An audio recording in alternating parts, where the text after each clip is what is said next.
Hello, and welcome to Vampire Therapist, a narrative adventure in the vein of What We Do in the Shadows, the horror works of Mel Brooks, Monty Python, and Horrible Histories, where you play as a reformed bloodsucker helping other vampires find inner peace.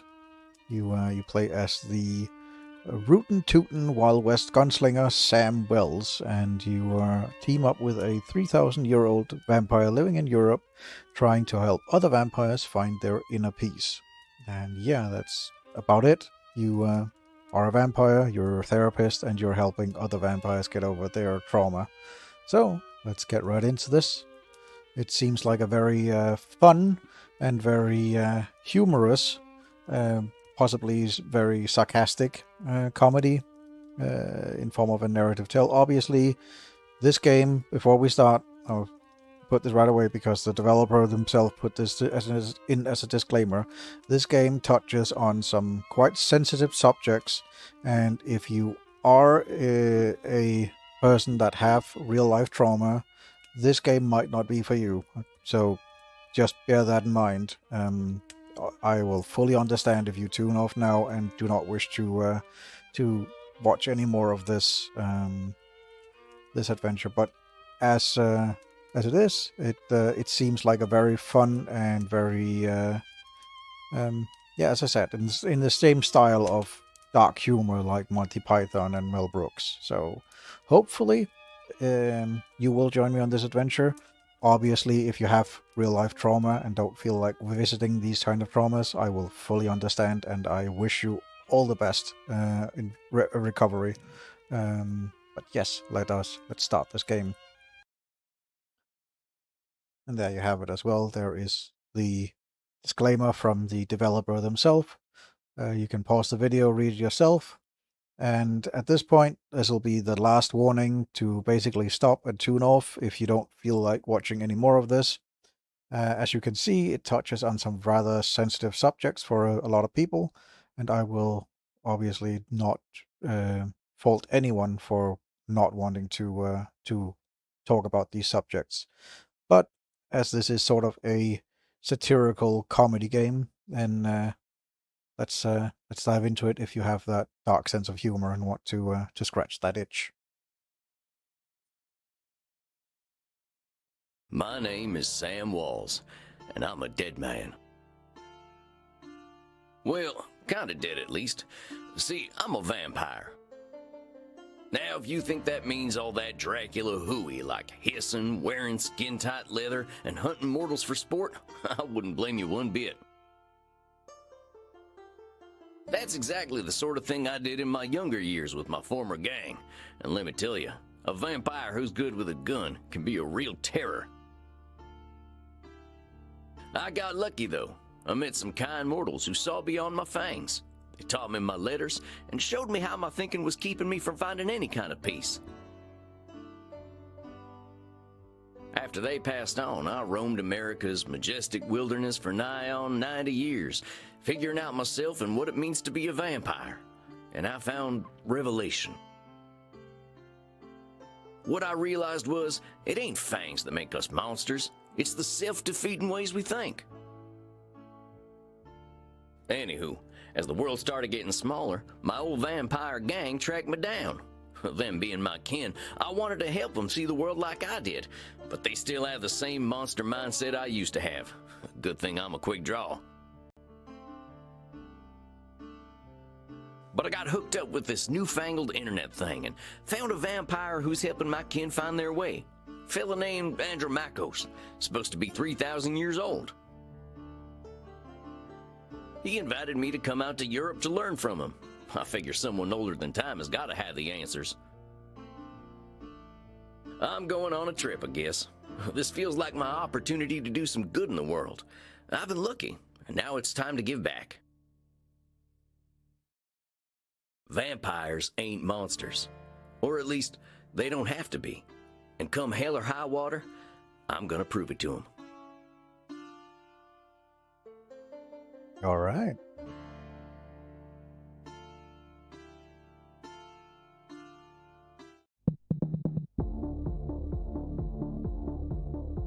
Well, I think this is the address. Number 27, Clean Flitter Mouse Stream? He speaks just as good German as I do. Sure is a hell of a lot of ruckus for this time of night. People stay up late here. Wait a minute. These folk are vampires. Better watch myself. Guten Abend, folks. Sprechen Sie English? Ja, hello, Outtro. Are you here to party with us at the hottest club?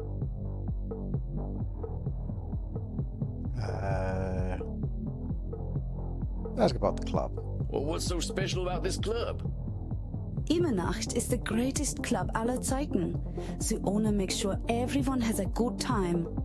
If anyone acts without respect, they are banned from the club forever.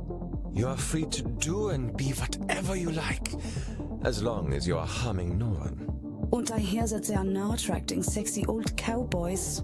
Shh, Maxie, he is old enough to be your grandfather. Oh, come on now. You're just flattering me. I'm only a couple 100 years old.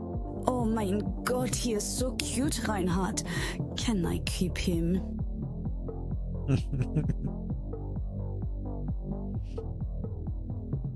I don't think what I'm wearing will fit the dress code. The cowboy look is totally sexy, but you will get a bit sweaty. I hope we will all get a bit sweaty. Good thing we run a little on the cold side, huh? Don't worry, my Liebling. We make each other warm. Reinhard, stop. Don't scare the American. I want to do that. Maxie Liebchen, you're so naughty tonight. No, you are the naughty one. Oh, I definitely ain't an American no more. I'm looking for Andrew Makos. You mean the club owner? Ja, that is why we are here. If you're lucky, he will invite us to the private party at the end of the night. Well, what happens there? I think maybe it is too kinky for Americans to hear. Oh dear. I can cut loose. What kind of party is this? The kind where we dance all night and get sexy. Oh, we're them kind of vampires. Ach so, there are better things to suck than blood, oder? Oh God. Although we have to get past the bouncer first. If we do not, I'm thinking our night is ruined. Oh, wait a sec. There's something about what she just said. I can feel it. It reminds me of one of my revelations about the funny patterns in the way we vampires think. Well, let's see. One type of thinking I noticed I called hot branding. That's when we brand ourselves with names we can't get rid of. Okay. There's high noon mind. That's when we treat a situation like it's a do-or-die showdown. And there's saloon thinking. That's when we act either helpless or invincible, like we've just drunk a pint of moonshine. I can always check my journal if I need examples. I kept all my notes about the funny ways we vampires think in there. I think I know which one of them funny ways they're thinking in, though. Hold on, compadres. You seem like the kind who can make their own fun. I don't want to have my own fun. Immernacht is the only place to be on Friday night.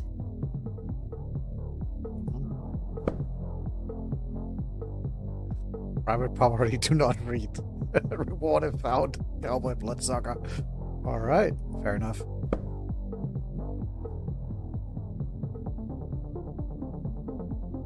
Found his old notebook and figured it'd take it to Europe. Separated into sections. Funny way we think. I realize we vampires think we're funny. That's basically what he just said.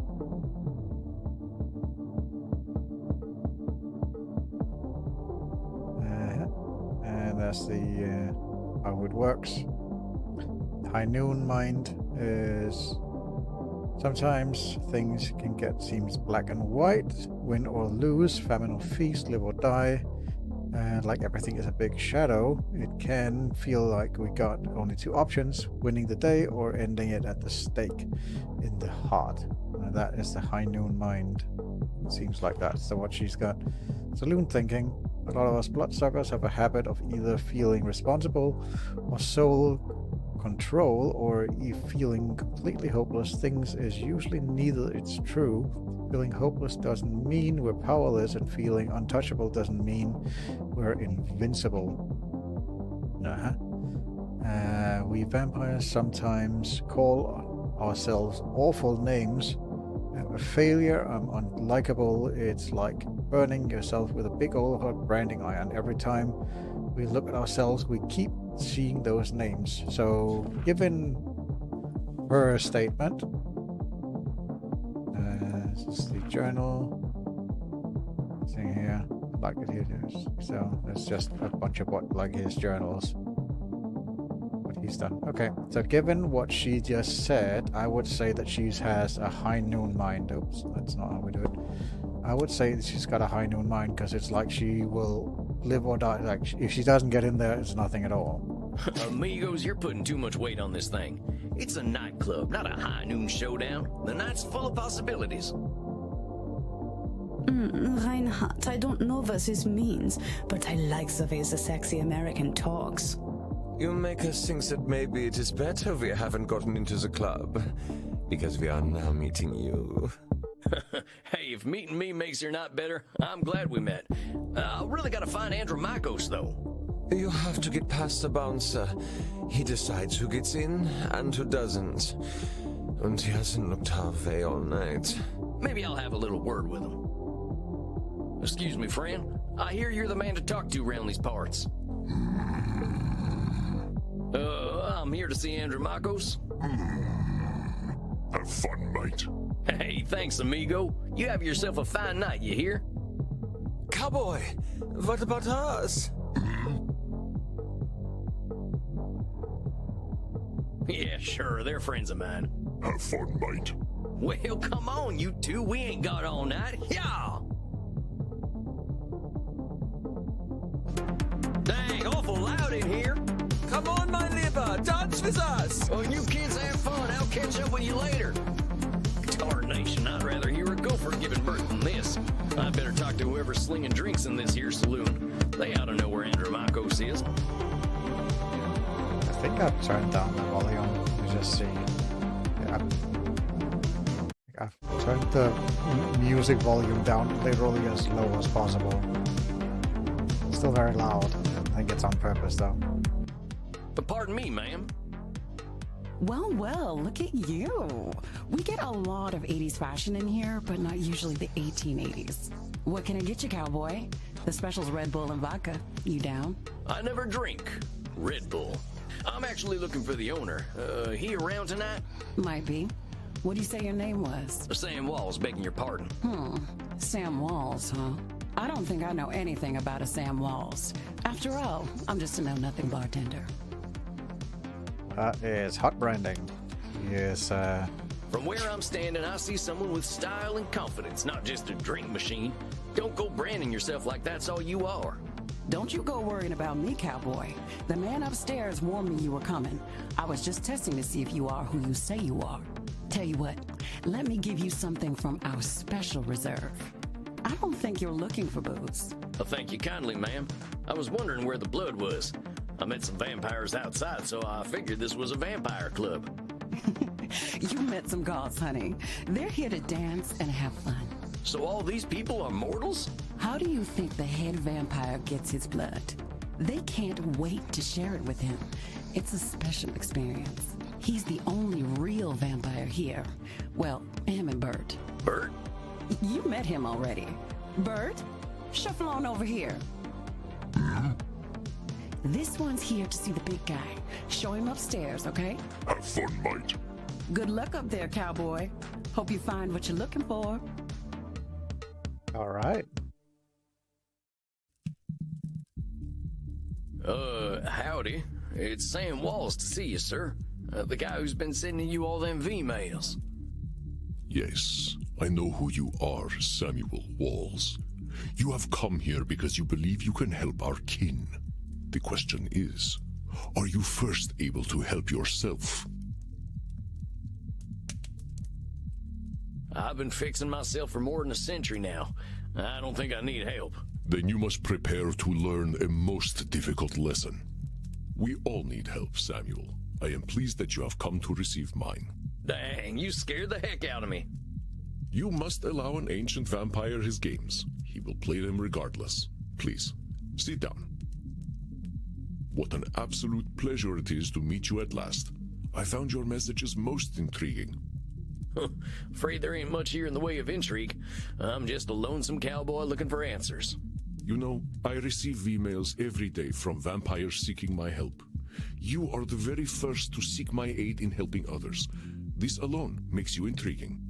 Well, dang. I think you're going to be sorely disappointed when you get to talking to me. I'm just honored you're giving me the time of night. I have unlimited time, Samuel. I am pleased to share some of it with you. Our kind can be rather set in their ways. It is inspiring to see someone so young and eager to learn. Yeah, well, I wasn't much for learning when I was alive. Just making up for lost time, I guess. It sounds as though you have been handling your own life better than most. I was particularly intrigued by these revelations you had while walking in nature. Oh, yeah, them. Well, I give walking the credit. Nothing sorts my thoughts out better. After a few decades, I started seeing patterns in the way we vampires think. Can you explain some of these patterns? I've tried to explain them to other vampires, but it ain't never gone well.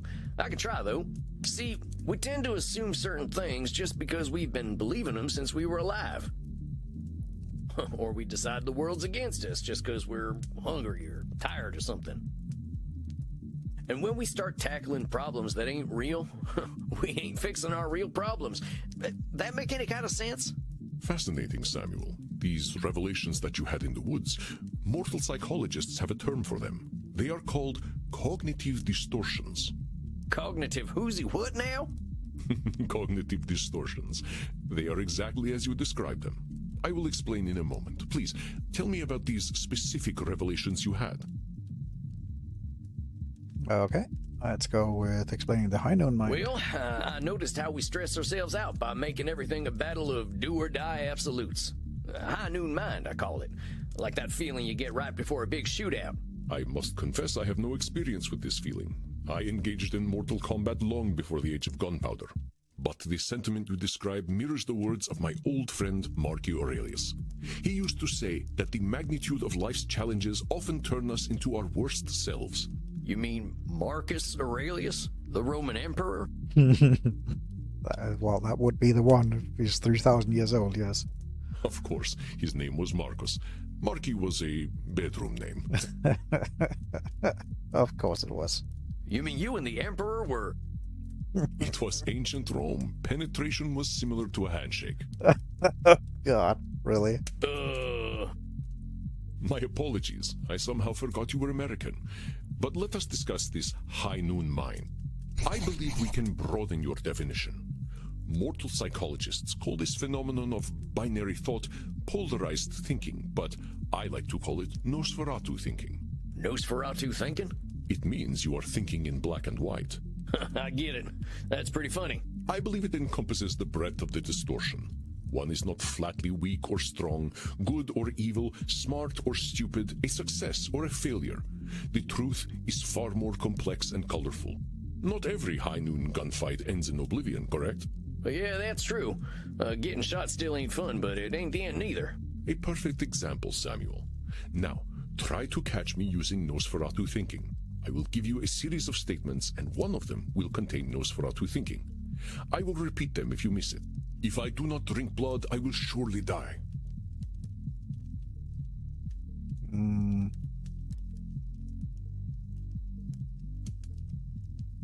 Well, what was it the saloon thinking was? What was it that happens? Feeling responsible, completely hopeless. Things are neither is true. Hopeless doesn't mean you're invincible. I think that's more saloon thinking than Nosferatu thinking. We are only trying to identify Nosferatu thinking right now. I will repeat myself. If I do not drink blood, I will surely die. Okay, I guess that is Nosferatu thinking. Is that Nosferatu thinking? No, Samuel. In this case, I am not arguing with reality. If we do not drink blood, we die. This is a fact of being a vampire. Right. Let us continue. Death eventually comes for us all. That's again just a fact. Mortals will always fear our kind. Well, that's a bit of a fact. Did you miss my Nosferatu thinking? Let me start over. If I do not drink blood, I will surely die. Right. Death eventually comes for us all. Mortals will always fear our kind. That's Nosferatu thinking right there. I've met mortals who knew who I was and weren't scared. Right. I forgot that from their intro. Very good, Samuel. And even if you hadn't, to say mortals will always fear us ends any hope that they might not. Always is such a terminal word, is it not? Would you like to discuss more of your revelations with me? Makes sense. I realize that as vampires, we can get the feeling of the power that comes with immortality and strength, but then we get hopeless and aimless over time. It's kind of like the fella you see in the saloon at the bottom of a bottle of whiskey. Either he thinks he can fight everyone, or he's crying into them last drops because he thinks life's hopeless. It's saloon thinking. Two extremes that probably ain't true. A fascinating observation, Samuel. Your saloon thinking was described in my time as the battle between hubris and nemesis, the twin excesses of arrogance and self-pity. Oh man, it make me wish I'd gotten some schooling. Maybe I would have figured this stuff out earlier. You live forever, my friend. There is no rush. What you have identified is a phenomenon where individuals perceive either an illusion of control or a lack of control. Mortal psychologists call this phenomenon you have described a control fallacy.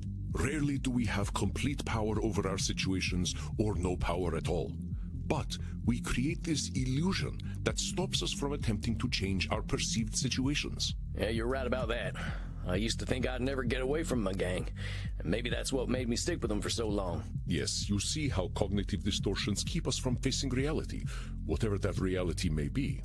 Of course, I am so old and powerful that I am always in control.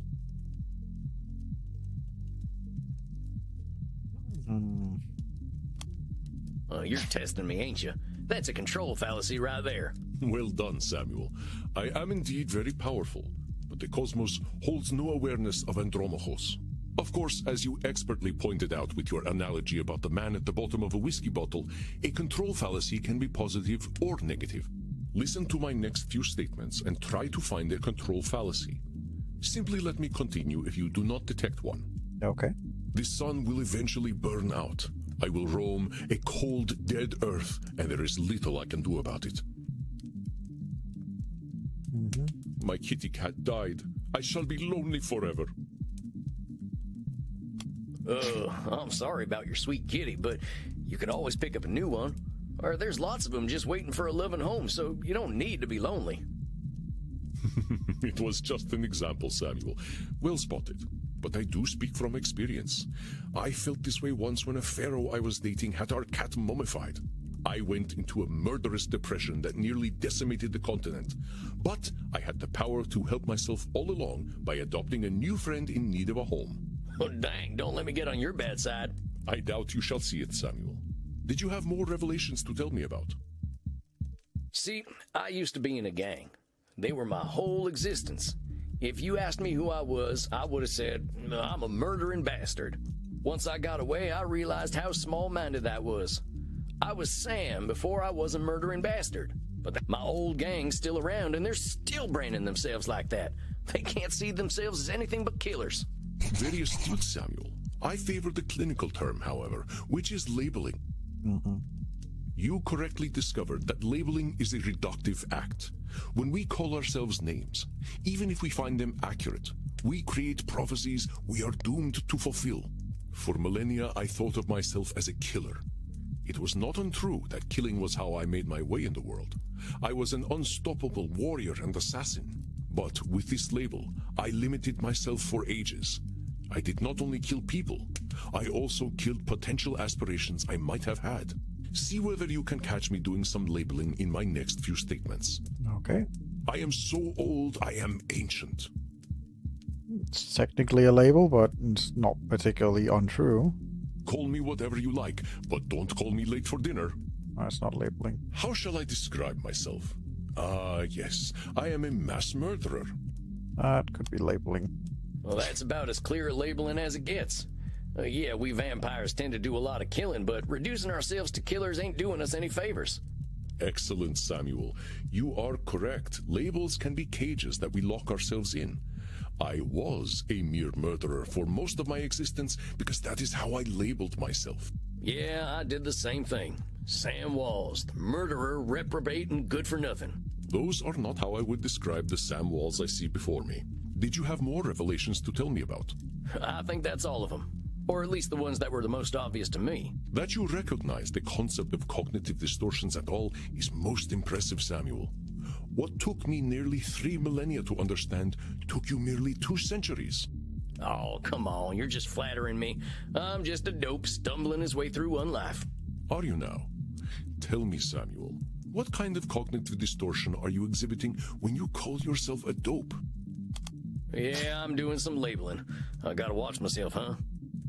As long as we retain any humanity, we will have cognitive distortions.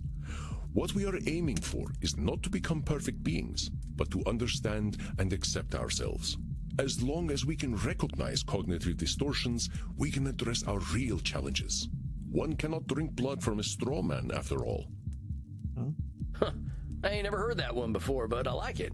If it helps solidify the concept in your mind, then I am well satisfied. I know you came to learn from me, so I will do my best to honor your good intentions. Let us ensure that you understand the concepts of labeling, control fallacies, and Nosferatu thinking. Okay. I will give you a series of statements, and each one will contain a cognitive distortion for you to identify. I will begin. If I invite over my vampire friends, I know I'm going to have to deal with guano all over the place when they turn into bats at the end of the night.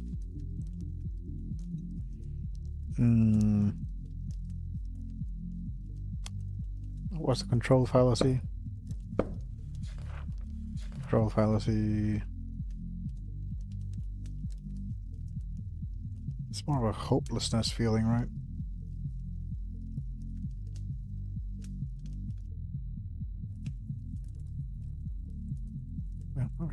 The model well. If the model discovers a secret, it's entirely my responsibility to deal with it. Yeah. Well, that there's a control fallacy, sir. You're acting like you've got no control, but you could lay down some ground rules for guests, or some newspaper. There we go. Or express concern to my friends that they have not been toilet trained. Very good, Samuel. Let me try another. I am Andromachus, the ancient darkness, the scourge of the Mediterranean, the mortal's bane. Well, that's definitely labeling. Well, that's definitely some intense labeling. Those are some hard names to get over. You are not wrong. Those names followed me for millennia. It was most stifling. If my club's revenues do not significantly increase, I will end up living on the street. Well, that's Nosferatu thinking. That there's got to be Nosferatu thinking. There's a huge space between making a ton of profit and living on the street. Indeed, you are correct. I run my club at a considerable loss, but 3,000 years of banking interest means that money is not really an object to me anyway. Samuel, now I am not only intrigued by you, but also impressed. I would very much like to teach you my ways, but I must demand something of you first. Anything. I'm here to learn. You must receive therapy yourself. I will not have you seeing clients without a commitment to your own mental health. Oh, now, hold on just a minute. I don't know that I need therapy. I'm feeling pretty good about myself these days. Samuel, we all need therapy to live in this world. You have been speaking in cognitive distortions since the moment you walked into my office. I have. I didn't even notice. They are most insidious, but I am here to help you identify and challenge them. You have walked alone for too long, Samuel. Allow me to share my experience with you. Well, all right, if you say so. I appreciate your taking the time to work on this, old cowpoke. We have all the time in the world, Samuel. But for now, you must be eager for something fresh.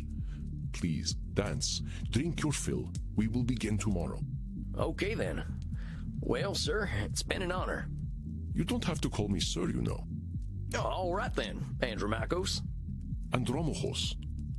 Hey, Andromachus. Just call me Andy. All right, Andy. I'll see you tomorrow, then. I'll get 3,000-year-old vampire Andy. Sure. I'll be interesting. Hey, look at all them mortals, sweating, blood pumping. I am thirsty. There ain't no power on this earth that'll get me on the dance floor. Maybe I'll see if the bartender's got anything for me. If it isn't Clint Eastwood again, how'd it go, cowboy? Seems I'll be sticking around. Guess I better get used to things around here. Good to hear. About time someone helped Andy with his work. Seems you vampires have a lot of problems to fix. Name's Crimson, by the way. Fine meeting you, Crimson. How do you know so much about what Andy's doing? Pillow talk. I'm his blood partner. No shit. How's a mortal get hooked up with an ancient vampire? I'm a rock climber. I stumbled into one of his lairs in Madagascar, found a cave while climbing a mountain, and there he was, naked in a hot tub. Dang. Must have been a sight. You ain't kidding, cowboy. Didn't expect a luxury apartment with a gorgeous naked vampire inside of a mountain. We hit it off, and he asked me to come back here with him. I like an adventure, so I said, what the hell? I'll date the gorgeous Dracula. But what are you doing talking to me, cowboy? The blood's running hot on the dance floor, and these kids don't mind a little biting. Ain't no way I'm dancing. There's gotta be a better way to get something fresh to drink. Reinhard, look. It's the sexy old guy again. You should buy us a drink, old guy. You'll probably get lucky. Actually, you will definitely get lucky. Pleasures of the flesh ain't exactly what I'm after tonight. That's because you haven't experienced these pleasures with us yet. Buy us a drink and you will discover great satisfaction by uns.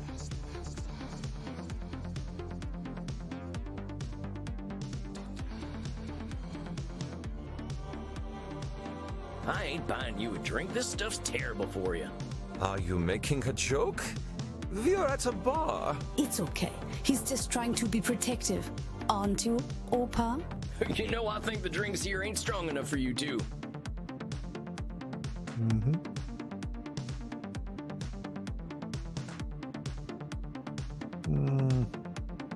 I ain't buying you a drink. All I got are good old-fashioned dollars. I like American money. All we have on our money are buildings. You have housed the sexy old men. All right, I'll buy it. Which of them old men are sexy? I like Hamilton. His posture is just so powerful. Okay. There is a dollar coin that has Eisenhower's face on it. Oh, you are right. Eisenhower is, how do you Americans say, a snack? I get it. You like older men. I ain't buying you a drink. I think I'd be insulting your economic status. Mein Lieber, don't worry about us. We just like to feel special. We have lucrative jobs in IT. Oh, yeah? Well, maybe you can help me. See, my printer died again. I'm tired of these things. Oh, God. Printer problems when you're in IT. Oh, please, we are here to party. But get a laser printer. Well, thanks for the tip. That ink seems to be more valuable than blood. I ain't buying you a drink. You ain't exactly my type. Oh, we don't want to marry you. We just want to have fun with you. You kids are too much. These kids just ain't gonna leave me alone. Stop teasing the cowboy, Kinder. They're just messing with you. Drinks are free here. Dang, really? Ain't never been to a saloon with free hooch. Call it a drink exchange. Huh. So, everyone here knows they might be sharing blood? Only as long as there's consent. We like to create a safe environment here. Why don't you take Reinhard and Maxie here back to the kink room? Wait, kink room? You're not in Kansas anymore, cowboy. We are not afraid of sex here. I'm from Missouri, but point taken. Wow. Nobody has to do anything they don't want to do in there. Just have fun and drink your fill, handsome. I'm sure I'll be seeing plenty of you. Maxie, Reinhard, this is one of our special customers. Ach so, ein Vampir. I'm thinking we are all getting lucky then. My neck scrubs with anticipation. Dang. Guess I'm going to a kink room then. Thanks, Crimson. I knew a man who wore this much leather couldn't be boring. Oh, wow. Yeah, well, you got me pegged. Is that what we are doing now? Oh, Give no. me the document and I will sign myself up for it. Oh, God. I really ain't in Missouri no more. Look, I'm more into Biden. Oh, your teeth look perfect. Are you going to bite me with those? That's the plan. Who's going first? Oh, me. Well, step right on up. Oh, das hat sich gut angefühlt. Oh, that's a good thing. Is it my turn yet? Sure thing. Come on over. Oh, Reinhardt. The hot old vampire wore me out. Me too, Maxi. I feel as though I have set up a mail server. Reinhardt, mein Sucke Fledermaus. Ich bin so müde, sexy zu sein. I will get us a taxi cab, Liebchen. Und du, Cowboy? Next time we will talk about that thing you mentioned earlier. Oh, yeah, sure thing, fella. You can help me with my new laser printer. That's not what he was talking about. Now that I've had something to drink, I should probably get to my coffin. Samuel, wait a moment. I see you got your fill. Are you heading out? Yeah, I figure I could use some shut-eye. I locked up my coffin over at the storage center. Storage center? Please, you can use my guest coffin. I insist. You must be well rested for the challenges ahead. Guess I got a big night tomorrow, huh? I should get a good day's sleep. Wonderful. Please, follow me. Well, dang. This is mighty plush. Guess it's one of them smart coffins. Let's see what's on TV. Hey, I remember this movie. We were so proud to finally get some representation. Not sure I should stay up watching movies, though. Well, ain't much else to do in here. I think it's about time I hit the hay. Hope I'm cut out for all this. Mm-hmm. This is quite humorous. Samuel, good evening. I hope you slept well. Like the dead, as they say. I was hoping to save you some breakfast, but I've already sent them on their way. Oh, that's all right. I'm still pretty full from last night. Them goth types were practically throwing themselves at me. I am not surprised. Perhaps I should be concerned that some of my guests will follow you home. Well, gosh, if I still had mortal circulation, I'd be blushing. Why are you so embarrassed, Samuel? Ah, hell. Guess we should just save it for therapy, huh?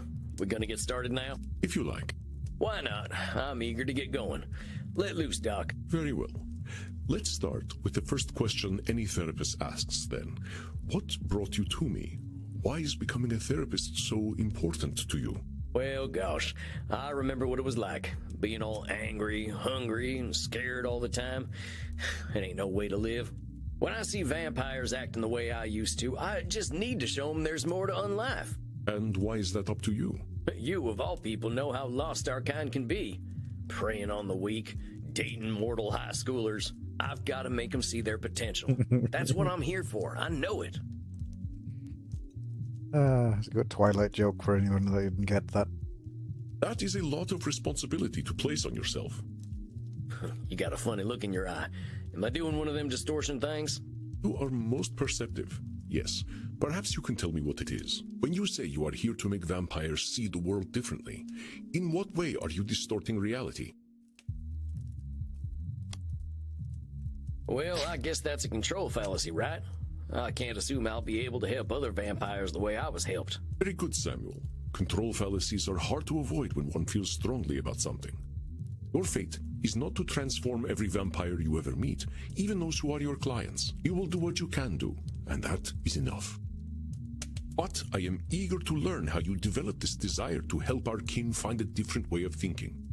Well, like I told you when I first V-mailed you, I was a real nasty son of a bitch when I first became a vampire. When I look back and see what a no-account piece of shit I was, I ain't nothing but embarrassed. It all seems pretty stupid to me now. Here we are living forever and all we can do is kill?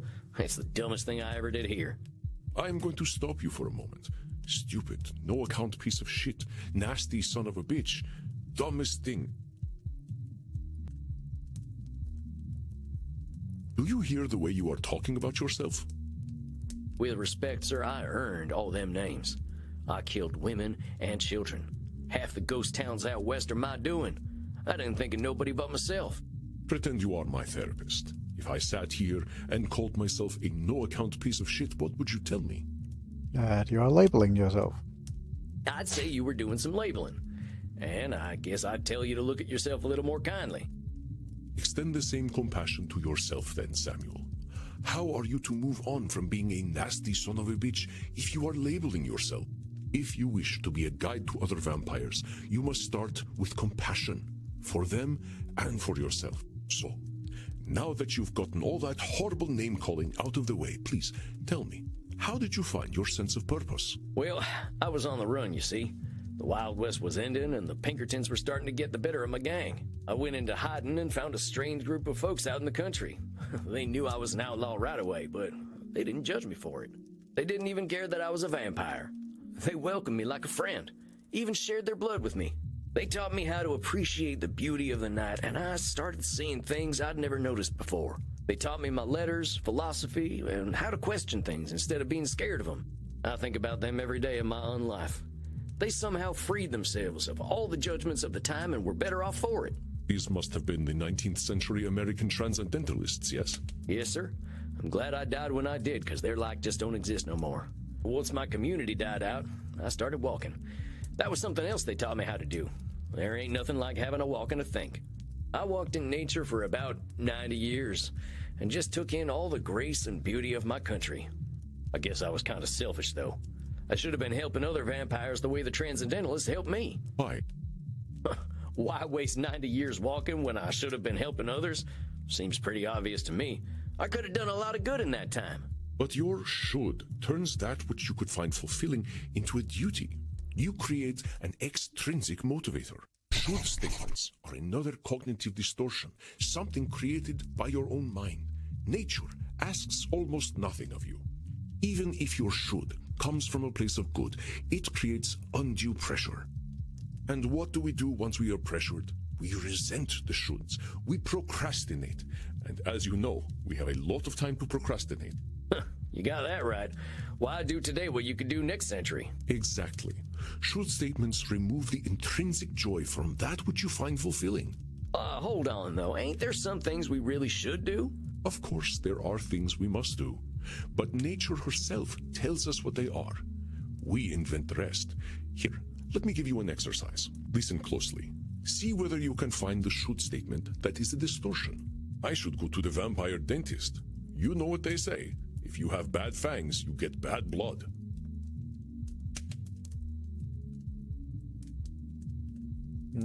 I should drink blood today. I should take my blood partner Crimson out on a date. I should be wary of sexually transmitted diseases.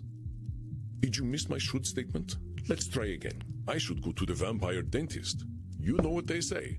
If you have bad fangs, you get bad blood. Sometimes we judge others and ourselves by arbitrary rules and how things should be, and then we get happier, we get hopping mad. Our expectations aren't met. Should statements can put a lot of pressure on us, but there aren't too many universal rules. Heck, we should probably be dead because our hearts ain't beating, but it doesn't seem to be true. I'm a vampire. I should live in a castle. When we're in a gang, the gang needs to be your family and no one else. A cowboy must never show fear. Okay. I should go to the vampire dentist. You know what they say. If you get bad fangs, you get a bad blood. That's not necessarily a should statement. I should drink blood today. Well, you should. I should take my blood partner Crimson out on a date. I don't think that one. Saying you should take Crimson out on a date is a should statement. You've turned something you want to do into something you have to do. There we go. That's right, Samuel. You know, I couldn't be more pleased with you. Your time in nature was clearly well spent. Well, thanks, I suppose. But if you don't mind my saying so, I hope you're treating that mortal lady right. Thank you. Please, ask her yourself. I imagine she would share her blood with you. You look like her type. Hold on. I've only been in Europe for a couple of days. I ain't gonna go after my teacher's girlfriend. She does what she wishes, and that is why I chose her as my blood partner. Samuel, even if it beats no longer, you have a good heart. I think you will be an excellent therapist. So far, that good heart of mine hasn't amounted to much, but I'm willing to give it my best shot. You are uncomfortable with praise, aren't you, Samuel? Every time I say something positive, you find a way to negate it. I just don't think I should be doing any bragging. I spent my first 50 years killing. I spent the next 90 walking in the woods. I've tried to walk a better path since then, but I ain't no saint, Auntie. I did not say you were. Having met several so-called saints, I can attest that none of them were either. I understand your discomfort, Samuel. I, too, have done terrible things that I cannot erase. But is erasing the good I have done worthwhile? Well, I guess when you put it like that, it sounds kind of silly. It's another cognitive distortion, one that mortal psychologists call disqualifying the positive. I understand that the actions of your past are difficult to bear, but what we are here to do is accept reality, with both its positive and negative aspects. I am not saying that you should disqualify your negative actions, but merely note when you disqualify the positive ones. Let us try an exercise. See whether you can challenge me when I disqualify my positive deeds. Okay. I am Andromachos, one of the most powerful vampires alive. It's not necessarily a... Before I became the vampire I am now, I did exceptionally terrible things. I have defiled the innocent. I have killed countless people. The good I now do pales in comparison to the evil I have done. That's the one. You're literally disqualifying the positive by comparing it to the evil stuff you've done. Well done, Samuel. I believe the recognition of this distortion will serve you well when you start to see clients tomorrow. Whoa, tomorrow? I only just started learning these here cognitive distortion things. I will, of course, be with you. You needn't worry. I can sense your instincts and will help you. But tomorrow, I just don't feel ready yet. My friend, we are never truly ready. But if it would ease your concerns, we can practice with further examples. Would that be helpful to you?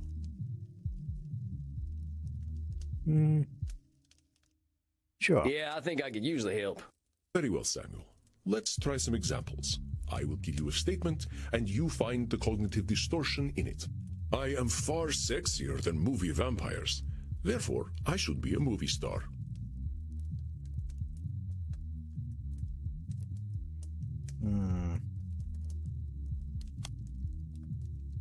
Oh yeah, that's an easy one. That's a should statement right there. You're not insecure enough to be an actor anyway. Excellent, Samuel. Would you like another exercise?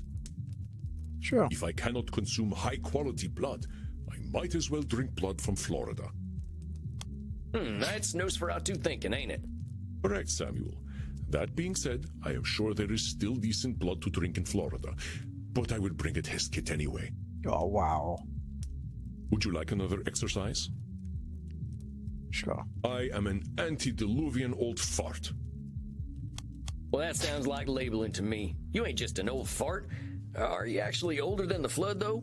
Do I look that old? Oh, not at all. I was just... I am joking, Samuel. Don't worry. The myth of the flood was at least 1,000 years before I was born. Would you like another exercise? Sure. With my terrifying powers, I know I shall never be destroyed.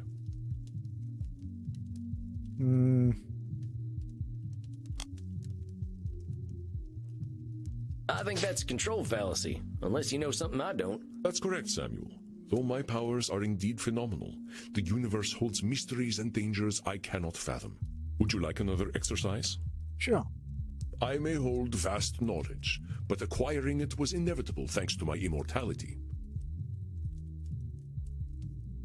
I may hold vast knowledge, but acquiring it was inevitable thanks to my...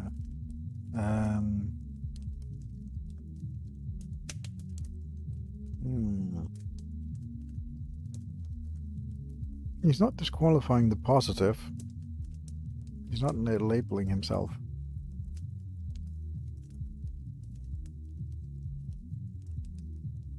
Is that a control fallacy as well?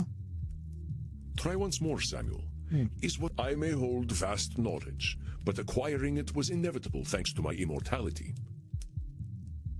Not acquiring it inevitably thanks to my immortality. Is it Nosferatu thinking? Try once more, Samuel. Is what I am saying fair to myself? I guess he's... I may hold vast knowledge, I but guess he is acquiring it was disqualifying inevitable thanks to my positive. immortality. I know that one. That's disqualifying the positive for sure. Okay. Yeah. I Sure. knew you would catch that one. Well, took a couple of tries. Would you but like sure. another exercise? Sure. I am lazy and useless because I slept the night away in my coffin. That's just labeling, Chief. Yeah. Ain't nothing wrong with having a sleep in once in a while. Well done, Samuel. Would you like another exercise? Sure. I got blood all over me the last time I drank. I am always so messy. I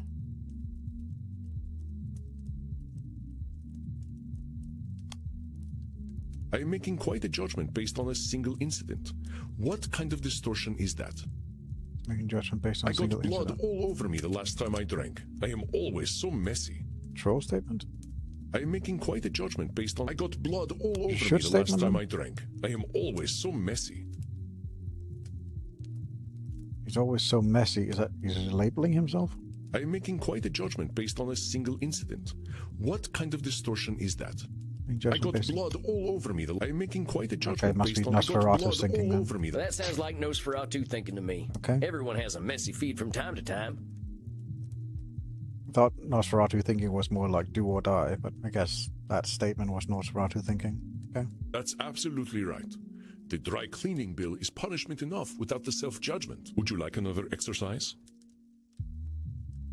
Yeah. I should give me speak at another one. least 300 languages, including Java. I do live forever after all.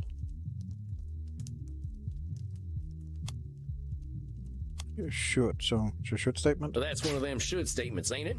Nobody's making you learn Java. Thank goodness for that. Would you like another exercise? Whenever I meet a crypto vampire, I cannot control myself. I must destroy them. Well, that sounds like a control fallacy to me. I'm sure you don't have to kill crypto vampires. Indeed, Samuel. They are dead inside anyway. Wow. Would you like another exercise? The shade. Someone complimented my suit the other day, but he did so only because he feared my godlike powers. Sounds like you're disqualifying the positive to me. Your clothes are pretty damn snappy. And, of course, I could not know whether he was afraid of my godlike powers. I think that is plenty of practice. I applaud your diligence, Samuel. Do you feel more confident now? I think I'm good. All right, Samuel. You must be hungry now. I suggest you get a liter inside you. We have a big night tomorrow. How much is a liter? Just get enough to drink, Samuel. We will not be able to work if you are hungry or tired. Now, please excuse me. I do have a date with Crimson tonight. I suspect I shall not return until nearly morning. Oh, yeah, of course. I hope you have a nice night out, Mr. Andy. You as well, Samuel. Rest in peace.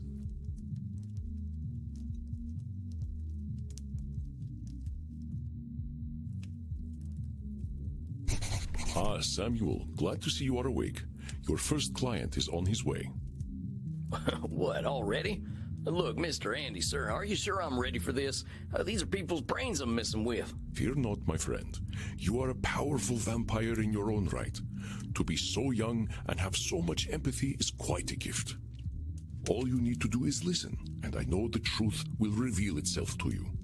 Shucks, wish I had your confidence. Well, to a limited extent, I can see the future. If you are about to misinterpret a client's distortions, I will set you back on the right path. That's nice of him. You can see the future? It's not that impressive, really. You start to see the patterns after 1,000 years or so.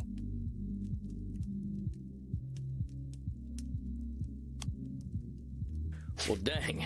If seeing the future ain't impressive, that's gotta be a distortion. Disqualifying the positive, it's gotta be. You barely require my aid as it is. If you need guidance, I will provide it to you telepathically. Don't think about it too much. When you are 3,000, such things will cease to impress you. Let us look at your first client's case file. Okay. Dr. Drayne, huh? He ain't got no first name? Many vampires go by one name. Families and titles seem to become more abstract after a certain age. Huh. So is it funny that he kept the title? Indeed. You catch on quickly, despite your habit of disqualifying the positive. I will let you work now. I shall be meditating in my coffin, but I will sense when you need my help. But I... Samuel, I know you can handle this. Be yourself, and all will be well. Satan bless it all, I hate flying! Hey there. God's blood, what on earth are you? My name's Sam. I'm the new therapist. Make yourself comfortable, Dr. Drayne. And American as well. Good God. It's not enough for you lot to take over the world of the living. Even the halls of the dead aren't safe from you. Oh well. I suppose your lot are all into this touchy-feely stuff, aren't you?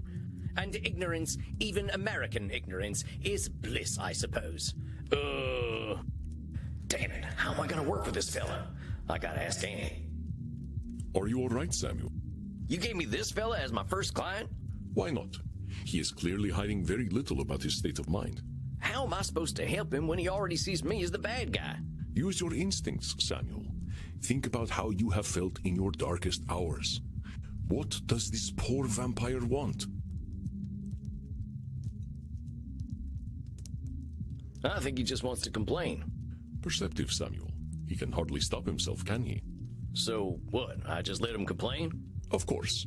Just give him a starting point to let it all out. It will make him feel better. Well, if you say so. Don't worry, Samuel. You are doing wonderfully. I will release your time now. Well, are you just going to sit there? I was just gonna ask how your trip here was. My trip? My trip was bloody wonderful. Until my familiar got a flat tire and I had to fly 30 kilometers here as a bat. I hate being a bat and I hate flying. Do you know an owl tried to eat me? Me, a creature that has lived for centuries, treated like common prey. I'm surprised he was even interested. You should see what an ugly little beastie I am when I transform. All I could do was screech and squeak until he went away. Well, I suppose I'm alive, in a manner of speaking anyway. You all right there, pal? Yes, I'm fine. Well, I'm not, of course. I wouldn't be here otherwise. But for the sake of conversational integrity, fine. I take it you've read my case file and know why I'm here? Let's take a look.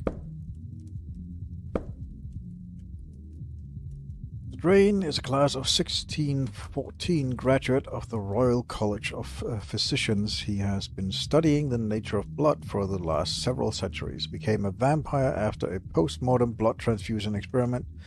Now runs a global pharmaceutical research company. Is now concerned that he has developed an addiction to a drug of his own formula, suggesting detecting strong irritability on the phone. Investigate Drayne's drinking and sleeping habits. Okay. You're here for an addiction problem. Yes. Embarrassing, isn't it? What's to be embarrassed about? I remember when Ulysses S. Grant was president. Didn't seem to bother him. Oh, well, of course. How wonderful it is that I share the mental failings of people who only live a single lifetime. Hey, come on now. There's a part of us that's still mortal. Can't help that, just like we can't help being dead. So I'm discovering. Look, I just need some tips and I'll be on my way. Just give me all the tricks. Whatever one does to make addictions go away. Tips? Let me think.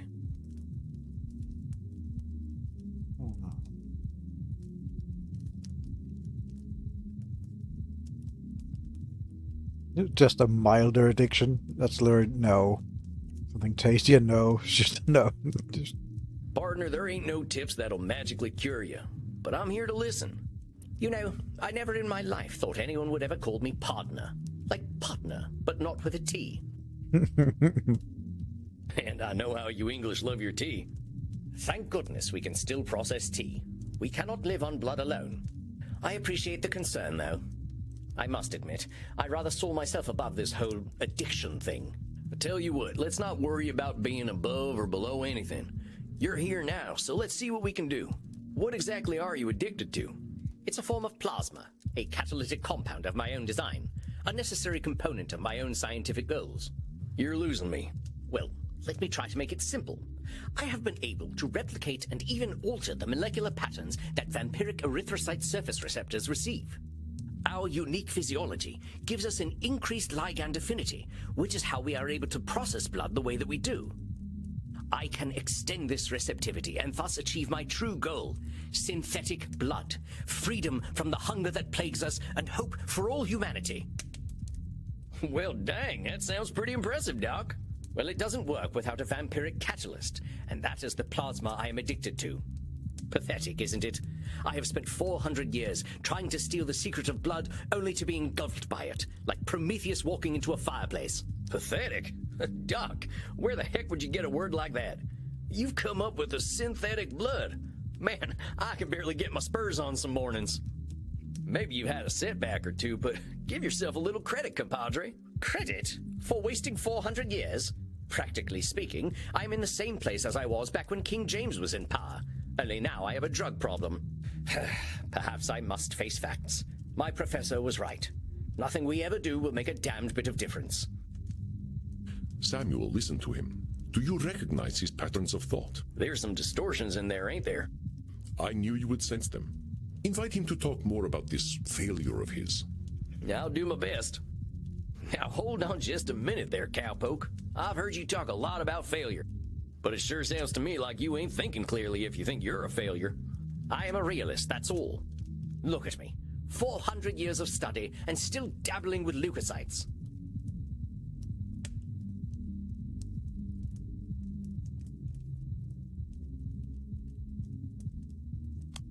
I don't know many people who would call working with leukocytes dabbling. I mean, I gotta admit, I have no earthly clue what you're talking about. So unless you made up all them science terms, I think you might be doing more than playing with a chemistry set. Perhaps, but if we consider all there is to know about blood, I know precious little. But you know something. Yes, I concede I might know something about blood. I would hope so after 400 years. You still got more knowledge about blood than most, whether it's been 4 years or 400 years, amigo. Let's get back to what you were saying, though. I'm saying I am surely the oldest, most well-studied doctor in the world. I should have achieved more than this. Well, who said you should have achieved more? Isn't it obvious? I should have something to show for 400 years of work. And what happens if you don't? Absolutely nothing at all. Well, that's my point. That is not as encouraging as you think it is. Ain't meant to be encouraging, just showing you a little reality. Well, it's all my fault, really. I cannot seem to motivate my scientists to reach the necessary level of dedication. It's always shocking to me how little urgency mortals have around death. So it's all your fault that you haven't come up with the perfect synthetic blood. It can't be anyone else's fault. Only I have the skill, the knowledge, and the experience. Pardon me for saying so, Doc, but it sounds like what you're doing is pretty dang complicated. It sounds to me like you're some kind of god if you expect control over life itself. Please, I am a scientist, not a spiritualist. It is not control I seek, but understanding. And are you ever gonna have perfect understanding? No, of course not. I'm not a wizard. So how about not putting saving the world on one person, Doc? That is a simplification, but I take your point. As I was saying, now that I'm addicted to my own drug, I have joined the ranks of mortal celebrities in my utter irrelevance. Now, why would you go and label yourself irrelevant? What else do you call a man who has nothing to show after 400 years? I reckon I'd call him by his given name. Slapping a label on yourself don't do nothing but weigh you down. Oh, well played, cowpoke. Perhaps I am being a little dramatic. Yes, I'm aware that in reality progress has been made, enough to get to this point. But I didn't come here to ask for a pat on the back and to be told I'm a good boy. That ain't my department, but I hear they do some of that stuff downstairs. Yes, we all know very well that the Continentals are more sexually liberated than we are. But as I say, I don't want all this therapy stuff. I just want to stop using this damn drug. Well, so what's so good about this stuff anyway? Why do you like it? I'm not certain. I don't remember what happens after I take it, but I wake up feeling, how do I put this, alive. Well, that don't sound so bad. A good nap can make me feel like a new man. I'm not talking about feeling refreshed. I mean I feel alive. As if I'm someone else. Someone who lives. And I wake up and find, oh gracious me, I am not depressed. You mean to tell me that you're going to sleep depressed every night? Oh, nothing of the sort. Oh well, I'm glad to hear that. You are assuming that I can simply go to sleep and my global scientific enterprise will run itself. Oh wait just a gosh darn minute. You're telling me you don't sleep? Yes, it's not as though we can get much deader already, and I have work to do. So you're not sleeping, and you're always depressed. I think we're starting to get somewhere. Oh, don't be such a bumpkin. If you are a sapient individual, aware of the world around you, depression is the only sensible reaction. It has nothing to do with sleep.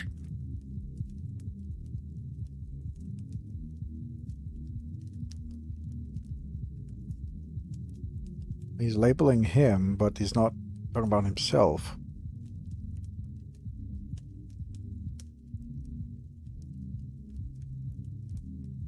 Control? Oh, see. No. Depression is the only sensible reaction. He makes the goths downstairs seem almost joyous in their perspectives, doesn't he? Oh, don't be such a bumpkin. If you are a sapient individual, aware of the world around you, depression is the only sensible reaction. It has nothing to do with sleep.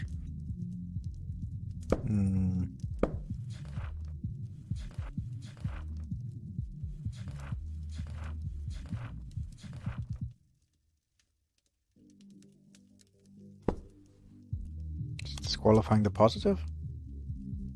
No. Depression is the only sensible reaction.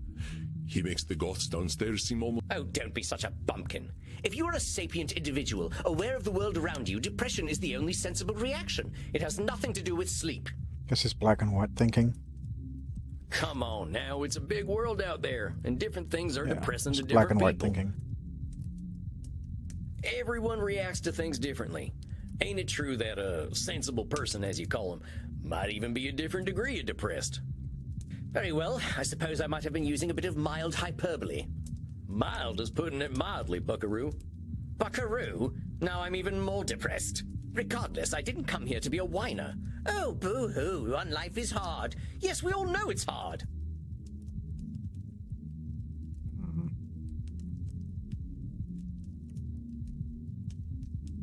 Calling himself a whiner, he's labeling himself again. Now why'd you say coming and talking to me makes you a whiner? Is that not what I currently am? Sounds to me like you're expressing yourself. Whiner is the word you used. Yeah, if you want to call it whining, that's up to you. But that's entirely your label.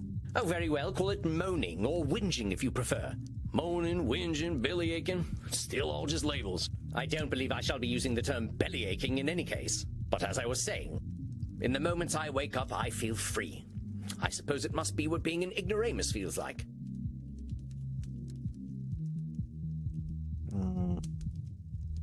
Qualifying the positive. So you're telling me you feel good when you wake up, and then you call yourself an ignoramus. Before you even get a chance to reflect on feeling good, you're insulting yourself. That's what I like to call disqualifying the positive. I'm simply stating facts. Stating facts shouldn't impede an argument. What good is that fact doing anyone? It's about as useful as an empty holster. Lest I somehow forget that you are a cowboy. About this drug, though. Oh, very well. I suppose I might be discounting my experience. I don't know how to say this, amigo. You really don't like letting yourself be happy. Honestly, I'm failing to see the problem with taking this stuff. Seems like it's making you get the rest you need and it makes you feel good. What's the problem? First of all, I do not need to rest. And partaking of this plasma does have downsides. What kind of downsides? I do not know what happens when I partake of the substance. However, when I wake up, I feel refreshed. But I also smell of blood and sex. Okay. Once I even woke up wearing a football jersey. It was most distasteful. I guess you must be having some kind of good time. That is not my idea of a good time. I'm Dr. Drayne. I am intelligent and worldly, not some ill-bred monster. I don't go gallivanting into godforsaken places to engage in depraved coitus and the consumption of dirty blood. It sounds to me like you're real good at denying yourself things. Well, I should be better at it. You know, Doc, a wise old vampire recently told me something I'm about to tell you. You keep talking about the things you should be doing. You, compadre, are shoulding all over yourself. Oh, well, that is vivid, isn't it? I can now add incontinence to my already considerable list of faults. I'm being serious. I'm listening to you tell me I should be doing this, and I shouldn't be doing that. But who gave you all them shoulds and shouldn'ts? I don't know. It shouldn't matter, should it? I've been dead for over 400 years. It's the oldest stuff that sticks with us, amigo. We all got traumas. Heck, we're dead, man. That's traumatic no matter what. What we gotta start with is you. You've been through a lot. Don't rope yourself up so tight. Listen, we're doing good work already, I know it. Now, let's not push too hard. I would really like you to think about where all them shoulds are coming from before we meet again. And be good to yourself, all right, partner? Don't feel like you gotta go cold turkey on that plasma stuff. Yes, well, all the same, I'd rather not do it at all. Is that actually gonna happen, though? It might. You're dipping into it tonight, aren't you? I was thinking about it. All right, partner. Just give yourself a little compassion. That's all I'm asking. I'll admit, you've given me some things to think about. Not pleasant ones, mind. You can handle it, partner. You're way smarter than I am. Yes, well, that is certainly true. Very well. I shall do some reflecting, inasmuch as our kind can reflect. I shall see you in precisely 4 weeks, then. Farewell, Sam. Masterfully done, Samuel. I knew you would do well, but that doesn't make me any less pleased. Well, that was a hell of a rush. That fella's holding on tighter than a holster to a gunslinger's hip. It felt real good to help him look at himself a little more kindly. Good, Samuel. Treasure this feeling. But also rest. Go downstairs, get something to drink, relax in your coffin. Next week you shall see a new client. I think they will be an interesting challenge for you. I bid you good evening, Samuel. Rest in peace. You too, Andy. Well, I guess it's time I got me some grub.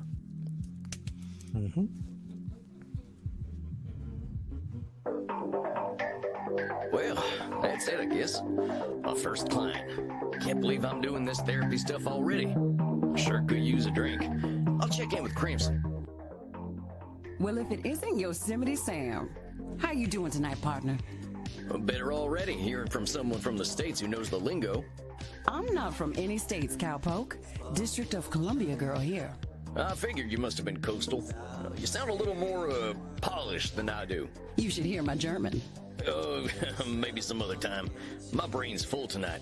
I had my first therapy session with a real client. Oh, yeah? How do you think it went? Went great. I reckon it was a bullseye on my end.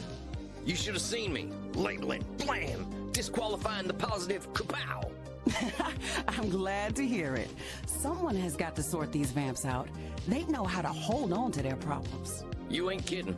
Living or dead, once people hit 70, they get pretty dang set in their ways. You know Andy still uses a typewriter? I can't get that gorgeous man to see the light. Keep it up, cowboy. You're a breath of fresh air for these ancient ones. Anyone ever tell you you're wise beyond your years, Crimson? You must have had some life. Afraid I'm exactly as wise as my years. How old do you think I am, cowboy? You're somewhere around 30, right? Close, but very far away. I'm 50 years young. 50? I tied around that age and I look like shit. But you ain't a vampire. Like I told you, I'm Andy's blood partner. He shares his blood with me too, just not enough to turn me into one of you. I've been 30 for a good while now. But you ain't joining our team? Sounds like a story. Not for tonight, buckaroo. I bet you're thirsty after a big night. Andy told me to give this to you. Oh yeah? What is it? We had a group of Americans come in last week who donated their blood. Andy can't stand the stuff. He says the blood glucose levels are too high, but he thought you'd appreciate it. Oh, it ain't so bad. I gotta ask though, what does Andy's blood taste like? To me, it tastes like life itself, cowboy. I ain't sure I understand. Never you mind. Look, Tex, I've got some customers to serve, so go enjoy your juice, okay? Oh, of course. I'm keen to get some rest anyway. You have yourself a fine night, Crimson. Alrighty. There he is, my incredible protege. Come on now, I have no idea what I'm doing. Evidence stands against that reasoning, my friend. Do we need to talk about disqualifying the positive again? All right, I get it. I guess I've been muddling through okay. You've been doing wonderfully. I hope you are ready for a bit of a challenge tonight. Your next client has been known to be somewhat difficult. Here, look at her intake form. Isabella Este. Dang, she's got some funny tasting hats. I think you should get along quite well then. Walked right into that one. Isabella is not your average vampire. She was once the powerful matriarch of one of the most influential families in Europe. She fraternized with popes and kings, and she also wielded great power over the art world. Some say that she was the model for the Mona Lisa. One of them highfalutin types, huh? I don't think she's gonna like me much. She is as human as any of us, Samuel. I already know you will find a way to relate with her. If you say so. Remember, you can always seek my advice if you feel lost. You are not alone, but I hear the beating of elegant wings. Breathe, Samuel. Oh, and Do be polite. Goodness. So you are the new therapist Andromachos told me of. I was not expecting someone so rugged. Sam Walls at your service, ma'am. You are a therapist. Well, that's what I'm here for, ma'am. Enough with this, ma'am. I am not running a whorehouse. You may call me Senora. All right, Senora. Oh, God.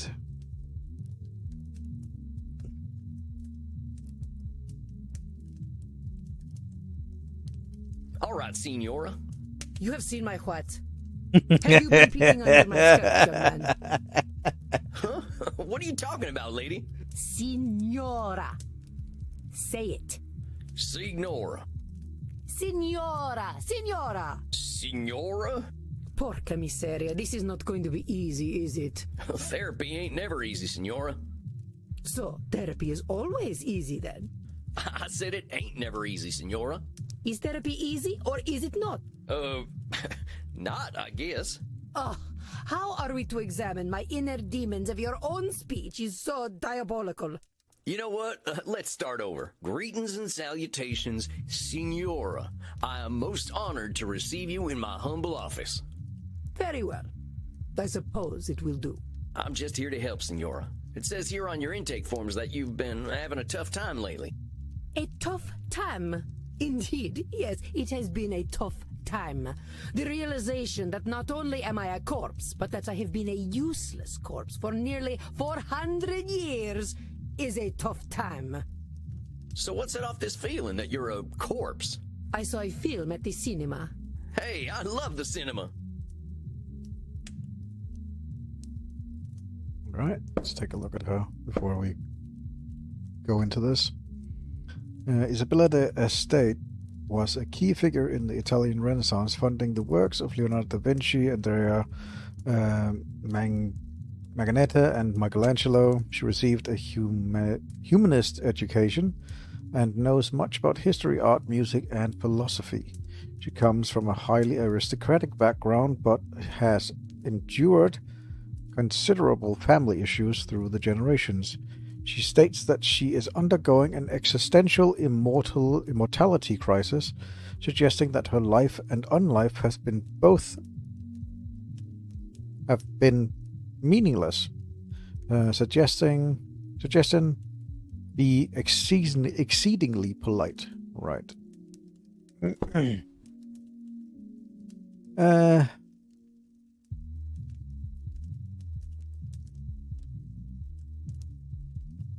Oh, you could try and... She is a patron of the arts, so you could bond with her over movies or bond with her over actors.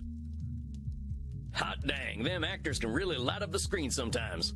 I'll admit, I'm pretty into the celebrity gossip scene. Who's hooking up with who, who's making waves. I can't get enough of it. A foolish obsession. One must appreciate art, not the artist.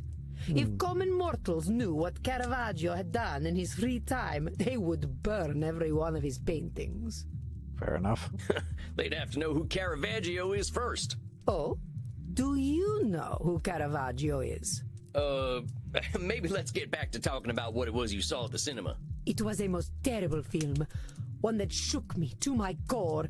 The pain of it lingers with me still 5 years later. Well, movies can be pretty powerful. Heck, I remember seeing one of the first films. There was a train coming right for the audience.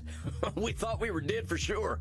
This film was not powerful. It was meaningless. It said nothing, did nothing, less than nothing, as loudly and garishly as possible. And the audience, fools that they were, cheered, applauded this desecration of the mind. I hate this film with all my being, for it has done the cruelest thing. It has revealed the dark truth. This life that I cling to has no purpose. Dang, what the heck was this movie? Space Wars. Rise of the Spacewalker. Oh, wow. Throwing shade. Well, wait a minute. Space Wars, the big science fiction franchise? Yes, I believe it is important to understand modern media diets. But that's the movie that gave you your personal crisis? Mind your tone. Do not think me a fool. I know it was not high art. But the money it made, it would make even the Pope blush. This stinking trash. This is what the people want. Actually, I don't think Star Wars Rise of Skywalker made money.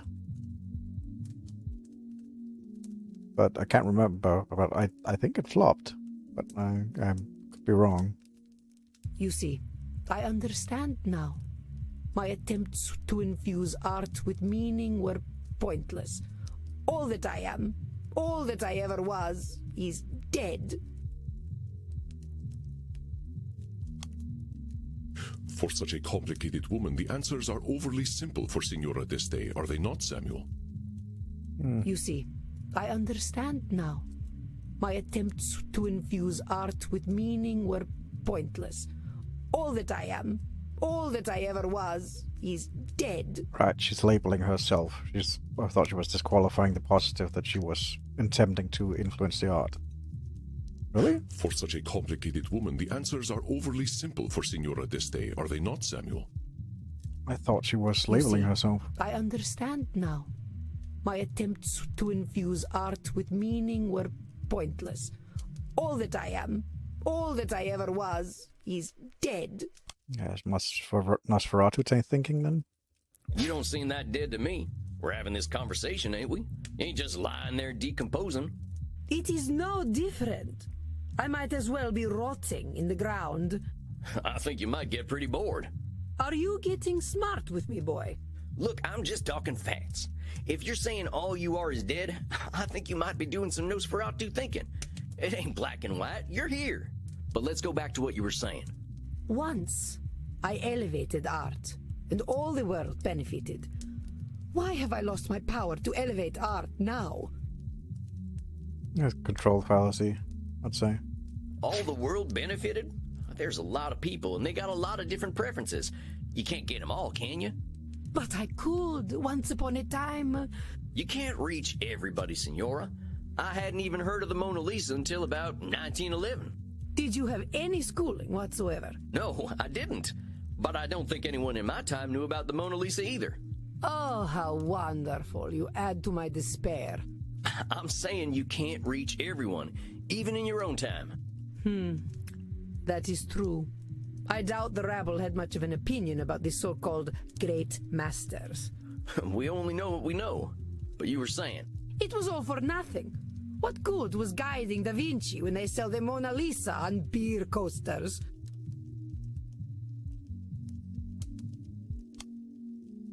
Oh, come on now. Just because the Mona Lisa's been on a coaster doesn't mean that's all it's ever been for. I think you might be downplaying just what an impact you've had on the world. The world needs no help from me to reduce my life's efforts to cheap commodities. So just because something gets printed on a t-shirt, that cancels out everything that's good about it? Yes, that is exactly what it does. And I thought I was good at disqualifying the positive. It should not be so. Art should have meaning, purpose. Beauty should expose truth. That's a shit statement. You're saying art should have meaning and purpose. But does all art need those things? What is the purpose of creation otherwise? How about if I just like doodling? Ain't that a good enough reason to draw? It is a pointless reason. Or maybe I want to do something pointless. All I'm saying is that I don't have the same shoulds you do. Perhaps you should. But I don't. I'm gonna do what I'm gonna do. Which is speak like a peasant. Heck, that's what I am, Signora. Ain't nothing gonna change that reality. Let's get back to what you were saying. But it seems I am just a dead woman. A walking corpse who is not worth listening to. I should walk into the sun. Now why have you gotta go and call yourself names? They are not names, they are my reality. I am a dead woman, and I am a corpse, am I not? Is that all you are? This is how I am defined by the world. Seems to me you're the one using them names. Hell, I think I'd be a little afraid of calling you a corpse. As you should be. Allow me to continue. You know, you make me sound rather mad. like an old woman railing at the world, screaming into the void, all to no purpose. Look, Senora, all I'm trying to do is show you where you're a little rigid in your thinking is all. You're expecting a lot from the world and a lot from yourself. It ain't no surprise that you're going to be disappointed over and over again. I suppose that is some insight. Indeed, I have been in a state of disappointment from the moment I was 16. What happened when you were 16? I got married. I think I get it. You absolutely do not get it. You are a man. Well then, help me understand. Frankie, my husband. He taught me the meaning of disappointment. He taught me the world was built upon lies. These things men proclaim as values. Truth, beauty, the spiritual. They were all fiction. But if men did not live according to principle, I would. I would set the example and shame them all. Yet, what a fool I have been to think humanity had greater aims. So, what's this greater aim you're talking about? I received a humanist education as a child. I was taught that the pathway to God was through rationality and a questioning mind, not slavish devotion to tradition. This world is not Eden, but it could be. Or so I thought. So you're talking about a literal pathway to God? No, fool. A pathway to godliness. To live according to our natures. Our true natures. You mean being vampires? Come now, boy. Nothing could be further from natural. All this foolish hissing and copulation and blood drinking does not bring us closer to God. But it does give us more time to find the path. Well, talk to me about this pathway to God. How do you reckon we find this path? I reckon nothing. I've always known that we can find our way back to God by fulfilling our human potential to be the greatest souls possible. You really think we've got that much control, Senora? All we got to do is be perfect, and then we've got our pathway to the Almighty? Yes, it seems quite clear to me. Senora, if that's how it is, it ain't no wonder you ain't forgiving yourself or anyone for the slightest mistakes. I would ask myself if anyone really has that much control. But keep talking. I have always known we must master ourselves and our baser instincts. Virtue must triumph over vice.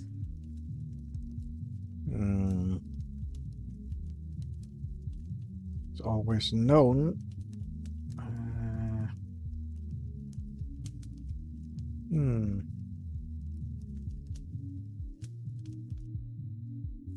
I think it's a control fallacy again. You've been around a while, Senora. In all that time, when have we mastered ourselves and our baser instincts? Not a single day. Men especially have no bottom to their depravity. All right, fair enough. So us fellas have disappointed you every day for a few hundred years, right? Ain't that proof that nothing you do is gonna change that?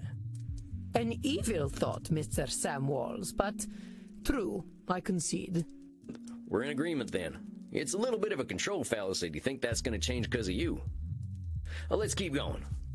I have always known that the earthly lives we lead are disgusting, and only war and death can come of them.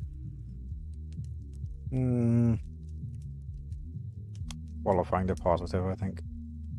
The Really? world is very dark to our dear Senora, is it not, Samuel? I did not know my own life was so devoid of meaning. I have always known that the earthly lives we lead are disgusting, Nosferatu thinking? and only war... Hold Yeah, up just okay. a sec there, cowpoke. Nosferatu thinking You is a really think little, all we can do is sow death and destruction? It's a little difficult sometimes to figure out.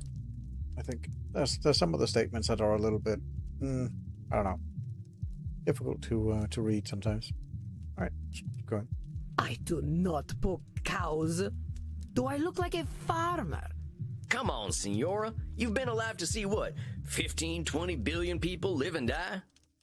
You really saying death and destruction is all each and every one of them ever amounted to? Well, perhaps not individually, but as an immortal I look at the greater arc of history. Well, most of us ain't looking to contribute to the greater arc of history, but that don't mean life's pointless. That's some Nosferatu thinking, I'll tell you what. But let's continue. I have always known the people have become fat and lazy, and living within the Garden of Eden is impossible in such a state. From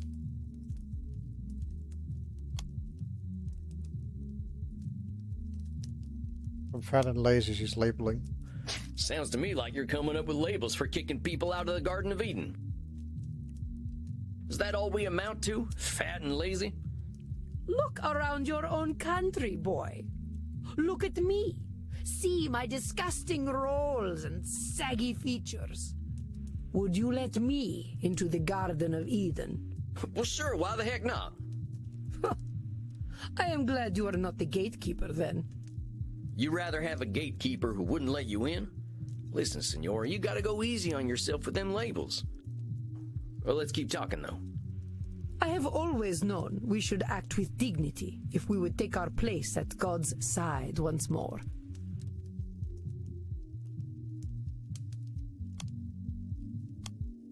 Control? She's trying to control the narrative. Oh? Who told our dear Senora all these things that must be done to reach God? I wonder how they were bestowed with such holy expertise. Right. I have always known we should act with dignity if we would take our place at God's side once more. I think it's not disqualifying the positive. It's a should statement? I think this here's the meat of it, Senora. The filet mignon. I fear your French is even worse than your Italian. Here's the thing, Senora. Who came up with all them shoulds that'll take you to God? Why, the greatest thinkers of history that I studied in my youth.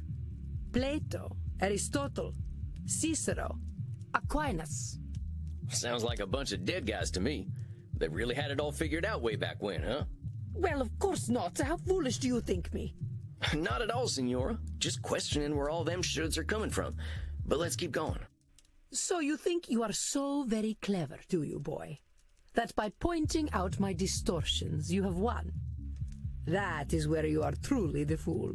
I already know how wrong I have been, that I have been chasing an impossible fiction all my life. Indeed, I now believe that even if we did follow the pathway to God, once we reached the end, we would discover that he, too, was a work of fiction. When I say God, I mean goodness, propriety, intelligence. God himself is a lie. I see. So you've lost your faith? Yes, it has crumbled to dust, much like myself in this fat, wretched old body. Beauty and truth are lies, ideas developed by ugly men to justify their existence. While we occupy ourselves chasing those ideals, they create space wars to leech our money and our vitality. Wow. Really throwing shade. And to think they call me judgmental while they created the false ideal to judge against. You don't think I'm judgmental, do you, boy? Absolutely, she's judgmental. Doing nothing but judging. I've never seen anyone judge more than you. Yes, absolutely. It's literally the... I wouldn't put it that way exactly. Besides, I ain't gonna call you names. In fact, that's where I think I want to challenge you. Senora, I think the person you're judging more than anyone is yourself. I know you got raised with all them high ideals, so of course you're getting disappointed when nobody can reach them. That's some heavy pressure, not just on them, but on yourself. I'd ask yourself what all that pressure's doing for you. Is it bringing you any satisfaction? We can't always control what things are going to be. This is not acceptable. Okay. I got some bad news for you, Senora. None of us really has the power to change the world on our own. Not even a clever lady like yourself. I suggest we start working on ways of helping you find a way to accept the world for what it is. But the world is base and unworthy. Remember that term I told you about? Nosferatu thinking? You're gonna strip all the color out of the world if you keep doing that. The world's a lot more than just base and unworthy. Nosferatu thinking. I am not used to having my own thoughts thrown back at me. Well, that's why you're here, ain't it? I ain't gonna help you change the world, Senora. All I can do is help you find some other perspectives. I suppose there is a certain simpleton's wisdom in the way you speak. Thanks, I guess. Very well, boy. I will consider what you have said. We will meet again in exactly 4 weeks. Do we have an understanding? Yes, indeed, Senora. Ugh. Please learn to speak properly by then. Well done, Samuel. I believe you handled Senora Este quite well. You kidding? That lady straight up hates my guts. Samuel, if Isabella Este hated your guts, she would not be shy about telling you so. That I believe. The older we get, the harder it is to gain a different perspective. Have patience. We are not all as wise as Samuel Walls. Guess it's just that simpleton's wisdom, as the Senora called it. Do not adopt her labels, Samuel. I will not stand for it. I know she was a challenge, but you rose to it as I knew you would. I think you deserve a night of hard drinking. What do you say? You don't need to tell me twice. All right, Andy. I'll see you later then. Indeed, Samuel. Enjoy yourself. Excellent work tonight. Rest in peace. Okay. Dang, I think that's enough abuse for one night. I could use a drink and a quiet night. Hey, cowboy. Why the long face? I used to say the same thing to my princess. Your daughter. My horse, actually. She never really understood the joke, but I still like telling it to her. You didn't answer my question, Gunslinger. What's got you down? Oh, I just finished up with my second client. She gave me a tongue lashing to remember her by. You ever talk to someone who's so educated and refined that they make you feel like a space alien? Only everyone I ever met in law school. At least until I learned to speak their language. You're a lawyer? Was, and no, I wasn't the blood-sucking kind, before you start with the vampire jokes. Just a wide-eyed DC do-gooder. But I get what you're talking about. People can use language like a membership card. You don't speak the lingo, you don't get in. Well, that's just what I mean. I just ain't sure I've got the lingo for a 500-year-old high society Renaissance woman. Well, how do you think your session went? Think she heard you? I think she heard that. Well, she did say that I'd given her some stuff to think about. And to tell the truth, she seemed kind of embarrassed about that.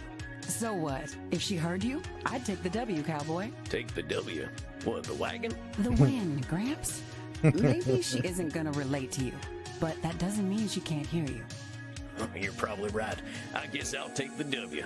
And while you're at it, I'll take some B too. That's blood, see?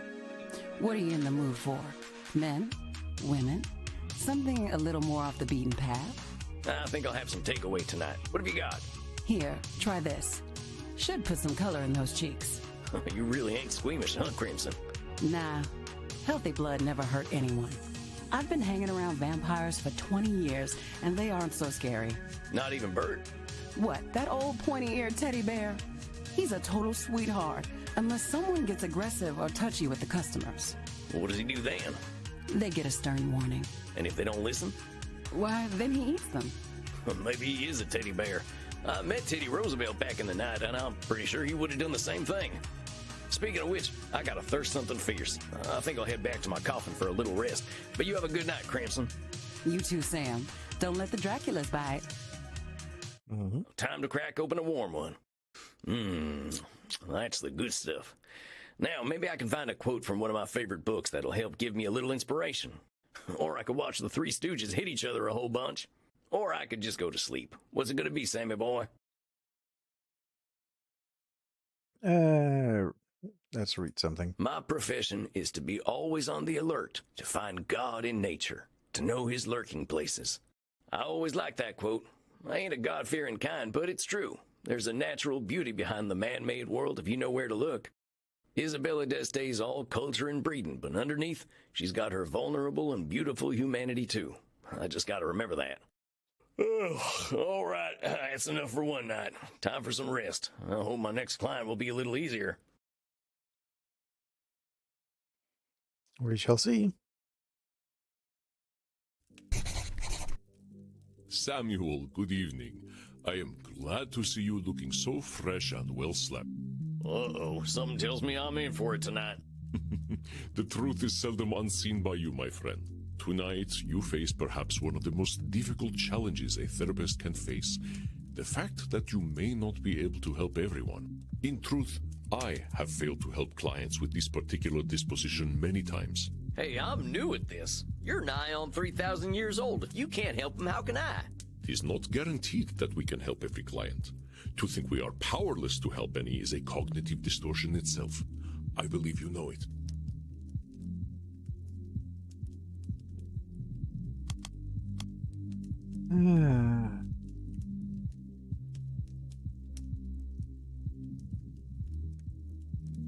It's not guaranteed that we can help every client. I think it's powerless to help every cognitive. You can know it. Yeah, all right. Control fallacy, I know. I can help some folk. That's right. Here, take a look at this case file. Theater feller, huh? I've known a few of them in my time. They can be a little, self-absorbed. He's looking for therapy because people don't like him, it says? He is one of the most revered actors in all of history. So he might have a few cognitive distortions. A few. He may not recognize them, Samuel, but all you can do is present reality to him. He comes. Remember, I will give you whatever advice I can. Good luck, my friend. I hope I'm up to this. What is this vampire I see before me? Let's take a look at him. Edmund Kean is 237. He's male and British. Edmund Kean was a highly influential Shakespearean stage actor during the Georgian period. He's credited with more personal interpretations of characters as opposed to pantomime performances. He lived a turbulent life on stage, dealing with alcoholism, sex scandals, and entitled behavior. He wishes to return to the stage, but expresses great anger at critics who might review him poorly. He demands respect as the greatest actor the world has ever seen. Oh boy. I'm Sam Walls. I'm your new therapist. Your dress, your bearing, your hat. You also are forgotten by time.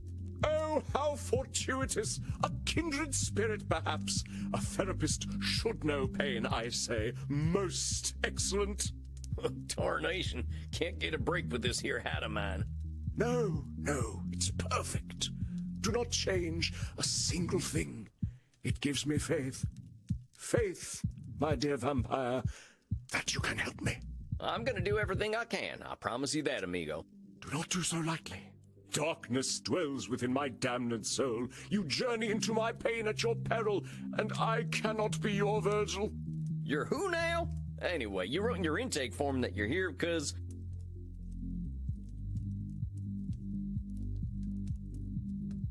Mortals don't appreciate you. You're confused about your sexuality. Your dressing room is too small. It's mortal that don't appreciate you. mortals don't appreciate you, you said. Indeed, and I fear they cannot. They must die to appreciate life. As mortals, they cannot ask the immortal questions. What is life for us who do not live? Why are we here? Why do we continue?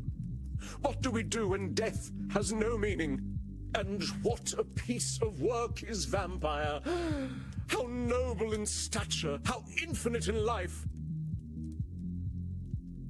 In form and moving, how express and admirable! In action, how like a demon! In apprehension, how like a bat! Ah, the beauty of the night! Well, let him keep going, it's fine. And yet, to me, we are but the quintessence of dust. Well, indulge him.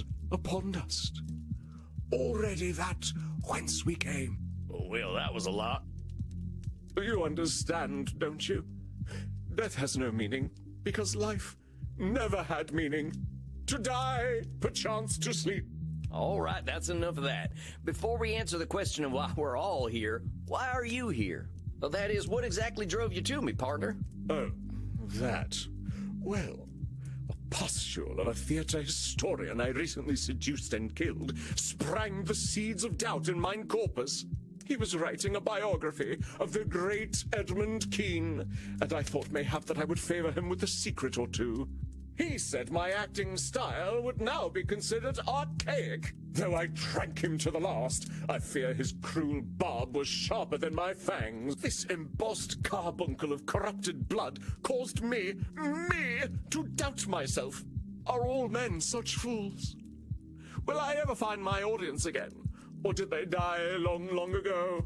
Help me purge these mortal concerns from my mind, dear man. We're always gonna have doubts, compadre. That's normal. But I think I can help you see things a little differently. So, he said your acting's out of date. Why don't you just tell me why it bothered you so much? Because it's simply not possible. Acting became a noble craft entirely because of me. In truth, I am perfect.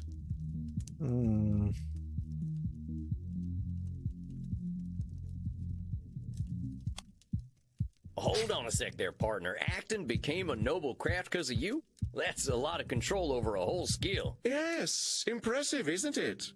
So long as men can breathe or eyes can see, so lives mine art, and this gives life to thee. Well, those are some pretty words. You make that up yourself? It is the bard himself, boor. Well, maybe he had something to do with the development of your craft then. It ain't been just you. Well, naturally. But Shakespeare's works are simply words upon a page without me. Compadre, I think you know he gave you a leg up in your career. You can share in the success a little. Oh, there are celebrated actors in these times, yes. But any success they have is due to my beating the path for them to follow.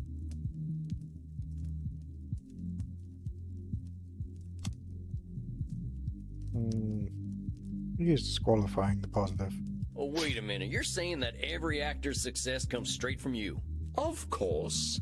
Even the greatest among my art would have been consigned to obscurity had it not been for my advancements. Every single one of them ain't had nothing of their own to give to the theater? Well, I suppose one or two actors in the last 300 years have impressed me. Well, don't you think they deserve their own success? I suppose mortals are owed their 15 minutes of fame. One must have some pity for them. We are not monsters. But the actors of modern times, they are shallow, beggarly parrots. Parrots who screech the lines, but do they know them? Do they feel as we feel? Oh, he's labeling. So you're saying modern actors are parrots? Indeed. They are only mimics, and thus no better than a well-trained bird. You don't think they're actually birds, do you? My dear boy, they live such short lives.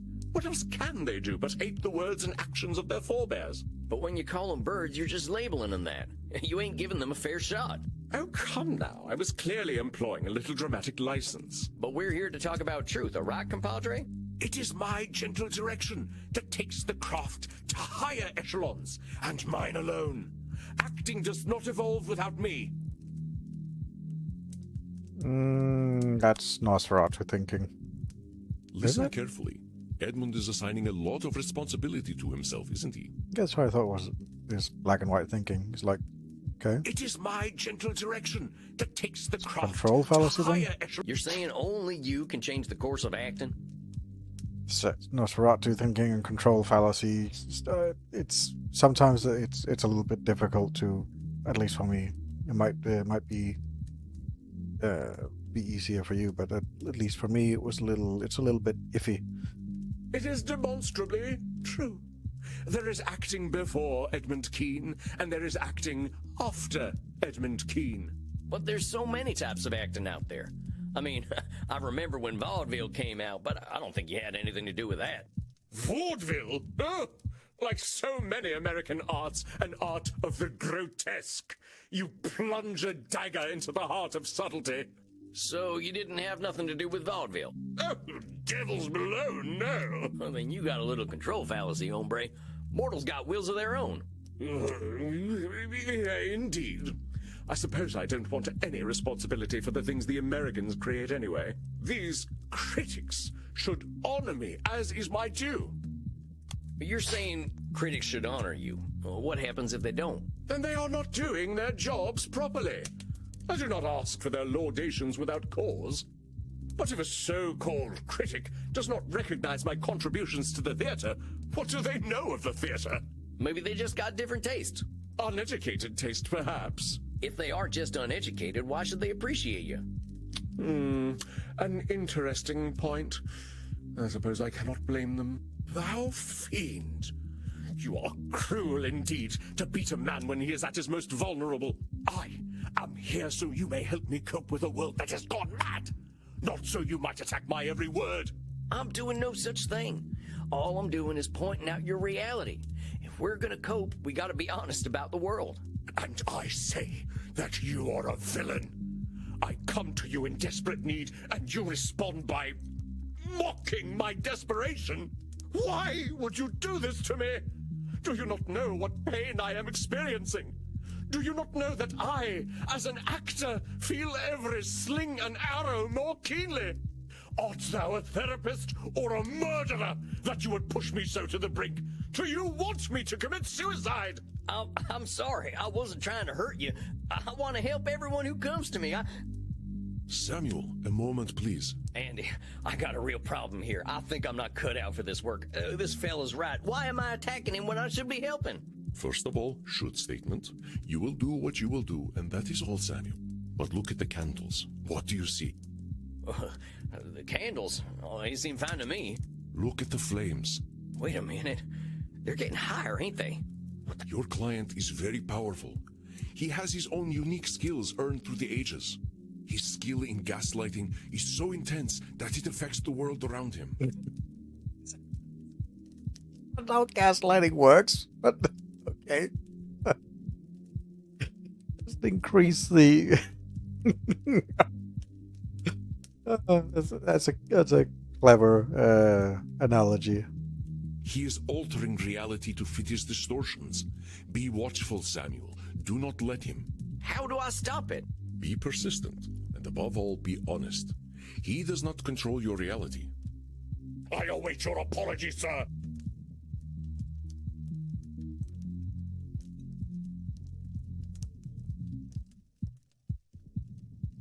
Easy, boy, easy. I shall not go easy. I shall not. Ain't nobody gonna hurt you. There's a good vampire. A good vampire? What on hell? You're safe now. Ain't nobody here to hurt you or make you feel bad. I'm your buddy. That's us. We're just buddies, ain't we? Buddies? Yes. A friend. A friend. A friend who wishes to help me. You feeling better there, compadre? I must confess that I am, though I scarcely understand how.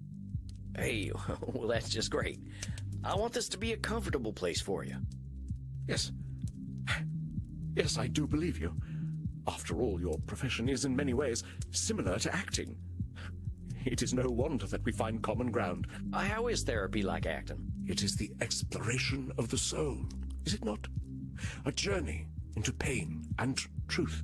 We see those pains and truths and reflect them onto the cruel world. I ain't sure I quite see it like that, but it's true that reflecting is important. Kind of funny when we can't look in a mirror, huh? One of death's cruel ironies. Thus must we see our reflections in the mortal audience instead. You care a lot about what the mortals think about you. Of course I do. Why should I give a fig about what we dusty old folk think, eh? Most of us are stuck in our relative pasts, if you'll pardon the offense. But all them folks die. You're what, 300 years old? Don't remind me. Yes, they die, but I cannot. I must not. If I do not exist in their hearts, there is only the purgatory of oblivion. You cannot, you must not. You're talking like there's only one future. For me, there is only one future, save oblivion. Come on now, that's a little extreme. 'Tis not so. What else have I but the stage? Well, that's a fine question. I'll tell you what, though, compadre, you are more than the stage. What if theater just didn't exist? Perish the thought. Perish it with all due enmity. Unlike some vampires, I am not some blood-guzzling parasite who will idly sit and wait as the world turns. You calling most of our kind parasites? I am, for that is what we are, if we are nothing else. Alright, let's just forget the part where you're insulting other vampires, myself included. If you say that you're a parasite if you don't do something, you're gonna be scared as hell of not doing that thing. As an immortal, I aim for loftier goals. Can you hit those goals if you're busy being afraid of turning into a parasite? Ah, but your humble speech does belie the true wisdom beneath. I am indeed cruel to myself. I died for the stage, so I should live for it as well.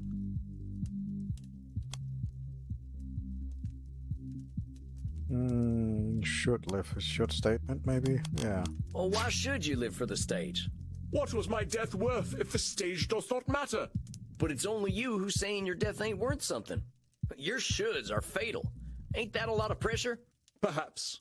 Though one might argue that all great actors must be forged in fire. But is acting really the most important thing in the world? I shall assume that you jest. Vampire society's of no use to me. We are so few, and I cannot have an adoring crowd without a crowd.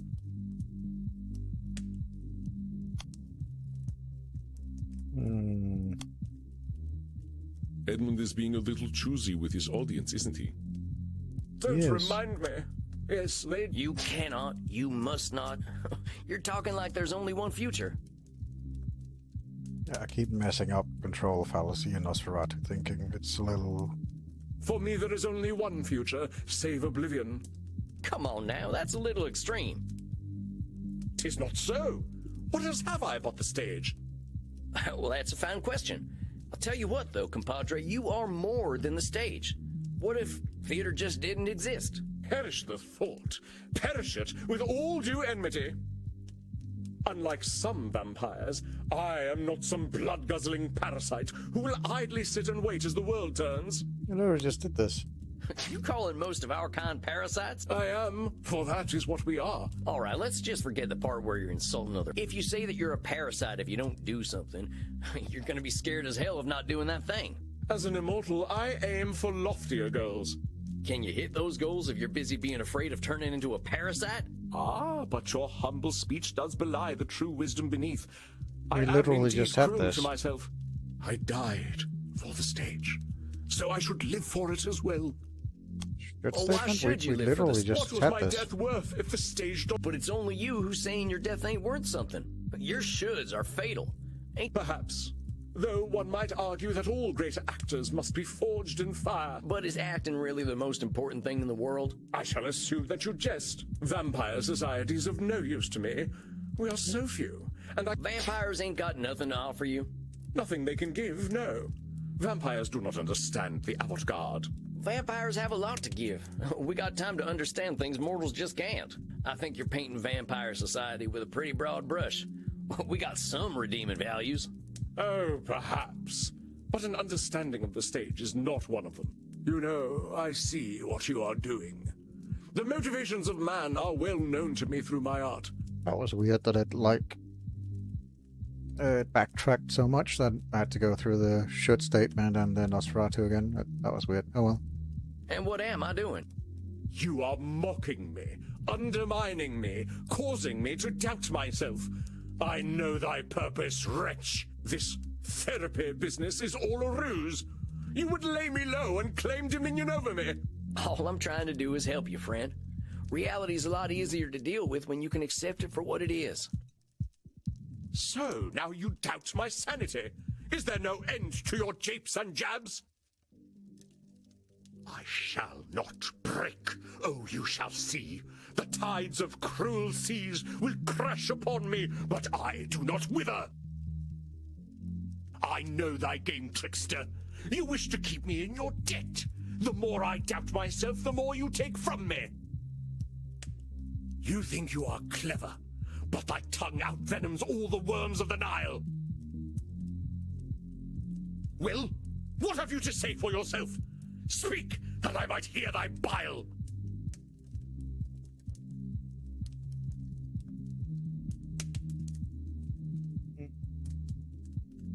Tame him like a wild horse. Edmund, I ain't doing this for a profit. I just want to help vampires like myself. The man doth protest too much, methinks. Think'st thou that if thou wouldst pile lie upon lie, the ensuing mountain would be too high for me to see?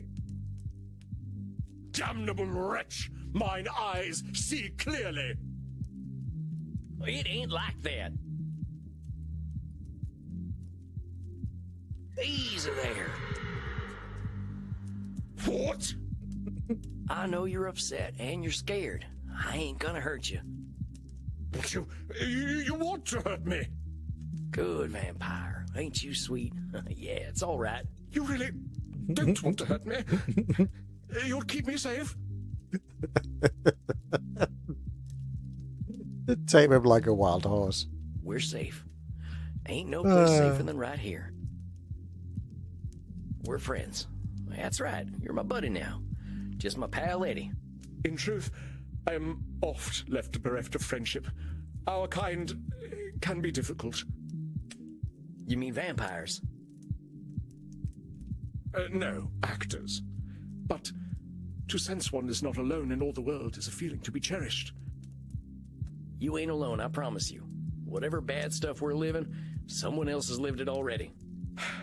'Tis so. Many geniuses were unappreciated in their time, with wonders of their craft consigned to history's dusty pages.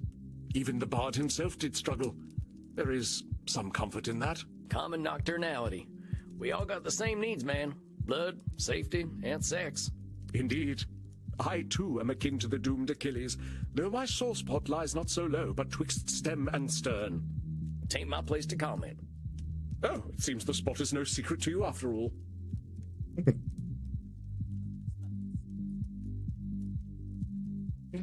Really?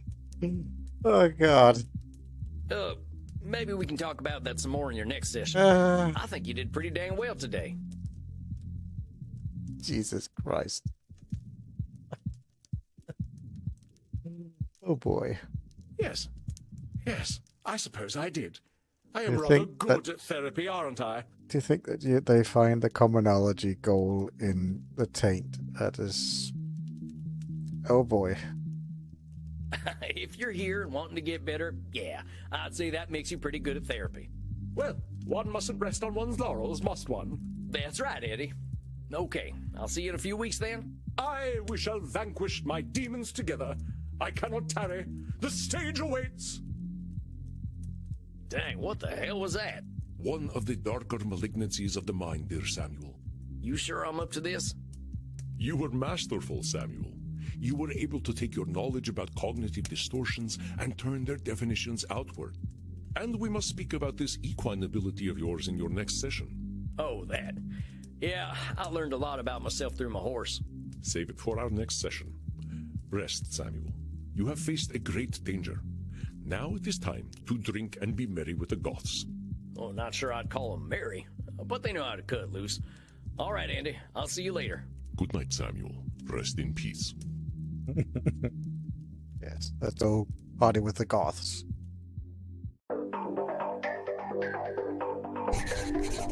Well, that was one of the weirdest experiences of my life. I probably want to forget that. I should go talk to Crimson. If it isn't Sammy the Kid, plop that butt down. Got a shot prepared for you. Well, thanks, Crimson. What is that? Bloody Mary? No, a Bloody Steve. Of course it is. How's the crowd tonight? You know, it's funny. They're a little on the weird side tonight.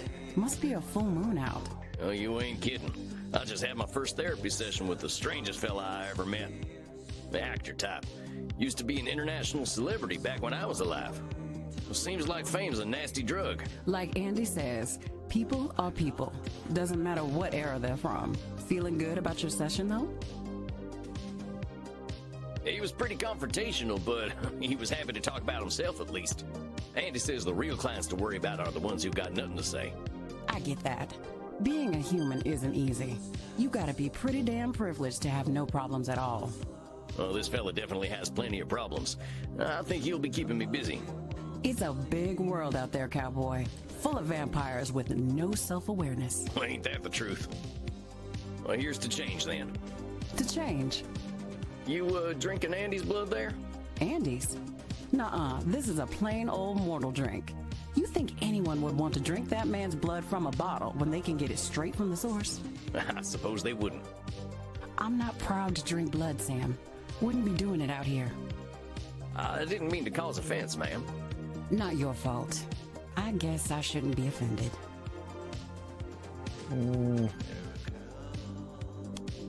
Who's telling you that you shouldn't be offended, Crimson? I know this blood drinking stuff is complicated. Damn right it is. Look, I have customers to deal with, but let me give you some advice, Buffalo Bill. No therapy in here. What happens at Eminard happens with consent. Got it? All right, that's fair, and my sincere apologies. It won't happen again. That's right. Oh, dang it. I've gone and made myself unwelcome. I better get out of Crimson's way. You. Oh dear. Huh? Do I know you? I know you. I've been watching you, vampire. Yep, that's me, drinking blood to live. Yes, you do. I saw you. I see everything. My name is Penoptibella. It means I see all, and I am beautiful. I saw you in the kink room with Reinhardt and Maxi, and now I see that you are thirsty and would like to drink. Yep, that is so. Come, drink from my neck. I wish to see what it is like. Okay. Yes, I see now. That was very pleasant. Thank you. You will go to your coffin now to sleep. Well, if you wanted to cuddle. It is normal for vampires to enter a state of torpor after consuming the blood of another. I wish you an excellent torpor, vampire. Thanks, I guess. I guess I'd better get some shut-eye. This night has gone on long enough. All right.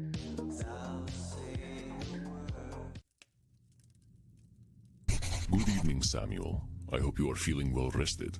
I have a new client for you. Another one? I think my caseload's starting to get a little crowded. Worry not, my friend. I shall not unload all the world's cares onto you. I know how strongly this next client requires aid. She is a great deal older than most of the clients you've seen, and sometimes it is harder for the elderly to see reality. It took me far too long to do so. She as old as you are? Not nearly. Thus, she should be more ready for change than I was. Take a look at her intake form. 1,804 years old. It's from the Bronze Age. Okay. Dang, she died young. Makes me wonder why I waited so long to kick the bucket. Could have left a nicer looking corpse. Alas, death does not often allow us to have much choice in the matter. Says here she doesn't leave home unless she has to.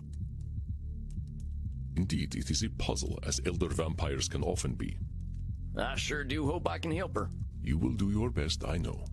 Let me allow you some privacy. She comes. Hello? Yeah, let's take a look at her. Meddy, an elderly vampire like myself. Meddy has lived mostly alone for the past 2 millennia. She grew up among wanton violence between Irish clan warlords and has since kept distance between herself and mortals. She now spends most of her time online, where she's become a streaming celebrity. I do not know what this means, but perhaps a younger vampire might. She has expressed frustration at the increasing demand of her followers. Suggestion: be patient with the elderly. Okay.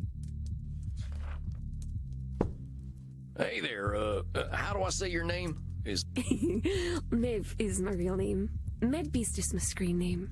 You can call me Meddy if you like. Oh, mighty fine meeting you, Meddy. I'm Sam. Is that all you are? I couldn't rightly say. I ain't no more or less than Sam. You're a cute, strange cowboy man. I don't know that you should be calling your potential therapist cute, miss. Not in a touching bodies way. I mean, you're more like a rabbit or a mouse. Oh, I want to dress you up in a little mouse onesie and watch you scurry about. Okay. You can keep your hat on and be a little cowboy mouse. Oh, I like that very much. I'd keep you in a little cage and give you lots of cheese and, of course, a wheel to run on. You can be my whiskery little pet. What What is the matter, Samuel? I think I'm out of my depth here, Chief. I ain't keen to be anyone's pet. Older vampires such as myself can sometimes be uncomfortable to be around. I believe this will be an excellent challenge in setting boundaries, Samuel. Explain to her your boundaries. You will be modeling positive behavior and saving yourself a little trouble. Yeah, just a little. All the more reason to be clear and polite right now. Good luck, Samuel. I know you can do it. You look distracted, little mouse. Have you smelt a bit of cheese? Did your whiskers twitch? All right, miss, before we keep going, I think we need to set a few boundaries. I don't want to wear a onesie. I don't want to eat cheese. I don't want to live in a cage. I think that about covers my boundaries. All right, let's go with it. First of all, I ain't gonna wear no onesie. I don't think I could find one that'd fit. I could sew one for you. I would make the neck hole really big so that your funny hat would fit right through it. Okay, well, maybe I wasn't being clear. I don't want to wear a onesie. But it would make me happy. Well, it wouldn't make me happy, miss. Fine. But I don't like it. I don't eat cheese, you know that. We only drink blood anyway. Mortal food doesn't exactly agree with us. But a mouse who doesn't eat cheese is hardly a mouse. But I'm not a mouse. Then why do you have twitchy whiskers? I just like the way they look. So do I. That's why I think you should eat some cheese. Well, I ain't gonna. Take it or leave it. You're very mean for a mouse. This stuff about putting me in a cage and making me your pet are things you should be doing with a blood partner. Besides, I make the rules about my own body. If I don't want something, you gotta respect it or find a new therapist. You don't want me to do things to your body? You cut that out. I'm serious now. Very well. Be that way. I think that about covers it. Very well. It's a little boring. People usually let me do what I want to do to them. Well, this is less boring then. It's something new. I suppose you're right. It's very clever, strange cowboy man. May I still call you a mouse from time to time, though? If it'll make you feel comfortable, I guess it ain't hurting me. But let's get to you and why you're here. Now, it said on your intake form that...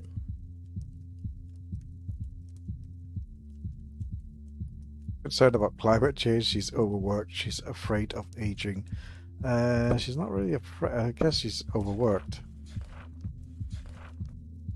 She expressed frustration at the increasing demands of her followers. I would say she's overworked. You're overworked, it said. You're not my first client with that problem. What line of work are you in? I play video games. Video games? Like Star Invaders? No, silly.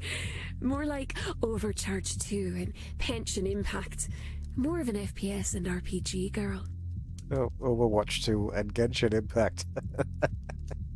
Fair enough. I don't know what them things are. I kind of figured video games were just a fad, like collecting ferns was in my time. Video games are lots of fun. There's even one where you get to play a cowboy and kill bunches and bunches of people. Red Dead Redemption? Then you get to pretend you feel bad about it. But after that, you kill even more people. Red Dead Redemption? Shucks, that there might give me some flashbacks. But you're working by playing video games? How's that? I stream on Glitch. I have millions and millions of followers there. Okay. Wait just a gosh darn minute. People are paying to watch you pee? Of course not. That sort of thing would be on my Only Zealots page. Of course. If I could pee. Which I can't, because I'm a vampire. Oh, she has an Only Zealots page. Yeah, of course she does. Alright, you gotta walk me through this. Oh god. Let's take it from the top. What's streaming mean if it ain't peeing? Streaming means to share your computer screen to the internet. Like watching the cinema, only instead of people shooting each other, it's you answering emails? Sort of. Mostly people just like to watch people shooting other people. Only it's little computer people that only look like people. Clear as mud. I got some more questions about them funny things you mentioned, though. What's Only Zealots? That's a very special website where my very special followers get to see me do naughty things for money. You've been around a long while. Do you need money? No, of course not. But I do like having mortal bloodbags who will do anything for me. They're very useful. This whole thing makes me feel old. But you're only a baby vampire, strange cowboy man. I'm glad you're not the kind of baby who poops and pees, though. That's quite icky. I had some more questions. What's all this RPG and FPS stuff? Role-playing games and first-person shooters. Kinda dark to be playing games about the first person you ever shot. That ain't a good moment. It's not. You're extra silly. It's a video game with a first-person perspective. It only looks as though you're shooting someone. I like the ones where there's lots and lots of blood. I end up feeling quite hungry. Are they still using corn syrup to look like blood? It never looked realistic to me. They don't use corn syrup in video games. You're very funny. I'm glad I'm funny, I guess. Let me ask you something else about these video games. Alright, I think I understand a little better. You're working pretty dang hard for all them followers. What do you need them for? Lots of things.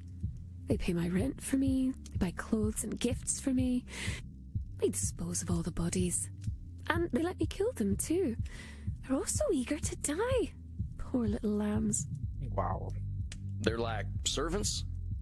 Servants, little sheep, whatever you'd like to call them. And they're willing to just up and die for you? Oh, naturally. Sometimes all I have to do is smile for them. They find it enchanting. And they quite like my breasts and vulva.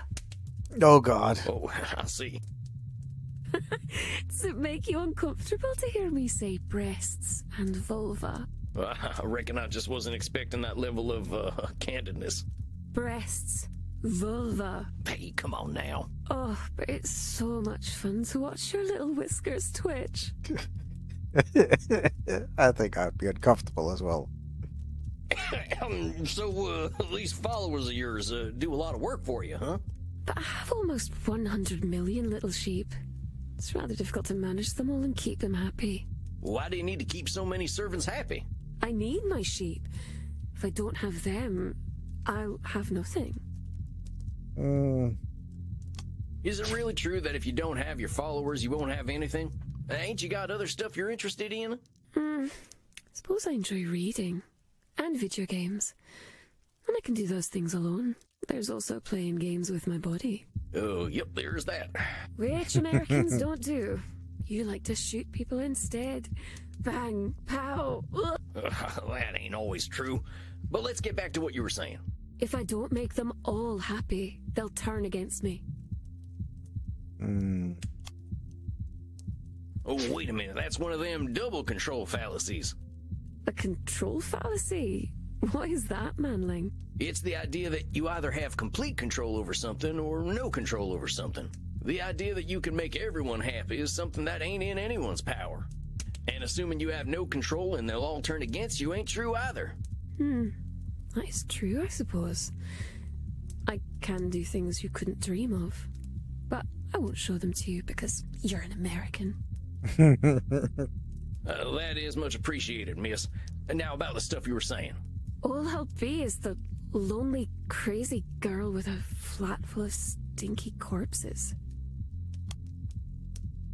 Let's ease off them labeling terms. Don't go calling yourself crazy. But I am crazy. And I know how strange I sound to these short-lived creatures. I reckon I might sound the same if I were around as long as you and seen some of the stuff you've seen. Besides, crazy ain't got any kind of real meaning. What's sane? You've been around a while, you know them definitions change all the time. I suppose that's true. Don't think any of us are really sane. I think that's a heck of a lot closer to the truth. I just want to look at my body parts anyway. Don't have much else to share, it seems. Come on now, you've been around for nearly 2,000 years. How in the heck could you have nothing to offer? I'm sure you could tell me all sorts of things about history and the places you've been to and the things you've done. If I talk about things I like, my followers abandon me. Fickle little bloodbags. They always like it when I show off, though. That's a problem with your followers, not you. Don't go disqualifying the positive things about yourself just because they don't see them. You're very kind, Manling. If you were one of my followers, I might even let you live. A very kind gesture, miss. I can't help but think, though, I should make my little sheep happy. After all, they are willing to die for me. You say you should keep your followers happy. Do you like it when they're happy? Just because I kill my bloodbags doesn't mean I wish to be cruel. After all, they're so cute when they die with smiles on their precious little faces. I'm glad to hear that, but here's the thing. When you say you should make them happy, you turn it into a responsibility. If you got 100 million people you should please, that's pressure you don't need. Get what I'm saying? You are too sweet, little mouse. Like a sugar mouse. Someone might try to eat you. Heck, they already did. How do you think I turned into a vampire? You make me seem very silly for worrying so much about my blood bags. I'm not a very good vampire, am I? Well, what's a good vampire supposed to do? My blood father used to tell me that we were supposed to be gods. Told me that we would rule all humanity. I imagine he'd be ever so disappointed in me. Well, blood parents are always complicated. They like continuing their legacies, but people ain't too good at being anything but themselves. I wish someone would tell him that. He's a very bad listener. Well, you should be proud of yourself for getting away from him. I know it ain't easy. Oh, I didn't leave him. The druid sealed him away long ago. He'll slaughter us all when he escapes. And there will be nothing we can do. Oh, it's gonna be ever so much blood. I think we can handle a vampire. There's a lot more of us now, and I bet the bastard ain't even heard of a gun. You don't understand. He's a wizard. Well, last I heard, wizards ain't bulletproof. Let's give ourselves a little credit. I ain't gonna worry too much about this fella. Besides, if he is coming back to kill us all, we only got so much time to enjoy, right? These dang followers of yours have got you stuck at home, though. It's better this way. It's not safe outside. Well, why do you say that? Because there are bad people out there. They've tried to burn me, touch me, enslave me. They are cruel and horrible. I know you've been through some tough times, Meddy, and you got a hell of a lot of reasons to think people are all awful. But those experiences ain't the be-all and end-all. There's a lot of bad, a lot of good, and even more in between. Maybe. But it's safer to assume that it's all bad. Mortals are very afraid, and when mortals are afraid, they are quite cruel. That's more of that all-or-nothing thinking. There's billions of people out there now, and more differences between each and every one of them than you'd expect. But I don't need to endanger myself anymore. I have my sheep. I'm sure we'll get to talking about them real soon. I can talk about them now. They help me stay in my flat. If I stay in one place, I have power. Instead of them burning me, I can burn them. And touch them and enslave them. With all due respect, miss, you're playing with sunshine here. Life is always going to change. That's the one thing we can be sure of. Your retreating from society is only going to make it harder to face the changes ahead. Such as when the machines arrived. What machines are you talking about? The ones in the factories. The ones who made me leave the bog. Did not like that very much. Not at all. Oh, look, I didn't want to upset you. You're here to handle the world a little better, and that means being honest about what might happen. That makes sense? Yes. The machines keep getting stronger. I should be ready for them. All right. Well, let's keep talking. They used to call me Calich Namona, the witch of the bogs. I like it that way. I like it when they think I'm a monster. Listen carefully, Samuel. Meddy is describing herself in quite certain terrible terms, is she not? Sure. They used to call me... Hold on a sec, Meddy. I get that there's safety in people thinking you're some kind of monster. But what I can't abide is you calling yourself one. Names have power. You know what they used to call me? Fuzzy McWhiskers. Scaly Tail Sam. Ooh, Scurrying Sam. They called me Slaughtering Sam. And as you might imagine, I didn't earn many friends with that name. That's not very cute at all. No, it ain't. I didn't feel cute neither. I felt like an evil bastard, and that ain't a good feeling. I didn't say I liked being a monster. It just makes me feel safe. Then let's find a way to help you feel safe without calling yourself a monster then, huh? But keep going. If I want to be safe, I should show them what a monster I really am from the safety of my lair. Well, why should you show them what a monster you are? So that they'll know to stay away, of course. And is that the only way people will stay away? It's the way I know. I used to put severed heads outside my cottage, but the policemen don't like that very much. So what if I said you should protect yourself by putting severed heads outside your place again? I'd say you should learn otherwise. The police can be very mean. That's what I mean. Should doesn't allow a lot of wiggle room. It might seem like it's just words, but them words can lock us up tighter in a bank vault. But let's keep talking. Living alone is the life I know, anyway. Well, I've known for millennia. I can't survive in society now. We ancient vampires are very few. I can tell you with some certainty that your client is very good at hiding her true capabilities, perhaps even from herself. Living alone is the life I know, anyway. Well, I've known for millennia. I can't survive in society now. Disqualifying the positive. You know, you're what, some 1,800 years old?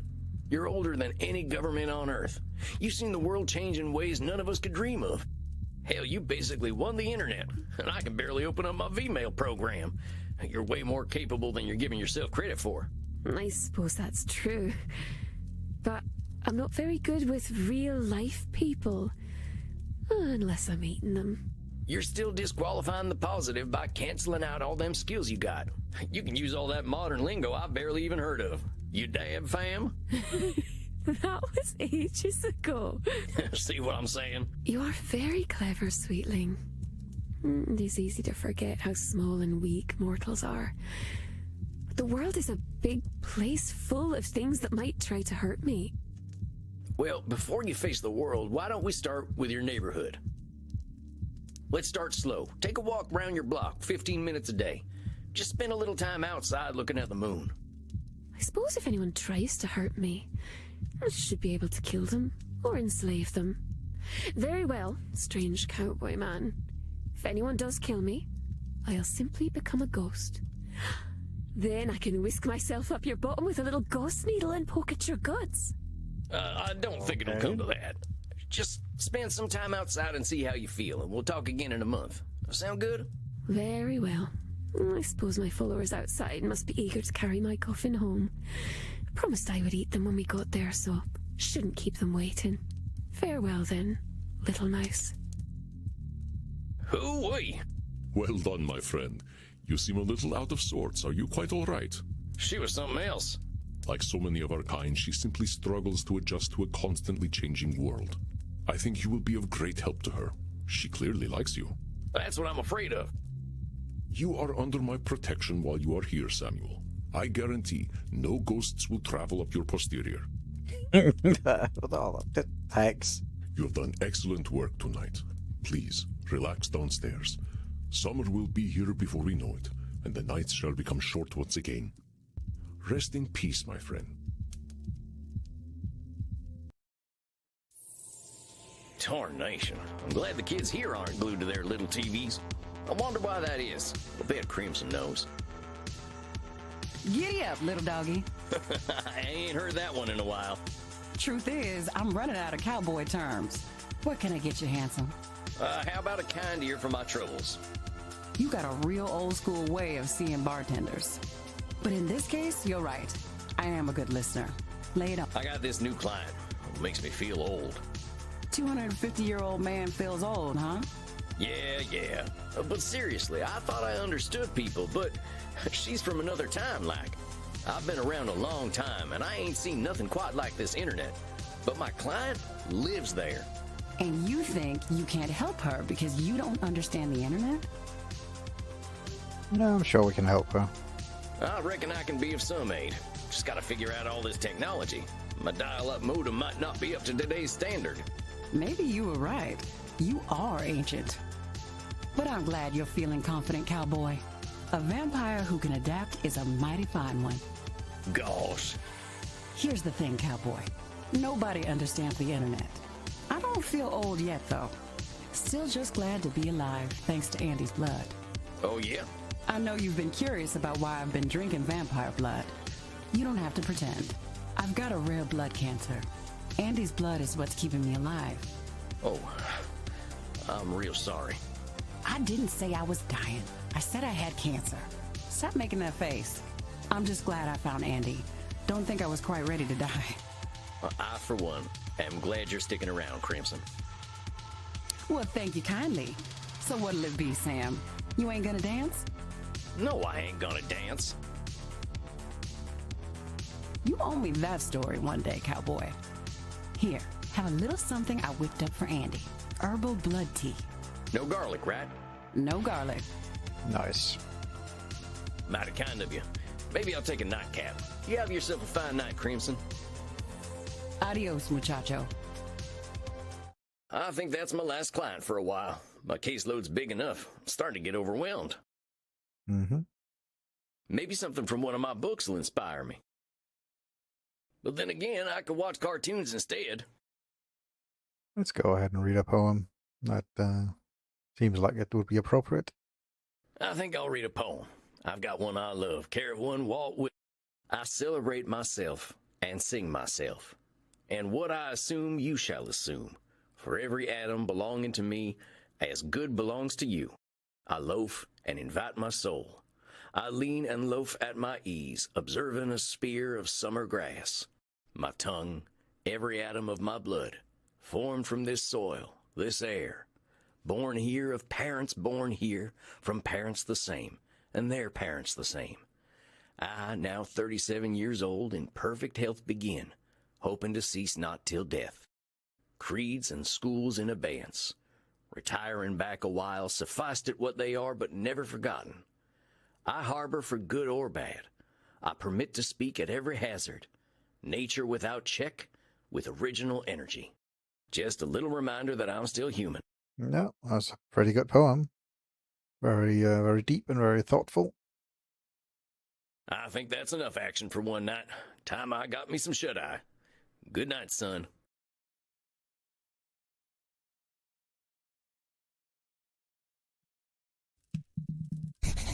A fine evening to you, Samuel. How are you feeling tonight? Not bad, not bad. A little overwhelmed, but I guess I kind of have a lot going on these days. Indeed you do. The mind is an easy place to get lost in, is it not? You ain't kidding. Keeping all them cognitive distortions in my head and sorting through all my clients' problems ain't easy. We are not machines, Samuel. I believe you will find that you can never handle everything at once. There is a term the mortals use these days, multitasking. It's a kind of meta-control fallacy.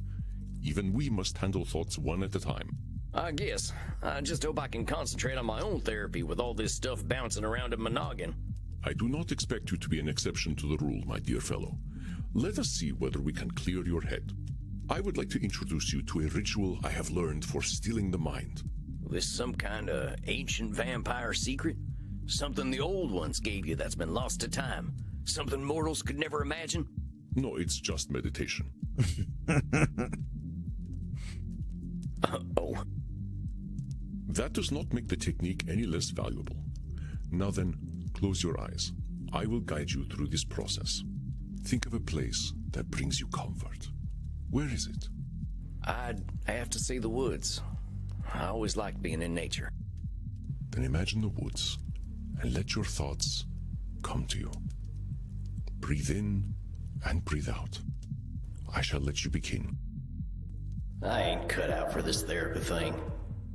And it sure is a tall glass of water.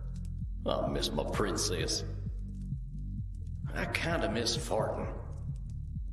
Focus, Sam, focus. Who's got a pretty mane? Wonder what's on Batflix. Should I hook up with Reinhardt?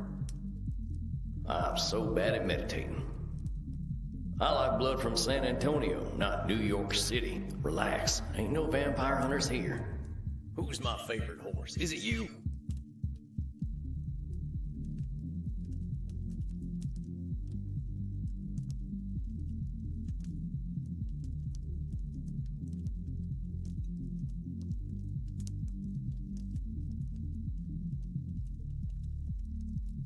How are you feeling now? Interesting little minigame. Yeah, all right. Fine, really. All them thoughts just feel like thoughts. What sorts of things came up for you? Well, I thought about my clients. I thought about all them cognitive distortions. My horse came up a lot. Your horse?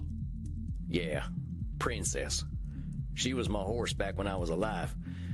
I still think about her every day. I understand. I have bonded with many horses in my own life, but it sounds as though the loss of Princess was particularly fraught. Yeah. Would you like to start there?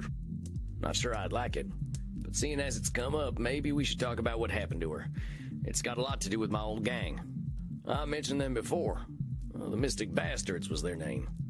They were the gang to join if you had nothing to lose, and I had nothing to lose. That sounds like some Nosferatu thinking, my friend. Oh, I can see that now. But it turned out I still did have something to lose. And they took that from me to prove my loyalty. They took my princess, killed her in cold blood, and made me watch the whole thing. They made sure she saw me too. Oh, Samuel, I am so sorry. I just stood there, watching her dying, with them big eyes looking at me like she knew I betrayed her. They knew what it would take to break me, and it's my fault for letting them do it. But Samuel, these Mystic Bastards, it sounds as though these loyalty tests were a cruel, mechanical part of their indoctrination process. These are the actions of a cult. They had no special care for you or your princess. Well, sure as shit worked. They knew where to hit me, and it's my fault for letting it happen. What they did, Samuel, had little to do with you personally. You were vulnerable, and they took advantage. This is what cults do. But Samuel, you are exhibiting a cognitive distortion known as personalization. You are attributing the Mystic Bastards' actions entirely to your own supposed failings. While it is natural to grieve for your horse, holding yourself solely responsible is neither fair nor accurate. Hold on a sec, my head's hurting. I can't hold on to all them distortions all the time. Ain't personalization a lot like a control fallacy? An astute observation, Samuel. Personalizations are often a form of control fallacy. While control fallacies often manifest as a belief that you have more control over external events than is actually the case, personalization is a more specific tendency to believe that external events are reactions to you. But let us leave control fallacies out of the picture for now. You are correct that keeping all distortions in mind at once is unrealistic. I would not interrupt your thoughts if I did not think personalization important. You are shouldering the blame for Princess's death. I can see that. Well, if it ain't my fault, who else's is it? The Mystic Bastards, of course. Let me put it into perspective for you. I will make a series of statements, and you help me identify the personalization distortion. Okay. I overslept in my coffin because I forgot to set my alarm.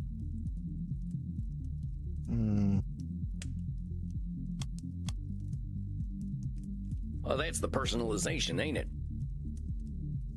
No, Samuel. If I forgot to set my alarm, that was my inaction or inaction. It is not a distortion to acknowledge this fact.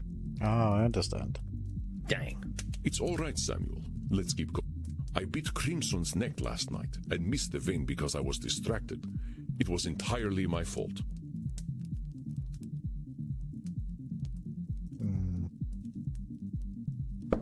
See here.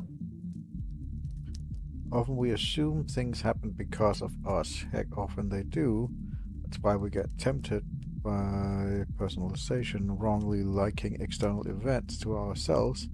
Well, okay, so him biting Crimson's neck was totally his fault then, because he was distracted. That's not personalization. Netflix raised my subscription price again because they knew I would pay no matter what.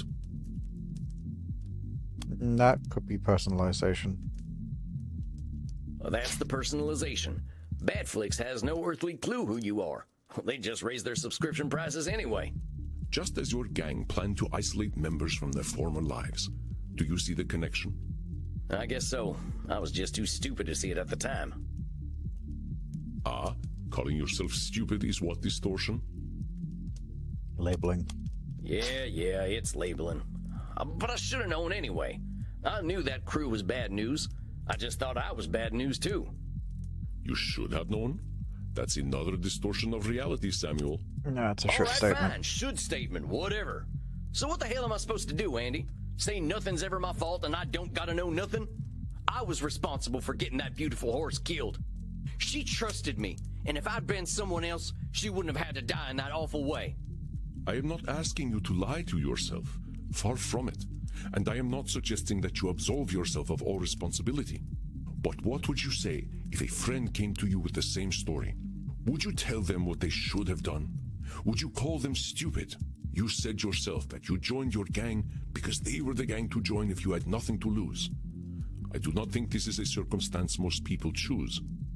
Yeah, I suppose. Remember, Samuel, we are trying to reframe our thinking by clarifying these distortions. I know it may feel as though I am picking on you, but I am not. Let us forget what you should have done to make room for a different distortion. You are drawing a direct link from your emotion to the death of your horse. This is a distortion called emotional reasoning. Okay. I understand the guilt you feel, Samuel, but your guilt does not act on its own. This terrible thing, it did happen, and some choices you made undoubtedly created the circumstances for it to occur. You are not blameless, but let us restrict your blame to what you have actually done. I'm sorry. I get awful worked up when talking about my princess. You should have seen her, Andy. She had these eyes. She looked right into my tainted soul and still loved me. I understand, Samuel. We feel tremendous guilt when we fail an animal. When we look at reality, it is not to dismiss our burdens, but to process them fairly. I would like you to understand emotional reasoning so you can see how emotions color our thoughts. Please listen, and call me out when I am using emotional reasoning. I feel anxious. Perhaps it is the garlic naan I smell from the Indian restaurant next door. The mood in my club is somber tonight. I am sure it is a reflection of my own dark mood. That could be emotional reasoning. That's the emotional reasoning right there. I don't think them folk in the club know too much about how you're feeling. Exactly. Our emotions can feel all-encompassing, and that is purely biological. We are animals, Samuel. There is a small cluster of brain tissue at the base of the cranium that tells us we are safe or that we are about to die.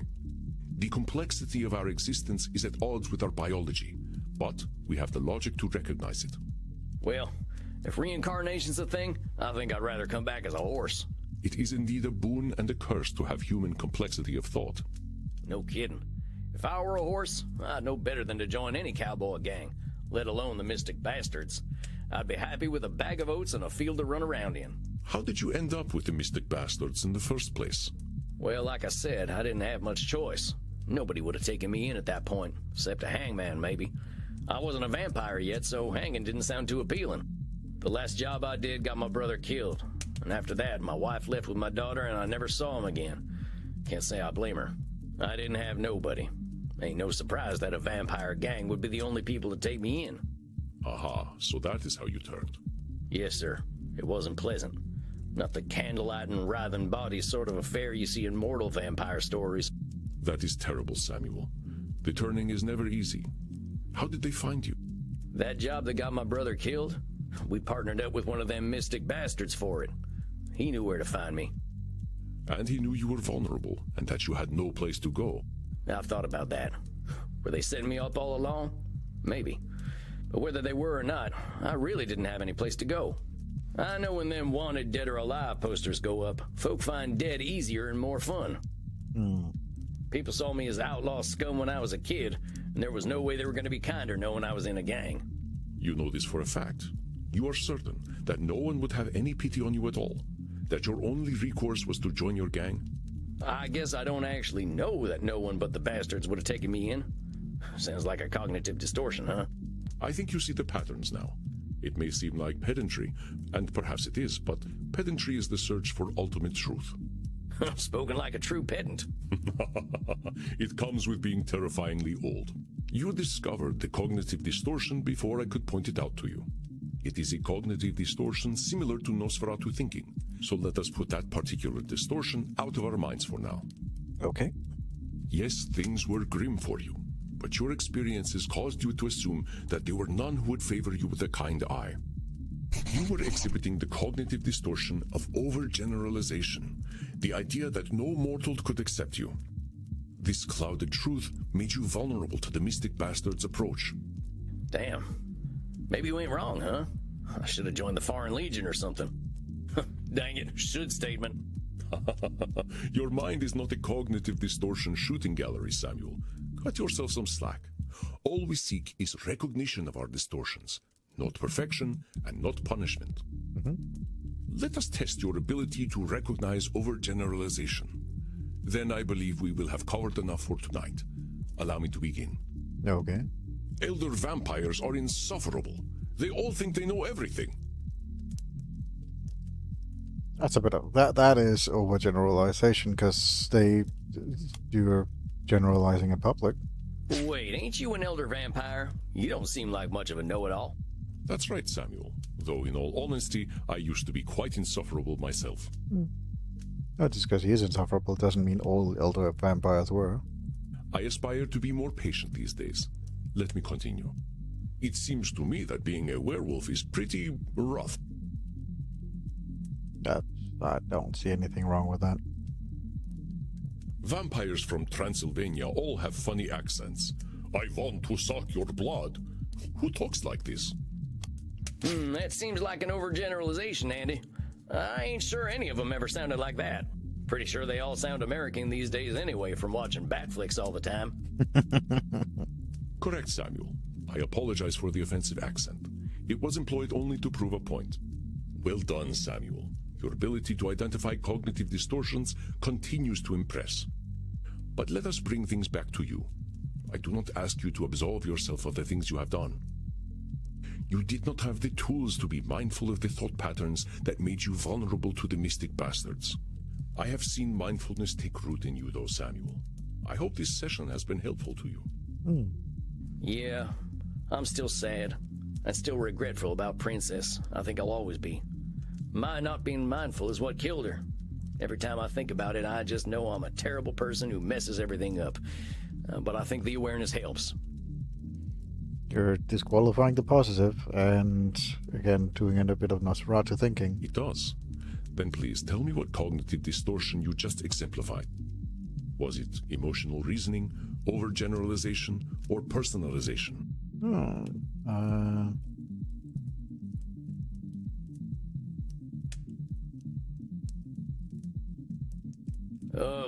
I guess it was kind of all of them. Masterful deduction, Samuel. Your sense of self-awareness is most impressive. Yes, because he generalized, he used his reasoning, and yeah, it kind of all went into one big hodgepodge. Remember, cognitive distortions are not a cudgel to beat yourself with. Yeah, I was going to ask about that. If we're spouting cognitive distortions all the time, ain't my clients going to be mad at my constantly interrupting them? You continue to impress. Yes, we cannot bully our clients with distortions. Thus, I find it is best to clear our minds and focus on a few during each session. Keeping endless distortions in mind is not easy for a therapist either, after all. I think we have done excellent work tonight, and I'm certain you've built up a thirst. I know this evening was emotionally intense. Ask Crimson for some scotch. She's gonna find a Scots person, isn't she? Drinking booze ain't exactly compatible with our biology, Andy. By scotch, I mean Scottish blood. There we go. It's iron-rich and quite delicious. I age it in whiskey barrels. That sounds pretty nice. I might just do that and call it an early night. As you wish, Samuel. Rest well, and do not lasso yourself so tightly, as you say. You are deserving of love, especially from yourself. I'm just gonna leave before I get more embarrassed. Aww. Very well, Samuel. Rest in peace, my friend.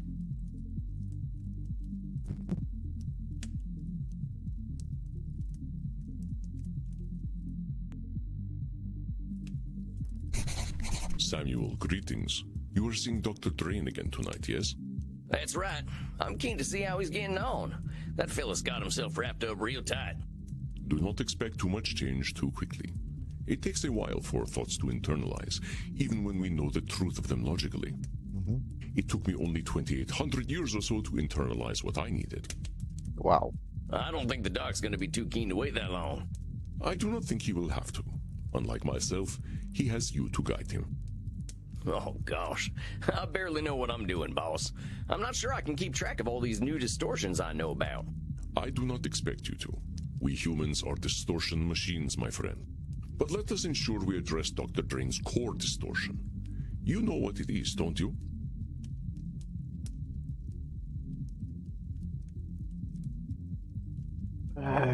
It's a should statement.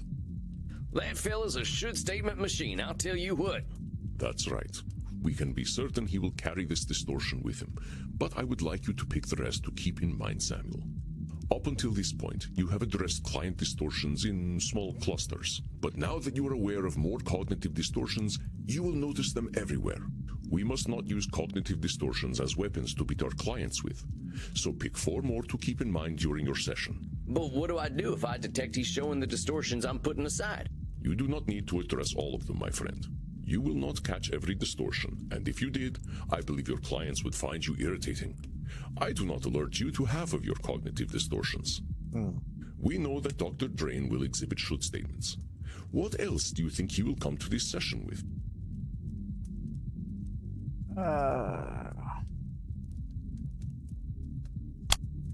Control fallacy, personalization, overgeneralization, and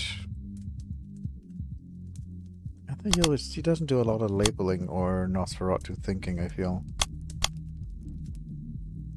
It could be emotional reasoning or disqualifying the positive. Disqualifying the positive because he does actually get something good out of it, his addiction.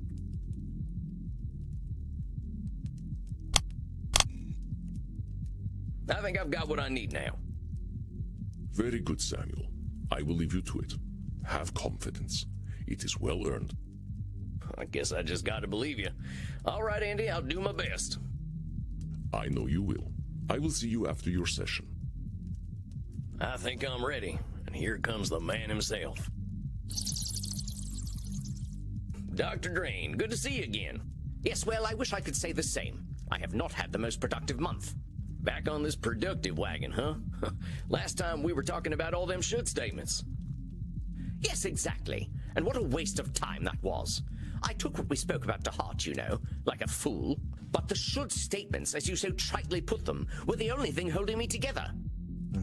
You ignored the addiction problem I came to you with. Nay, worse, you told me it was fine. And oh, how eager I was to test that theory.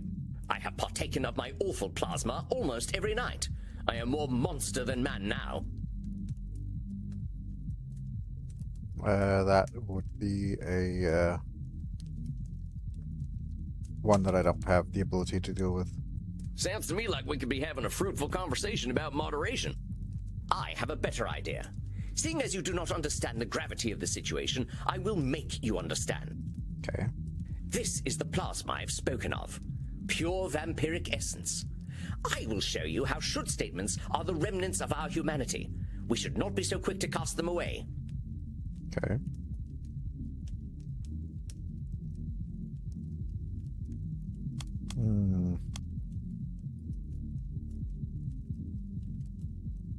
Pure vampiric essence will show you humanity. We will not be so quick to cast them away. I think it's overgeneralization. Dr. Drayne is assigning himself quite an imperative, but whence came this imperative, Samuel? This is the plasma I've spoken of. Pure vampiric essence. I will show you how should statements are the remnants of our humanity. We should not be so quick to cast them away. Control fallacy? Dr. Really? Drayne is assigning himself quite an imperative, but whence came this imperative, Samuel? This is the plasma I've spoken of. Pure vampiric essence. I will show you how should statements are the remnants of our humanity. We should not be so quick to cast them away. Personalization, then? Really? Dr. Drayne is assigning himself quite an imperative. This is the plasma I've spoken of. Is it a should statement? Pure vampiric essence. I agree Really? with you that should statements are human, but that don't make them universal. That's the point I'm trying to make. There's lots of ways to live, Doc. That's kind of weird. I don't see how that was a should statement, but okay. Yes, he did mean to... Yeah, okay. That is exactly the problem, Sam. We don't live. And this is the result most dire. Witness the wages of our sin. Now, hold on a sec, Doc. I think we better... The time for caution is over. Goodbye, Sam. What in hell? Going Jekyll and Hyde. Does it feel good to be alive? And who are you, darling? I'm Sam. I'm your therapist, Doc. You know that. My therapist! Oh, how wonderful. How absolutely pathetic. A vampire therapist. Oh, what a sad, pathetic waste you are, Dr. Drayne. Yeah, it's Dr. Jekyll and Mr. Hyde, basically. Allow me to introduce myself, then. I am Lord Lyritus, and unlike that sad sack of quivering shit you've been talking to, I am a vampire. I kill, I drink, I fuck, and I'm dead sexy.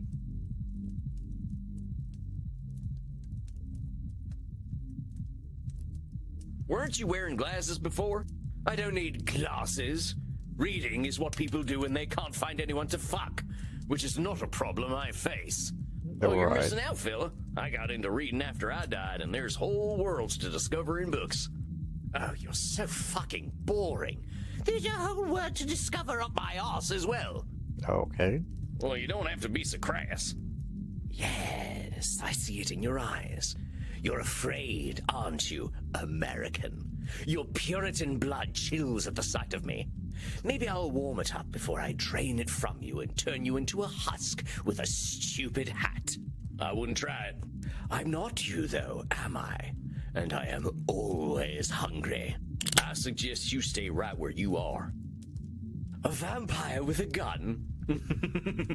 Oh, how our kind have fallen. What are you going to do, cowboy? Kill me? Nope, but I can make sure the next few months ain't fun for you. Oh, how very kind of you to care about me, darling. It'll be our dear Dr. Drayne who suffers. But I need the little worm for now, so I suppose I'll let you live. Mighty kind of you. Now you just settle on down and we're gonna have a chat. Ugh, talking. We are animals. We are not meant for talking. But very well. At least give me something to drink. I can rely on your piteous human blood to do me that kindness, yes? All right, but I'm watching you, hombre. Look all you like. The show is free. This is better than the swill I usually prefer. I'm more of a quantity over quality sort of creature.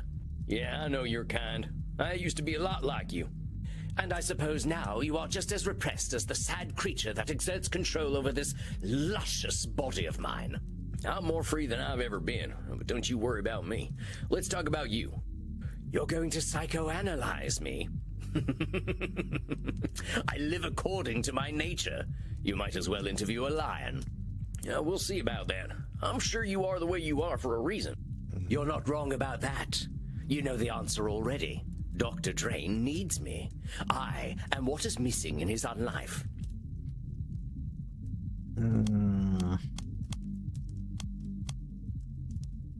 You think this is all about you, but you're damn wrong. It's about Dr. Drayne. Please. The man could die. Has died. And it hasn't made a damn bit of difference to anyone. Without me, he barely even has an existence.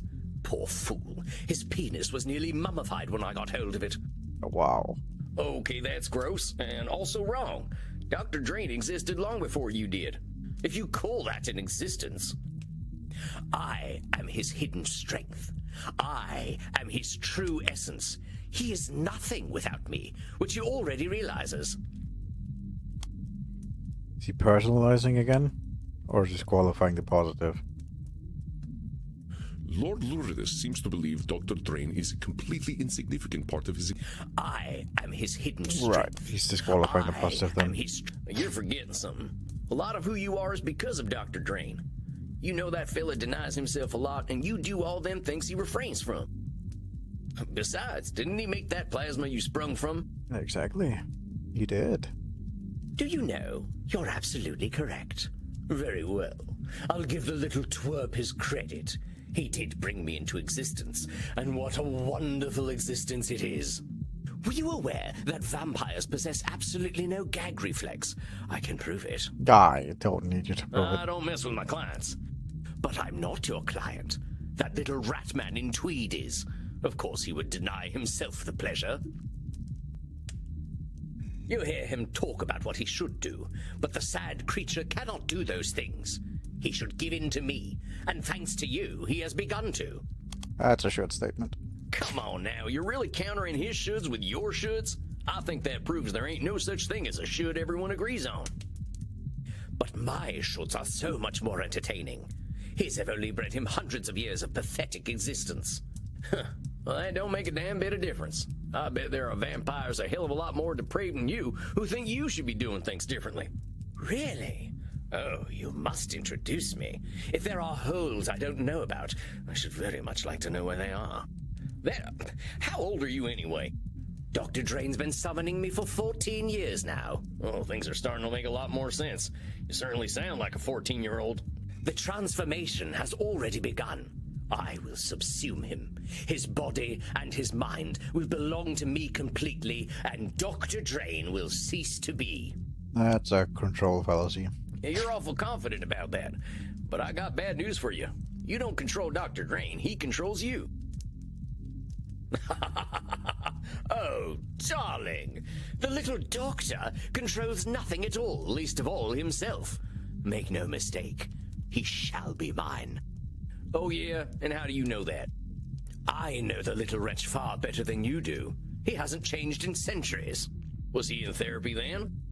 No, only in the modern age do we make do with such delusional exercises. So not everything he does is predictable. I don't think you got a good reason to be so confident. Are you trying to fill my head with doubts? Do you even think that such a thing is possible?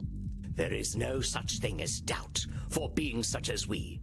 We live or we die. That's all. And I will live. I notice a funny way you and Dr. Drayne talk about each other, as though you're totally different people. You really think that's true?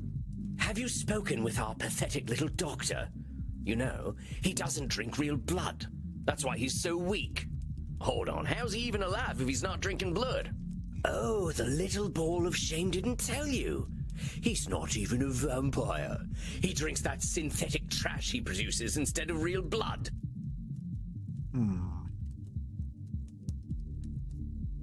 Personalization, maybe? No? Lord Luritus seems keen to diminish Dr. Drayne, but is his assessment fair or logical? Oh, I guess he's disqualifying the positive, the maybe? little ball of shame didn't tell you. You can't just discount everything about Dr. Drayne just because he doesn't drink fresh blood. The guy's managed to live for 430 years. He's got to be doing something right. Besides, let's say you get your wish and everyone just becomes vampire food. Where are you going to get blood when everyone's dead? Well, you raise a valid point. Perhaps I'll start a mortal farm. Yes, that's it. They'll walk on all fours and be completely naked at all times. I'll milk them each day and raise stud mortals. Oh, this has possibilities. Why, thank you, darling. Brilliance can come from such unlikely places. Dang, I wish I hadn't mentioned it. Why so shy, darling? You must have more experience than the dear doctor. I wouldn't be surprised if you were a 400-year-old virgin. If it weren't for me, his cock would have shriveled up like a raisin. I think I'm going to surprise you, Lord, whatever you're calling yourself. But I think you're right. Dr. Drayne does need you. But like it or not, you need him too. How very bloody dare you? What possible use could I have for a little turd like him? I am an animal, pure and perfect. I don't care what anyone thinks of me. Well, the previous scene would have been labeling, but I don't have that with me, so... Vampires ain't animals, not even the worst of us. The moment we learned to talk and reason, living like beasts was out the window.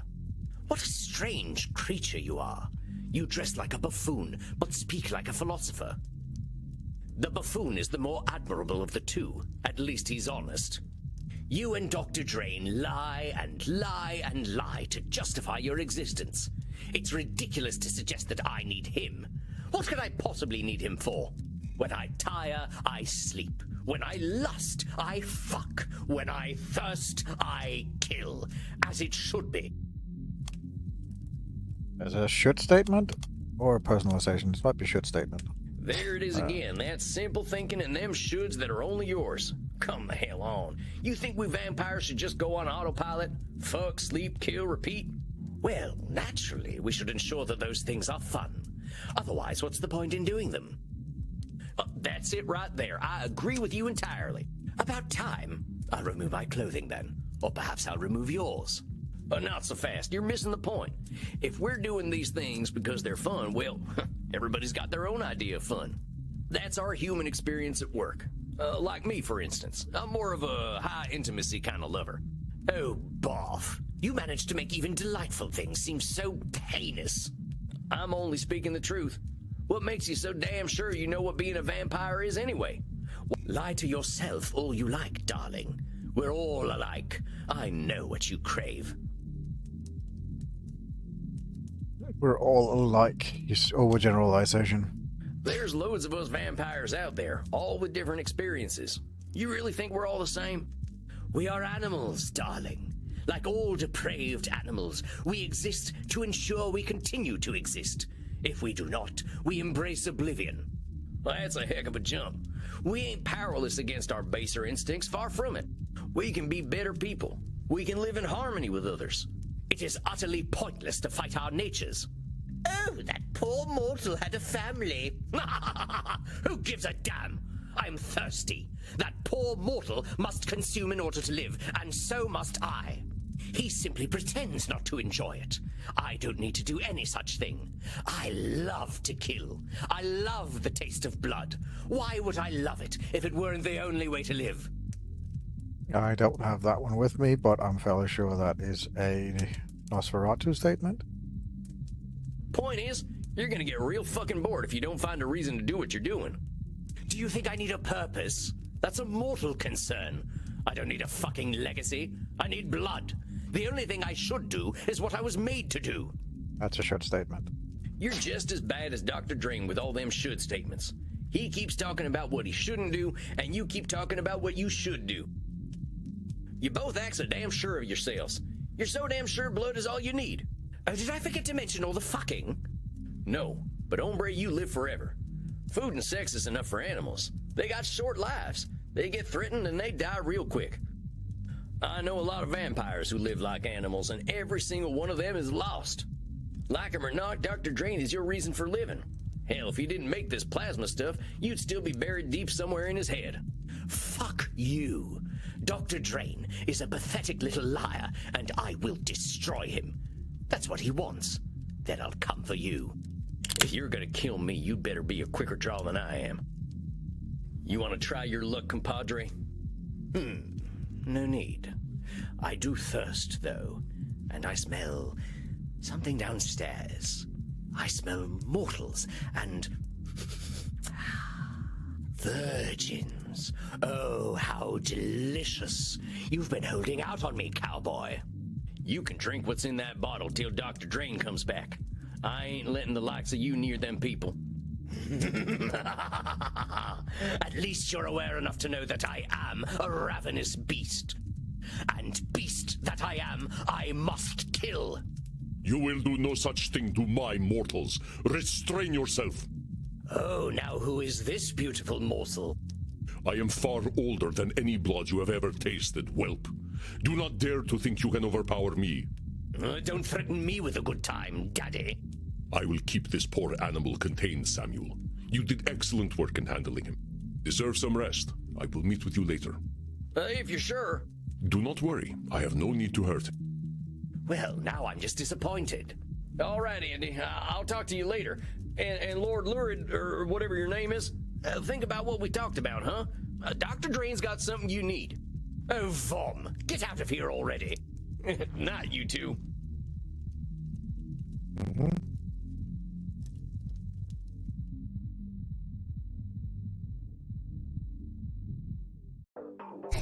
Tarnation. Barely walked out of that one alive. And I thought therapy was just talking. I could use a drink. If it isn't the Lone Ranger. Hey, Crimson. You look a little down, cowboy. Have a shot.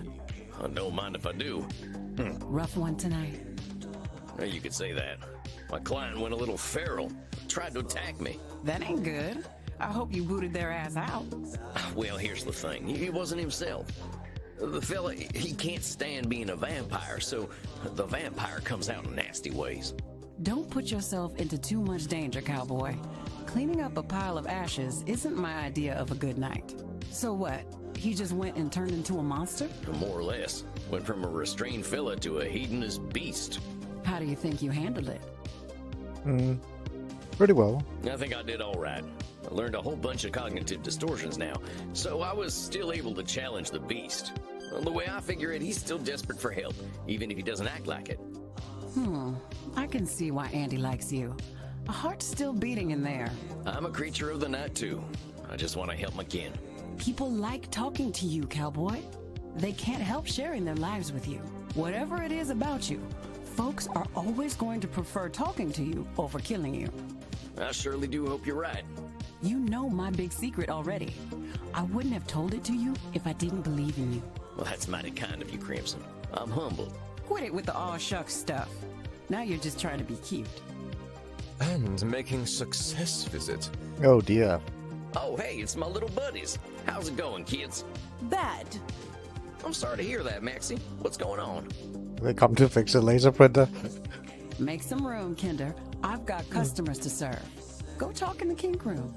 Would you like to chat in the kink room, Maxie? I would like that very much. So what's going on, Maxie?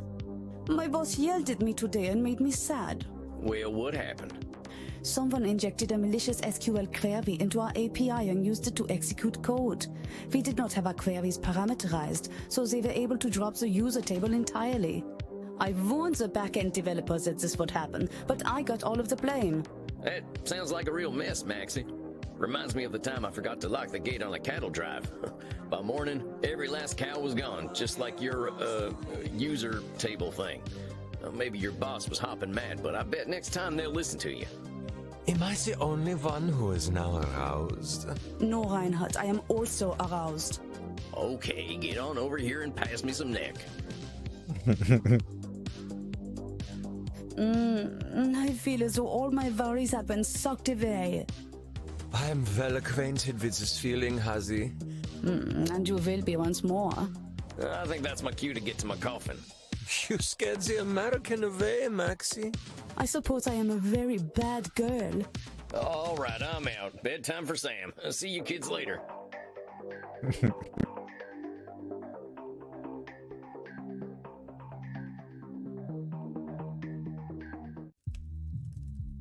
Samuel, greetings.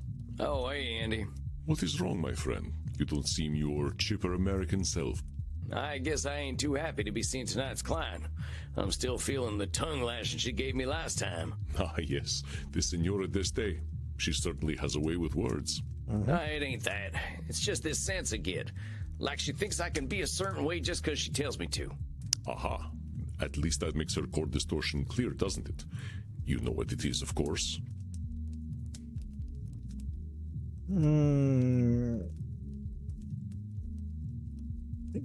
She's a control, right? She's a control freak, if I remember correctly.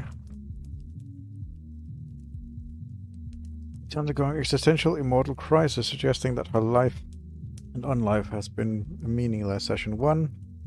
Extremely highly minded, major issues with her former husband, thinks most people are corrupt, especially menfolk, used to be a devoted Catholic, not much, like to be in control, maybe a lot of control phallicisms. Yeah, she's a control phallicism. That lady's got control fallacies out the wazoo, and they've given her centuries of stress. I do not know this term, wazoo, but you are correct. The woman who chooses immortality so that she can ensure her family makes the correct decisions probably has some control issues. And taking out her stress on me.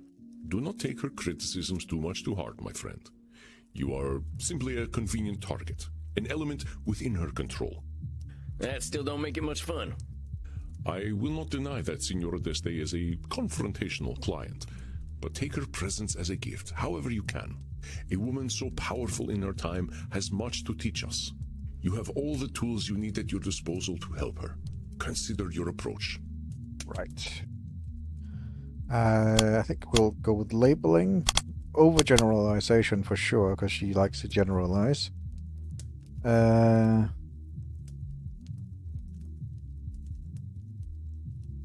Disqualifying the positive. No, she doesn't make should statements, really. I don't feel... Might be personalized. Nosferatu thinking, maybe.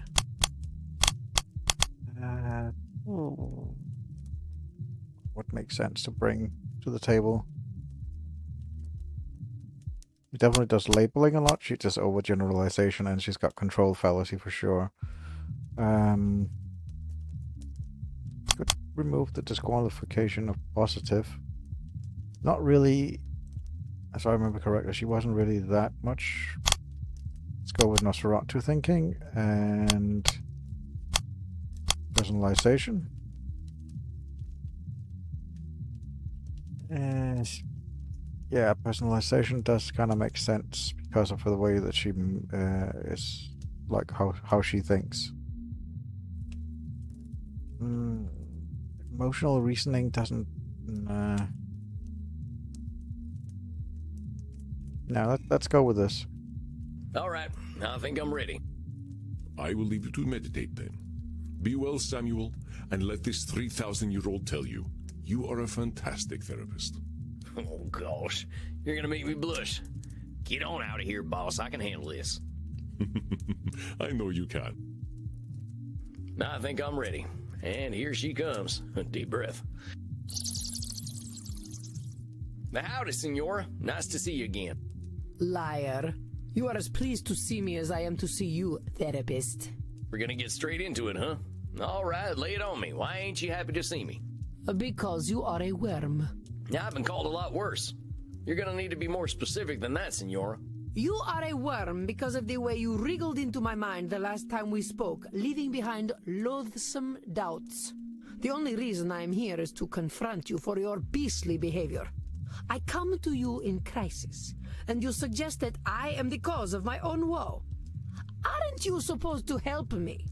Senora, you came in here telling me that Art is dead. How am I supposed to help you with that? I don't know. But telling me that my existence has been a complete waste of time is not comforting. I definitely don't remember saying that, Senora. What I said is that you ain't gonna change the world for anyone, but that doesn't mean your work wasn't worth anything. That's what I call Nosferatu thinking. Remember what we talked about? There's always gonna be people who want Space Wars, and there's always gonna be people who want Michelangelo. Michelangelo? Who is Michelangelo? The guy what painted the Sistine Chapel. Michelangelo. Michelangelo did no such thing. Perhaps you are thinking of a man from New Jersey, or a turtle. It is Michelangelo. Senora, you want to talk about wasting time? What's using me as a punching bag doing for you? Very well. I will speak plainly. I am angry with you, Mr. Walls. Yes, perhaps not all I did was a waste of time, effort, and pain, but to think that much of it was. This is most horrifying.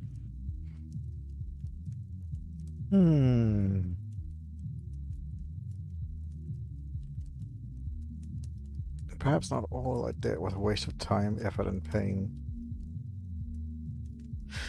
Just personalizing?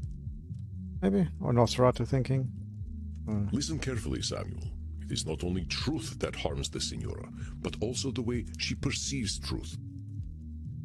Yes, perhaps not. Maybe it'd help if we looked at that wording you used. A waste of time, effort, and pain. Even if you didn't achieve your goals in them efforts, you can't just say they were a waste of time. Just what was personalization? Just so I have the... Where's the notes for personalization? Distortions. Taking control of these labeling, short statement, personalization.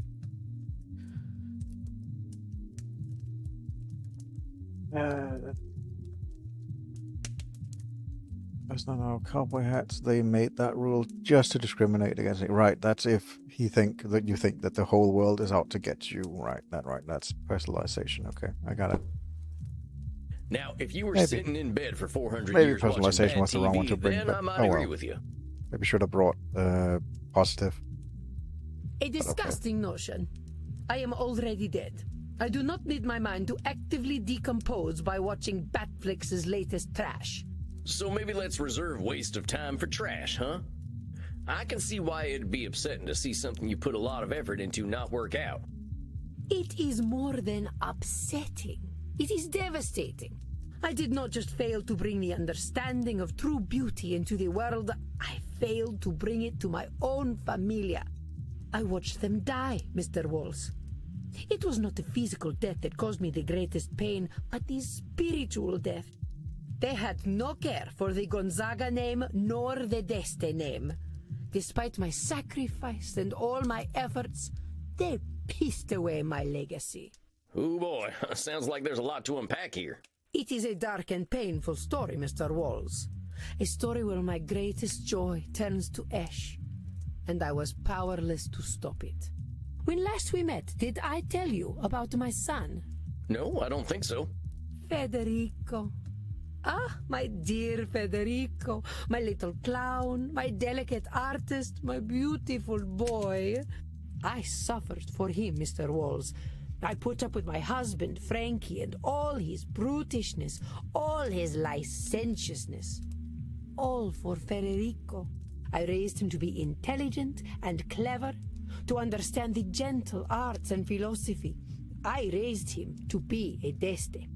But for all my efforts, I could not cool his Gonzaga blood, and it persisted for a century, to the ruin of our house. All my effort, that's a control fallacy. It's just her that's trying to do it. I hate to break it to you, Senor, but every kid's got two parents, whether they know them or not. And kids have got minds of their own. I refuse to believe that we are trapped by our blood. What was my destiny as a girl? Men of my time said it was to be servile and docile, a political pawn. What saved me from that fate? Knowledge, study, an appreciation of art, music, history, and literature. In the same way, I should have been able to save my son. Oh, that's a short statement. I didn't bring that with me. But my failure did not end with my darling Federico. I was only 153 when the once great Gonzaga house surrendered all its honor to the hated Spanish. I stood by, useless as a statue, as the Gonzaga name burned in the war of the Mantuan succession.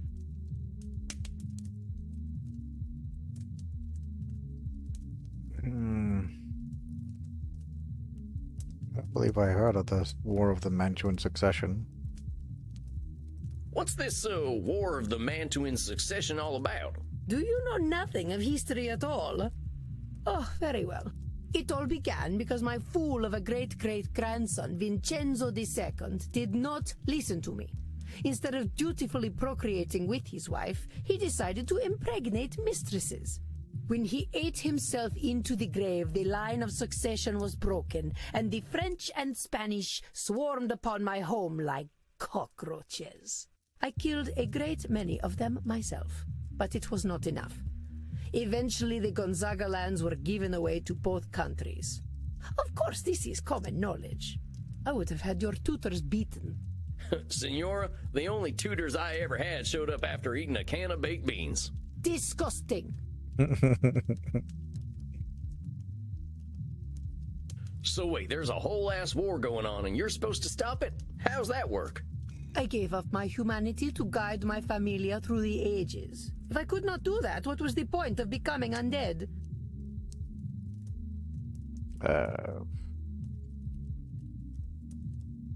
It's Nosferatu thinking, I'd say. Wait a sec, Senora. You're saying that if you couldn't guide your family, becoming a vampire was entirely worthless. Is that true? Mr. Walls, what is our purpose other than to leave a legacy? Do you suggest we float through existence like spineless jellyfish? You're a clever, intelligent woman, Senora. The opportunities you got ain't nothing like mine. You're taking it to extremes. I'm saying you're putting all your eggs in one basket, but you got loads of baskets and loads of eggs you're ignoring. I do not desire those eggs or those baskets. You know that for sure? No, of course not. I understand what you are trying to do, Mr. Walls. What am I trying to do, Senora? You are trying to tell me that I've been living a lie for more than 400 years. I ain't doing anything like that, Senora. Do not fret, peasant. We are in agreement. I have been living a lie. We all have. As I told you last time, I know my own foolishness. But time has not made my mortal concerns fade. In my mind, I know that virtue, love, chastity, wisdom, honor, these kinds of words were created by men to make us supplicant. But, fool that I am, I still love the idea of virtue. I have loved it ever since I was a child. No need to label yourself being a fool. It ain't foolish to have ideals, Senora. Wanting to better ourselves is maybe the thing that makes us human. Perhaps. But whose better do we strive toward? That I follow the better of old perverts is what makes me foolish. Senora, people have been following the ideals of old perverts for thousands of years. Why are you a fool? Do not mistake, Mr. Walls. We are all fools. Oh, well, that's better then. Mind your tone. I will tolerate a fool, but not an impertinent one. As I was saying, my folly was to fall in love with these ideals as a child. I used to love all the tales of Roman mythology. I saw myself in all the goddesses. I saw my strength and chastity in Diana. In Minerva, my wisdom. In Venus, I saw my timeless beauty and romantic nature. Romantic nature? Romantic nature. What a wretched parrot I hear. Do not look at me so. Yes, I was a romantic. Until reality came crashing down upon me. Look at this painting I had commissioned. What am I looking at? I don't know much about art. The figures standing upon the arch are Venus and Mars. Mm-hmm. Mars is portrayed by my idiot husband, Frankie. Beside him, I stand as Venus. Oh, I'm not sure where I'm supposed to be looking. You may appreciate my beauty, peasant, but do not let your eyes linger upon my once supple body overlong. This is art, not pornography. But look closer and you will see that even this art is a lie. This is the dream of a foolish girl. To be enjoined in pure romantic love with a handsome warrior. I believed so hard, Mr. Walls, that I thought I could make it true. But this handsome man is not Frankie. This is Frankie. He is not Mars, but Vulcan. Well, he's got some abs. I'll give him that. Yes, I did not shy from truth. But see how love's aim goes amiss and strikes his gangrenous penis rather than his heart. See the grapes behind him, for the drunkard is never far from his true love. See how he flails helplessly, as if begging a true warrior to put a sword in his belly. I'm sensing we've got some work to do around your husband. Whatever gave you that impression? It's just a hunch. The man was created solely to crush my view of the world and my place in it. Naturally, I might have some issues around him.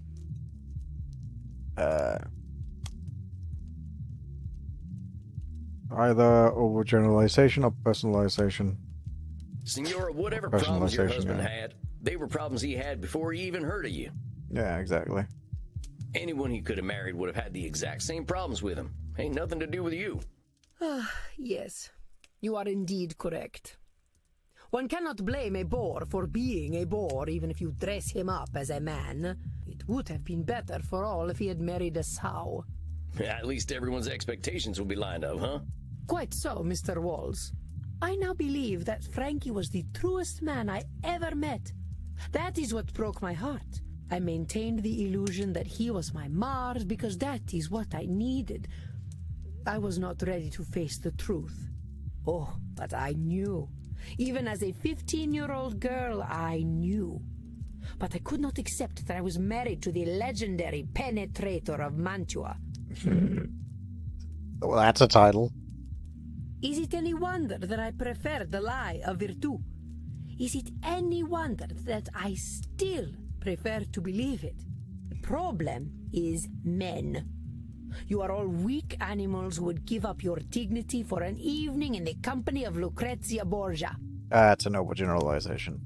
Hold your horses there, Senora. I don't even know who the heck Lucretia Borgia is. She is the inventor of twerking. All men flock to her, as I'm sure you would. Oh, okay. They say she was blonde, but she looked like a redhead to me. You know what they say about redheads. Kissed by Lucifer. Dang, Senora. Your overgeneralizations are building up and making you see whole groups of folks as awful. Now, I know you got your reasons for feeling the way that you do, real personal ones, but recognize where your experience is making you narrow your thinking. I mean, Senora, I'll be straight with you, as you're a tough lady. Here's where I think it's coming from.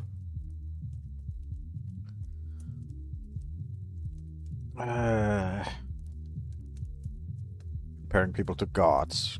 You're comparing people to gods, including yourself, and everyone's failing that test. Yeah. Frankie weren't never going to be Mars.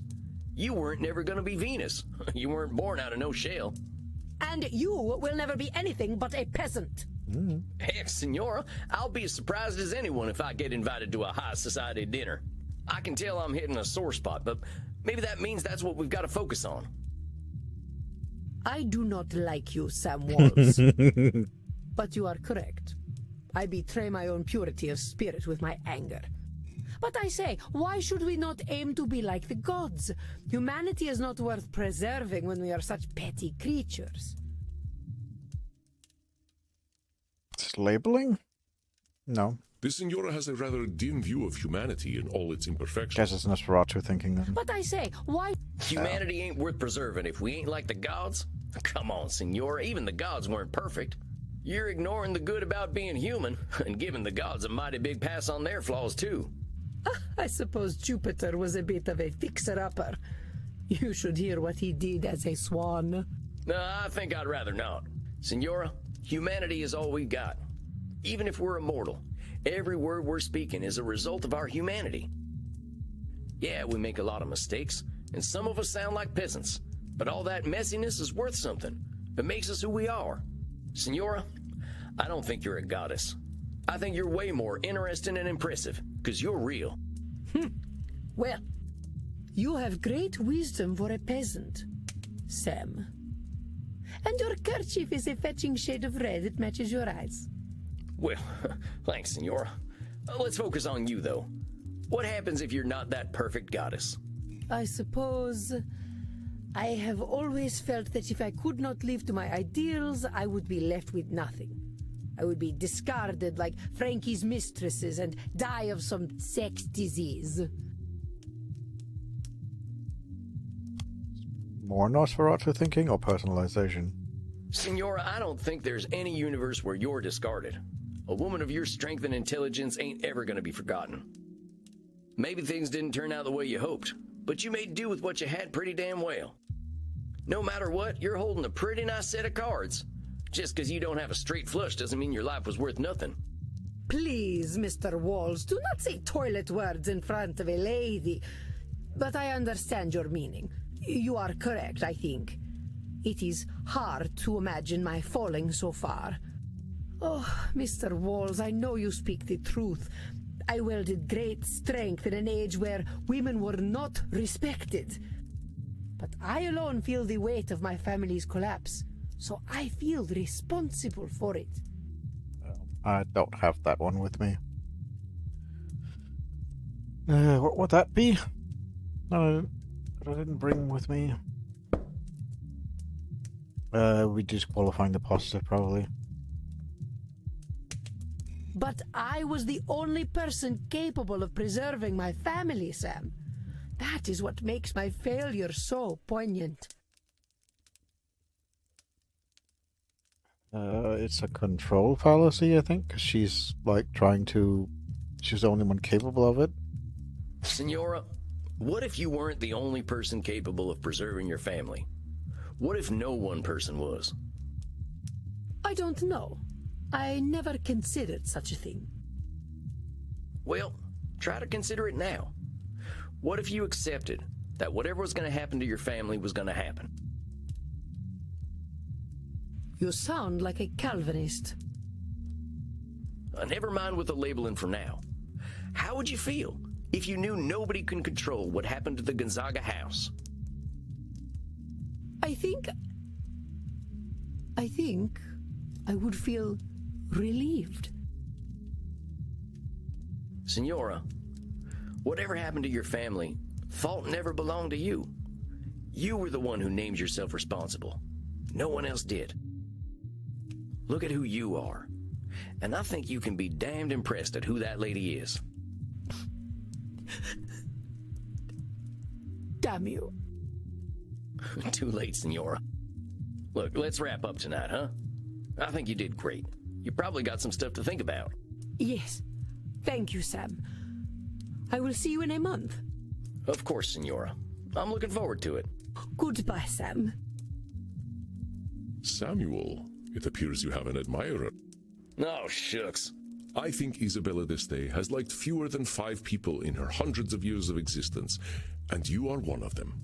Remember, though, that romantic entanglements between a therapist and client are absolutely forbidden, in case you are tempted. Oh, no temptation whatsoever, but yep. Come on now, Andy. I ain't gonna do anything like that. Of course, should the mind wander into fantasy, that is entirely acceptable. Oh, you're just messing with me now. I could not help it. It's rather cute. The First Lady of the Renaissance and humble cowboy Samuel Walls. Quite a picture, isn't it? Okay, that's it. I'm getting a drink. I'm sorry, Samuel. Please, drink. Ask Crimson for the Royal Virgin. It's my very best. I think you deserve it. Yeah, whatever. You have a good night, Andy. Rest in peace, Samuel.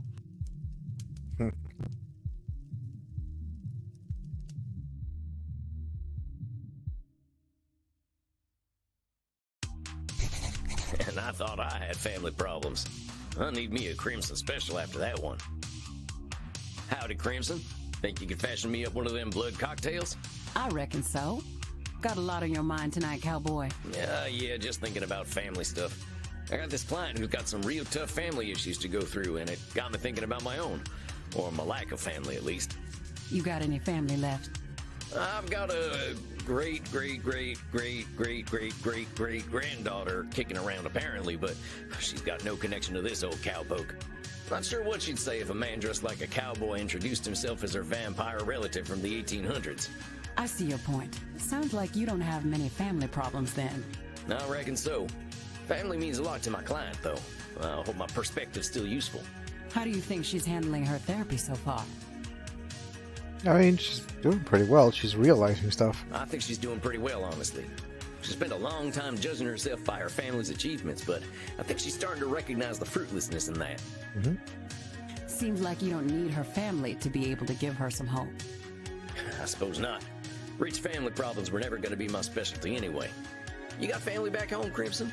Yeah, I've got some family. We don't talk too much. I went a little wild after I got my diagnosis. They're not too fond of my lifestyle choices, but hey, at least I'm alive. And I get to hear them gossiping about how I don't age. Well, you chose a good age to stop getting older. I often wish I weren't such a dusty old corpse, but death comes when it comes. Sometimes. He's still waiting for me to give him an opening. Death always is. Pardon me for asking, but is there a reason you're choosing not to be a vampire? There is, but I'm not talking about it tonight. A little mystery makes life a bit spicier, don't you think, cowboy? Oh, I wasn't trying to pry or nothing. Bullshit. I know you're curious. Here, consolation prize. But what is it? Black Widow. Black stuff's just food coloring. Figured you were in the mood for a scary lady tonight. Thank you kindly, ma'am. Think I'll take this to my coffin for a quiet night. You do that, honey. And don't spill in Andy's coffin. He'll act like he's not mad, but you know he's mad. Why should I be upset? What has happened has happened. Not bad, cowboy. Get the hell out of here. Okay, I'm going. See you later, Crimson. There we are. Gotta get me one of these fancy coffins for back home. Now, let's see. What am I in the mood for? I think I'm either going to find a passage from Little Women that suits me, or I'm going to watch Shemp get smacked in the head with a hot iron. Or I'm going to bed. Let's read from Little Women. I can always turn to the Outcuts in my times of doubt. Somehow they got above it all and started exploring humanity. Now, where was that line? All right, here in Chapter 8. I am angry nearly every day of my life, Joe, but I have learned not to show it, and I still hope to learn not to feel it, though it may take me another 40 years to do so. Yeah, that sounds like the Senora.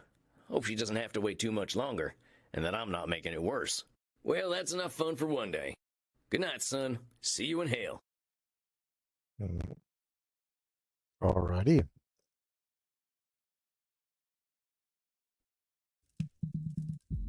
Samuel, greetings. I believe you are seeing our actor friend tonight, are you not? Yes, we are. Yeah, I guess so. Still ain't sure I'm the right therapist for that fella. There may not be a right therapist for him, but let us think positively. He has put himself in your care, and that is a tremendous step. That's true. Yeah, I guess so. I'm thinking it's gonna be an uphill battle, though. At least his core distortion is clear, don't you think? You know what it is, I am sure. Oh, let's take a look. So Edmund Kean, he believes that basically the whole world should revolve around him. He's the greatest actor in the world has ever seen. He's a self-centered. He believes that he determines what acting must be. Determination, the thought and opinions of others. Champions gaslighter. Tried to convince me that I was attacking him. Sees the world through the theater. Next time I'd like to dig on where all that comes from. Why is this fella so insecure? Yep. Alrighty. He's definitely personalization, I would say. Is it because... Yeah. It's personalization, right? Of course. A distortion common to many with narcissistic tendencies. Yeah, he's a narcissist. Yep, it's the Edmund Kean show, all day, every day. I recognize your disdain, but pause a moment. It must be difficult for Edmund to make everything all about him all the time, don't you think? He doesn't have to make everything about him, though. He doesn't know that. Keep digging, Samuel. You will find his truth. Choose your distortions well. Right. He's got a lot of labeling, overgeneralization, definitely a lot of should statements, and I don't feel he's got any Nosferatu thinking or emotional reasoning. Emotional reasoning, maybe. He's definitely a very emotional person. And Troll fallacy, no. And disqualified, no. Let's actually try and go with emotional reasoning. That might make sense. He doesn't strike me as, if I remember correctly, he doesn't strike me as like the do or die type. So Nosferatu thinking doesn't really make a lot of sense, I think. Yeah, let's try this. It's definitely overgeneralizes. He does a lot of should statements. Like, things should be this way because so-and-so. And he likes to label people. So the only one that's sort of up in the air is the emotional reasoning. Maybe Nosferatu thinking or disqualifying the positive. He definitely has a lot of things as well where he disqualifies everything is bad because I haven't done this, but that's more personalization, or I don't know. Troll thing. I don't know. I think I'm all holstered up now. Very good, Samuel. I wish you patience and compassion. Good luck. See you later, Andy. All right, now what did Andy teach me? Breathe. I think I'm ready. Right on time. I think I hear him coming. Hey, Edmund, good to see you. How you been feeling these past few weeks? Empty, my dear boy. Empty. I am but a vessel made for a single purpose. But alas, and alack, that purpose is in supply most rare. You mean acting, right? Aye, that's the rub. Acting, my dear boy. Acting. My thespian blood goes rancid with stagnation, and the only cure seems to me irreprehensible now. I do not wish to face these mortal directors, for they dare to tell me my art. Ain't that what directors are supposed to do? Oh, my dear boy, some are born great, some achieve greatness, and others have greatness thrust upon them. No director can thrust greatness upon the already great. In mine own case, mine greatness hath already been achieved. I would say that was overgeneralization, but I guess it's not. Well, maybe you can help me understand a little better. You said that greatness was thrust upon you, right? How did that happen? Ah, you are curious to hear what circumstances created this actor non pare. I cannot blame you. Well, recounting such a history will please me indeed. I first rattled the foundations of the stage as a mere babe. Indeed, too young for memory, and yet old enough to command attention. Clad only in swaddling cloth at the age of 4, I was Cupid himself. But my arrows seemingly went astray, for the entirety of the audience fell in love with me. It is the stuff of legend. For tender as my mind was, I could not bear witness to my own greatness. But it does prove that I was indeed born great. But you said greatness was thrust upon you. It was a matter of necessity. You may not guess it from my gentle speech, but I am no lordling. Selfishly, and surely to spite me, my father shuffled off his mortal coil when I was but a babe in arms, ere I ever graced the stage. It left my mother and myself in dire straits. Hold on a sec. You said your old man died selfishly. Well, what do you mean? Well, what kind of a father drinks himself to death when he has a beautiful baby son at home? I at least waited until my son was older before I did the same. Eddie, come on. Listen to yourself. I'm sure you didn't die to spite your son, just as your pa didn't die to spite you. I ain't gonna deny his choices hurt you, but they weren't all about you. Forgive me then. 'Tis ever the fate of an actor to feel every emotion more keenly. The situation my mother and I were left in was most precarious. We were the lowest of the low, you see. We lived in the rookeries and begged for our bread. But he that hath wit must make content with his fortune's fit. And oh, did we beg! She was my Queen Gertrude, and I her filthy little Hamlet. Did I mention I played Hamlet at age 14? No, I hadn't heard that. Well, anyway, my mother was a competent actress, but it was my wit alone that saved us from destitution. Oh, again, I didn't bring that one with me. Which one would that be?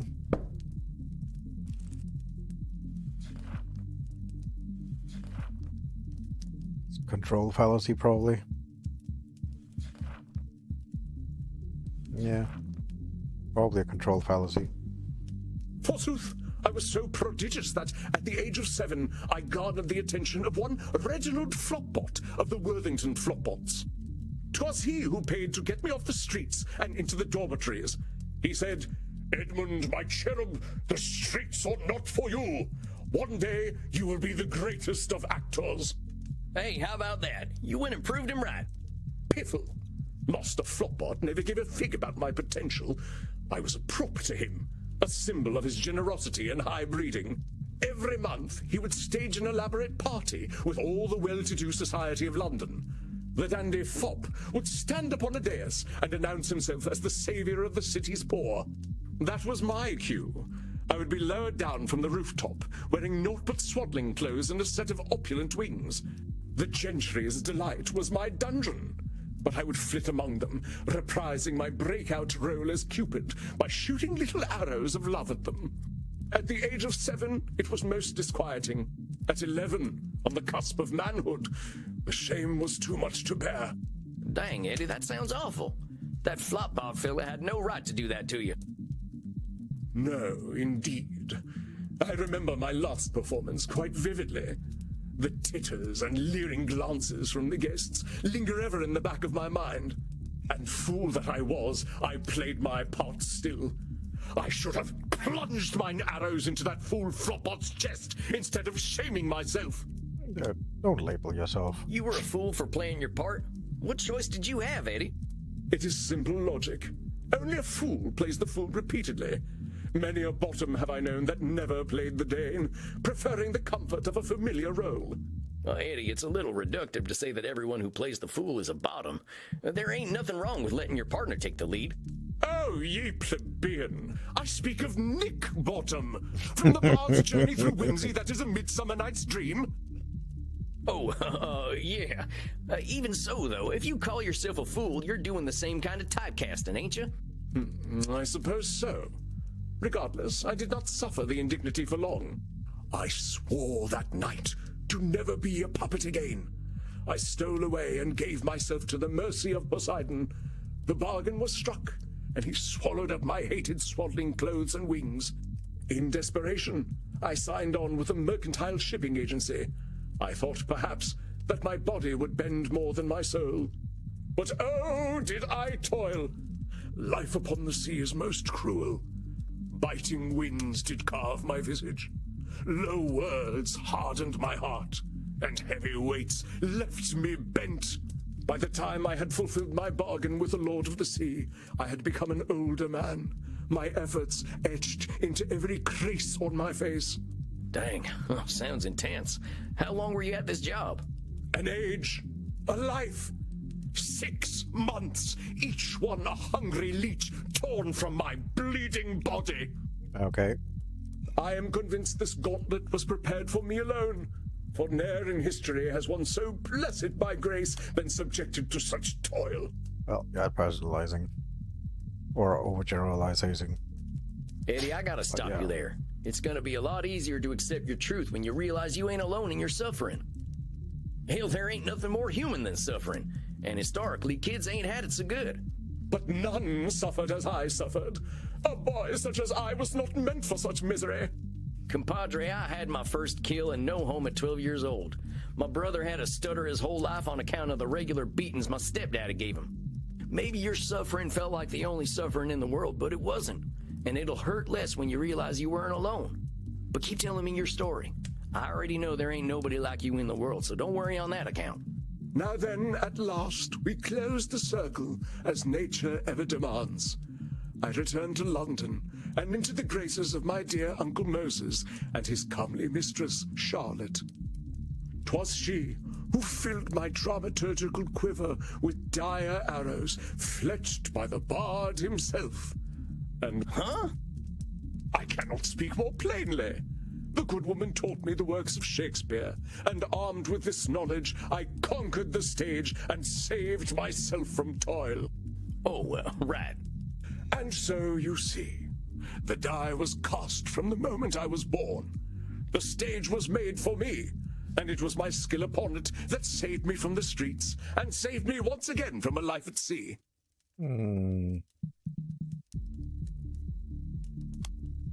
Eddie, my man, I got some good news and bad news for you.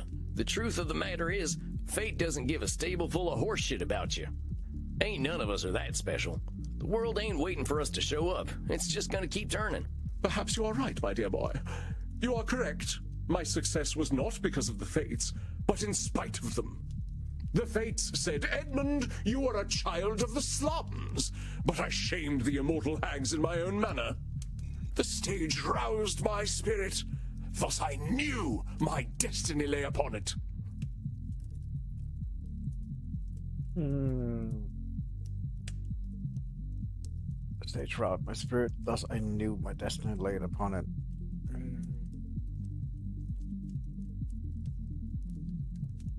It's emotional reasoning?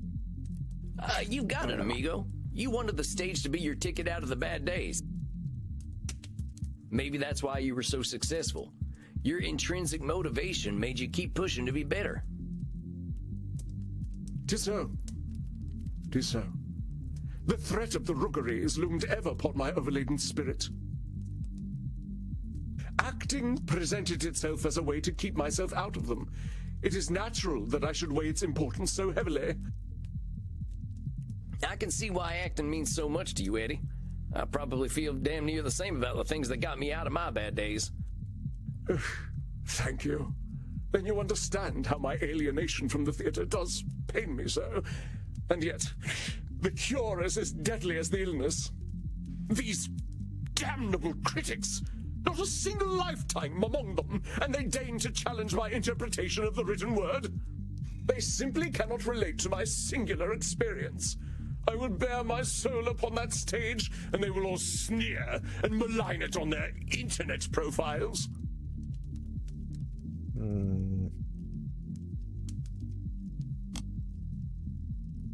Emotional reasoning again? No. For someone that lives for adulation, Edmund has a dim view of his fans, don't you think? They simply cannot relate to my singular experience. I will bare my soul upon that stage, and they will all sneer. No? For someone that lives for adulation, Edmund has a dim view. They simply cannot relate. You're so certain that them critics are all the same, but I think that ain't being honest with yourself. It's generalizing all critics, right? I understand now. Not all critics are bad. It takes work to be good at something, so of course the decent critics are gonna be rarer. What you say rings true. Indeed, although past critics were flabbergasted at my portrayal of King Lear, not all were. And modern perspectives have affirmed that my interpretation was nothing short of brilliant. Yeah, you get it. I took a look at your Wikipedia entry last night, Eddie. Well, maybe you've had a few bad critics here and there, but history says you're a legend, and your work speaks for itself. Hell, you were around before film was ever a thing, and people still remember you. Ah, your words warm me, as an heir-sat son for the one we have forsaken. With thy help shall I gird my soul, mayhap, and grace the stage once more. Well, let's talk about that then. What's the biggest thing stopping you from getting back up on that stage right now? That it all simply might not be worth it. Why should I bare my damned soul when the audience hath not the sight to see it? Maybe I can ask you a question then. What if there were no audience? No audience? Do you know what a stage is, sir? It is a platform where life in brief may be portrayed. It is a platform because it is separate from the audience. Without such, the stage ceases to be a stage. As in, if a tree falls in the woods and no one's around to hear it, does it make a sound? Simply but elegantly put, my dear boy. Without the audience, the stage loses all meaning, like a monarch without a kingdom. That's not Saratu thinking, I think, or the positive. Let's figure out how we can bring it back to acting. Forget the audience. I know we can't see in mirrors and all, but what do you think of filming yourself? Brilliant notion. Yes, I shall become my own audience. I shall bring myself to rapture. Forsooth, if I cannot pleasure myself, whom can I pleasure? We're still talking about acting, right?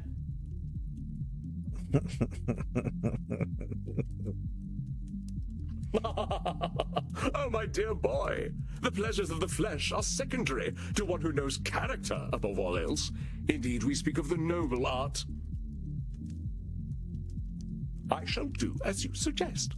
If there is one on this lonely orb that can inspire an artist such as I, it is myself. I ain't sure I'd put it exactly that way, but I think you're touching on the thing we've been talking about. The motivation's got to come from you, amigo. We are of one mind, dear boy. Perhaps I left my muse in the mortal realm, but I shall find him once more. Not only for myself, but also for my public. Yea, the masses flock to my Wikipedia page as moths to a flame, each a silent plea for the return of the one true artisan of the stage. Overgeneralization, I would say. No? Edmund sees his individual qualities as spurring others into action. Does he assume too much about himself? It's personalization, then. Now hold your horses there, fella. You're reading a little too much into the whole Wikipedia thing. There's 1.5 million reasons why people might be looking you up. I mean, I hear tell the biggest Wikipedia page out there is the one for that coronavirus that got all them mortals all worked up. And I'm pretty sure they don't want that coming back. Mm-hmm. And thus dost thou scuttle a burgeoning friendship with the cannons of enmity. Why must you challenge me so? That's my job, compadre. Ain't we had some good breakthroughs today? We couldn't have gotten there if I'd been busy agreeing with everything you said. Oh, very well. But I still say you are most vexatious. I've been called worse. I think we got some homework for you, though, right? You're gonna film yourself and do some acting for its own sake. We'll check back in a few weeks. But Eddie, I think you're doing great. We made a lot of progress today. Naturally, the human condition is my oeuvre. Nevertheless, you have been a competent guide. You have reminded me of what is most important in unlife. Me. I should like to give you a gift. Okay. Oh, come on. You don't need to do nothing like that. Nonsense. It is meaningless to me, but it is beyond price for you. It is my headshot, signed with my autograph. Oh, thanks, Eddie. Cherish it always. If you help me to find my muse, then it is a gift even more precious. And I will find it ere we next meet. Of that, I promise you. Well, let's not put the pressure on, amigo. Just enjoy some acting. That's all I'm asking for. I'll see you in a few weeks then, okay? Verily, so it shall be. Godspeed then, boy. Thou shalt witness me new and on. Farewell. A job well done, Samuel. I was particularly impressed at the way you challenged Edmund on what acting means to him. Yeah, he's a weird fella, but I think he's gonna do okay. It can be hard for our kind to retain our intrinsic motivation. Something must keep him going. I do hope that he will find his. But you, Samuel, must rest.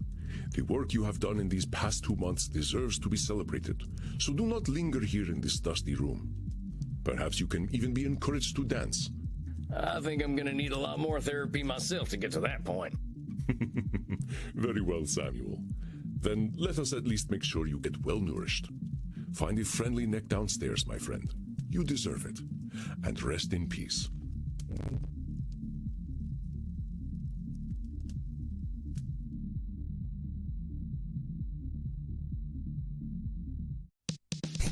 Well, they say don't let your babies grow up to be cowboys, but maybe don't let them be actors either. Time to dish with Crimson a little. I gotta talk to some more folks, though. Andy's mainly my teacher, so I'm starting to feel like Crimson's my only friend. Hey, only friend. Excuse me? What? Oh, yeah, Crimson. Hey, Crimson. Are you blushing, vampire? No, that ain't possible. It's all right. It's nice to hear from a vampire who's younger than Jesus. Now, let's hear how this week went before you go out there and find friend number 2. All right, real quick. This client of mine, he had a real bad time as a kid. Well, worse than I did, it sounds like. But he found fame early, and now he's talking about fate and how he's destined for greatness again. Met plenty of destined for greatness folk in D.C. I lost patience for it. How do you think you handled him? They did pretty well. I learned my lessons from the last session. He didn't threaten to jump off a cliff this time or anything. I gave him an assignment to film himself doing something he loves doing. He seemed excited about that. You're either brave or adorable, Sam Walls. There's nothing brave about it. As for adorable, well, some have used words to that effect before. Okay, now I know you're confident enough to get out there. Giddy up. Here we go. Right to the edge of the dance floor, but not on it. Don't want anyone getting any funny ideas. Once more alone, I see. You scared the shit out of me. But you can't shit. Know that I see much, vampire, and that I like what I see. Oh dear. Oh, it's her again. Well, I was hoping to find a mortal friend, or at least a willing Nick. Now, what do mortals of this time talk about?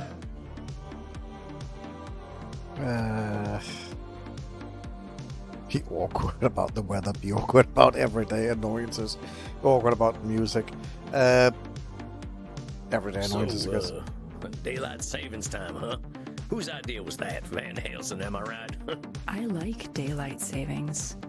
I can see things more clearly in the daylight. I suppose. But I can also see how this policy is inconsiderate to vampires.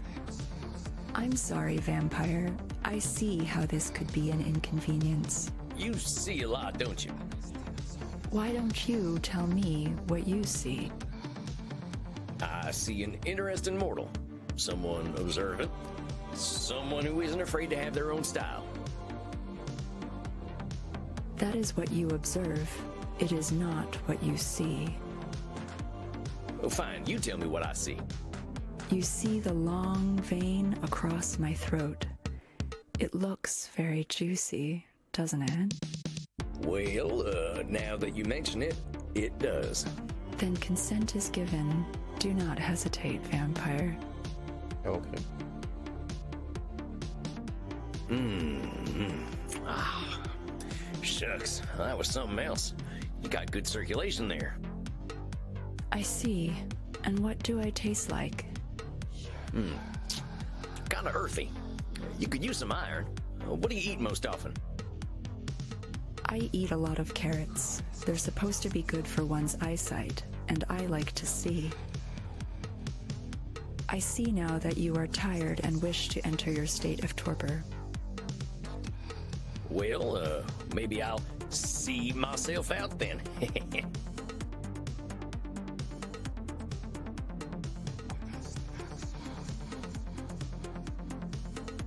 That's offensive. I'm going to leave now.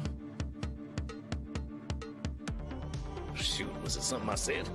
Well, at least I got a full belly. And now, time for some shut-eye.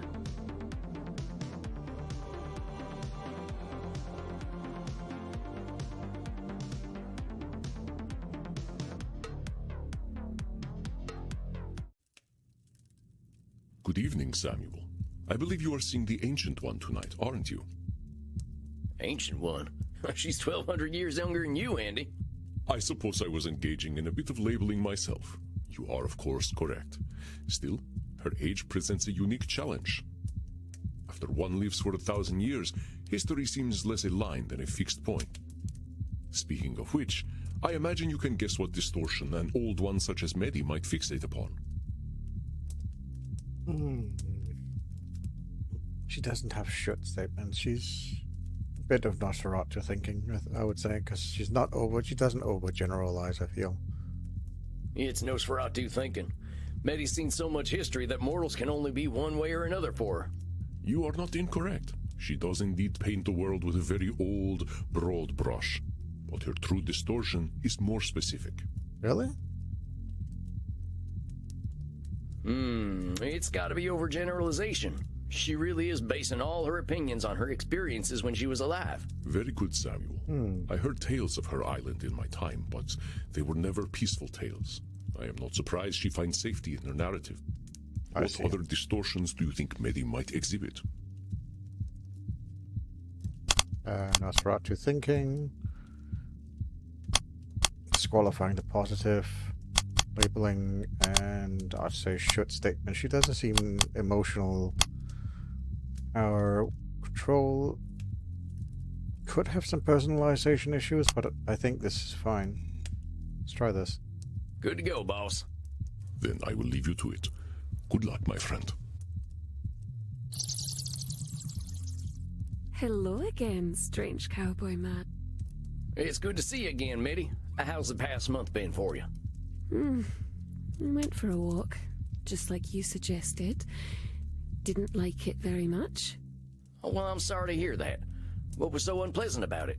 It's very loud outside. And dirty and smelly. Everywhere I walked, it smelled like mortal food, which is disgusting. They knew how good it felt to drink blood. Maybe they would not eat so much of this pizza food. There's so many cars, too. I don't like cars. They have hateful faces. They look so angry all the time. Stepped in a wee, killed 7 men, and got splashed by a bus. It's really quite awful. Okay. You killed 7 men? How the heck did that happen? Oh, that was inconvenient, you know.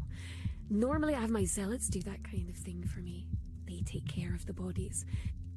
But I had to do all that silly work myself, and now there are always police sirens going off, which interrupts my streams and makes my followers very sad. Why did that all happen? Because they found the bodies everywhere, silly. I don't know what to do with my rubbish. Okay. I meant why the killing? You didn't happen to make a few assumptions based on past experiences? Why kill a bunch of men? Oh, well, they looked at me. I know what mortals who look at me are like. If I let them live, they'd probably try to burn me as a witch. I could do nothing but kill them. She knows what all mortals are like. I hope she remembers She's that. overgeneralizing. Hold on a sec. You know what mortals who look at you are like. How do you know? Are you reading their minds? I don't have to read their minds, sweetling. I have known manlings for a very long time. I get what you're saying, but here in this room at least, we gotta be honest with ourselves. Do you really know what they were thinking? Silly mouseling. I do not need to know what a wolf is thinking to know what a wolf is. Does that mean every wolf you see is gonna try to eat you? We don't have wolves anymore. They're all gone now. So maybe you can see where that kind of thinking can be a problem. It was scared people who killed all them wolves, right? Now I know that thinking doesn't come from nowhere. Old as you are, I'm sure you've seen some real awful stuff. That's right. Haven't killed you, though. You are kind, little mouse. Well, let's lay off the mouse stuff a little. I'm sorry. I don't wish for you to scurry away into a little hole. Do you want to hear why I feel the way I do? I would appreciate it greatly, miss. Let me tell you about men from my time, then. Let's start with me, Da. My father sold me and my mother to a chief of a rival clan for a golden necklace. That is just horrifying. Oh, don't fuss, sweetling. It was the most beautiful golden necklace. At least 2 girls' worth.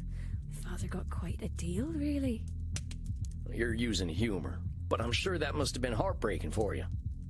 It was common at the time. I suppose I should have been glad to be the possession of an old chief.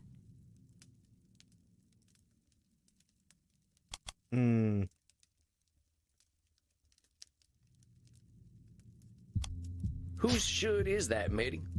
Why, everyone thought that. They were ever so surprised when I ran away. I did wish I could feel the way they felt, but I simply could not. I think most of us vampires had it rough as kids. Maybe most kids have it rough, I don't know. But the one thing I do know is that kids don't come with the same shoulds their parents have got. I think we're learning all them shoulds ended up being a load of horse shit anyway. I knew girls who did as they were told. They would have been thrilled to have been the concubine of a powerful chief. But, oh, he was so old. Cormac O'Neill, the oldest man I had ever seen. I remember thinking, where is his face? Because I could not see it under all his disgusting wrinkles. How old was the guy? 38. Okay. That was pretty old in your time, huh? I wish I'd died at 38. Could have been a better looking corpse. Well, he left an awful looking corpse. His face was all...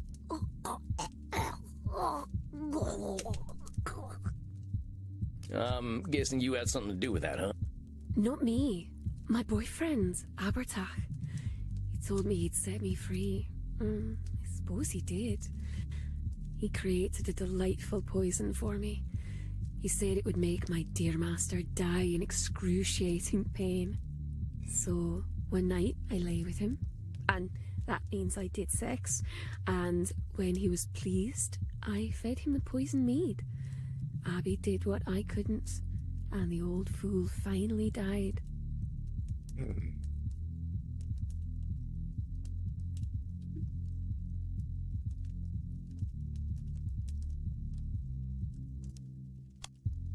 Qualifying the positive? You're saying your boyfriend killed your husband, but it sounds to me like you did the real work.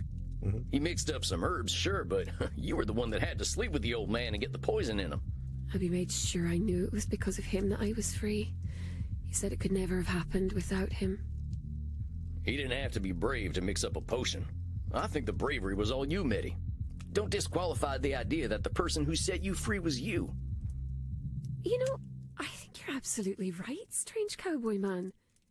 I did do all the work. But Abby never let me forget that he was the one who freed me. He wanted me to worship him. A fella who demands to be worshipped is always going to be a dangerous man. Dangerous men have always been drawn to me. Must be something about the way I am. I don't have that one with me. So what happened after you killed Cormac? The Neil clan came after me and Abby. They found him, took their swords and went, stab, stab, stabby, stabby, stab, stab, stab. But Abby just laughed. That's how I found out he was undead already. Gave me the willies. When they couldn't kill Abby, they decided to kill me instead. And that made him very upset indeed, because I belonged to him. That must have been terrifying. I suppose. Mostly hurt. Lots and lots. Getting stabbed is much fun when you're immortal. I ain't too fond of it as a vampire neither. Abby fed me his blood, though, and then I became like him. When I woke up, the Neil clan who tried to kill us were all properly dead. Well, almost dead. They still had a lot of blood left, and I was hungry. The Neil clan was ever so cross, though. They captured Abby and sealed him in a tomb with some forgotten spells. He's still there as far as I know. What happened to you? I didn't have a future with my tribe. I insulted both my clan and Cormac's clan by killing their chief. My only choice was to be alone. That's the wisest choice.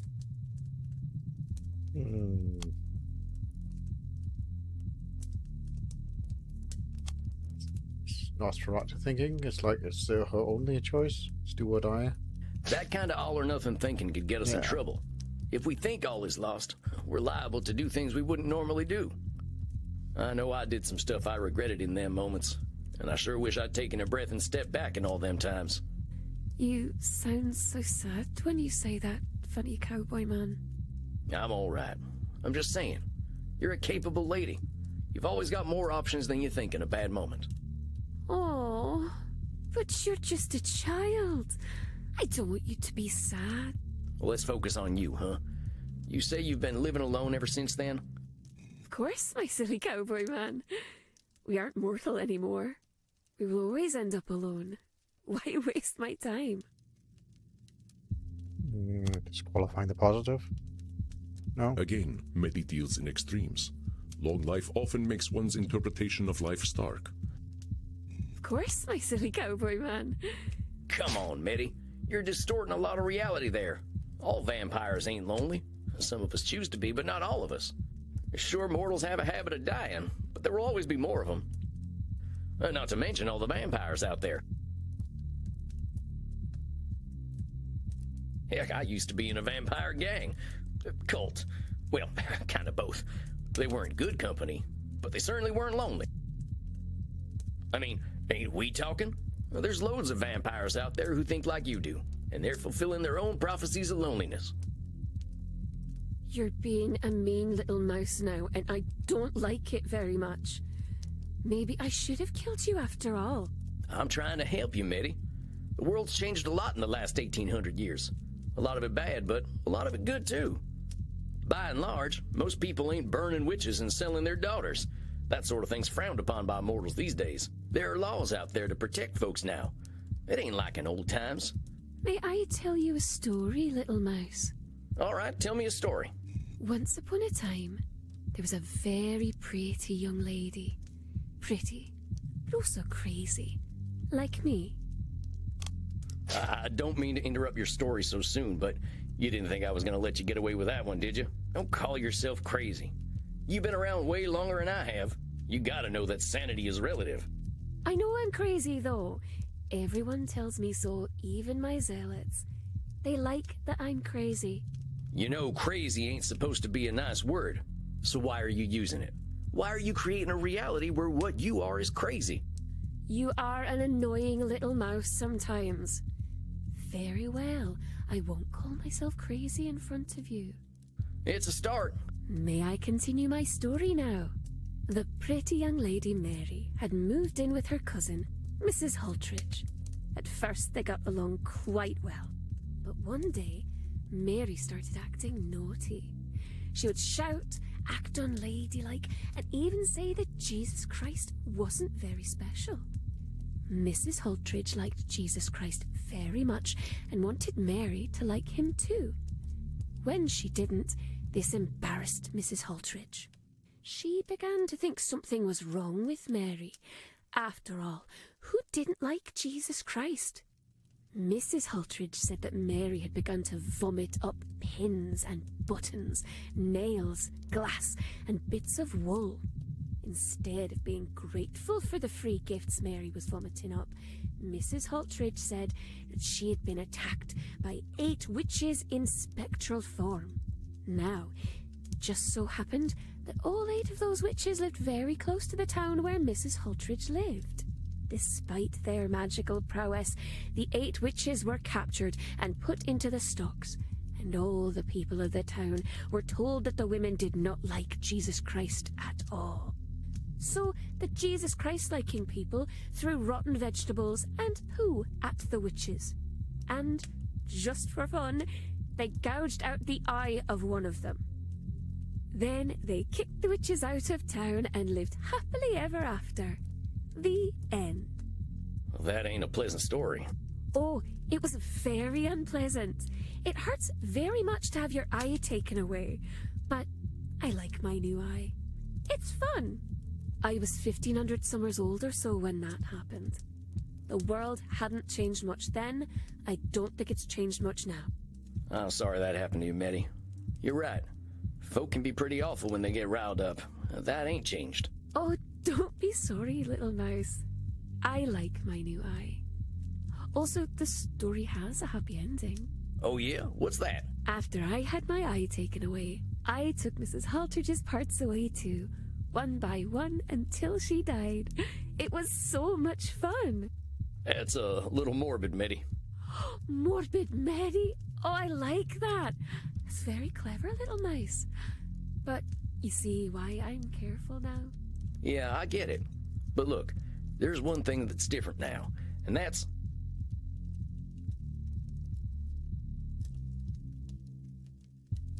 Liberal democracy has solved everything. That's a bit of a wild statement. The UN exists. I think it's what we're doing right now. It's what we're doing right now. In all that time up till now, therapy ain't never existed. We only just started looking at ourselves in the way we think. Before recent times, we only looked at gods, government, and society. The self is a new frontier, and we're learning stuff we never considered before. The frontier can be kind of scary, but being on that frontier means moving forward, come what may. Silly mouse. If something feels scary, that means that there must be something to be scared of. I didn't bring that one with me. It would be... see... it's not much more I was just thinking of that one.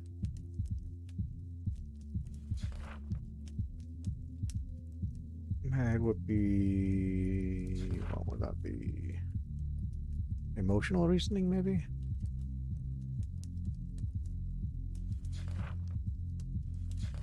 Yeah, could be emotional reasoning. Oh well. I know you've been through a lot and you got damn good reasons for being careful. But there's a reason you came to me, right? Yes, but it wasn't because I wanted to go outside. It's because of my fans. They're very demanding. Right.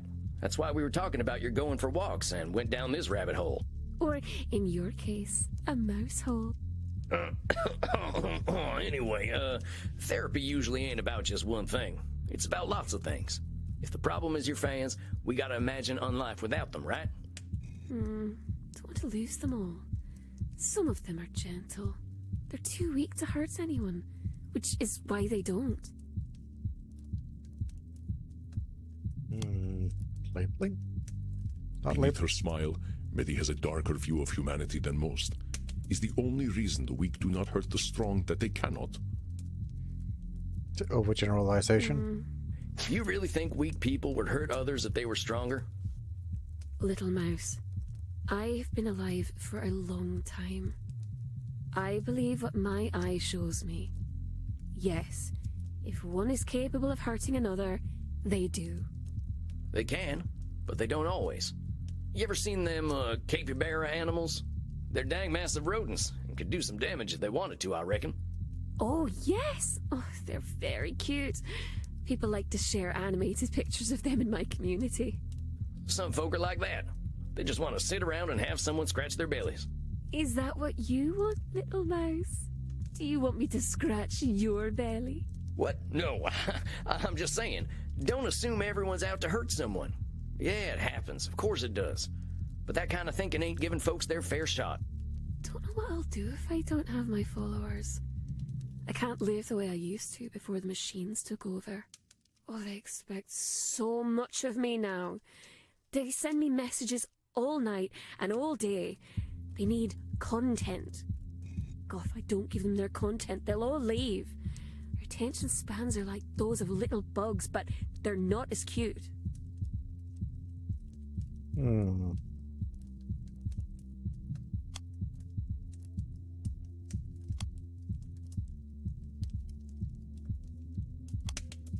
Meddy has millions of followers, yet she expects the same of all of them. It's This- generalization. God, Okay, I think we need to talk about moderation. oh, I already have moderators, silly mouse. Any major content creator has to have them. I don't know what that stuff means. I'm talking about moderation in your thinking. What if you gave your fans only what you felt comfortable giving? Doesn't matter what I want, silly mouse. They just want me to overreact to video games. Meddy, you're thinking that mortals want only one type of content is forcing you to make only one type of content. Your assumptions are keeping you from doing things you like, and you deserve to do things you actually enjoy. You're very kind. I thought cowboys were supposed to be tough. Who says I ain't? I just don't have nothing to prove no more. Here, why don't we try something new for next time, since going out didn't go so well last time. I want to challenge you to take a day off. Don't answer any messages, don't post no content. Just do something for you and you alone. Take a sick day. But we never get sick. We're dead people. They don't know that, do they? One day, that's all I'm asking for. You need to give yourself a little space. Very well. Since you've been a very kind mouse, I'll do it for you. I'd prefer it if you did it for you, but we'll work toward that, huh? Oh, I wish I had a big piece of cheese to give to you right now. A lactose intolerance is kind of a side effect of death, but I appreciate the sentiment. I'll see you in a month then, okay? Yes. Great. I'll see you then. Bye. You are doing well, my friend. I know we old ones can be rather inscrutable sometimes. She's human. We all are, ain't we? The way I see it, we all got the same problems one way or another. Your wisdom never fails to impress, Samuel. I believe it is time for you to follow your own advice to Miss Meddy, however. All work and no play makes for a dull vampire, as they say. Yeah, you're probably right. I might hit the hay early and do a bit of reading. If you must take out some aggression on hay, then please do so. I shall see you soon, my friend. Rest in peace. Yes, go hit some hay. Good night, Andy.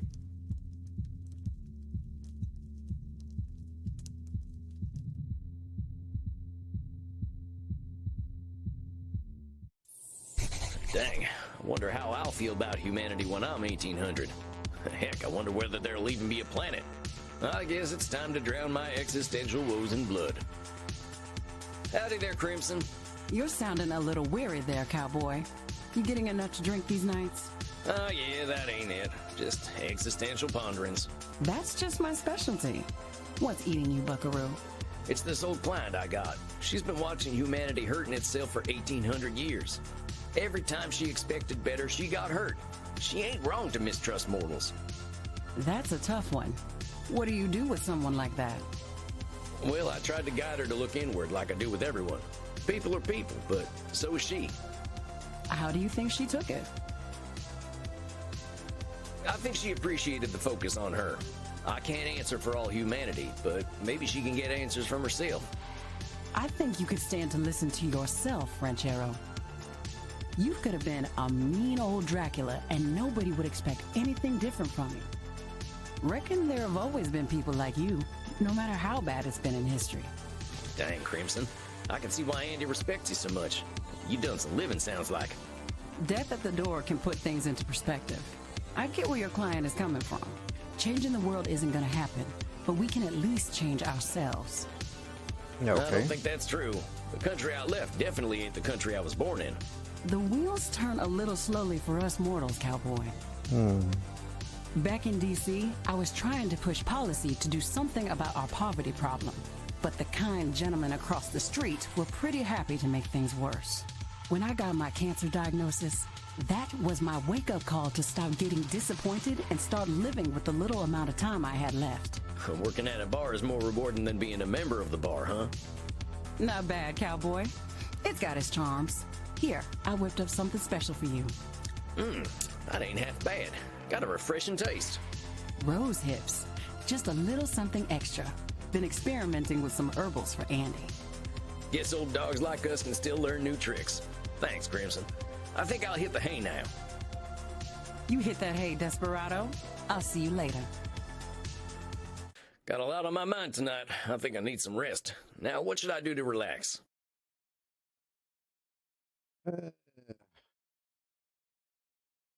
Watch a man get his butt burned with a hot iron, or reflect on the day with Emerson. Let's reflect on the day with Emerson.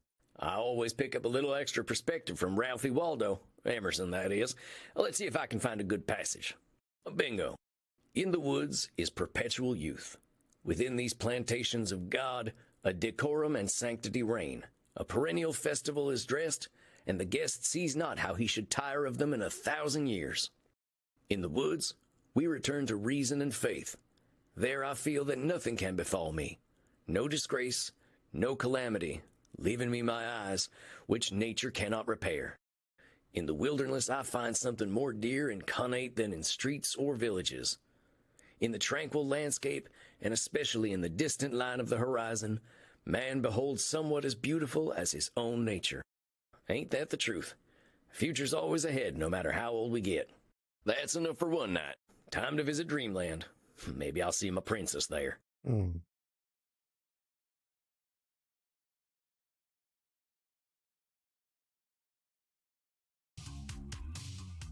I gotta confess, boss, I'm a little down. I love helping other vampires, but getting therapy myself sometimes ain't much fun. I understand. Looking in the mirror is difficult for any human, much more so when they don't cast a reflection. You ain't kidding. It just seems like there's always work to do, you know? Like my walking in the woods for 90 years wasn't nearly enough time. I dare say you are correct. I believe that we must never cease our walking in the woods. There is no mystery deeper than that of our own existence. Where do vampires come from anyway? Well, Samuel, when two vampires love each other very much... Come on, boss, that's not what I'm asking. Where do we come from? The answer to that is much older than recorded history, my friend. But let us focus on you. We should start with some meditation and determine what thoughts are most important to you right now. Close your eyes and envision your place of comfort. I ain't good at being a therapist. Is my hat weird? Ich bin Sam. Ich bin ein cool man. Election looks real bad back home. Dr. Drayne thinks I'm brain damaged. Why'd my mama have to marry that asshole? When's the sunrise? The Senora hates my guts. Sure wish you were still here, Jeb. Actors need help, that's for dang sure. Wish I had more book smarts. Meddy scares the heck out of me. You're an idiot, Sam, hurting all them folk. Why'd I join up with a gang in the first place?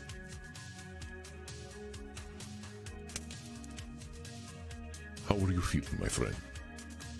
Pretty good. I gotta say, my head's been a mess of thoughts lately. I think I was afraid of therapy today. Why is that, my friend? What thoughts came up? Well, after last time, I think I was stewing a bit. Just being real angry at myself for joining that nasty cult in the first place. They preyed on the vulnerable, as cults tend to do. If you had been a man of means with a robust support system, I doubt they would have noticed you. Yeah, I know. And honestly, I'm mad about that too. I mean, my country did me real wrong and put me in that sorry state to begin with. This sounds like a proverbial can of worms. Yeah, you could definitely say that. After we talked last time, I kept thinking, what could I have done differently? And the answer amounts to horse shit. All that law-breaking I did, all that murdering and stealing and doing no good, that was my country failing me. Let us slow down, Samuel. You are making a bit of a logical leap. I have great admiration and empathy for you, my friend. But it is disrespectful to those you hurt to blame anyone but yourself. I mean, I guess I could have died. Suppose that would have been kinder. But that's a lot to ask a boy to do. I am not suggesting that you should have died. And I do not suggest that your country was without fault. However, your country had its role, and you had yours. You are using a cognitive distortion called blaming. When we engage in blaming, we ignore or wipe away our own faults, attributing them to someone or something else. Our faults are precious, Samuel. We cannot be ourselves without them. Do not wipe them away. I mean, I just wish things hadn't been the way they were. If my country had taken a better trail, maybe I would have turned out different. Differently. I am sorry to interrupt, but Signora Este might correct you less gently. Now then, perhaps it would help to put blaming into perspective. It is always humbling to see ourselves in the mirrors of our minds, is it not? Let's try some examples. See if you can tell when I am blaming. I turned into a bat the other day and flew right into a tree. Who put that tree there? Sort of blaming. I was unable to perform in bed with Crimson the other night. It must have been her fault.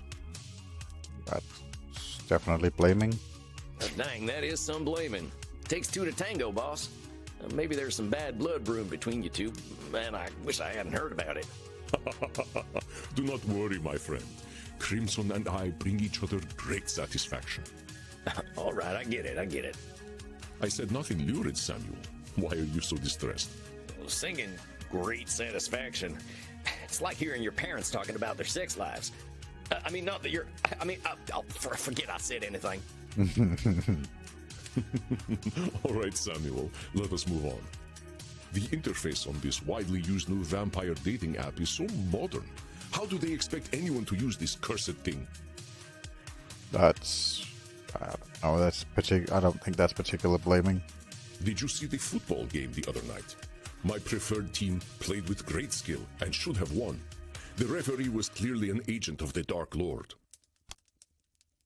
And now hold on, Andy. I think I saw the game you're talking about, and you're just blaming the ref for your team's mistakes. You got a great tight end, but one that plays a little dirty. Excuse me? I didn't mean it like that. Oh, heck, I can't talk right today. It's quite all right. Isn't getting dirty the point of play? It is the fault of the cursed sun that we must live in darkness. That's some more of a statement. Not There blaming. are some blaming distortions you missed in there, my friend. Oh. Listen once more. I turned into a bat the other day and flew right into a tree. Who put that tree there? Blaming someone else or the tree for you being clumsy, that ain't gonna do anyone much good. I smacked into my fair share of trees back when I was a youngster, but that was definitely my fault. Of course, there is no shame in being a novice flyer as a young vampire, but we can be insecure creatures. That's our humanity at work. I was unable to perform in bed with Crimson the other night. We already went over that. The interface on this widely used new vampire dating app is so modern. How do they expect anyone to use this cursed thing? I wouldn't really say that's blaming. Did you see the football game the other That one's blaming. It is as the well. fault of the cursed sun that we must live in darkness. Well, Not really the can't sun's help being fault, the sun, yeah. so don't go blaming it. The way I see it, we got our place, and that ain't nobody's fault. Well done, Samuel. Perhaps the sun is even more brilliant in our memories, and seeing the real thing would spoil it. There we go. Well, that's one way of thinking about it. That should be all of them. There are some blaming distortions you missed in there, my Really? friend. So all of them are Listen once blaming more. distortions? I turned into a bat the other Okay, day. we'll try again. Flew right in. Blame. I was unable to perform. Yeah. The interface on this. Come on now, boss. Not every app out there is designed too good, but we can't expect machines to run themselves. Well, that's some blaming right there. Okay. I suppose. You are correct, Samuel. It was only hypothetical, of They course. thought it was I more do just of endeavor a to keep up statement. with the times. Didn't actually feel he was frustrated over it, but okay.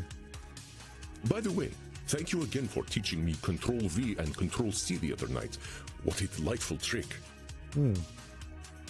Copy paste. Oh, yeah. Way faster than going through the edit menu all the time. You youngsters always find the latest tricks.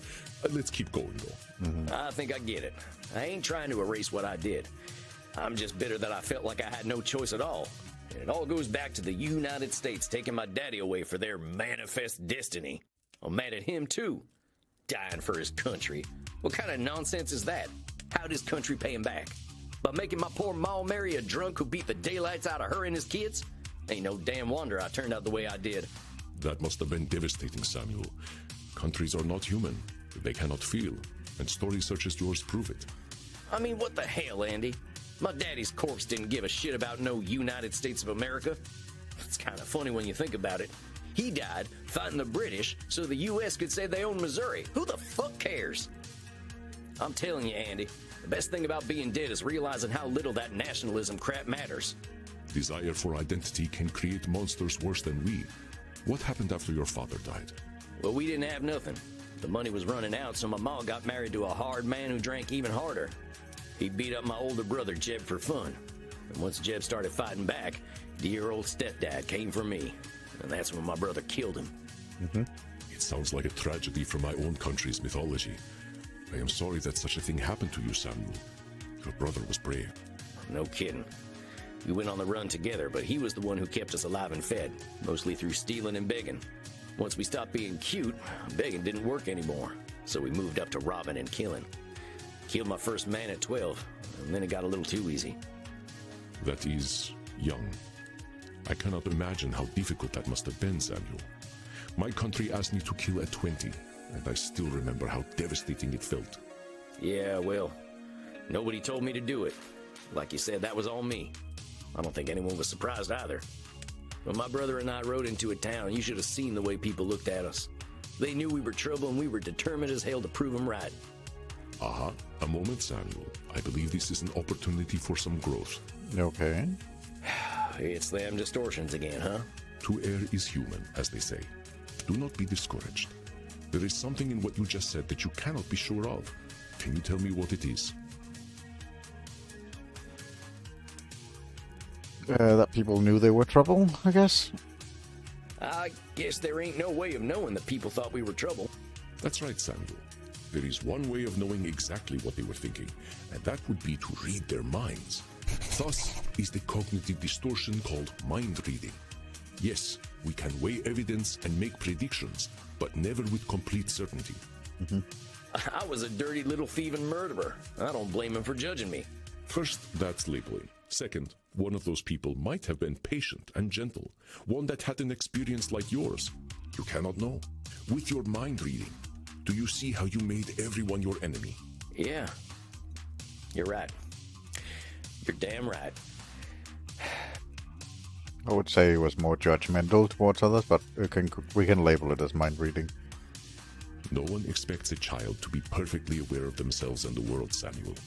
Remember, start with compassion for yourself.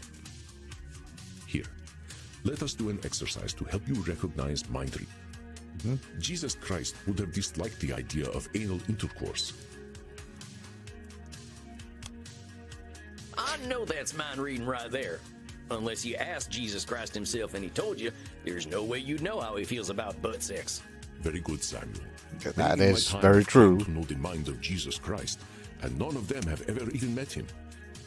Yeah, well, yeah, I don't think his. I don't think that conversation ever came up. But yeah, it's an interesting conversation.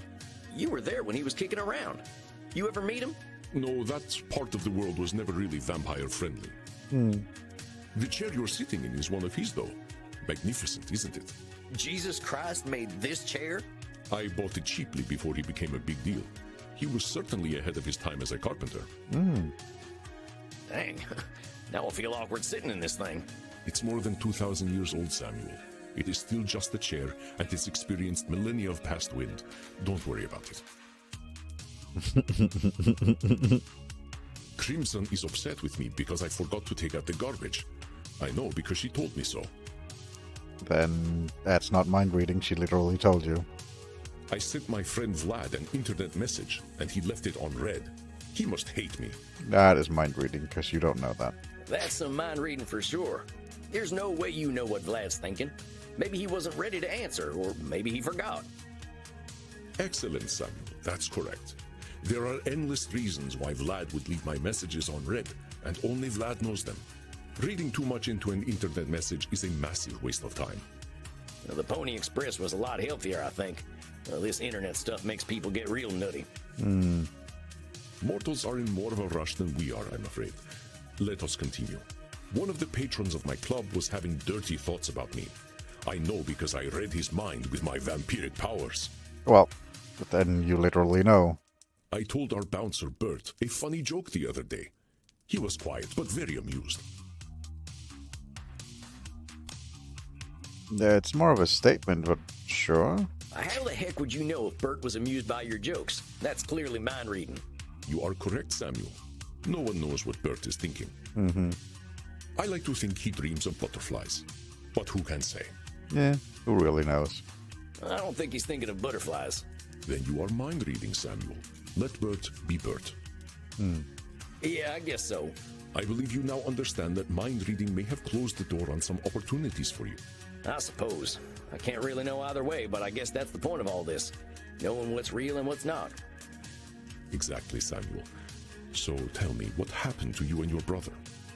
You don't know already. I thought we were famous Wild West outlaws. They called us the Handsome Boys, on account of the fact that we were young and good-looking. I think we made as close to a living as possible while keeping up a life like that for some 35 years. They stopped calling us the Handsome Boys eventually. Mostly they just called us those two sumbitches. Jeb and I married a pair of sisters, even talked about settling down in some kind of fashion. I guess we got greedy, though. One last big job, as they say in the pictures. Met this fella in a saloon who'd heard of us. Went by Ernie. He said he'd help us take down the Pioneer Missouri Bank. A take of $30,000, split 3 ways. That's about $1 million in today's dollars, but that kind of money was unthinkable back when. We got the money all right, but my brother got shot in the head. Dead before he even hit the ground. I didn't know who did it. So in my rage, I killed every soul in that bank. Ernie and I ran off with that dirty money, but weren't nothing the same after that. When she heard the news, my sister-in-law was screaming so loud she scared the coyotes away. My wife left with her that night, and I didn't see either of them ever again. Not sure I wanted to. I had $15,000 and no interest in spending it. Just sat there in a sack. When Ernie invited me to join his gang, I saw no reason not to. I'm pretty sure I signed that devil's contract as soon as I started killing them folks in the bank. I am sorry, Samuel. That is a truly horrifying story. I can hear the pain in your voice. Your brother was precious to you. Yeah. He wasn't a good man, Andy. But he kept me safe. Without him, I knew I'd be doomed. I was certain I had no choice but to join the Mystic Bastards. Yeah, I know. Cognitive distortion. Yep. I know you know, Samuel. A new one, but I think you can identify it on your own. What is the cognitive distortion you are displaying now?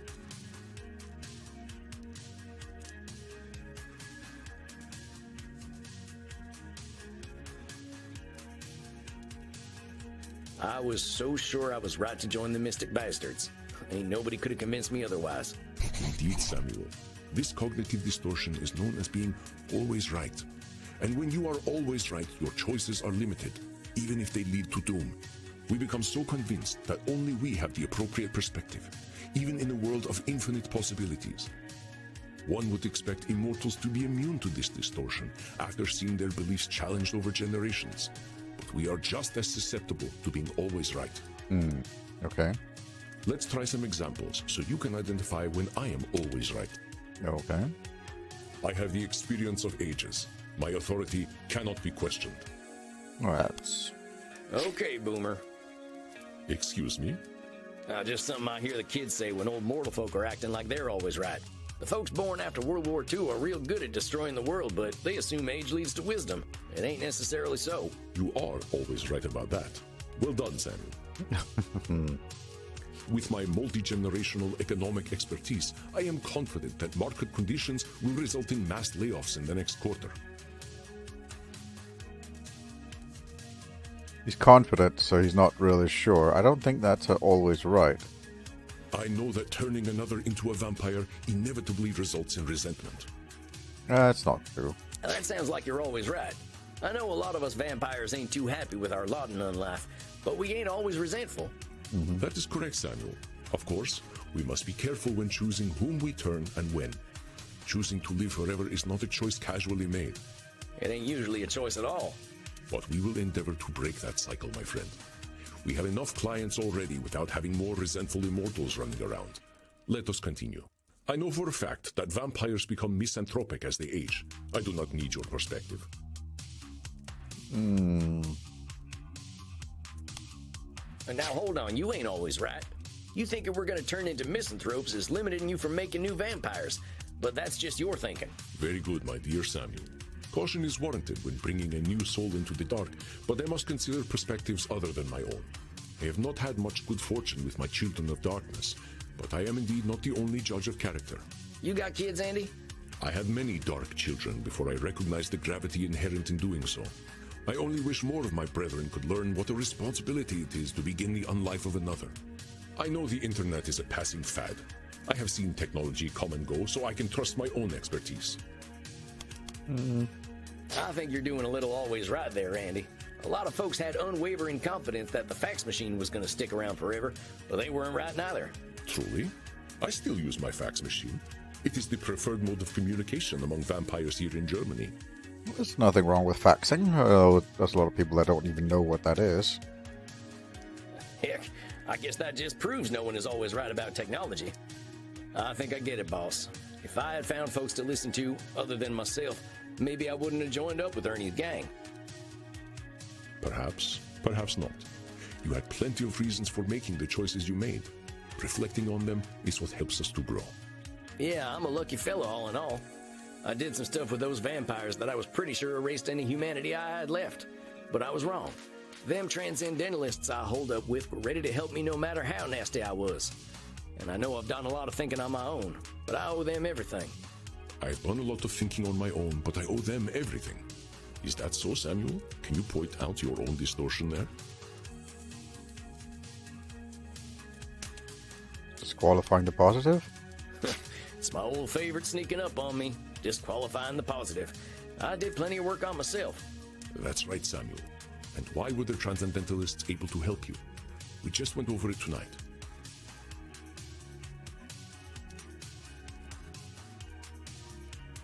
Wasn't blaming them.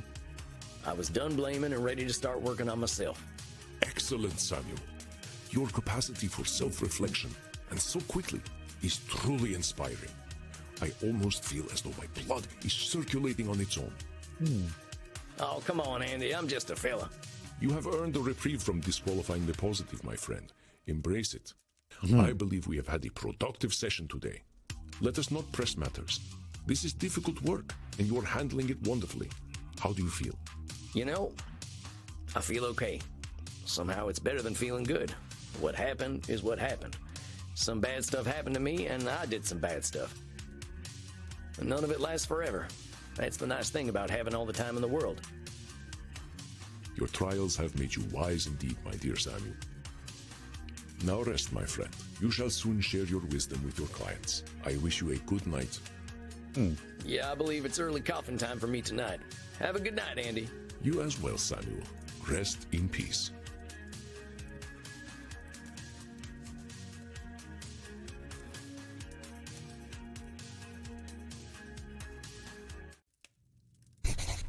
Samuel, greetings. You look a bit pale. May I offer you something to drink? Yeah, you got any drinker's blood? I know you are joking. You will not dilute your blood before a session. Yeah, I know, you're right. I just don't know who I'm meeting tonight. Is it gonna be Dr. Drayne or that Lord Luridus fella? You only met a single individual last time, and you will meet only a single individual this time. Yeah, he's just got a personality disorder. Do not let Dr. Drayne's avoidance of accountability confuse you. You saw the guy, though. Lord Luridus ain't nothing like Dr. Drayne. And why do you think that is, Samuel?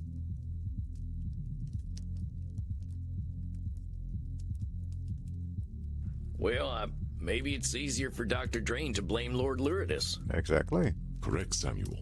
A mild change in personality would be within Dr. Drayne's control.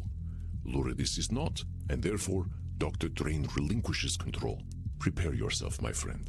Let us find the darkness that lives within Dr. Drayne. Okay, he makes a lot of shit statements. It's also blaming, apparently, clearly.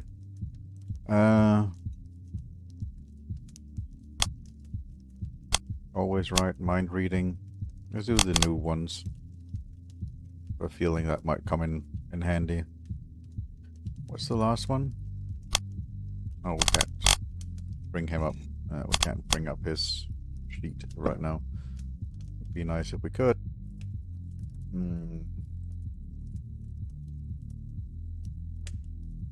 Let's go with control fallacy.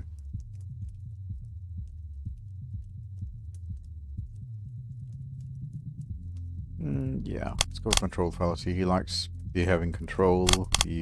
We'll try the new ones. See if it's probably the dialogue is probably tilted towards the new things we've learned. All right, I think I'm as ready as I'll ever be. Do not fear, Samuel. I shall not let Dr. Drayne hurt you, no matter what he is calling himself. Do what you do best. Let's take a look. Well, not that we can change anything at this point, but let's just take a look.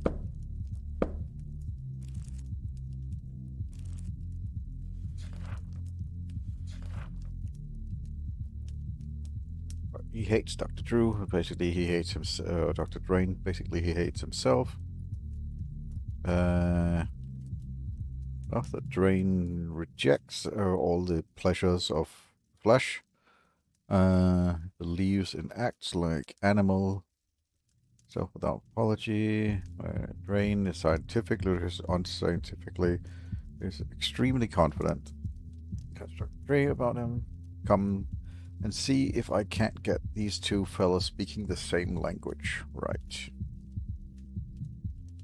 I will, I promise. And here he comes, whoever he is today. Doc? Somewhat taciturn today, then. Well, don't be upset with me. I did warn you about that beast. At least now you recognize the urgency in being rid of him. Perhaps now we can stop beating about the bush and actually fix my addiction problem. I'm here to help, but if we're gonna lick this thing, we gotta do it honestly. And that means getting to the root of the problem. I tire of this self-examination process. There must be something efficacious that I can do. Perhaps some sort of aversion therapy. I am willing to do whatever it takes to make that villain just go away. Then you gotta be willing to address the big old elephant in the room. And what is that? Which is kind of hard. You're the same person. You and Lord Lourdes ain't two different people. You keep talking about him like he's someone else, but you both got the same brain in there. Complete and utter nonsense. You've met him. We share absolutely nothing in common. And what's more, I am fully aware that he hates me. Take a look at this note he left on my desk. That's supposed to be you there with the micropenis? Indeed. Juvenile humor, to be sure. Certainly nothing I would produce. Ain't he got the same penis, though? Quite so. I have no doubt he does the most terrible things with it. So somehow he's got a different brain than you do, but the same penis. Something ain't adding up here, Doc. I resent what you are suggesting. I have no effect on what Lord Lourdes does. No effect on what he does. Kind of do. But a control fallacy? No. It's not, because he's...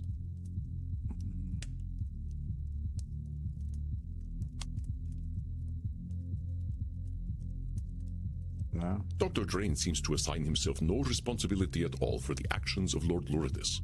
I resent what you are... I know you're a pretty responsible fella, but you're giving Lord Lourdes more credit than he deserves. Yeah, you're the same person, so even though you have a personality disorder, you're still the same person.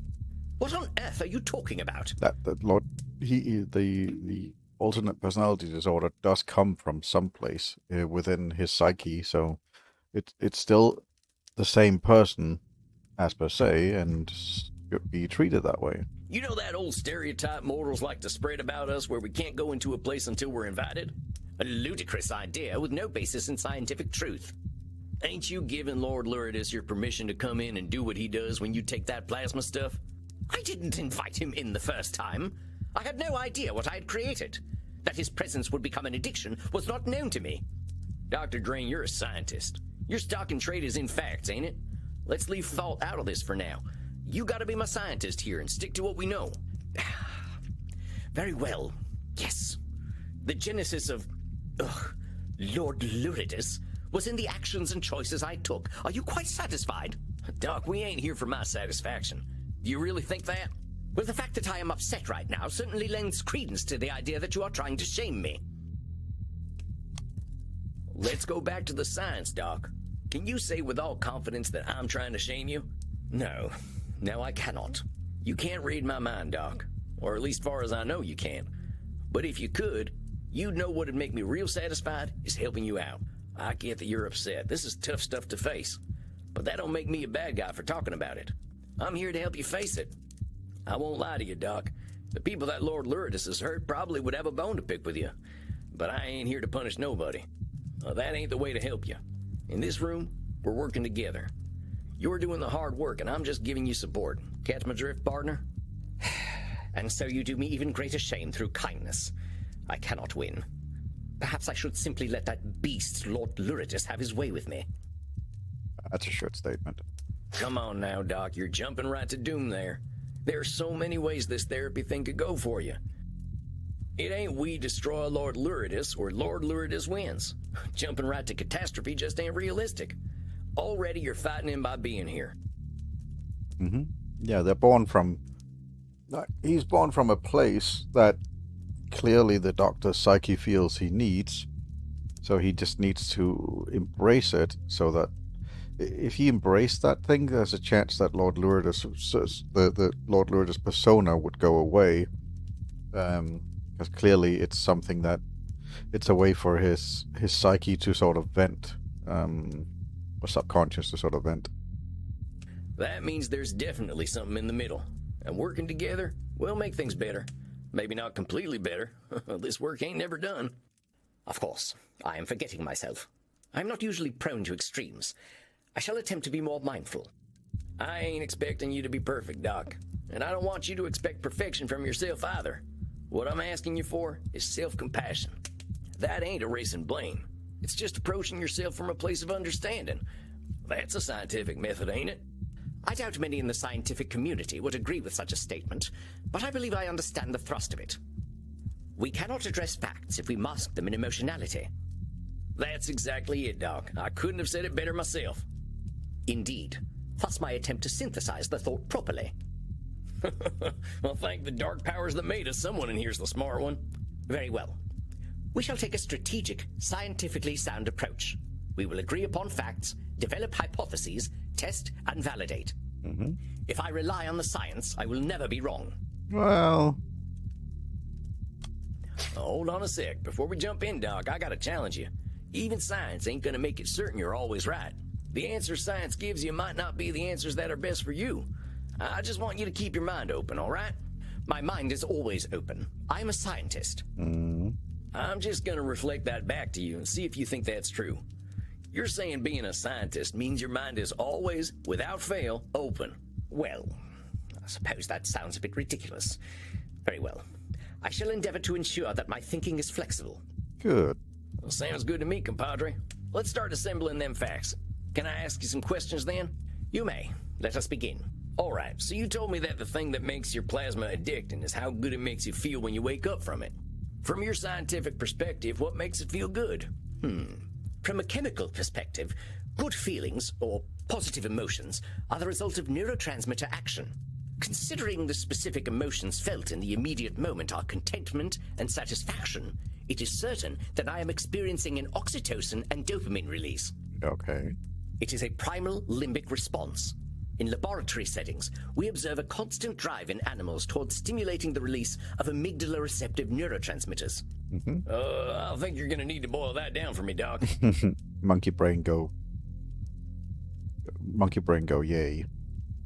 I did not come here to teach, but so be it. Ask your questions. What's the limbic system do? The limbic system functions as the emotional center of the brain, responsible for emotional responses such as joy, fear, and anger. Yes, the primal brain, or what do you want to call it? It's So it's like the part of my brain deciding if I should be scared of a rattlesnake, or happy about a belly full of blood? Mm-hmm. Precisely. It plays a crucial role in forming memories and making decisions based on emotional experiences. Often called the lizard brain, it's evolutionarily one of the older parts of the brain, indicating its fundamental role in regulating survival instincts. I've been called lizard brain before, but I'm pretty sure it wasn't a compliment. What's this about neurotransmitters? Neurotransmitters are chemical messengers that neurons use to communicate with each other. For example, social bonding reliably triggers a release of oxytocin, creating a sense of security and attachment. So, if I'm reading you right, when I'm feeling all snug after a good feed, is them oxytocin neurotransmitters doing their thing? Exactly. This process is an integral part of our brain's reward system, encouraging behaviors that are perceived as beneficial for our survival and well-being. So, survival feels good, basically. Yes, though I would not publish such a statement in an academic paper. So what's all this stuff really mean in the end, Doc? Why's this neurotransmitter stuff even matter? An intriguing question. Naturally, emotion does not have a practical evolutionary application on its own. However, these emotions signal to the reptilian brain whether or not we are under threat. Oh, well, dang, now I think we're getting somewhere. I think the answer's right in front of us. Oh? And what is it that your rooting, tooting brain can synthesize that mine cannot?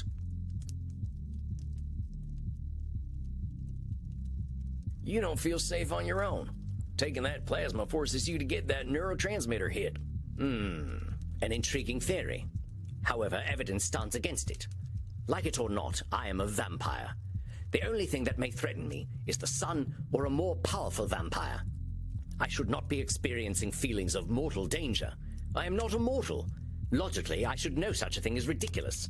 There's them should statements again, Doc. It doesn't matter what logic says. You still got that part of your brain that says it's in danger, and that part doesn't care about logic. An astute point, and an inconvenient one.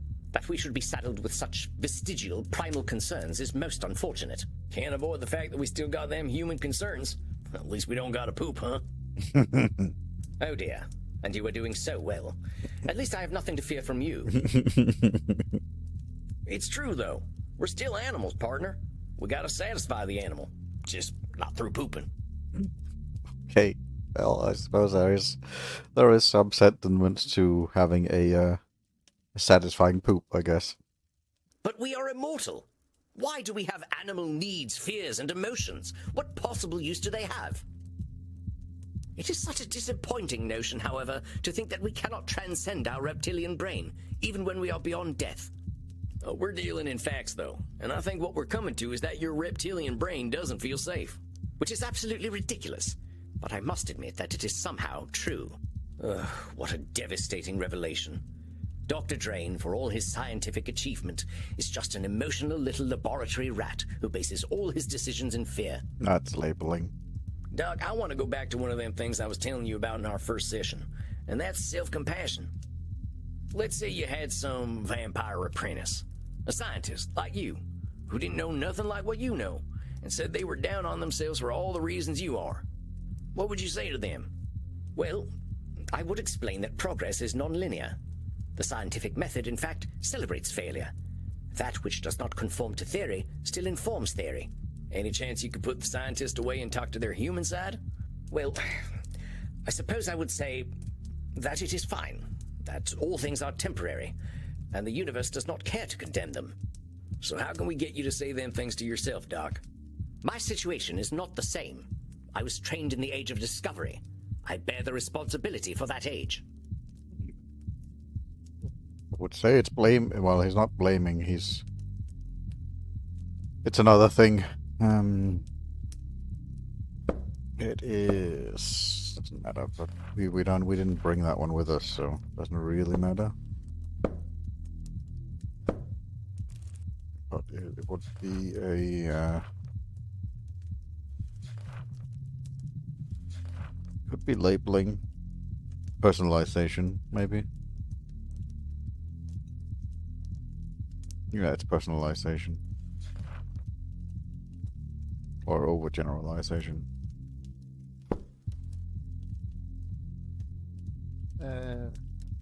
Not the same, I was trying to... Yeah, that's personalization, I would say. But if this project of mine, to create the blood that will sustain the world, is not what I am here for, then what is my purpose? Well, let me ask you, what's the purpose of a gopher? Rodentia, geometry. Rodents endemic to North America, known for their tunneling ability and as agricultural pests.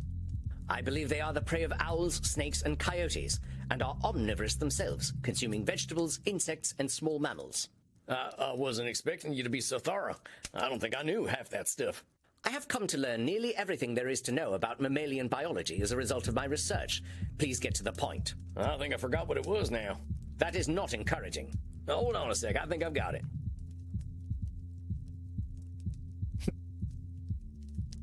Gophers have a purpose. Gophers are real cute. He's like a gopher.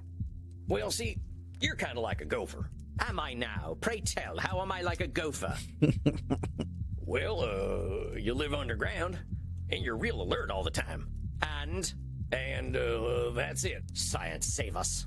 Hold on, I think I remember now. I just thought that one was fun. Gophers have a purpose. Driving people crazy, that's what. Used to wreak havoc on the farmland back in Missouri. Absolutely ridiculous. That is not their purpose. It's an ill-informed anthropocentric philosophy defined and subscribed to entirely by said anthropocentrists. I didn't know bugs could do that. Anthropocentrists, not arthropods. Humans. Homo sapiens. I am saying that you have created a purpose for the gopher that the gopher is entirely unaware of. He's not wrong. Who made your purpose, Dr. Drayne? What? Well, I did, I suppose. Mm-hmm. So if you made it, you can change it, right? But how could I change my purpose? I have always been a scientist.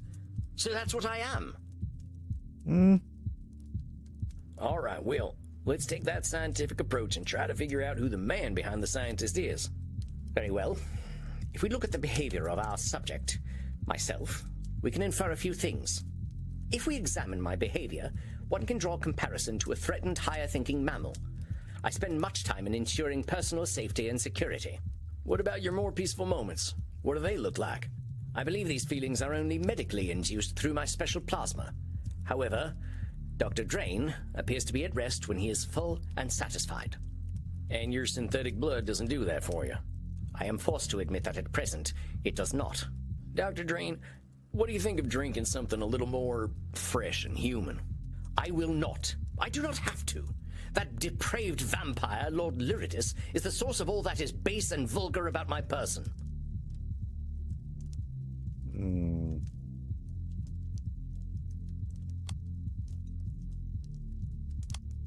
Doc, you're blaming Lord Lyridus for something common to all vampires, including yourself.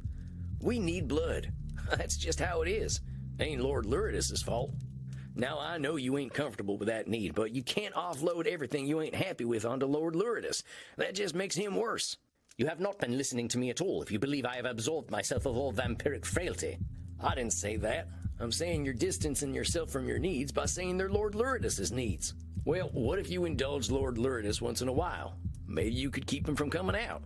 Do you not understand what I have been working toward for the last 400 years? I will finally be able to transcend this thing that I am.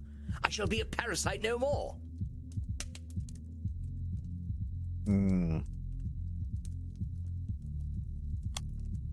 Come on, Dr. Drayne. You're a scientist. You know mankind ain't got that kind of control over nature. Ain't you ever seen that movie where they bring back the dinosaurs? That film was scientific drivel. Its simplistic understanding of DNA should have alienated its audience immediately. But then, who can guess with Americans? The shade. It was a good story, though. And in the end, it wasn't a story about DNA. It was a story about controlling nature, which I'm sure you know ain't never worked. Your argument does not hold weight when your source of truth is a fantasy film. Dr. Drayne, we really got to talk about some kind of middle path here. Back home, we tried the whole abstinence thing a few times, and it didn't go too well. We tried to stop drinking, and that just made people only do bad drinking. We tried telling teenagers sex was evil, and that just made them want it even more while being ashamed of themselves. What if you just tried to do some of them things Lord Lyridus does? Just don't do them the way he does. I find the idea utterly repellent. Yeah, but then you go and take that plasma, and Lord Lyridus makes the decisions. We don't want that, right? Fine. I'll drink some blood. But I warn you, Sam, the price of failure is most dear. If I should lose my humanity, all of humanity will lose.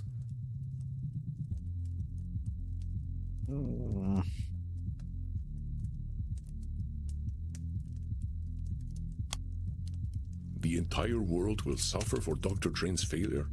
This is a stark vision for the future that he holds. But I warn you, Sam, the price of failure is most dear. If I should lose my humanity, all of humanity will lose. I was not blaming The you. entire world will suffer for Dr. Drayne's failure. But I warn you, Sam. Really? The entire world. But I warn you, Sam. Control the powers price of then? failure. Doc, you Oh, it's really control can't be powers, putting the okay. weight of the world on your shoulders. Oops. That ain't something you can control, compadre. Right. Makes sense. Now I know you're a capable fella, but the world is going to turn with or without you. You think so? I can't imagine someone with my highly rational mind feeling so strongly if my prediction weren't firmly rooted in fact. Mm-hmm. I know it all seems real heavy right now. Just show yourself a little compassion and patience. Beating yourself up over a future that ain't happened yet isn't going to help you. We need to go back to this thing I brought up before. You're a smart fella, Dr. Drayne, but sometimes you're forgetting vampire commonality.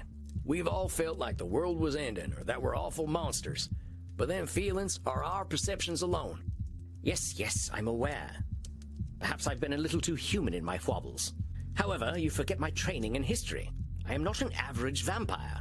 I was trained by the great Professor William Harvey. I have had 4 centuries to unlock the secrets of animal biology. I have a duty to humanity and to my own legacy. A duty I should not fail in. Otherwise, what was it all for? Really? He's Dr. not blaming? Drayne is so I thought certain you were of what he blaming must himself. do, and he does not consider any other fate. We immortals often become stuck. I have a duty She's to always humanity right. and to my own legacy. Really? Dr. Drayne is so certain of what. I have a duty to humanity. Control and to powers my again own... now? Dr. Drayne is so certain of what he must do. I have a duty to humanity and to my own legacy. A duty I should not fail in. Otherwise, what was it all for? He's not mind reading his short statement then? Hold your horses there, amigo. You say you've got a duty to humanity? Well, that ain't scientific at all. I guess it's a short statement. It ain't just anthropocentric. It's Dr. Drayne-centric. Nobody said you had to do anything. Remember when we first started talking, I told you about them should statements? That's what you're doing, compadre. Just remember that them shoulds are yours. Yes, I must be frustrating to you, Sam. I invoke the same delusions over and over again. Hey, come on, Doc. You should be proud of yourself. Should be. You know what the difference is between you and vampires who never improve themselves?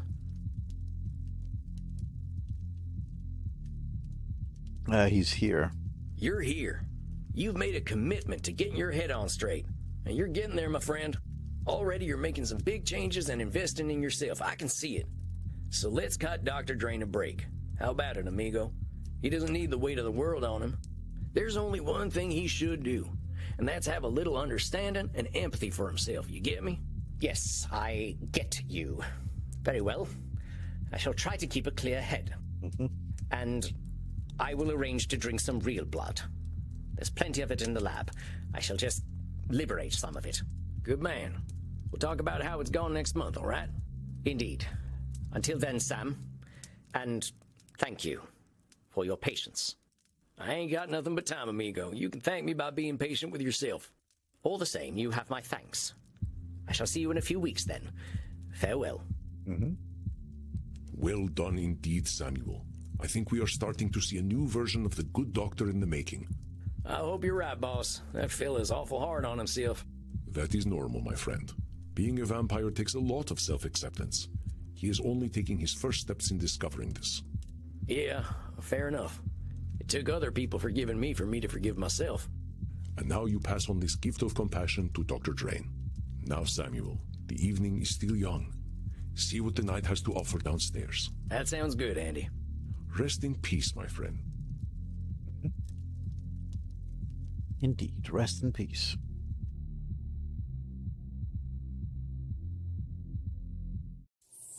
I always come out of the dock sessions feeling dumber than ever. I'll check in with Crimson. She's always got some bartender's wisdom to share. Howdy, Crimson. Looks like a nice crowd tonight. They're always a nice crowd, cowboy. We like to maintain an asshole-free zone. I'll try not to be an asshole then. I'm not worried about you, cowboy. You had a session tonight, didn't you? Yeah, with the doctor fella. We had a hard talk about what being a vampire means. He's having a hard time coming to terms with it, even after 400 years. I can understand that. I've stopped aging for the last 20 years and don't know how I feel about it yet. How do you think it went with him? Worked pretty well. I think we're finally getting somewhere, actually.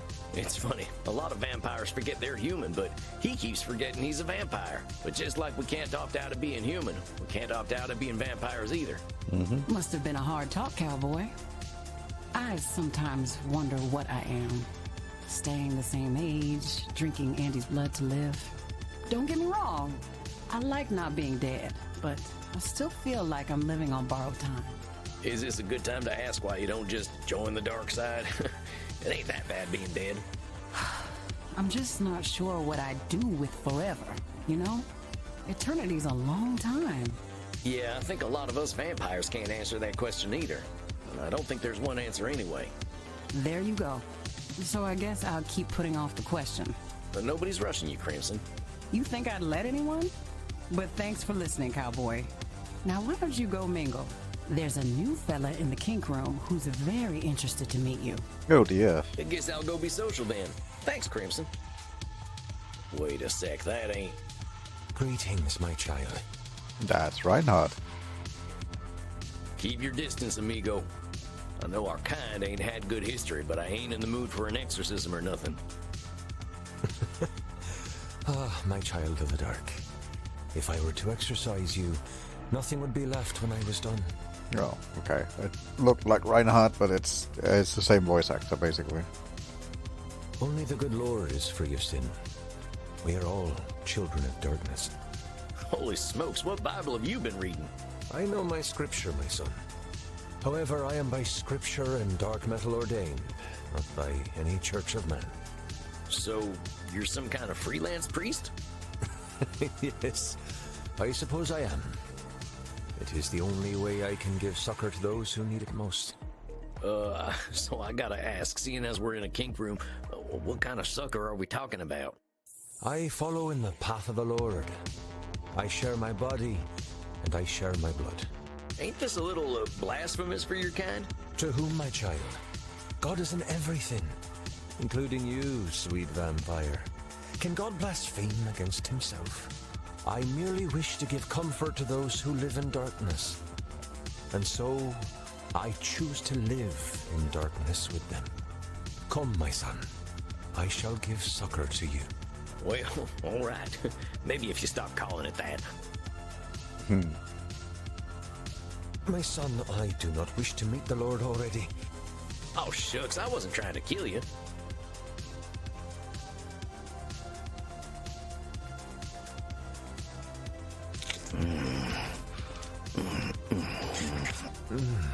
Thou shalt not want, my son. Are you... Yeah, I guess... I know those of my faith have hunted your kind. Perhaps we fear our own sin, so we seek the sins of others. I seek only the Lord in everything. As do we all, whether we know it or not. You ain't wrong, I suppose. Hey, a little awkward, but what's your name, fella? I am Kieran. It means little dark one. The night always did call to me. Well, Kieran, I'm Sam, and I appreciate the blood, but I'm gonna turn in. A little sleepy now. Go with God, my child of the night. Oh, yeah, I'll do that. Okay. Let's take a Yeah, I look. think so. I think we're making some good progress.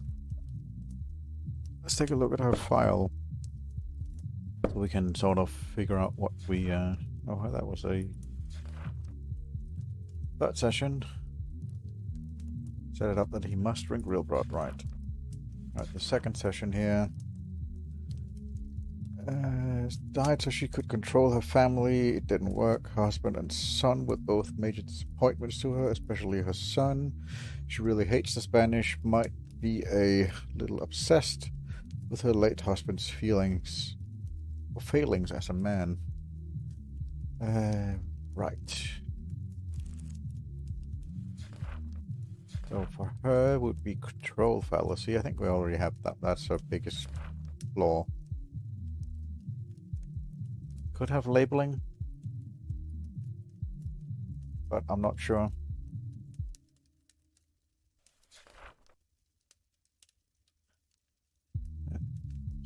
Specialization now. And she could be she's definitely overgeneralizing because she's blaming an entire country, like it's blaming the entire Spanish. And blaming. Always right. Let's see. That is wonderful. Remember, though, that the road to inner peace is not a straight line.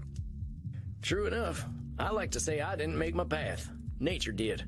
Samuel, you have the makings of a poet. Oh, I meant it more literally. When I was walking in the woods, I just walked where the land led me. But you see, this is a wonderful metaphor. If there is a valley between two mountains, that is the path nature takes us on. We often choose to climb the mountain instead when the easier path is made for us. Your experience guides your intuition more than you might expect, my friend. Guess it's that peasant wisdom the Senora mentions. Be careful with the labeling, my friend. I didn't mean it in a bad way. I ain't ashamed of being a peasant. I'm just folks, as we like to say. I can see why the Senora has become quite fond of you. Are you prepared for your session with her? Yeah, I think with our progress, there might be some other distortions to focus on. Let me think. But she's got the control fallacy for sure. I'd say this blaming. Always right. That's definitely one of them. I don't think she does a lot of mind reading because it's like, well, say labeling because she definitely likes to put labels on things. It's either overgeneralization or mind reading. Mind reading is the new one, so they're sort of implying that we want to use the new ones, I guess. But definitely labeling. Overgeneralization could also be good to bring. Or Nosferatu thinking. She has that a lot as well. But, oh well, let's try this. Locked and loaded. The people of your country have so many colorful phrases having to do with firearms. I do not understand the obsession. I can't explain it neither. I shall leave you alone with the Senora, Samuel. Howdy, Senora. Good to see you tonight. You are looking forward to seeing me? Well, sure I was. You're an interesting person, Senora. It's a privilege to get to know you. I suppose you have learned something of manners yourself. I thought a lot about the things we talked about last time, you know. Oh yeah? What about exactly? About how foolish I was for wasting my time for so long fighting against reality. Senora, what's calling yourself foolish doing for you? You're a principled lady. That ain't foolishness. What else do you call a woman who forever fights with reality? If I want to be literal, I'd call her a fighter. It's a better label than fool. Oh, perhaps it is my despair speaking. Would that I had listened to the simpletons in my life earlier.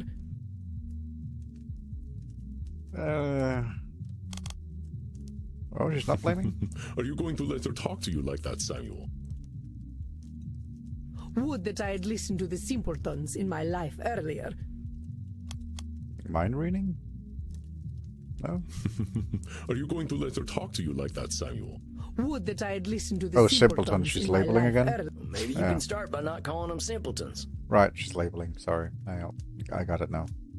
I meant it as a compliment. I wish I could be a simpleton. Yeah, I suppose. That's I'm gonna need you to just her way elaborate on that. she spoke, so, yeah. I mean what I say. Look at me, with my grand plans, my status, my dynasty, and all the pain that they have brought me. Who is the true fool, me or the simpleton? Well, what if we're not fools or simpletons? What if we're just people being people? There's a lot of room between worms and gods, Senora. Again, you prove your pastoral wisdom. Well, I'm glad you've been doing some thinking. You were putting so much pressure on yourself to be the one keeping your family going. I can tell how much it was weighing on you. I spent so long trying to fix them, trying to transform them into something that they were not. May I talk to you about my ex-husband, Sam? Of course you can. I know he gave you a lot of grief. He hurt me deeply, in so very many ways. He was the start of all my delusions because I thought I could fix him. I thought Frankie was the way he was because I was not an ideal wife. That perhaps he would have been faithful if I had been as beautiful or fertile as a Medici. Say that's mind reading, but it's not because it's not lighting up, so it's something else.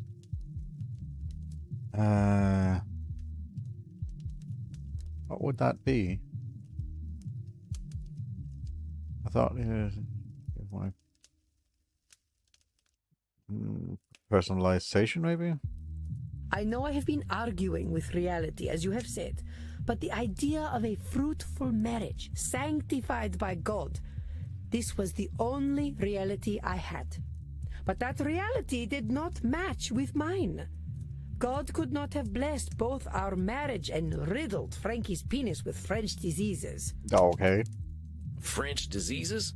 We used to call syphilis the malfrance. Oh. Diseases don't belong to any nationality. You sound like a certain politician from back home. Oh, God. Do not insult me. Have I not suffered enough with my husband's disgusting malady? It was a painful lie to live. I could only conclude from my sorrow that God was testing me. Endlessly.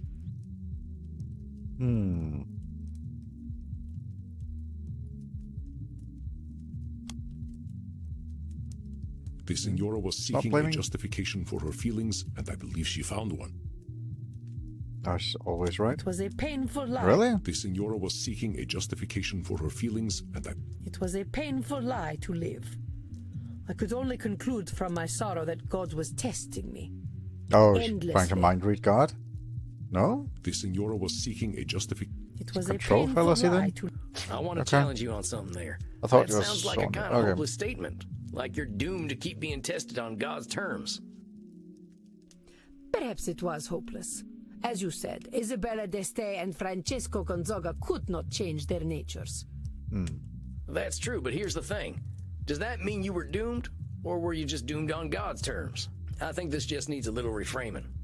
I know you were dealt a rough hand, but it doesn't necessarily mean you were being tested. Sometimes we just gotta make do with the hand we got. What I'm suggesting is that then and now, a radical acceptance approach could have helped you. What do you mean?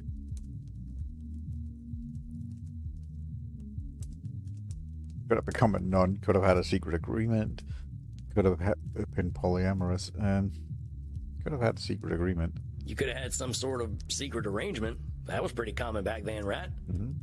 Oh, we did have a secret arrangement. The arrangement was that he kept secrets from me and I pretended not to know about them. Had you ever considered talking about it? I could not. You do not know what it was like back then.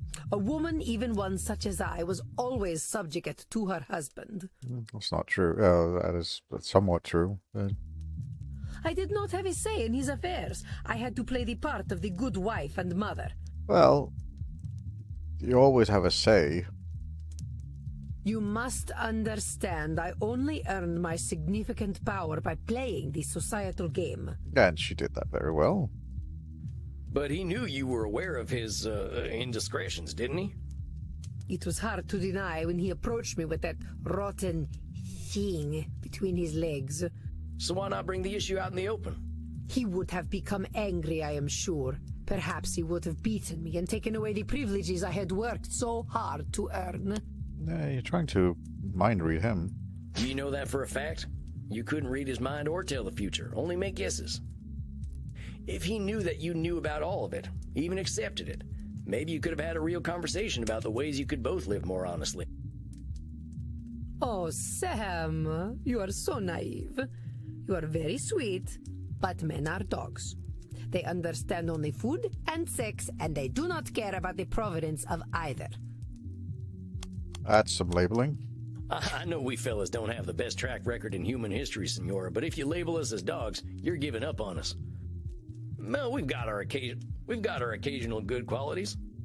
Maybe we'll act like dogs, whining and snapping when we get scared, but challenging us is important. Oh, it is exhausting, Sam.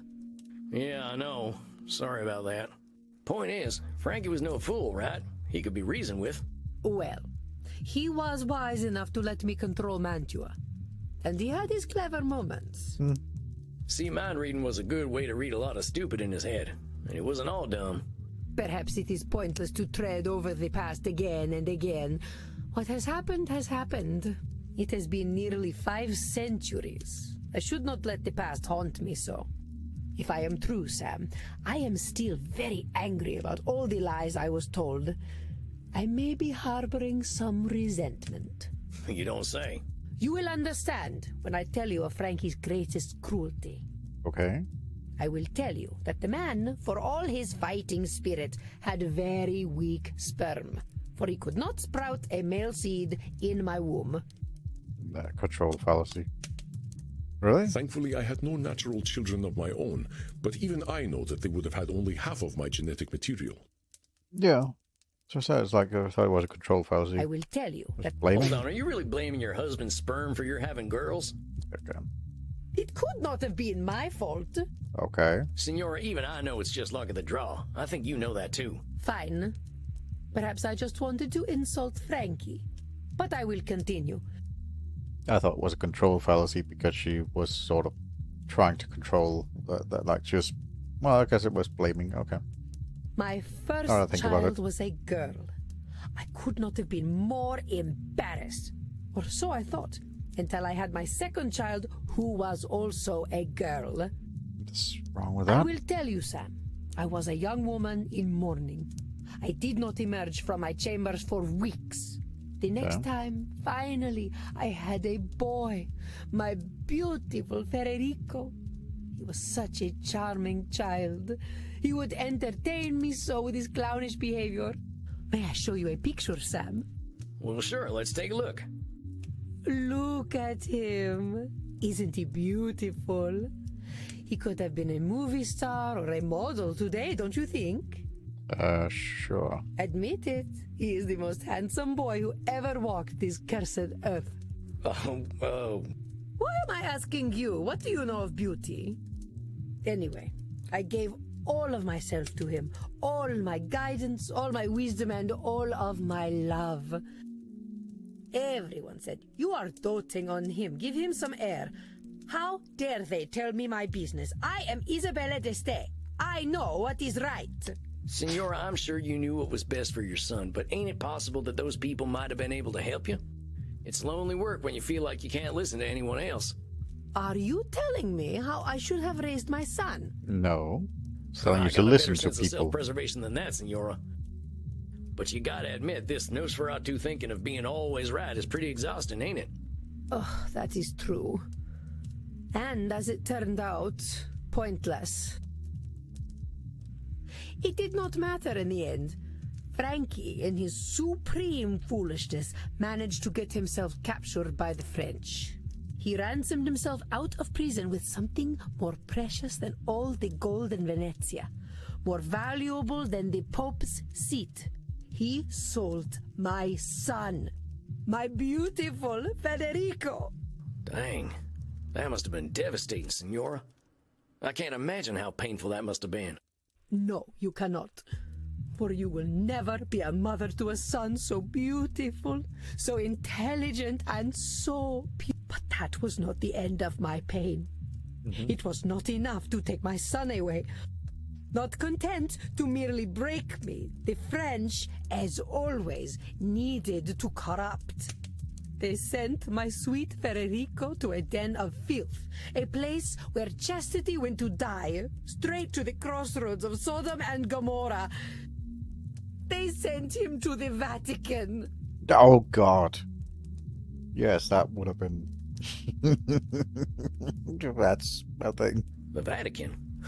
Seems like that'd be a pretty boring place for a boy to spend time. This was Rodrigo Borgia's Vatican. It was a city of prostitutes and perverts, and he was their mayor. My poor Federico. He was a boy of a certain age. I could not have prepared him for the temptations he encountered. When he finally returned to me, he was no longer Isabella d'Este's child. He was the child of Francesco Gonzaga, an experienced whoremonger in his own right. Hold on a sec. No longer your child? You can't think that's true. You raised that boy, and there's no way he could forget you. Maybe he got up to shenanigans out there in the Vatican, but you're only hurting yourself by erasing your influence on him. Now be honest. Did he lose everything you taught him? No. He still had an appreciation of art, for which he had some taste. And he had some political acumen, I suppose. I'm not saying you should forget what happened to your son. That would be pretty unrealistic. But give yourself some credit for the influence you had, huh? You are kind, Sam. Thank you. But it is hard to forget the child who returned to me. I am a man now, mother, he would say. I do not have to listen to you. And indeed, he did not. Which is why he died of syphilis, just like his depraved father. He did not even have the courtesy to wait until I was dead. Now do you understand why I prefer the illusion of truth and beauty I try to bring to art? My mother told me when my marriage was young, Isabella, you must pretend that all is as it should be. The truth is dark, but you must maintain your own. I hate to say it, Senora, but I think your mama was spouting a few should statements of her own. Keeping up that illusion must have been draining. Yeah. That is why I tried to create my own illusions. If I depicted love and chastity in their ideal form, I could make that illusion come true. Control fallacy. Well, Senora, if anyone were strong enough to change the world's morality, it might be you. But I think you know the truth is that you don't have that kind of control. No one does. Then why am I here, Sam? Why are any of us here? I know a few folk who might say that's why we're here. It's one of them existential questions, ain't it? Here's my take, Senora. I think you're here to be you. I certainly hope you have something more intelligent to contribute than that. I don't really. Here's the thing, Senora. None of us is going to change the world overnight, or even in a millennium of nights. But our being here, being ourselves, swings the pendulum in a whole bunch of unknowable ways. That is a dark interpretation of reality. Are we truly so powerless?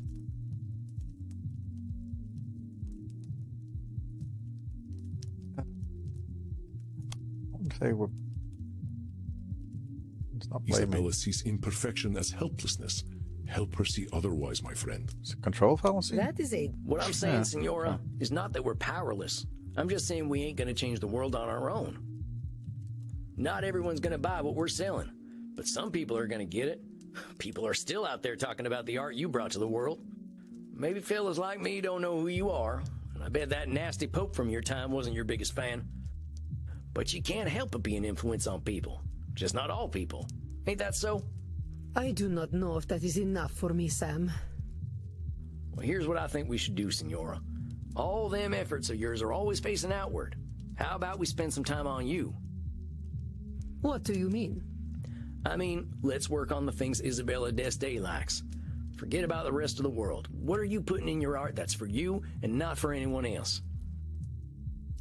Is it a little embarrassing? Hush. If you must know, it is centaurs. I like centaurs. Hey, I ain't gonna judge. Sometimes I like horses better than people, too. Yes, well, they are pleasing to look at. Now, how about this, then? Why don't you pick up a brush and paint yourself up a centaur? I have not attempted to paint for centuries. This is just for you, Senora. No expectations. How's that sound? I cannot believe I revealed this thing to you. I'm glad you did. I'm a lucky fella. I get to know an Isabella Este no one else knows. And no one else will know, or I will make you suffer. Capiche? You got a deal, Senora. I'm here to be supportive, that's all. I hope that when you come back next month, we'll be having a nice conversation about you finding your muse. Yes, perhaps. Very well, Sam. I do not understand your ways, but I cannot deny you have a certain untamed wisdom. I shall attempt to paint a centaur. This is not what I expected from therapy, but I shall do as you suggest. Good. I shall see you in 4 weeks, then. Arrivederci, Sam. Oh yeah, see you soon, Senora. Arrivederci. Goodbye. Well, well, Samuel, you never cease to impress. Centaurs. I don't think you're supposed to know about that, boss. I am 3,000 years old, my friend. Horse people are somewhere at the very tip of my kinky iceberg. It is already forgotten. Well, the Signora's pretty embarrassed about it, so I'd appreciate it if you kept it to yourself. Signora Este is wise to put her faith in you, Samuel. I will gently remind you that relationships between therapists and clients are highly discouraged. Of course. Oh, come on, Andy. It ain't like that. Signora Este is just...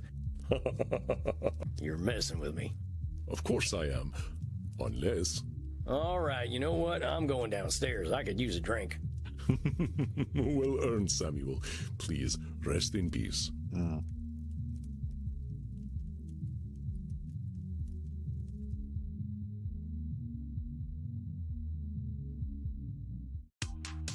Poor Signora. That lady's holding on to a lot of anger. Reminds me of myself as a young vampire. Pretty hot in here tonight. Think I'll get some air. Maybe I can get to know Bert a little better. Hey, Bert. How's the crowd tonight? Same old, huh? So, summers sure are warm these days, huh?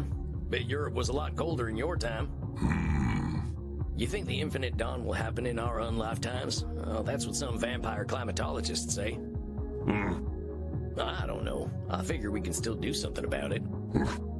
I know it's easy to get disillusioned, but keep your chin up. It's been nice talking to you, Bert. Have fun, mate. Hey, Crimson, how's the crowd? Hey, cowboy. Bit busy tonight, but how'd your session go? No, I think this lady's starting to realize what she can't control, which is a lot. She's still mad as hell about it, but I think we're getting closer to acceptance. I know how she feels, cowboy. I feel like I wasted years of my life in D.C. trying to make the world a better place. But it sounds like you are making progress to me. She's got time to make her peace. That's what Andy says about you vampires. Yeah, that's true. We can take 40 years or 400, but that's up to us. In the meantime, I'll whip something up for a hot summer night. What's this now? Blood margarita. Figured a hot-blooded desperado like you could use something cold. Oh, mighty kind of you, Crimson. I'll let you get back to work and take this up to my coffin for a quiet night. Night, Sam. Now let's see, what'll help me reflect on the night? I think there's something Omar Khayyam once wrote that I can look up. Or I could watch Buster Keaton almost get himself killed a bunch. One of my transcendentalist friends told me about this one. I ain't too good with poetry, but this piece always stuck with me. The moving finger writes, and having writ, moves on. Nor all thy piety nor wit shall lure it back to cancel half a line, nor all thy tears wash a word out of it. Funny how people in far-off places and times always had some similar perspectives. Omar's right. You can't change the past. Life moves forward.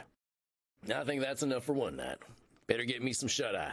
Got the feeling my work's going to get harder before it gets easier. Most likely.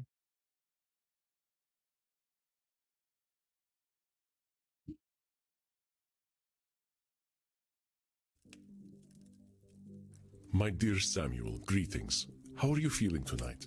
Honestly, I'm feeling a little like a horse who's about to be ridden by a big old fella.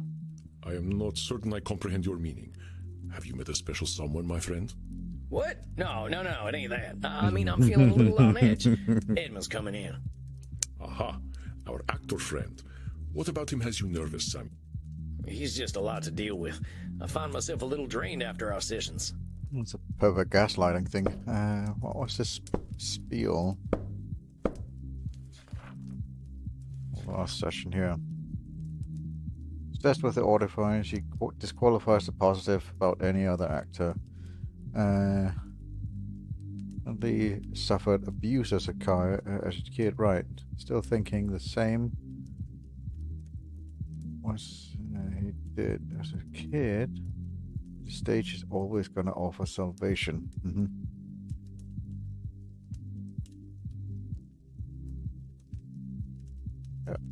Ah, yes. Challenging the reality distortion fields of those with narcissistic tendencies is taxing. I know, but if I'm here doing this therapist thing, I should help him one way or another.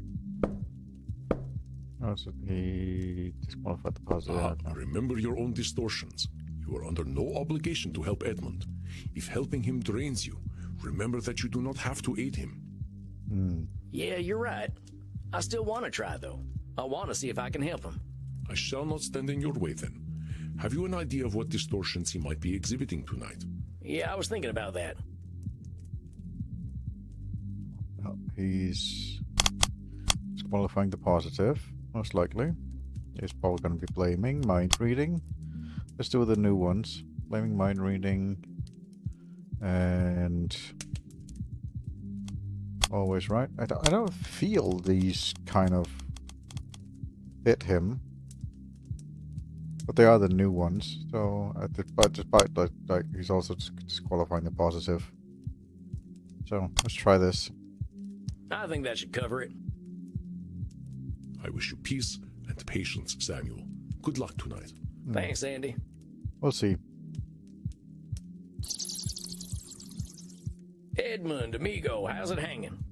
To the left and most proudly, my dear boy. Okay. Indeed, tonight I sit before you victorious. Thy gentle prodding hath guided me back to the womb of creation. Do I want you to spell that out for me? The stage, good sir, the stage. For if all the world's a stage, then the stage is where humanity is born. Yeah, I guess that must be true. So what are you saying? You nabbed some kind of juicy role? Not just any role. Nay, I have been given the opportunity to once again subvert the audience's expectations. Though it was thy tender words that cleared the mists of doubt from my mind and reminded me that I belong to the stage, not to the audience. Well, I'm glad to hear that, Eddie. Tell me all about it. What's been going on? Do you remember the advice you gave me when last we met? I told you to film yourself doing some acting, right? How that... I did as you suggested. I set up a camera, and for no one but myself, I became the Dane. Marmaduke? Or Hamlet. Hamlet, my dear boy, Hamlet! I watched the great Edmund Kean inhabit the bard's greatest role once again, and in him I saw humanity pure, naked, and true. It was akin to pornography, albeit far more revealing. That Edmund Kean, I told myself, he and only he could produce something so beautiful. Wait just a minute there, Eddie. You're an incredible actor, everyone agrees on that. But it's a big world out there, and everyone's got their own experiences. We all got capacity to do incredible things. It's a combination of luck, perseverance, and being in the right place at the right time. You ain't a great actor because you're Edmund Kean. You're a great actor because of the things that made you Edmund Kean. You toy with the fates and flirt with pedantry, my dear boy. Oh, it is oft said that an infinite number of monkeys with an infinite number of typewriters and infinite time could produce all the works of Shakespeare, but such a thing is infinitely unlikely. If you will permit me to continue, to watch myself act without an audience was simply rapturous. I am not ashamed to admit that I did weep.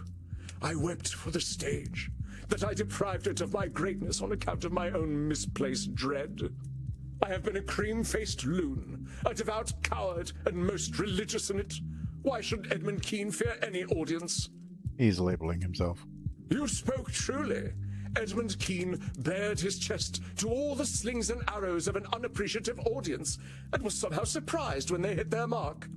The Edmund Kean that you see before you is armored in love of the craft that no arrow may penetrate, and so casts aside the cloak of cowardice. To think, I feared mortal directors. I feared the audition, and the criticism that would come afterward. I feared the cast list, bereft of Edmund Kean. But to you I give thanks, for can a mortal director know my brilliance? Nay, they're all clay-brained guts and mouldy rogues. Their disrespect for the craft makes fools of them. Trying to mind read people. I believe Edmund's view of his critics may be a bit narrow. Just a bit. Yeah, that's what I would say. He's trying to mind read what they are thinking. But to you I give thanks, for can a mortal director know my brilliance? Nay, they're all clay-brained guts and... I believe Edmund's view of his critics... But to you I think you're painting them directors with a broad brush, Eddie. I get that you've got more experience with acting than mortals, but all directors ain't the same. Yeah, that's basically what I was... But I thought that was mind reading and not disqualifying the positive, because he's basically trying to read the director's mind, and I don't know. All right. Whatever. Hell, I'd even go so far as to say you could learn from some of them. They know they're gonna die, and that's perspective we vampires need sometimes. Thou hast cut me to the quick, my friend. Perhaps some of what you say is true. However, I know in my damned soul that the stage is worse off without Edmund Kean, and nothing any mortal director can say will disabuse me of this. Ergo, I did ask myself, Edmund, what is an audition? Is it a trial to overcome? Is a director a god dispensing holy judgment? And I replied, Edmund, do not ask such foolish questions, the answers to which thou knowest well. An audition, my dear boy, is not an opportunity, but an invitation to display the craft before another. So I told myself, why not act, dear boy? And so I did. So you did an audition, all right, that's great. Did you have fun with it? You speak so simply, my friend. Fun does not adequately describe the feeling one has when the muse takes over. It is transcendence, an affirmation of purpose, to condense humanity within oneself, if only for a moment. It is an orgasmic experience. That sounds intense, Eddie. Having an orgasm in front of someone else is pretty brave. Oh, but it is freeing. A true actor hides nothing. The director, she told me she had never witnessed such a thing in all her years, few as they were. I am certain that she thought to herself, is this Dionysus reborn? Why have the fates graced mine eyes with such depth of the human spirit? So, how do you know she was thinking that, Eddie? A director's usually just thinking about how they can put on a good show, right? Oh, thou sweet babe, how little thou knowest. The poor lady has only seen a parade of mortals cross her door. How could she be prepared for Edmund Kean? Well, maybe she couldn't be. I'm just saying you're going to be a lot more content if you're dealing with truths. If you go into this assuming she thinks you're a god reborn, how are you going to work together? You both got your jobs. Hers is putting on the show, and yours is lighting up the stage. Reading her mind ain't letting her speak it. You must ever play the mirth-destroying ninny, mustn't you? Yes, I could not read her mind, I admit it. Art thou satisfied? Yes. It ain't about my satisfaction, Eddie. I'm just making sure you're going into this thing with a clear head. If you must, but allow me to continue. This time, my friend, I did not have to wait for a cast list at all. You are looking at a leading man once more. Hey, congratulations, Eddie. That's great.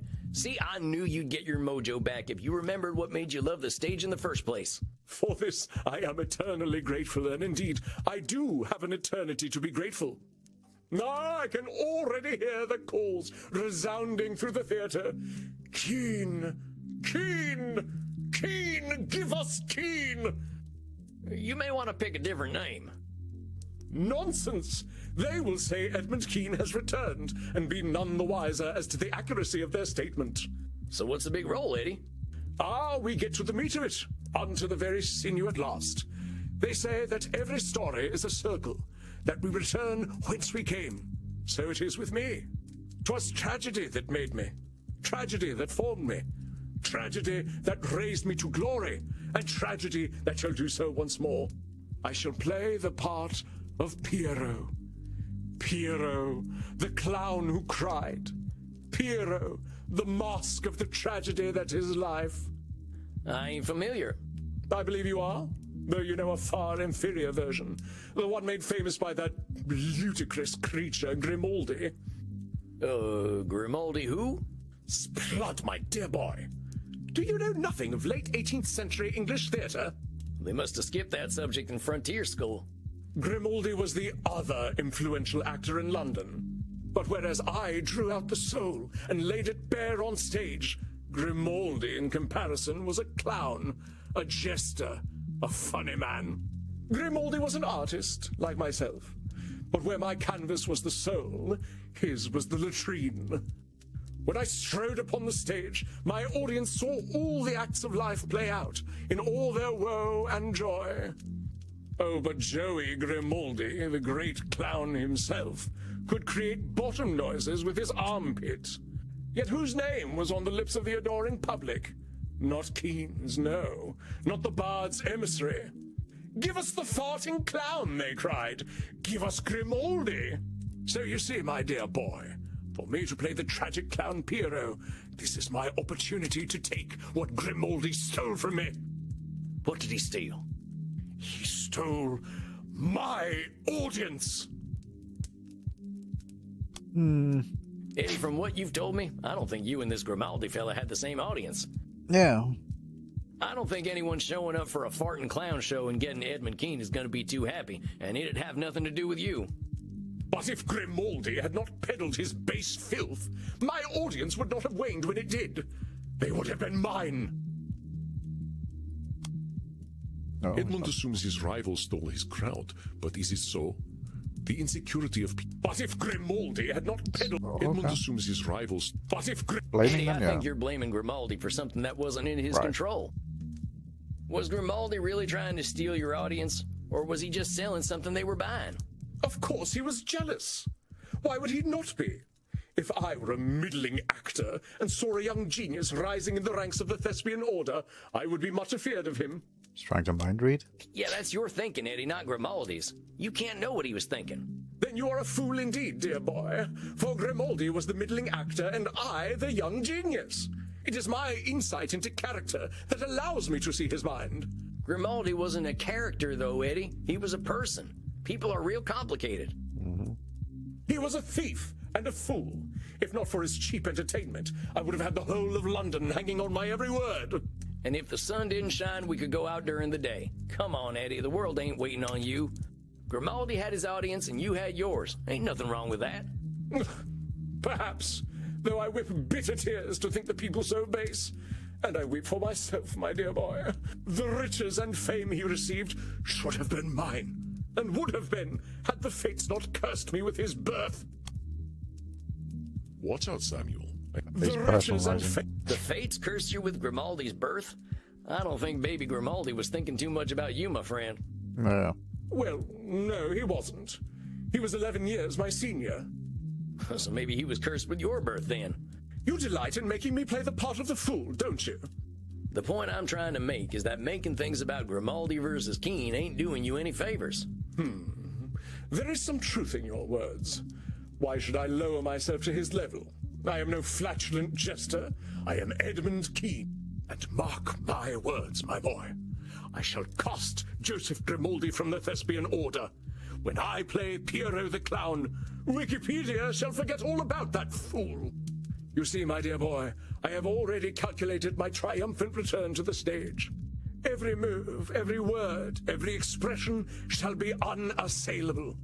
You see, Edmund Kean is never wrong about matters of character.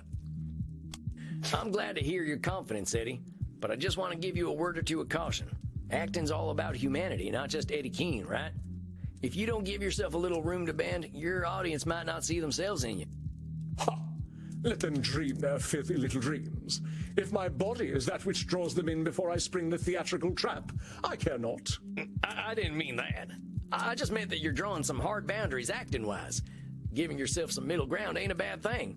I know you play your part, therapist, as I must play mine. I have heard your cautions. They need not be repeated. Indeed, I doubt our meetings will be necessary any longer. I must confess to some strong misgivings about you, therapist. There are times when we speak that I feel exposed, diminutive, and weak, and I can only conclude from those feelings that you are trying to hurt me. It is no surprise that Edmund sees his feelings reflected in the world when he is at the center of the world. Right. There are times when we speak that I feel... It is no surprise that he Edmund mind sees his reading feelings them? reflected in the world when he is at the center of the world. There are times when we... How do Yeah, you it's know I'm mind-reading, trying to okay. hurt you, Eddie? Not personalizing or blaming. Actor's intuition. The heart knows what the head doth not. Well, But the heart ain't always right, Eddie. I'm asking you what your head knows. How do you know I'm trying to hurt you? I find thy mental games tiresome, therapist. Regardless, opening night is a month from now. I doubt you shall see me again, for I shall not need your services. The public thought they knew what a clown was. In a month's time, they will forget Grimaldi and Bozo, and only Kean's clown will remain. Therefore, why shall I need you? When I have the public's love that I am due, what need will I have for a therapist? Well, if you don't get that love, you'll have a need for a therapist.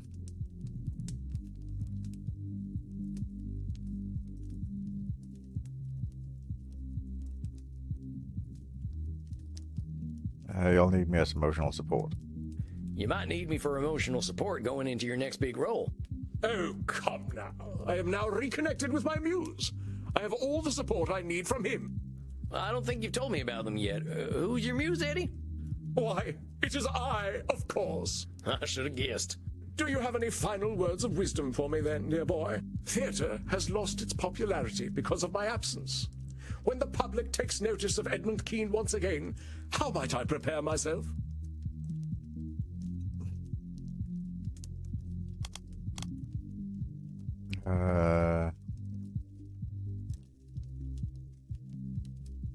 Mind? No, he's not mind reading.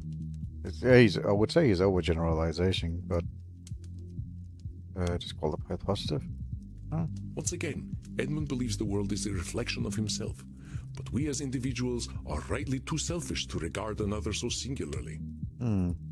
Theatre has lost.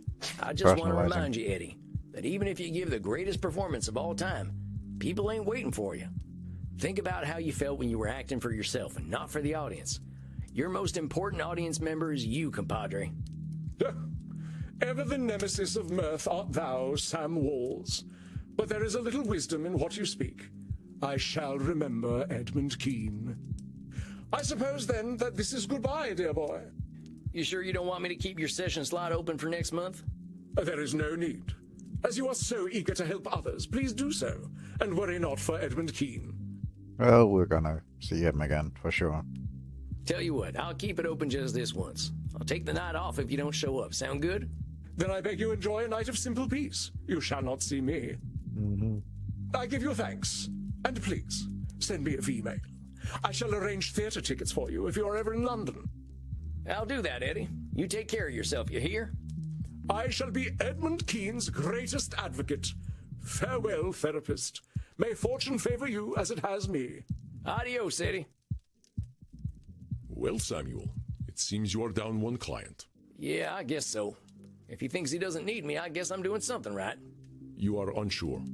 I don't know, Andy. I think that fella's got some more work to do, but he ain't ready to do it yet. I believe you are correct, Samuel. I did warn you that this was likely to happen with our dear Edmund Kean. Yeah. Do not consider it a failure of yours. Remember that we are all on our own journeys, and some of us need a little extra time to reach the next stage of that journey. Or in my case, a few thousand years. We cannot control the mind of any other. Yeah, I suppose that's the way it's gotta be. Go downstairs and have a drink to fate's whimsical turns. It is that which we cannot control that makes the world so rich and interesting. All right, Andy, that sounds good right about now. Go then, my friend. The night awaits. Rest in peace.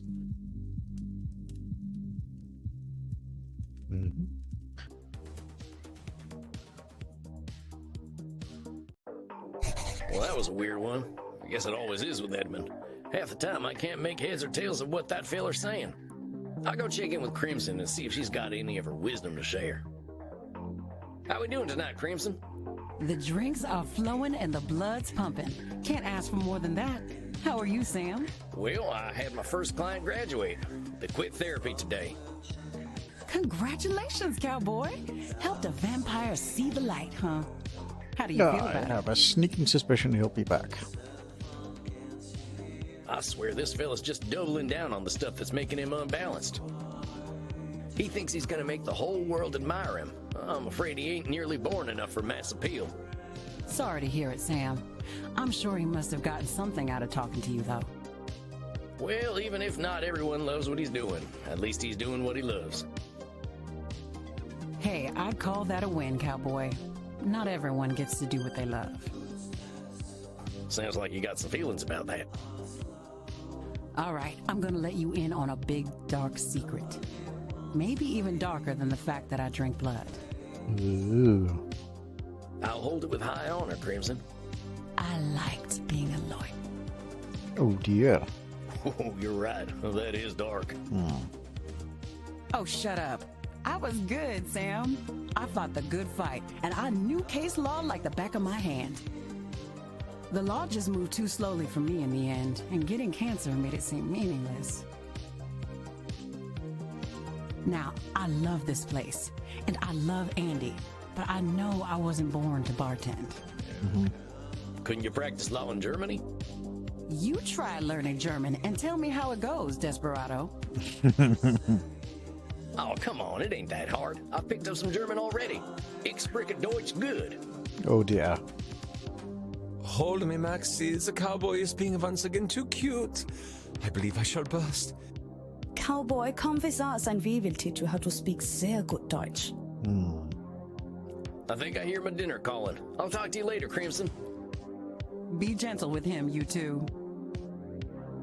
Now we will teach you the German that is most important for you to know. It is important to ask politely when you wish to drink from someone's neck. Tell them, your neck is beautiful. May I drink from it? Ihr Hals ist wunderschön. Darf ich von Ihnen trinken?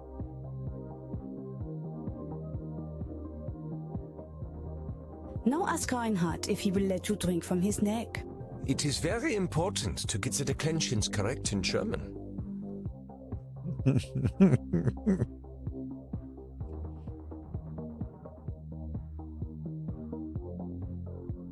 Ihr Hals ist wunderschön.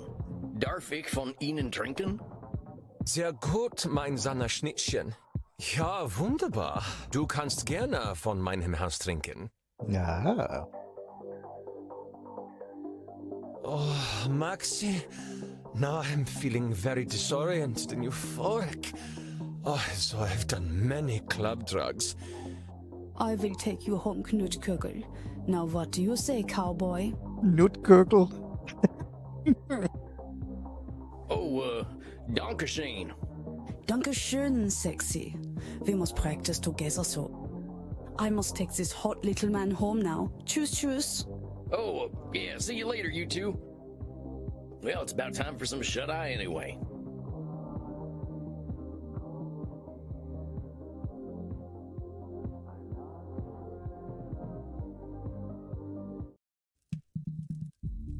Good evening, Samuel. I believe you are seeing your elder vampire tonight? That's right. I hope she's making some progress. Well, the world sure did a number on that lady. I am hopeful. One does not live so long without being very resilient. I have had a number of near-final death incidents myself, and I had been trained to fight since childhood. That's true. She's clearly got a few tricks up her sleeve. I don't even know how she plays them 3D video games. Based on her last session, you probably have some idea of her current concerns. Would you like to prepare your distortions? Let's take a look at her.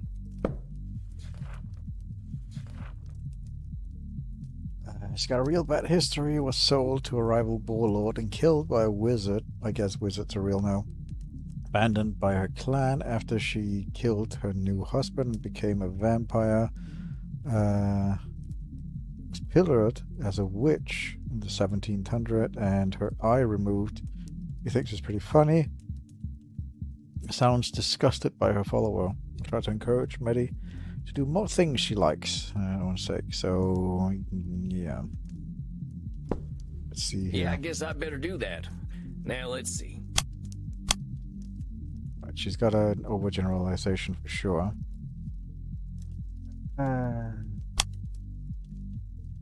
Labeling and blaming. Mind reading.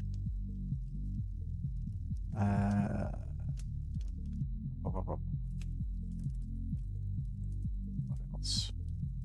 I don't feel that she's, well, always right could be. Like, those are the new ones that we learned.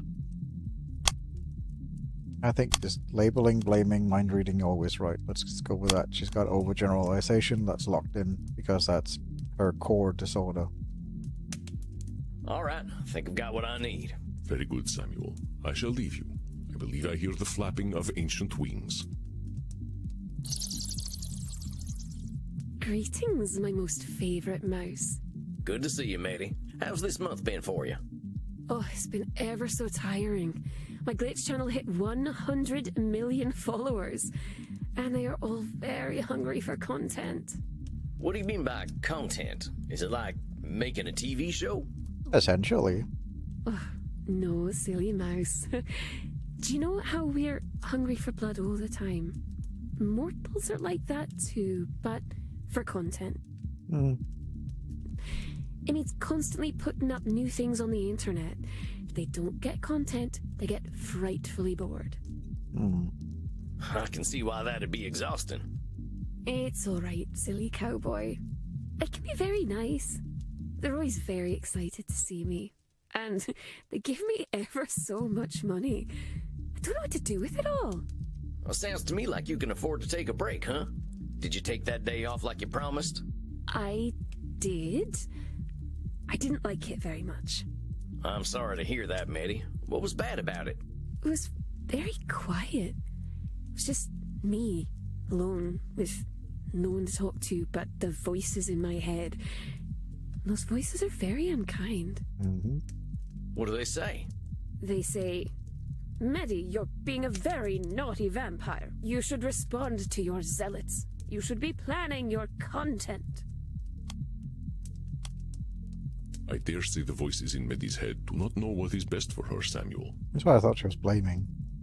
They say, You ain't a naughty vampire, Meddy. You're who you are. Labeling yourself ain't gonna help you none. You call yourself names and you're just gonna build up fear of being a naughty vampire, whatever the heck that is. it's for my own good, sweet mouseling. You don't know how people on the internet can be. Yeah, I gotta confess, I got almost no idea what you're talking about. I didn't get much past female. I don't know what I'd do without the internet. I'd probably be a pile of ashes. Or maybe a desiccated, bloodless corpse. It's Nosferatu thinking, but I didn't bring that with me. I gotta ask, how'd you get so good at all this internet stuff anyway? I can't keep up with all this modern technology. Well, back in the before times, I didn't need the internet very much. I used to live in the wilds where no one knew to look for me. If any silly mortals came to visit me, I would eat them. And if no one came to visit, I could go hunting for them on my own. But now there aren't any wilds. Now there are motorways and nasty machines. Now there are suburbs and shopping centers. So what did you do when the wilds went away? I moved into the city, but I never liked it very much. People were very upset at me for being able to come out only at night. They started to whisper that I was a witch. And I know what mortals like to do to witches. Pop goes the eyeball. Oh, right, yeah. Funny. So, how'd you manage? Well, I found out I could get mortals to do things for me. In exchange for a peek at my naughty bits, and for their miserable little insect lives, they would clean up after all my messes. Okay. Realized that mortals only ever wanted one of two things from me. To kill me, or to do sexual things with me. As long as they think they can have a chance of sexual things, I can control them. That's a bit of overgeneralization. Or mind reading. I think you're shooting fish in a real small barrel there, miss. You're judging mortals based on your experience, but there are about 8 billion of them out there. There are mortals who hate killing, and hate sex, or don't even care about either of those things. Some of them just want to watch TV and they're happy with that.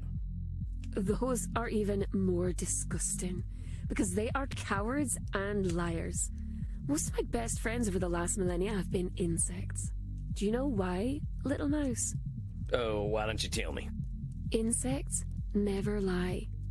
They kill, they eat, and they make babies. Sometimes they eat their babies. They don't pretend to be intelligent and chivalrous. They just are. They never surprise me. That's why I don't let mortals surprise me either. If they were honest, they would eat their babies too. Well, that conversation took a kind of dark turn, but I think I get what you mean about not letting mortals surprise you. You're protecting yourself, and that's a sensible thing to do. That being said, you seem pretty convinced that danger is a sure thing. That's right. If I let myself feel safe, that's when they'll come for me.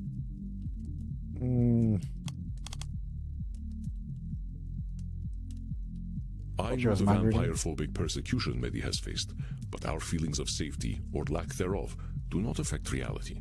So it's overgeneralization again. That's right. If I let myself... Really? I know the vampire. That's right. If I let myself feel safe, that's when they'll come for me. It's always right. Meddy, Yeah. you've lived in the woods like I have. I get fear It's is always right. important. It protects us. Mm-hmm. But you know as well as I do, that feeling's been wrong sometimes. I'm not saying not to be afraid, just to accept your fear might not always be right. Heck, I think one of my best friends in the last 50 years was a grizzly bear. Oh, I suppose that's true. I used to have a wolf. Fionnuala the Fair, I called her. She could catch human treats right out of the air.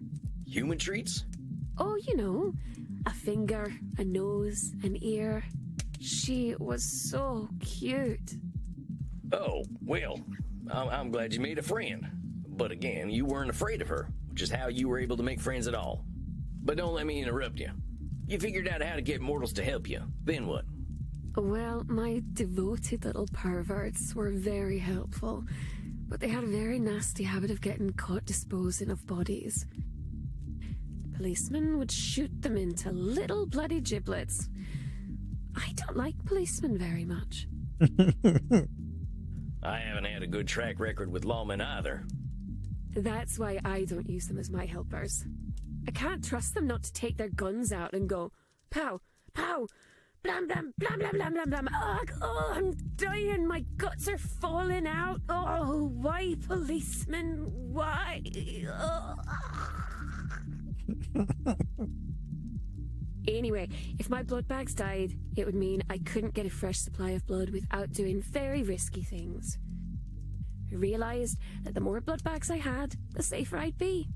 That's why when I found out about the internet, I knew I had to get online. I guess that makes some kind of sense. Oh, it was so exciting though, little mouse. All of a sudden, I could make people do whatever I wanted without having to leave my flat at all. I had so many fans, and they would disappear, but then they would be replaced by even more, just like insects. It was very easy back then. All you had to do was say you were a girl, and the grabby little grubs would come out of their holes. Ah, we want vaginas. Wow. That's, and I feel that's an overgeneralization, but... So I ain't exactly gonna defend how menfolk act on the internet, but going back to what we were saying before, using these funny labels of yours probably makes it easier to fall into the overgeneralization trap. If you label people on the internet grabby grubs, well, that's all you're gonna find, know what I mean? Sometimes I think maybe you're a fun vampire. You take all the fun and go... Okay. I ain't trying to ruin your fun, Meddy. Just asking you to think about the words you use and why you might be using them. But then people realized they could say that they were anything on the internet. It was all like a big game. And what do you suppose I said I was, little mouse? A witch?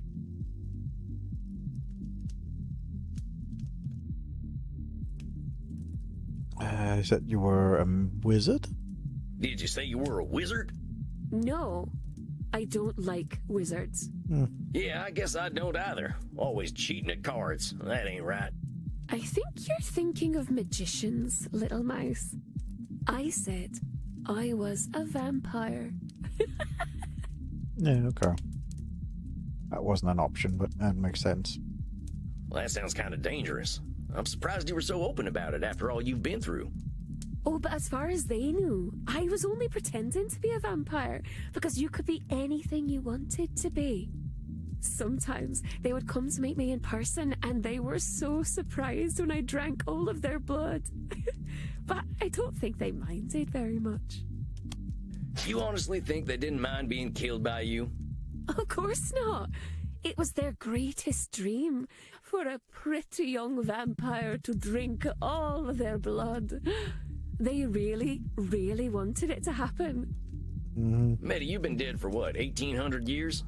Somehow, I don't think you've got enough in common with a mortal in the 21st century to know what they're thinking. Suppose you must be right. I don't think it matters, though. Their lives are so very short. Nobody asks what insects are thinking. Yeah, but at least you ain't presuming to know what an insect is thinking. Oh, you're a very smart, funny cowboy, man. That's a very good point. Exactly. It was certainly a much nicer time to be online, though. I think that was my favorite time of the internet. There was a little place there for everyone. Even me. I ran a web ring for vampires. We had our own websites where we would invite people to come let us drink their blood. I suspected some of the others were actual vampires, but even I didn't know. That's what made it so special.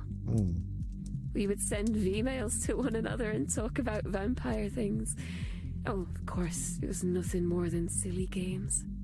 I think for the only time ever in my life, I had a community. Gosh, you actually make it sound pretty nice. Maybe I should get a little more into this internet thing. Oh, I'm sorry. You're too late for that, internet little mouse. It's all gone now. Well, dang, what happened? Where did the whole internet go? It went to social media. Face Friend and Gibber and Stumbler and all those. It's not wrong. It used to be a lot more quiet on the internet before social media were invented. Instead of looking for people like us, we just started asking the entire world to pay attention to us instead. It's not wrong. Well, that don't make too much sense to me. Sometimes when I was walking in the deep woods at night, I just used to have a good yell, but I didn't expect nobody to answer. But that silly little mouse. The darkness is always listening, and something will always call back. We just don't know who or what. I'm having a little trouble following. So it sounds like you had a group of people you trusted, and then just anyone? That's right. I didn't know who they were. They just started following me. And some of them followed me because they thought I was pretty, and some because they thought I was strange, and some because their friends were following me. Suddenly, I had 1 million mortals who would do anything I wanted them to do, and believe whatever I wanted them to believe. It's easy, you know, little mouse. They want to be controlled, and I can control them all.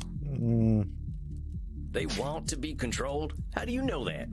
They live such short, confused lives, full of uncertainty. I'm doing them a favor, Mouseling. Even if that's true, you still can't read their minds. Maybe they don't want that favor. Maybe they don't know they're uncertain. Heck, maybe they even like uncertainty. Oh, silly cowboy. They don't know what they want or don't want. You know that. The only problem is that I have so many of them to take care of. The problem with having so many followers is that I have to feed them so much content. Even just playing video games all the time can be a lot of work. It's not wrong. And you said that taking that break didn't do much for you, huh? You were just thinking about all the work you have to do for your followers? That's right. It sounds like you might have a bit of an addiction, Meddy. I gotta question whether having all these followers is a good thing for you. Having friends is nice, but these fans and zealots, well, it sounds like you've taken on a big task. It is, but I can't help that they're so very needy. If they weren't so hungry all the time, I wouldn't have to feed them. Meddy, I gotta say, you gotta take on some of the burden of this decision to feed all those fans of yours. Exactly. It's a two-way street. Feeding them ain't your responsibility, you know. They can beg and whine all they like.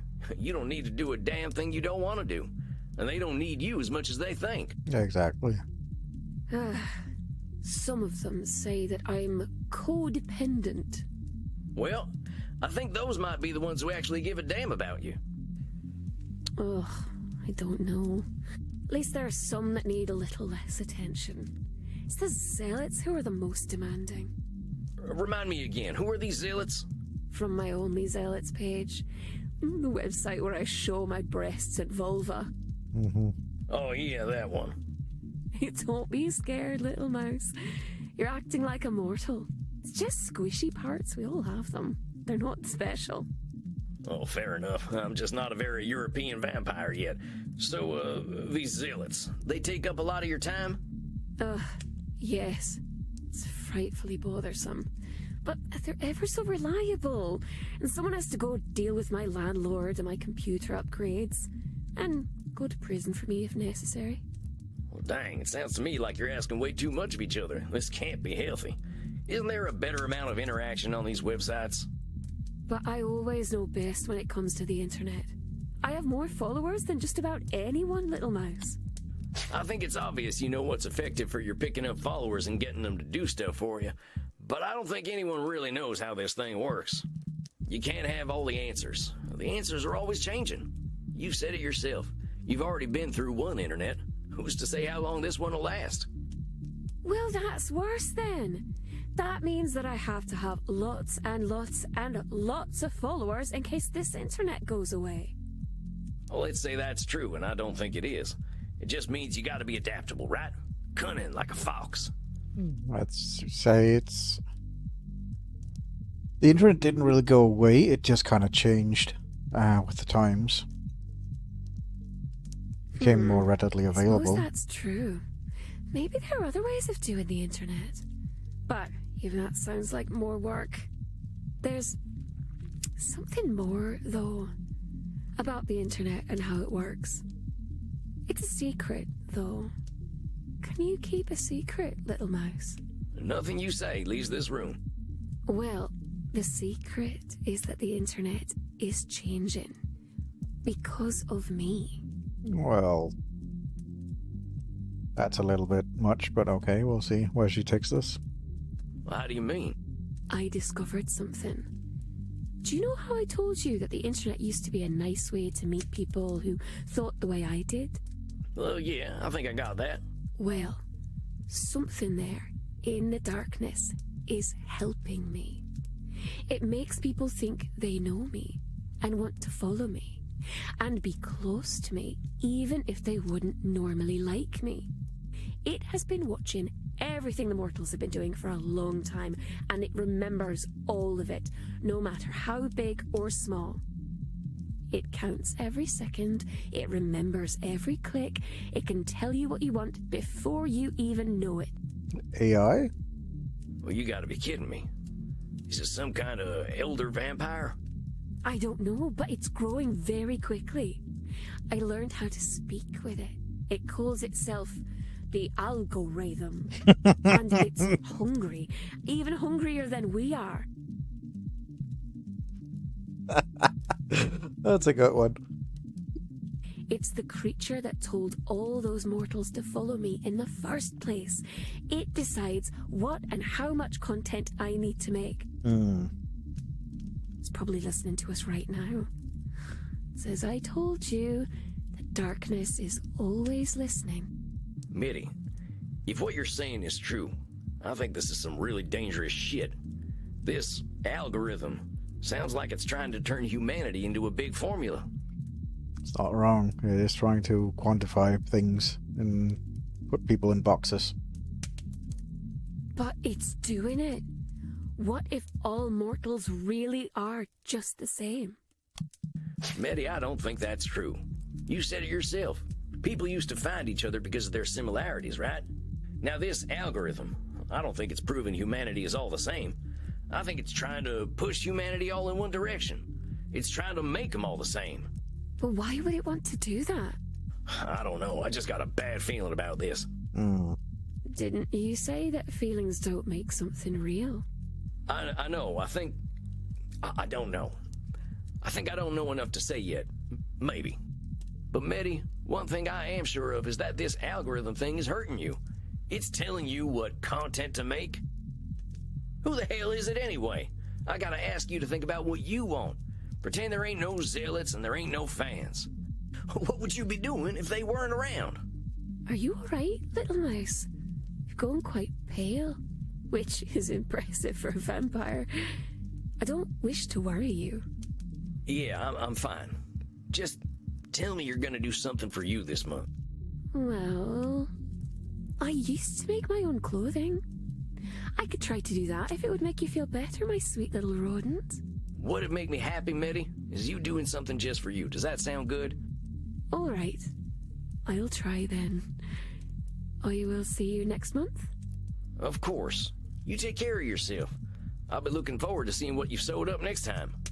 Then, farewell, little mouse. I hope you find a nice hole to scurry into. Hey, did you get that stuff about the algorithm? You ever heard about anything like it? I am not eager to reveal such things to you, but there are sleeping terrors that could certainly consume us if we are unlucky enough for them to awaken. But this, no. I am not aware of any such creature. What Meddy described, a creature that takes note of every small change in nature, sounds like a force of nature itself. I will make inquiries. Do not fear, Samuel. Even if such a beast truly exists, it cannot change our nature, as long as we are true to ourselves. This only proves how important our work is, does it not? Yeah, you're right. I guess I got a little spooked, but we'll be fine. You know what might make you feel better? Dancing. I ain't that shook up, Andy. Maybe I'll go down and get me a drink, though. I will not probe, though I am curious about your aversion to dancing. When you are ready to speak of it, I am here. Keep talking about that while he won't dance. You're gonna be waiting a while, boss. As long as it is less than eternity, I will be here. Okay, you go do your wise old vampire wizard thing, and I'll go drink some blood. I'll see you later, Andy. Rest in peace, Samuel.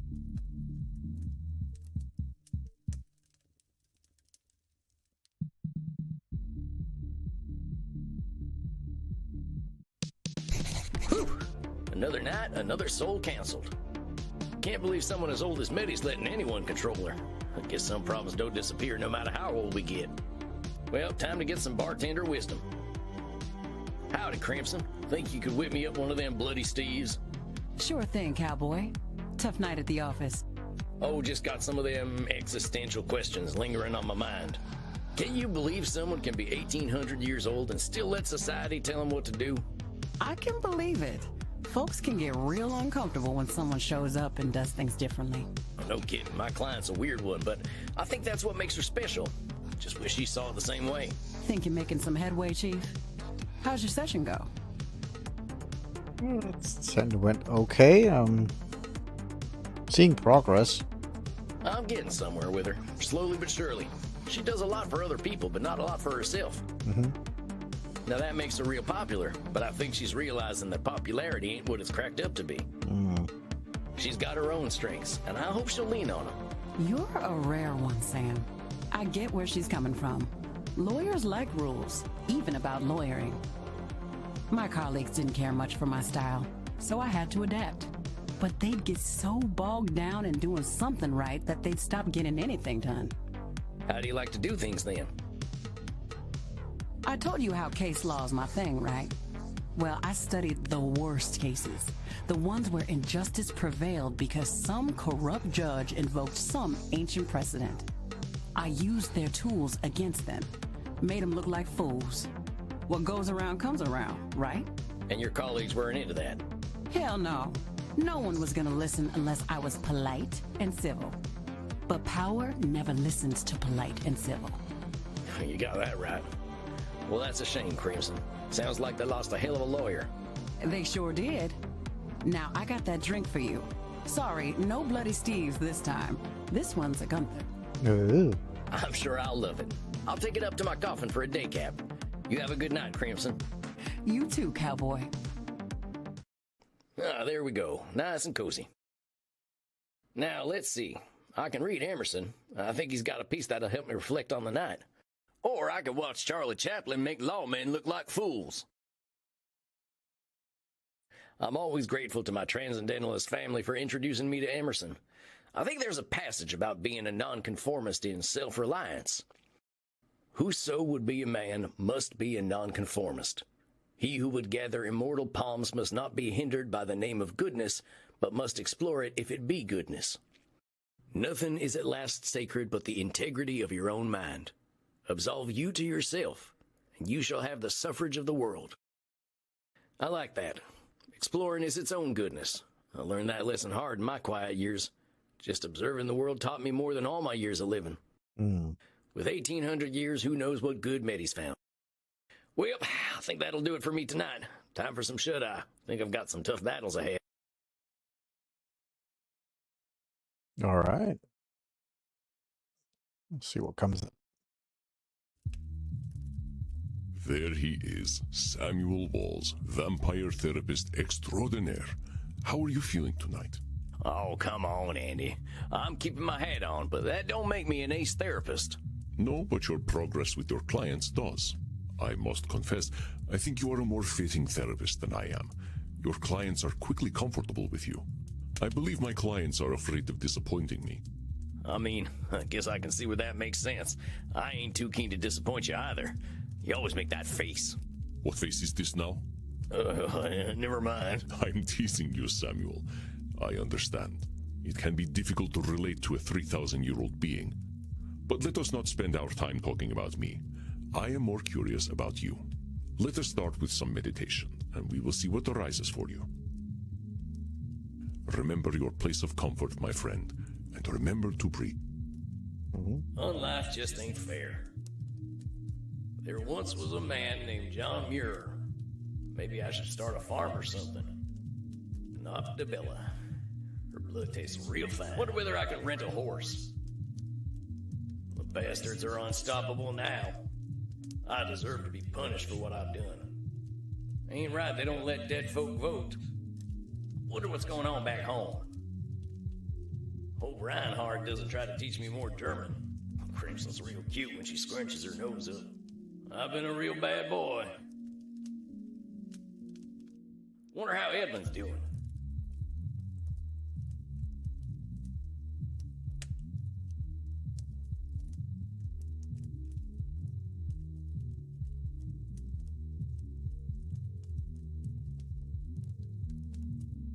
How do you feel, Samuel? Pretty good. Well, sometimes my thoughts got away from me, but that's not uncommon. Exactly. Meditation is not a game one plays to win. What sorts of things came up for you? After our last session, I can't help but think about my criminal past and how I was pointing fingers everywhere but at myself. The universe dealt me a bad hand, but I played that hand poorly. I got abused, and then I abused other folk.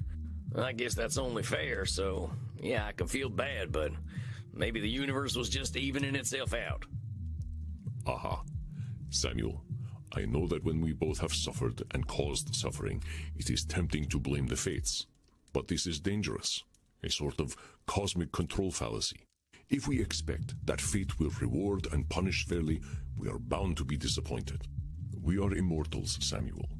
We live long enough to see old grudges die, and the judgments of our generation replaced by another. So in the grand scale of time, how can any judge fairness? Dang. That's a real good point, Andy. But a depressing one, honestly. I was never a man of faith, but walking in them woods for so long, seeing so much nature, so much life and death, I started to feel a kind of flow to the universe, you know? I understand, Samuel. I am not suggesting that you deny any kind of spiritual faith you may have. It is fairness that is the fallacy. If we cannot define fairness, we certainly cannot expect it. Yeah, I think I see what you mean. Dang, another cognitive distortion, huh? No one ever said being human was easy. Yes, this distortion is called the fairness fallacy by mortal psychologists. Let me give you a few statements that might have examples of the fairness fallacy, and you try to find them. Okay. I work hard to ensure my club is dope because I believe in earning my good reputation. Doesn't seem like a fairness fallacy. It's more of a statement.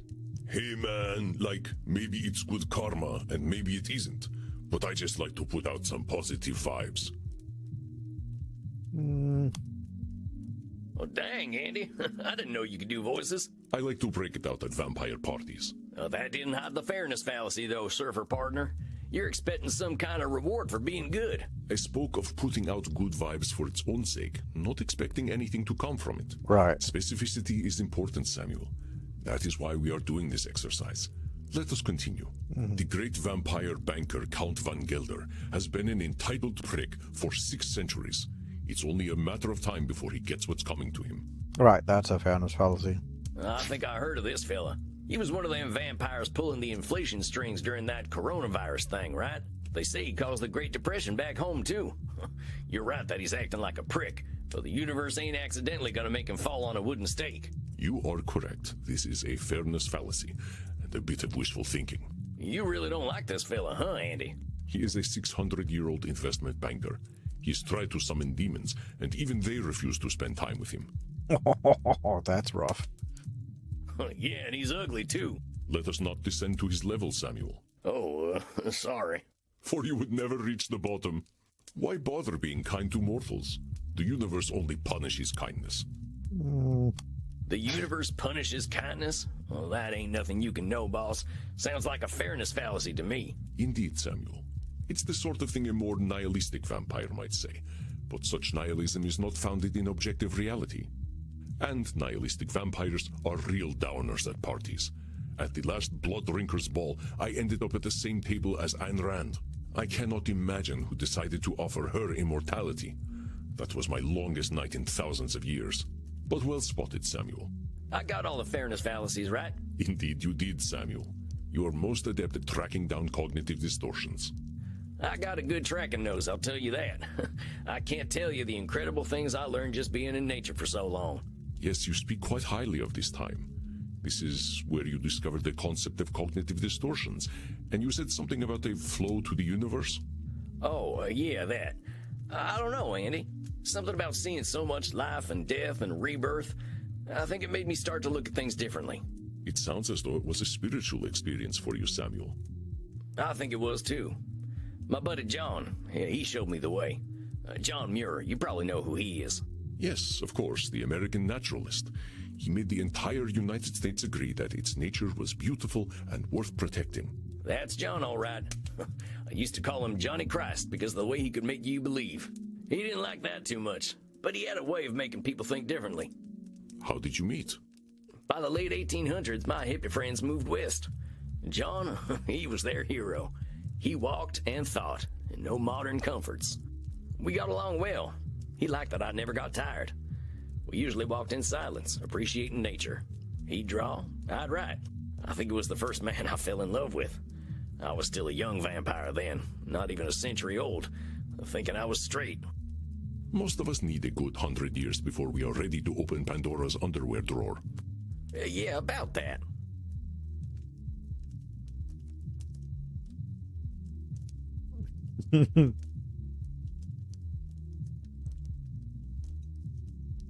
How long did it take you to branch out? Oh, Samuel, death had little effect on my sexuality. I am from another era. Do you remember the 1970s? They were nothing compared to the 970s BC. The stories I could tell you. One night, my friend Heraclos and I snuck into the I was just thinking about the time. I'm joking, Samuel. Such a thing is not for a therapist to share in a session. I just wanted to tease the American a little. Well, I think you're being real mean. Sorry. That's what I used to say to Princess when she was being naughty. I am honored to share the space in your mind occupied by your beloved horse. Why are we such sexy beasts anyway, Andy? Seems even the mortals know what we're like. We are powerful, immortal beings. Our capacity to explore is something no mortal can dream of, as is our capacity to be bored. Dr. Drayne might say that we have dopamine cravings that become harder to satisfy over time, and that might well be true. Wait, so the older we get, the hornier we get? You have an interesting future ahead of you, my friend. We'll make an international of you yet. I've been wondering, are there older straight vampires out there? No. Sexual exclusivity of any sort seems incompatible with immortality. There is a group of vampires out in Washington who claim to be straight, but they are not fooling anyone. Well, that's my curiosity satisfied. But speaking of which, I was talking about John. I fell for him hard. He wasn't into me like that, though. I don't think his wife got much from him, neither. That man was married to Mother Nature. But he was good company. I helped him map the West by sharing what I'd seen at night. I offered him my blood, but he was offended at that. He valued death and pitied my immortality. He just liked things as they were. I wish I had met him. His mindset aligns with accepting things without judgment, as we explore in therapy. He was an incredible fella. When he told me, Sam, I'm gonna get Teddy Roosevelt to make a law protecting all this, I believed him. Before he died, he urged me never to forget the earth. But I got busy roaming and didn't notice the wilderness shrinking. My old gang tracked me down and drove me to you. If I can't help them see another way of living, they'll destroy this planet. How is a group of gangsters going to destroy the planet? Right. Well, the mystic bastards are doing more than robbing banks and holding up trains these days. They got organized. And now they're called Sanguinius Health. They're a health insurance company, draining folks of their blood, money, and hope. No, oh. Well, they're big now, too. Real big. Got friends in high places in the mortal world. Nobody knows they're vampires. I was not aware of this company. Well, they're good at keeping secrets. Even in the 1800s, we had a code language. They'd bring on the infinite dawn if it made them money. If I can't stop them, they surely will. This sounds serious, but remember to not let your fears distort your thoughts. When we foresee only a negative end to a complex situation, this is called catastrophizing, another extreme that colors our thinking. Meaning, maybe things are rough, but I can't see every angle, right? Yes, exactly. This is not to say your worries are overblown, but being able to imagine varied futures is useful in our decision-making. Let me give you an exercise so you can identify catastrophizing. I always make sure I keep my coffin key with me when I go to sleep. It would be embarrassing to be trapped in my coffin. Well, that's catastrophizing. Forgetting your coffin key wouldn't be that bad. You'd figure something out. I was not catastrophizing, Samuel. Only suggesting that I like to be cautious to avoid an embarrassing incident. Makes sense.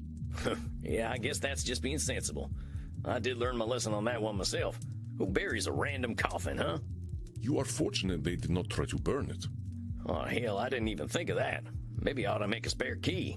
That would be wise, Samuel. But let us continue. I sent my friend Bazul the Bloodborne a funny cat video, but he left it on red. He is surely plotting my demise. That's catastrophizing. He's also, That sounds like a pretty strong assumption to make. Maybe Bazul the Bloodborne was busy doing a puzzle, or knitting a cape or something. You are so wholesome, Samuel. I think I know what Bazul was doing, and it was not knitting. It's also close to mind reading. Like, those two are... like, a lot of the things are kind of interchangeable with each other by the looks of it. It could have been countless things, so you are correct. It is unlikely that he has left me unread out of malice. It was a really good cat video, though. I will send it to you later. Oh, you never responded to that funny video I sent you of the horse pretending not to like carrots. That was a good one, huh? Oh, I will have to remember to examine it later. I don't think he watches any of my horse videos. I saw a rat in my club the other night. The health inspector will certainly shut us down and expose me as a vampire. I don't think one rat showing up at your club is going to make the health inspector take you down, boss. I mean, the rats were some of the cleanest things at a few saloons I've been to. You are correct. That was some clear catastrophizing. I have not seen a rat here ever since I hired Bert. I can't say I ain't had a rat-eating phase myself. Oh no, Bert eats everything. He's kind of like a vampire goat. I do not know how he does it. I guess Bert could eat the health inspector, too. I think they know better than to get too close. Oh no, I am trapped outside during the day, and it is the middle of summer. I shall burn to ashes. It's more of a statement than catastrophizing, but I guess... Oh, it ain't like that, boss. Yeah. Getting trapped outside on a sunny day ain't gonna turn you to ashes. Well, for a vampire, yes. How long have you been a vampire, Samuel? 220 years. Do not stand in the sun, Samuel. Yes, sir. When I DJ downstairs, I must ensure that I do not wait too long to drop the beat, or my patrons will think I am a terrible club owner and leave. I don't know, boss. I don't think anyone's gonna get all that worked up about dropping a beat. That's gotta be catastrophizing. You are correct, Samuel. I am sure they will forgive me. Though, I do not let the beat drop too late or too early, but precisely when I mean to. Ah. All right there, Gandalf. Who is Gandalf? Never mind. I think I get what catastrophizing is now. It's just hard to see other angles when I see how powerful my ex-gang's gotten, you know? But I know them. Well, they're just like I was. Maybe they've gotten better at being evil, but I get where it comes from now. That's why I feel this responsibility to help them. Now, I know that's a control fallacy. Maybe I can't help them, but I do want to try. Wanting to guide them out of the darkness is not a cognitive distortion, Samuel. It is a noble aim, truly. I'm just not sure I can do anything. I'd probably just make them worse. That sounds like catastrophizing to me, Samuel. I believe that you will help some and be unable to help others, or some may not be ready to be helped. I reckon you're right. I gotta take things as they come. Just follow that flow of nature. You are doing exceptionally well, Samuel. I have seen your clients slowly changing the way they look at themselves. I don't know, Andy. Seems like there's a lot of work to do. There always is. That we will have work to do is one of the few things we can truly expect. Well, I surely hope things keep going well. I am not a man of faith, Samuel, but I do have faith in you. Oh, gosh. Come, let us wind down together. Perhaps you'd like to play Settlers of Wallachia with me? No. That sounds like the kind of quiet evening I'm looking for. Come then. I will set up the board. Neat.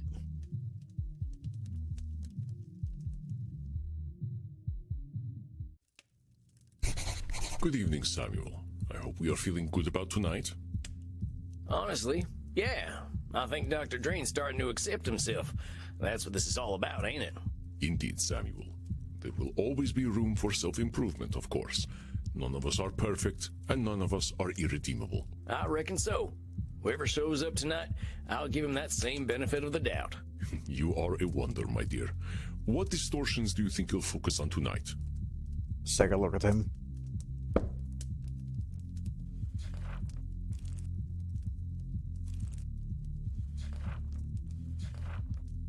So last session, he wants to transcend. Being a vampire, he must drink real blood. Alright. Encourage the doctor to drink some real blood. I think his head ain't clear because he's starving. I think he gets that it's a biological thing. Okay.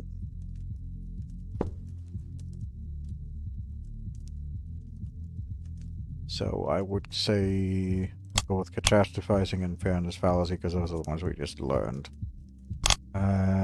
Possibly some labeling, and say control fallacy because he is very control heavy. Let's try that. I think these are the ones that are likely to come up. They all do, one way or another. We are wildly irrational beings, my friend. But I will leave you to Dr. Drayne. All right, I think I'm ready. Here it comes. Hello, darling. Miss me? Oh, great. Oh, boy. Look, are we gonna have a civilized meeting this time, or are you gonna break them fangs out?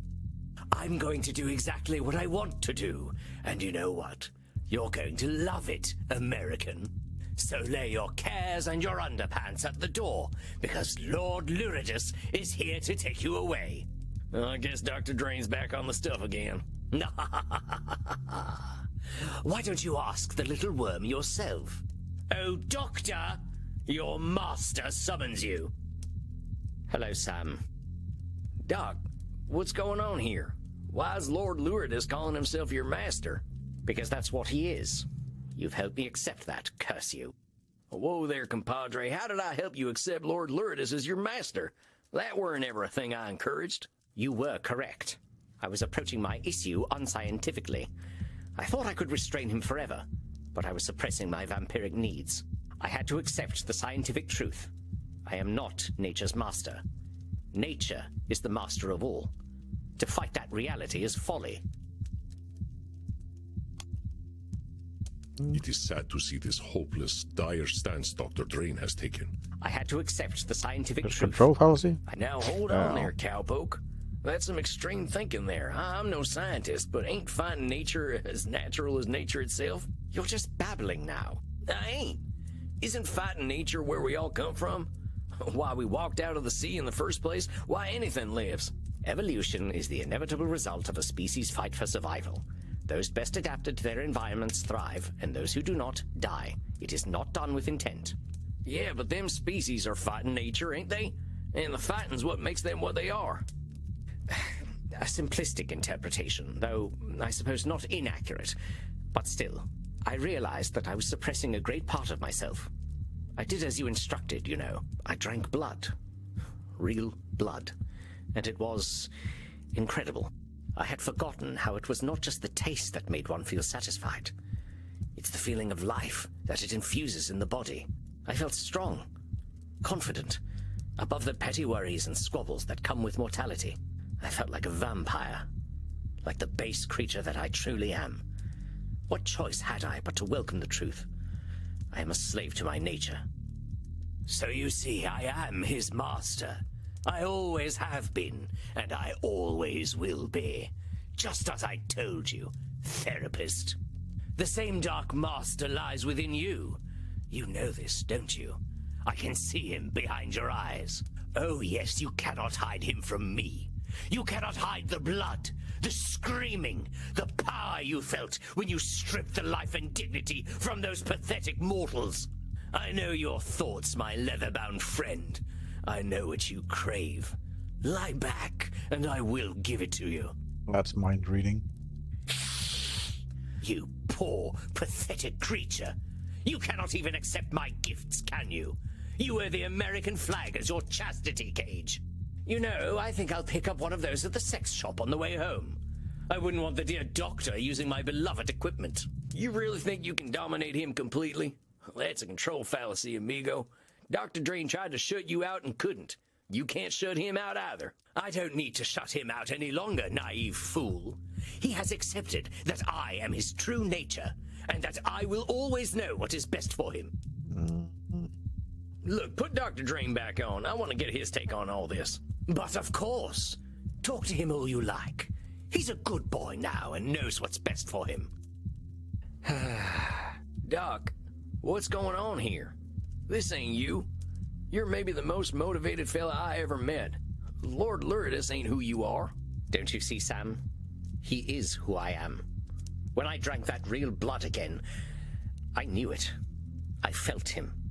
Every time I indulge, he will take over. Look, Doc, you're going to the most extreme consequences here. Thinking the worst is gonna happen every time you drink blood ain't too scientific. Maybe you ain't got your intake right yet. Or maybe getting a bit more satisfaction will make Luridus less, desperate. Him showing up doesn't need to be the end, partner.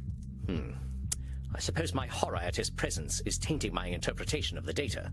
I shall endeavor to be a little more clear-headed. It's just... I wish that Lord Luridus were not a natural outcome of my vampiric needs. It isn't fair. I have worked so hard to overcome our curse. Don't I deserve a better nature? Doc, I think you're an incredible fella. You're doing things with science that might change the world. Do you deserve better? Yeah, I think you do. But the idea that fair rewards and punishments are going to come to those who deserve them, well, you know that ain't true. You're always going to be disappointed if you're thinking that way. The universe ain't going to banish Lord Luridus, much as you'd like it to. I am well aware, and I am embarrassed to even wish such a thing in my dead heart. It is such a self-pitying thought, but no one cares for my self-pity, least of all Lord Luridus. I care, Doc. I just want to help you get to a place where you're feeling more empowered than to wait for fate to give out some rewards. Don't worry, Sam. The shame of being so unscientific is enough to keep me more honest. There is no need to dwell on this topic. Dang, that fella looks pretty down. What can I do?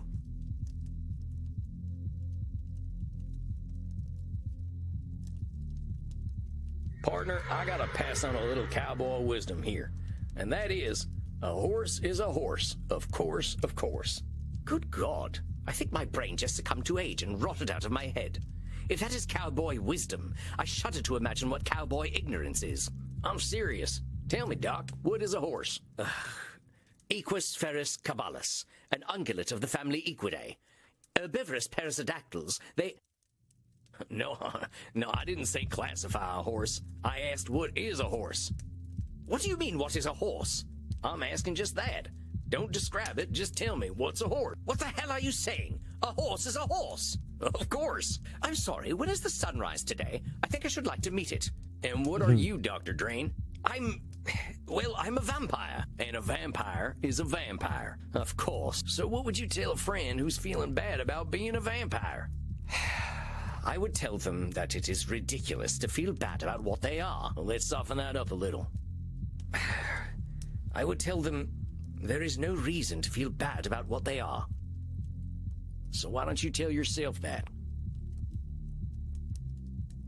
You all right there, partner? Mm-hmm. Just give me a moment. Got him. Dr. Drayne, there is no reason to feel bad about what you are. Yeehaw! Now that's what I'm talking about. Please tell me you did not just yee-haw during my breakthrough. I couldn't help it. I'm proud of you, buckaroo. Oh, yes, yes. Dr. Drayne should be very proud of who he is. You forget, my little gun fetishist friend. I am Dr. Drayne. I am the truest part of him. And you have no idea what depravities I've been up to, what uncharted places I have explored with my tongue alone. And it's all Dr. Drayne's fault. He made me feral.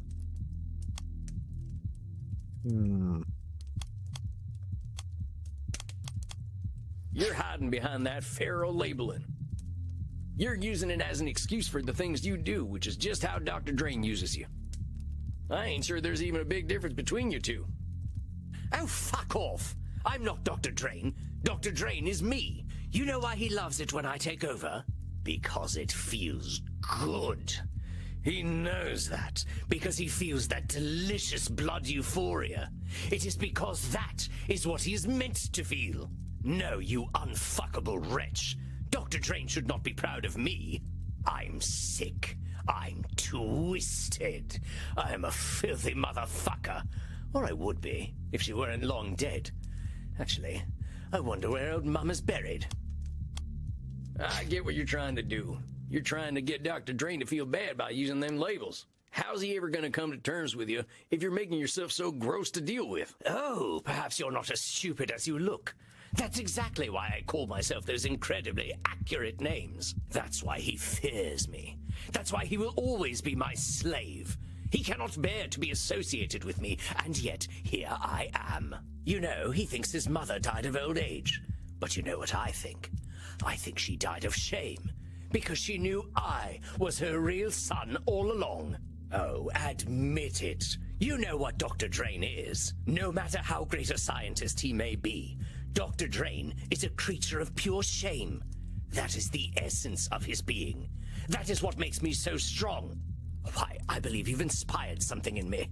I can add a new sentiment to my feelings about your little doctor. Pity. Tisk, tisk, tisk. Such a shame. Now why must you deny the poor little worm? If he loves science as much as he pretends to, he knows that I am inevitable. He should give in to me. It ain't up to you to decide what Dr. Drayne should or shouldn't do. All them shoulds were the thing that made him lock you up in the first place. They're what made him afraid and ashamed, because he was always thinking about what he should be. Of course, they were his own creation, but he cannot help it. He knows in his heart that he should... Lord Luridus, did I give you permission to speak, my little worm? I don't need permission. I just wanted to tell you something. Oh, he wants to tell me something. Well, go ahead, darling. Tell me something. I shall remember it when I'm shagging a football fanatic in a dumpster. I accept you. What do you mean you accept me? You cannot accept me. I am your nightmare made flesh. I am the reflection in the mirror you cannot see. Nevertheless, I accept you. I accept your bloodlust. I accept your violence. You accept my cock? Yes, I accept even that. I will not deny you any longer. But as you are me, I am you. I take responsibility for all your actions. I shall feed you and nourish you, and you shall live by the Hippocratic oath I have sworn. Dare you to try, you sniveling... No, I do not need to try. You and I are one. I know you. I accept you. And I love you all the same. Aww. Curse you. Curse you both. You sicken me. You do not sicken me. I accept you. No. I accept you. No!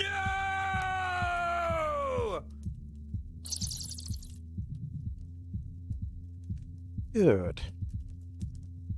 Dr. Drayne? Are you all right? Yes, Sam. I am fine. You look fine. I feel fine. It is a very new feeling. I'm not sure I know what to do with it. I can't believe I'm saying this, but do you want to go down and dance in the club? Dance? Dance? Would I like to dance? Yes. Yes, I would like to dance. Let us dance. I was hoping you wouldn't say yes, but let's go, partner.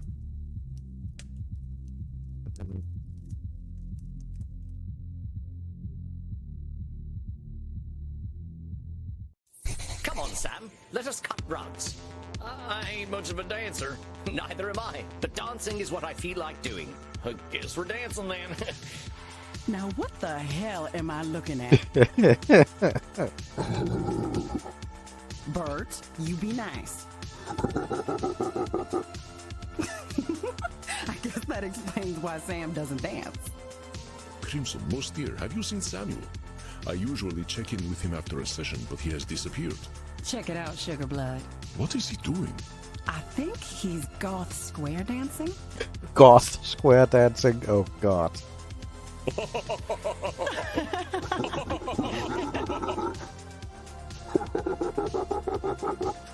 We should not laugh. Now circle right and do-si-do.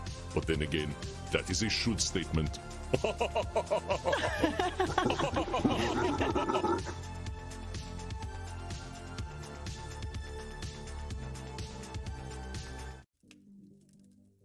The master therapist once again enters his domain. Good evening, Samuel. Oh, come on, Andy. I'm just the right cowpoke in the right place at the right time. A cowpoke who has a habit of disqualifying the positive. It is ungracious to deny a compliment, my dear. You are an excellent therapist and an inspiring dancer. All right. That's enough of that. You are seeing Senora Este tonight, yes? How do you feel about her progress? I don't know. That lady can really hold some grudges. I think she's starting to think about herself a little more, though. An ancient grudge is a difficult thing to forget. It can become a part of one's very identity. Vlad Tepes only became Dracula because he was obsessed with the Turks, remember? Yeah, I don't think the Senora's that far gone. Do you feel you are prepared for whatever distortions she might bring today? Let's take a look.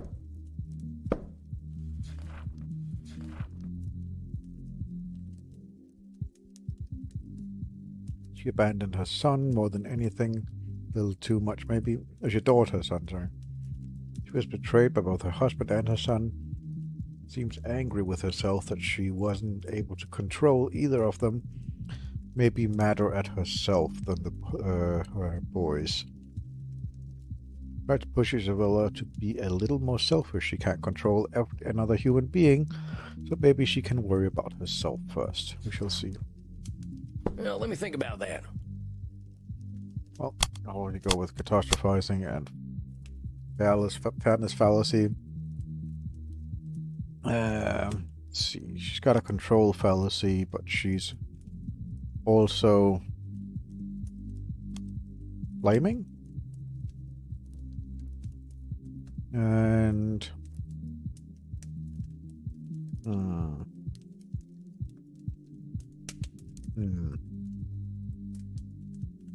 maybe labeling. Nosferatu thinking. I don't think she's that. Mind reading, emotional reasoning is kind of a weird one, I feel. Let's go with labeling. All right, filled my chamber. I'm ready to go. Ugh. I don't remember people being like this about crossbows.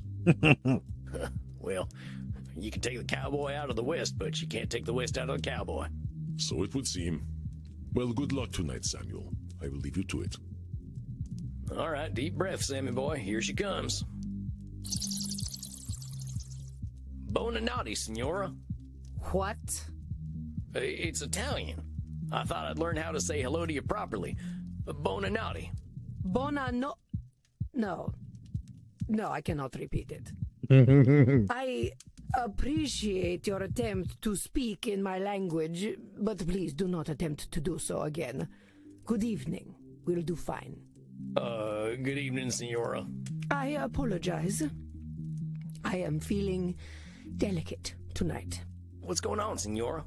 The realization that I am merely a repulsive, angry old woman becomes disappointingly clear.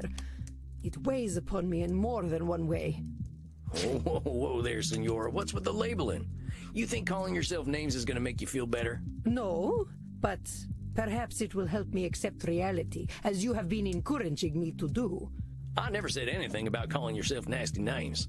I am repulsive, I am angry, and I am old. They are not names, they are hard truths. It's looking at yourself in unkind ways, that's what it is. This can't be coming from nowhere, Senora. What's the deal? Last time we were talking, you seemed to be feeling pretty good. You want to know why I am disgusted with myself? Here, look. Whoa, hello there. I know. It is terrible. I wouldn't say that at all, Senora.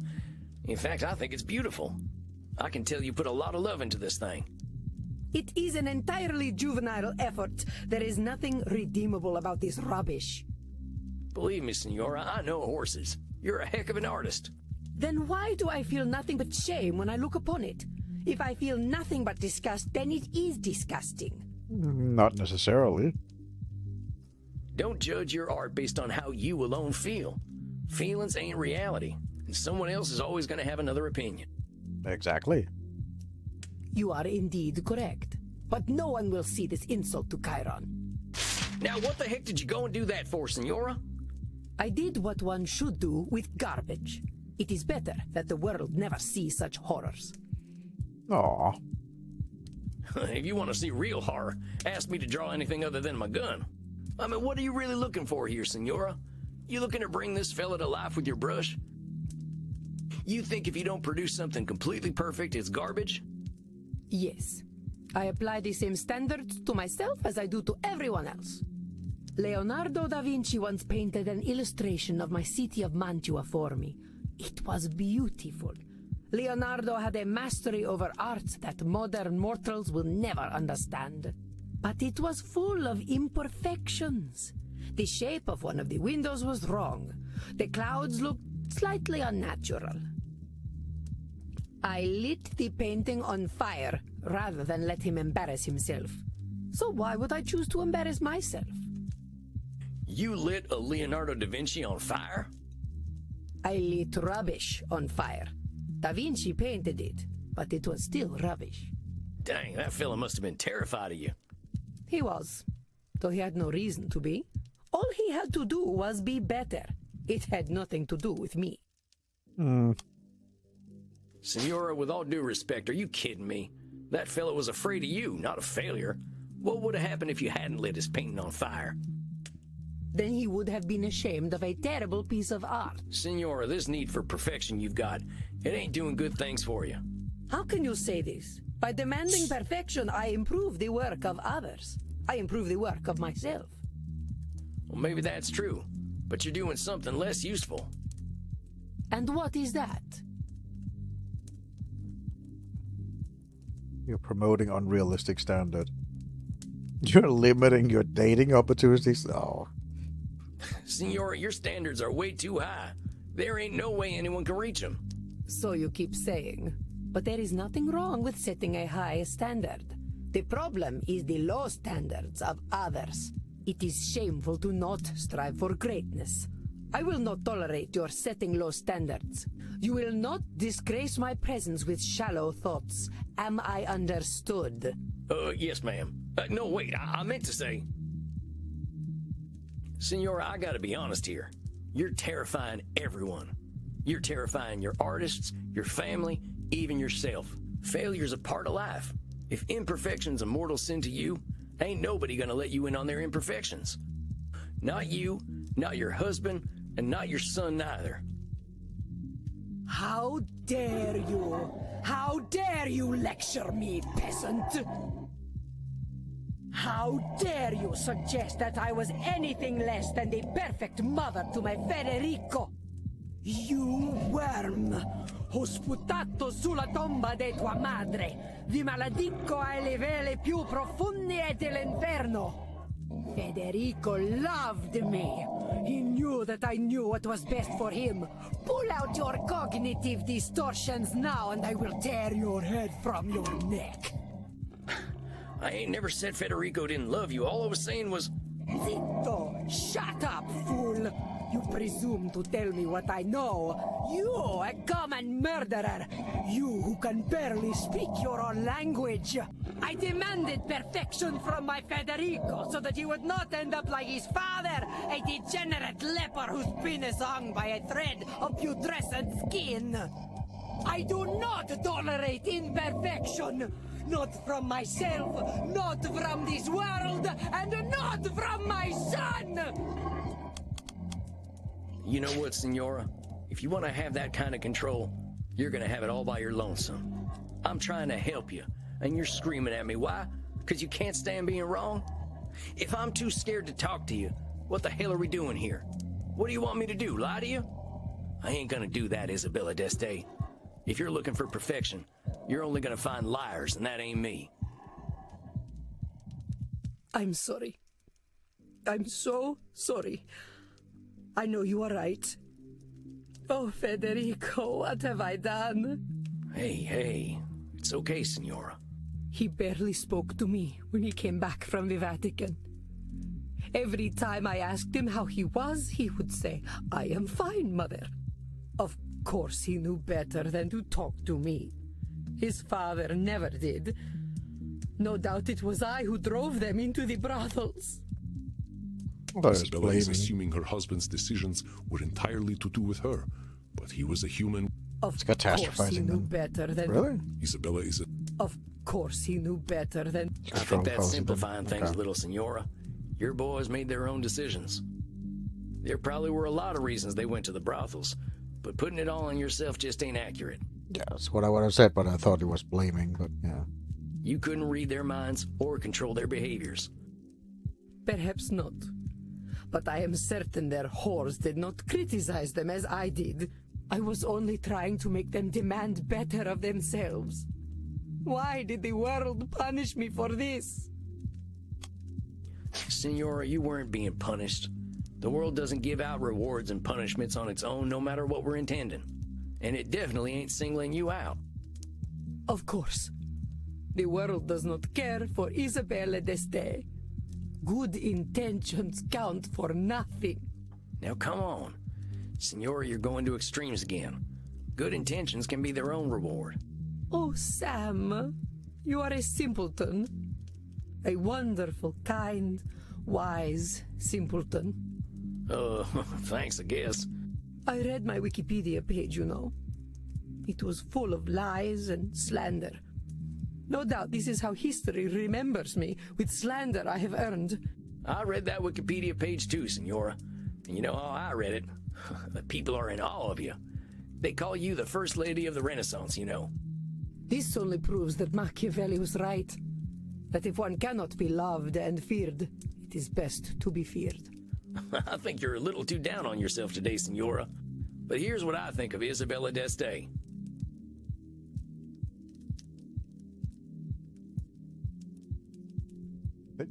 She's actually a caring person, deep down. She actually cares about people. You know what? You come off as pretty harsh. I think we can agree on that. But you're a caring person. You want the best for the people you care about, no matter how hard it is on you. You literally gave your life to care for your family. No one has ever called me a caring person before. Am I wrong? Going through death for family? Seems like you care a lot. A little too much, perhaps. I ain't gonna disagree with you there. Okay. You are so dang smart, Senora. I don't think people these days get an education like yours, and you took it seriously. You know about art, music, philosophy, religion. Of course, I know much about physics, biology, and mathematics as well. Do not think me simply a woman of the arts. See what I mean? I'm only 200-some years old, and I think it's going to take me another 200 to know half the stuff you know. You should be proud, Senora. You're ambitious as hell. From what you told me, it sounds like being a woman in your time wasn't an easy thing. But you proved you were capable of anything, and people had to respect that. Hell, you even ran your own city. You're gutsier than any man I've ever known. I am not sure I like this gutsy word very much, but I suppose I did well for my time. Senora, you did well for any time, believe me. Pardon me for saying so, but I see why people were falling over themselves to paint you. You got grace and style such like I ain't never seen back home, not even at a fancy cotillion. Those ladies would probably kill to have your fashion sense. Well, thank you for saying so, Sam. It is gratifying to know that my eye for fashion is noted. I certainly know how to wear a hat. Well, that thing looks great on you. I doubt I could wear it half as well. That is certainly true. You have been so kind to me. Kinder than I have been to you. You deserve kindness. And you deserve to give yourself some kindness, too. No one has ever spoken to me the way you do. I suppose I never allowed them to. Sam, I know I am old. I know I am difficult. But would you ever consider a woman such as I? Senora, I'm here to help you on your personal journey. Let's not complicate that. Of course. I am just being foolish. I am so used to people being afraid of me that, of course, I fall for the first person who is not. Senora, I think if you can learn to give people a little room, they're gonna adore you. What if they see me as weak if I am gentle? What if my bearing was the thing that earned me respect? I do not wish to be discarded and ignored like so many women of my time. Senora, I don't think anyone could discard and ignore you. You don't exactly fade into the background, you know. You're pulling back a little and letting people make their mistakes doesn't make you weak, and it definitely ain't gonna make them discard you. I'm a pretty gentle fella. You don't think I'm weak, do you? No, I do not. So don't go thinking you are, all right? I'm not saying you gotta be meek, Senora. I reckon that ain't in your nature. I'm just saying to start with compassion. People are doing their best out there, and they deserve your understanding when they ain't perfect. Same goes for you. Don't go ripping up your art because it ain't perfect. Nobody's expecting that from you or anyone, not even Da Vinci. Yes, I suppose I must resign to the truth. I am powerless before inevitable imperfection. I suppose the Calvinists were right. If Senora d'Este cannot dominate, she sees herself as having no power. I believe you told me of this distortion long ago, Samuel. Blaming? Yes. If Senora d'Este cannot dominate... Control fallacy? Now don't go running in the opposite direction, Senora. That ambition comes from you. Not everyone's got it. So, keep striving to be better. Just give yourself a little compassion when you don't meet those super high standards you got. And there ain't nothing wrong with holding other people to a high standard neither. We ain't gonna be gods, but it's good to have ideals. I believe you are wiser than I, Sam Walls. It is most humbling. A slow horse who can still get his carrots is quicker than the ones who run past him. And then you say something like that, and I am no longer quite so humbled. Aw. Come on, that was actually a pretty good one. Don't be humbled by me, Senora. I'm a simple man. Just a more honest one these days. Look, let's remember what brought you in here in the first place. You saw that Space Wars movie and all its problems, right? I want to give you a challenge. I want you to find a piece of art to like. Anything. A painting, some music, a movie, heck, even a video game. And you enjoy that thing for what it is, not hate it for what it isn't. Video games are not art. Shock horror. Of course video games are art. It's just a different type of art. Do you know that, Senora? I bet there's lots of video games with redeeming value. One of my clients plays a whole bunch of them. I do not think they are for me. Well, fair enough. Just find something, and we can talk about it next time. You can use the internet. I hear it's full of lists of things people like. Very well. I will do this then. Sam, thank you for being so kind to me. Well, I'll thank you to join me in being kind to you, okay, Senora? I'll see you in a few weeks. Yes. Well then. Goodbye, Sam. Until we meet again. Adios, Senora. Well, well. A confession of love from the First Lady of the Renaissance. Oh, shucks, she ain't in love with me. I know, I am teasing. But I am impressed, Samuel. You warmed her dead heart. It was touch and go there for a bit. I thought she really was gonna rip my head off. But you were not afraid, as she said. They make strong men in the American West. Tough living will do that to you, sure enough. Then let us relax. I hear you were dancing the other night. Oh, nuts. Do not be embarrassed, Samuel, but let us go downstairs. The night is still young and there's much to celebrate. All right, Andy. I think I'm game for a little R&R.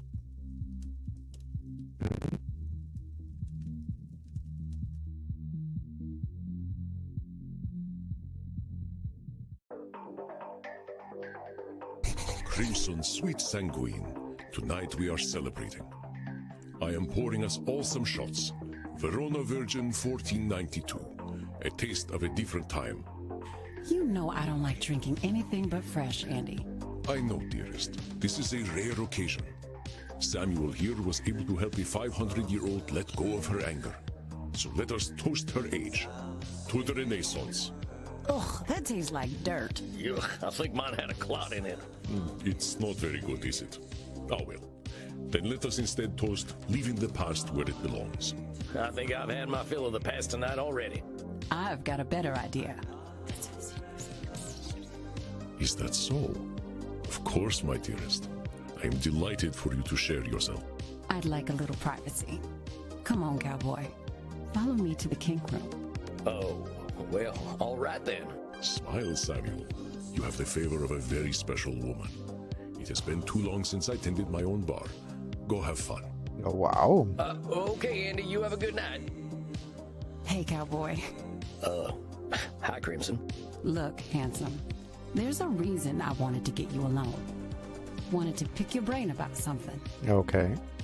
I'm hearing about all these clients of yours being stuck for hundreds of years, and I keep thinking, what if that's me? I've been half dead for 20 years. But do I want it to be 200? Have you talked to Andy about this? Yeah, but he's 3,000 years old. 20 years to him is like a month. I'm getting a little jealous of your vamps, if I'm honest. They're all moving forward, but I'm stuck in the same place. I've got Andy keeping me alive, but I'm not sure I'm living. The way I see it, either I decide my time's up, or I decide to become a vampire.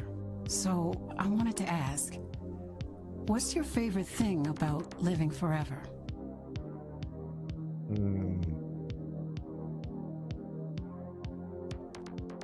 I like the night. Mortals are so tied to the sun, they miss out on a whole nother world. The night ain't so hectic. We ain't getting messages at all hours because everyone else is asleep. We got time for reading, for art, whatever we like, really. Crimson, in the end, this is your decision. You gotta decide for your own reasons. I know. You're right, Sam. It's helpful to get a youngster's perspective, though. Now, are we gonna get to biting? Oh, we're still doing that. Of course we are. Get in here, cowboy.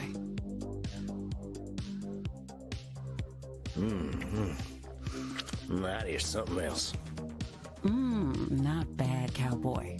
But you don't need to bite. Just let your teeth sink in next time.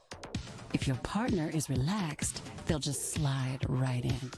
Oh, well, thanks, Crimson. I'll try to remember that. Bet you're pretty sleepy now, huh? Well, yeah, now that you mention it. Go get some sleep then, cowboy. And Sam, thank you. I'm glad you're around. Where else would I be? I'm glad to be of service, ma'am. You have a fine evening. Okay, then.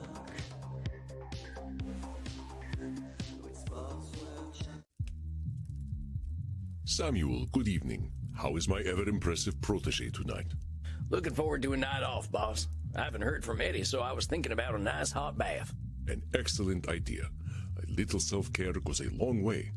I do have bubble bath if you would like to borrow some. Yeah, I'm sure Eddie will be around. Andromachos the Mighty uses bubble bath, huh? I wouldn't have guessed. There is only one type of human who does not like bubbles. Liars? Well, I was going to say werewolves, but I suppose it is the bath part they dislike, not the bubbles. Oh, well, I ain't no liar, so I'd love some bubble bath. In fact, well, tarnation, I guess the bubble bath is postponed. Are you ready to handle Edmund's distortions? It sounds as though they will be intense. Uh-huh. Well, let me think real quick.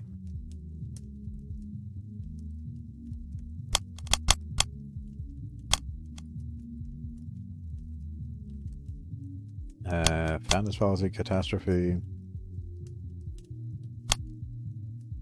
Flaming. Probably overgeneralization. Or short statement. This guy's literally all over the place. I think I got it. I suspect you have difficult work ahead tonight. I wish you the best of luck, Samuel. Yes, indeed. Thanks, Andy. Hold on, Sammy boy. Here he comes. Hey, Eddie. Do you like my costume, Sam? Well, sure. Did you come right from that production you were talking about last time? Yes. I flew right here after the performance. I had to tell you how it went. So, how did it go? You should have been there. You could have seen how the audience reacted. They loved me. Hey, well, that's fantastic, Eddie. I was a little worried when I heard you coming. I wasn't expecting you tonight. But why would you worry? You knew who I was. The great Edmund Kean. Of course the audience would love me. Oh, my dear boy. How they did laugh at the great clown Piero. Well, that's amazing, Eddie. Gave that Grimaldi fellow a run for his money, huh? Grimaldi would have never achieved as many laughs as I clearly earned. You don't sound too happy about it, Eddie. Piero is supposed to be a tragic clown, but they laughed. They just laughed and laughed and laughed. Oh, Eddie. They laughed at my heartbreak when my wife left me for a respectable man. They laughed when I held my dying child in my arms. They laughed as I succumbed to drink, damning God for not taking me. They laughed as I slit my own throat when 'twas no trick, for I am already dead. So you see, it was all very, very funny. Eddie, I'm so sorry. That reaction sounds horrifying. No, but of course it wasn't. I believe this role was made for me. It was made so that people could laugh at me. So laugh, my dear boy. Laugh. Eddie, I know you're hurting right now. I know people can be cruel, but they ain't looking to be cruel to you in particular. That's one of them cognitive distortions. Personalization. It means, shut up! Shut up, shut up, shut up! Don't tell me a fucking thing about cognitive distortions! Do you think I don't know what they are? Do you think I do not employ each and every one, every single moment of every single day? I am a professional liar, but no lie is so carefully constructed as that of Edmund Kean. You told me to deal with reality as it is. So be it. This is Edmund Kean, a minstrel, a jester, a fool, a clown. A clown whose greatest joke is to pretend for even a moment that he is not one. That's labeling. But you see, my dear boy, all that is impressive about Edmund Kean is just illusion. It has always been an illusion. That is what the stage is. But it is my life as well. Go ahead and ask me, therapist. Ask me, who is Edmund Kean? Nay, do not ask. I will tell you. Edmund Kean is nothing. There is no Edmund Kean. I have never met the man, or even the boy. I have known Shylock, Richard III, Hamlet, Lear, Othello, Macbeth, Romeo, Cupid. But people loved all of those characters. Wherefore would they love Edmund? Edmund had to become a character as well, and I have played Edmund for so long that naught lies beneath. A hollow man sits before you. As the vampires have said, what is a man anyway? A miserable pile of secrets, a mountain of pretty lies. Eddie, that ain't true, and I'll tell you why. We all lie, Eddie. Deep down, we're all still scared animals who can't tell the difference between a booing audience and a lion ripping out our throats. For all the time my blood was pumping, I played a tough guy. Slaughtering Sam, they called me. I like that name. You want to know why? Why? Because it made me feel safe. Under that grizzled exterior, I was still just a scared little boy. But that little boy was me, Eddie.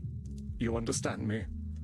Though we have played different parts, the character underneath is the same, perhaps. Do you remember that I played Cupid as a boy? That was your breakout role, right?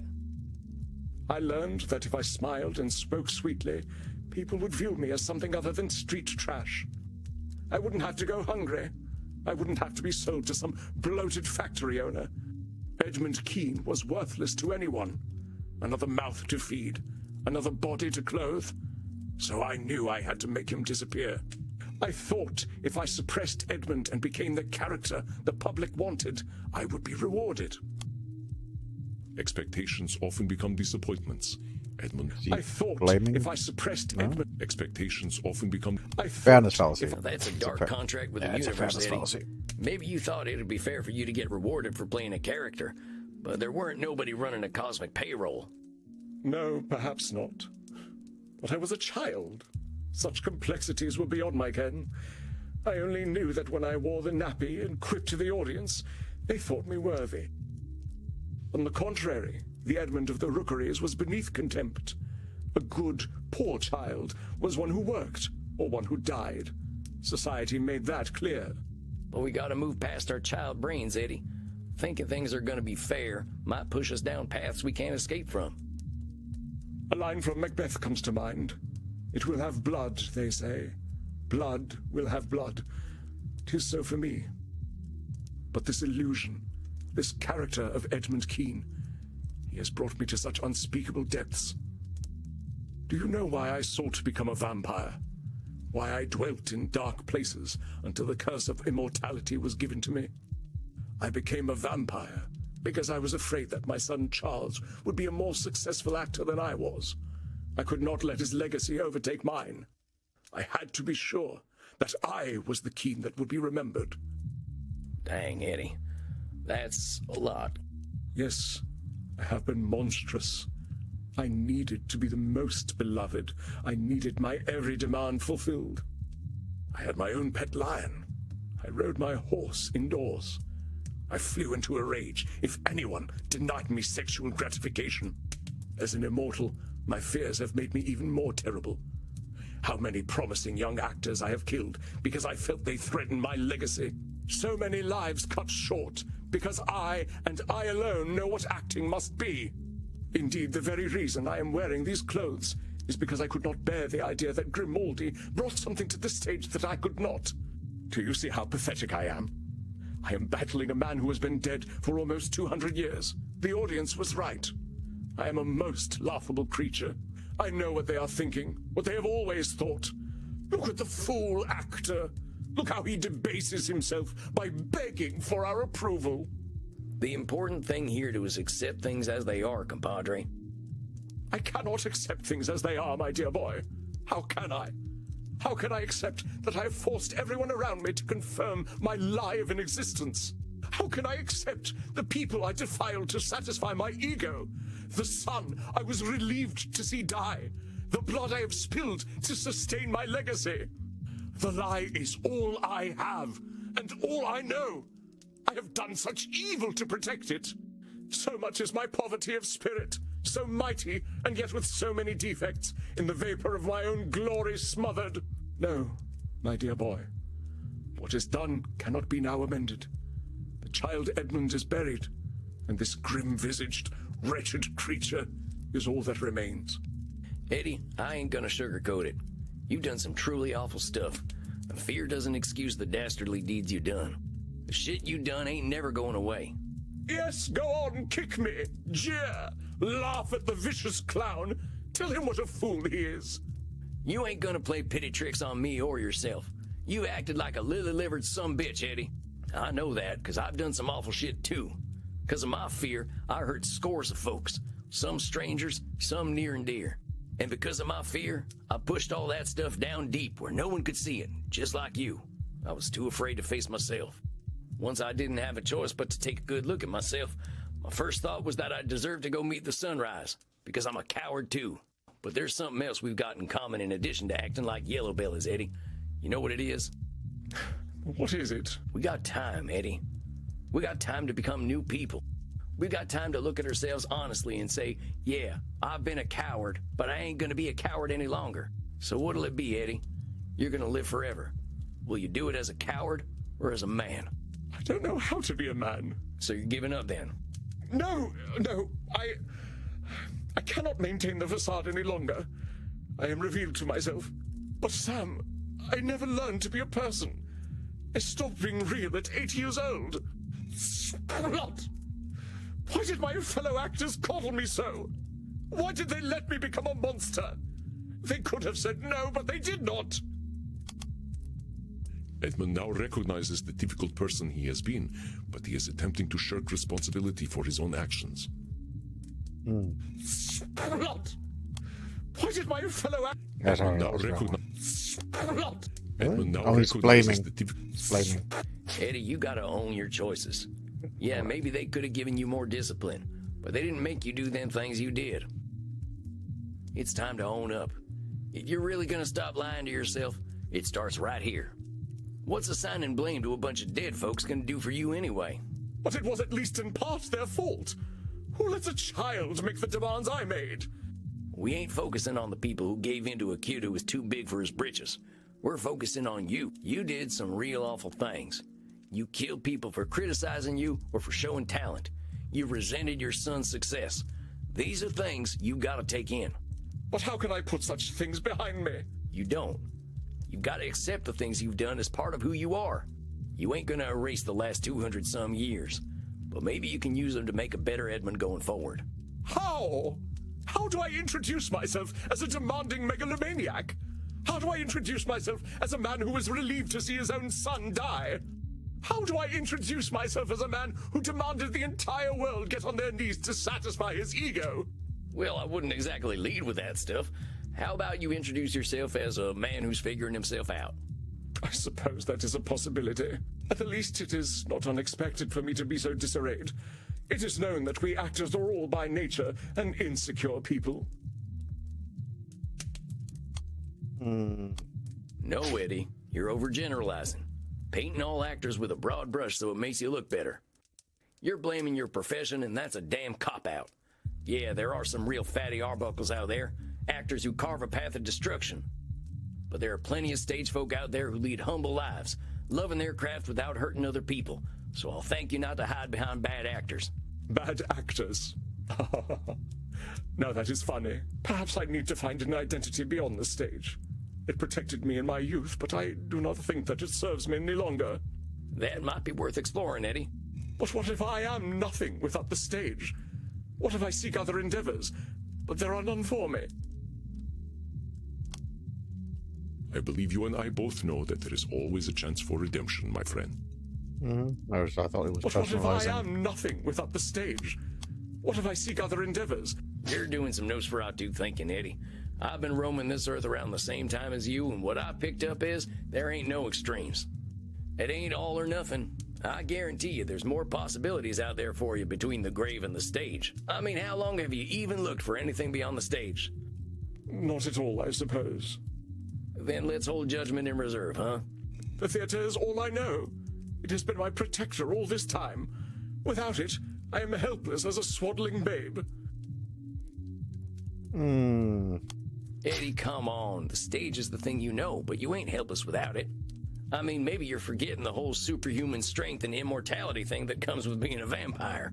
And even besides that, you've learned a thing or two from all them Shakespeare plays beyond acting, I'm sure. You ain't a helpless little boy no more. So don't pretend you're powerless to do something new. Yes. If anything, I certainly have keen powers of self-pity, do I not? I wasn't gonna say it. However helpless you might feel, Eddie, remember that's just how you feel right now. That's the amazing thing about being undead. We got lots of time to make a better tomorrow. My mentor, Andy, he says that at 200 years old, we're basically toddlers by vampire standards. And we both got a lot of growing up to do. That is a heartening thought. If we're doing life right, Eddie, we're always growing up. The trick is not to think we're done growing. Spoken like the bard himself. As he said, all the world's a stage, and I am barely past mewling and puking in the nurse's arms. I should be of a more mature mind, shouldn't I? Surely 237 years is old enough to be out of nappies. He's labeling. We got time to grow, Eddie. Let's just be glad you're a 200-year-old baby and not a 2,000-year-old baby, huh? We'd be having a real different conversation then. But growth to me seems nigh impossible. I have allowed my fear to guide my every sad-gutted action. My fear told me when I was threatened, which was always. I thought I would say that was blaming, but I guess not. This is what I mean, Eddie. You're always in defensive mode, ready for someone to take you down. That ain't no way to live.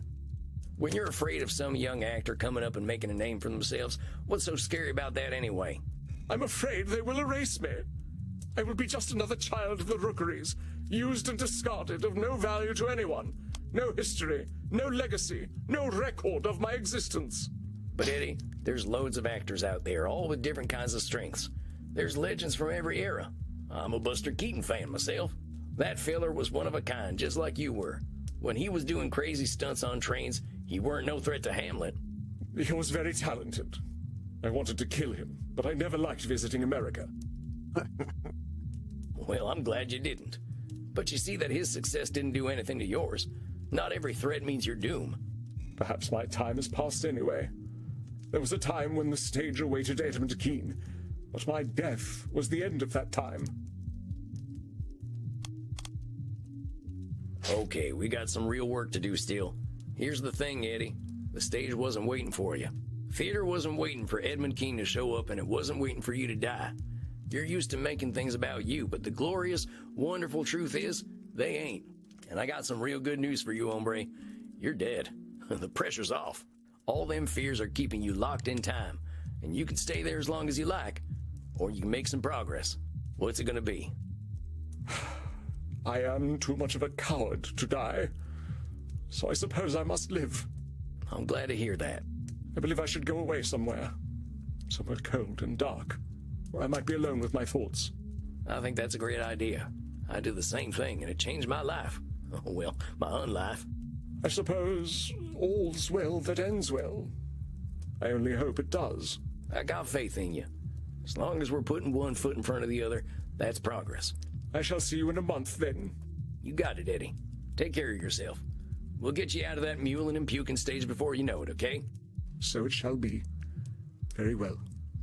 Exit Edmund Kean. Stage left. Bravo, Samuel. I was taking notes. It seems the student has become the master. Only a master of fumbling around. I knew I was taking a risk there. You were, but perhaps such risks are justified with such an extreme personality. He attempted to gaslight you, but you held fast and challenged him, sternly but fairly. You have a gentle nature. That must have been difficult. I didn't want to drive him off the edge. I just saw him close to making a breakthrough, and I didn't want him to start sinking again. Well, you can now count yourself among a very small number of therapists who have made a breakthrough with such a one. I do not count myself among them. And you let me handle Edmund? I had faith in you, Samuel. You affirmed it magnificently. Now, please, go downstairs and find a friendly neck. You deserve it. Aww. Drink sounds mighty nice right about now. You have a good night, Andy. Rest in peace, my dear friend. Oh, that's nice.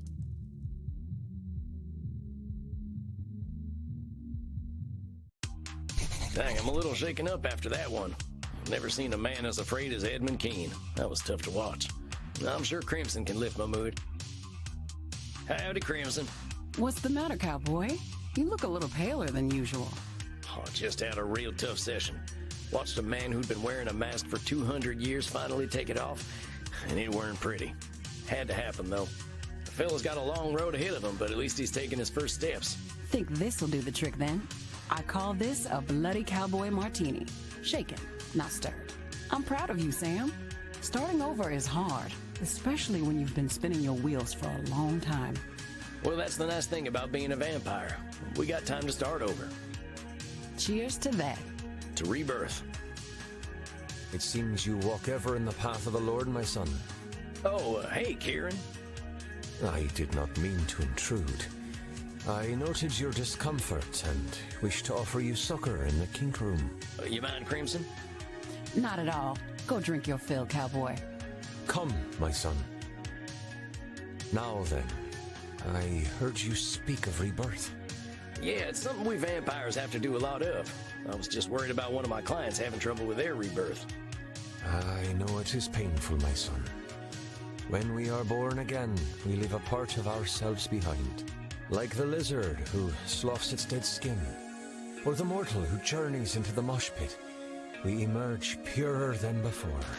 Sounds like you've got a lot of perspective on this stuff, Kieran. I know you must have questions, my son. Please, ask.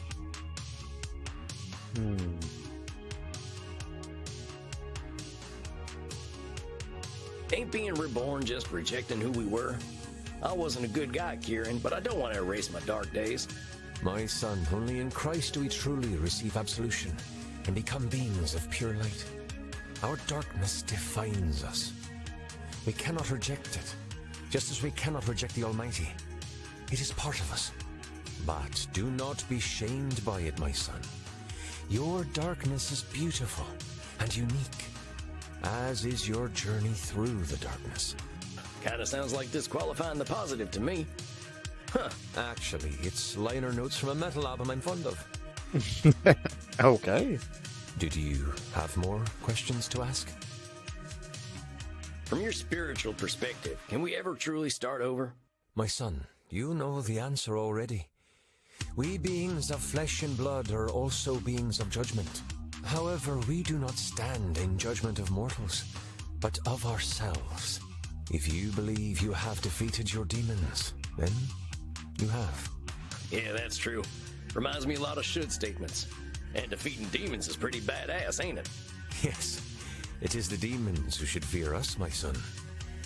Did you have more questions? From your spiritual perspective, how do we know when it's time for a rebirth? An hour, a week, a year, a millennium. The answer, my son, is when we are ready. Only the Lord decides when that is. The Lord giveth, and the Lord taketh away, and all is according to his will. Interesting. Well, that sounds like a control fallacy, though. We can't let someone else make our decisions for us. A little bit. My son, all your trials, the world you live in, they are all his work. Yeah, well, it's just your opinion. He leads you to the truth. When he has prepared you fully, you will accept it and join him along with the dearly departed gods of metal. Okay. Did you have more questions for me, my son? Why ain't your lord the fire and brimstone type that's marked my kind for centuries? The Lord did not do these things. That is the work of man. Even they work through him and face their own dark journeys. But eventually, we will all be blessed and return to his bosom to rock for all eternity. It is not for man to judge.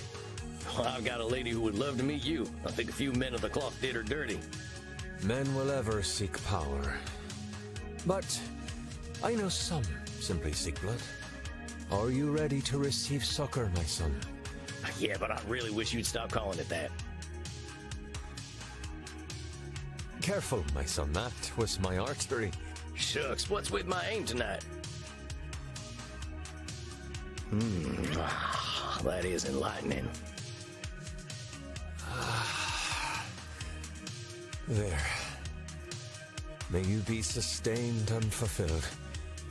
May you shepherd your lost sheep, as I shepherd the children of the night. You're a one-of-a-kind dude, Kieran. But thanks for the drink and the talk. You have a fine night. Godspeed, my son. Okay.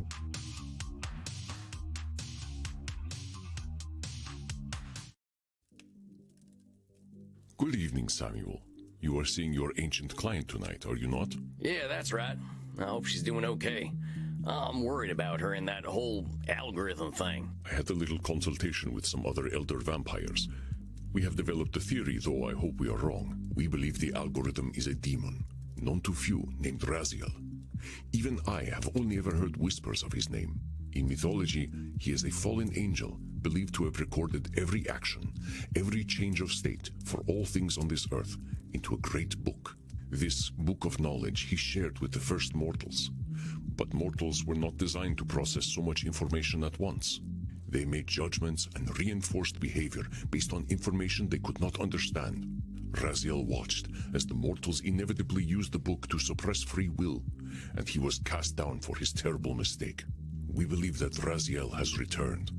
Perhaps he believes that with computers, he can attempt to pass infinite knowledge to humanity once more. Terrible things will happen if this comes to pass.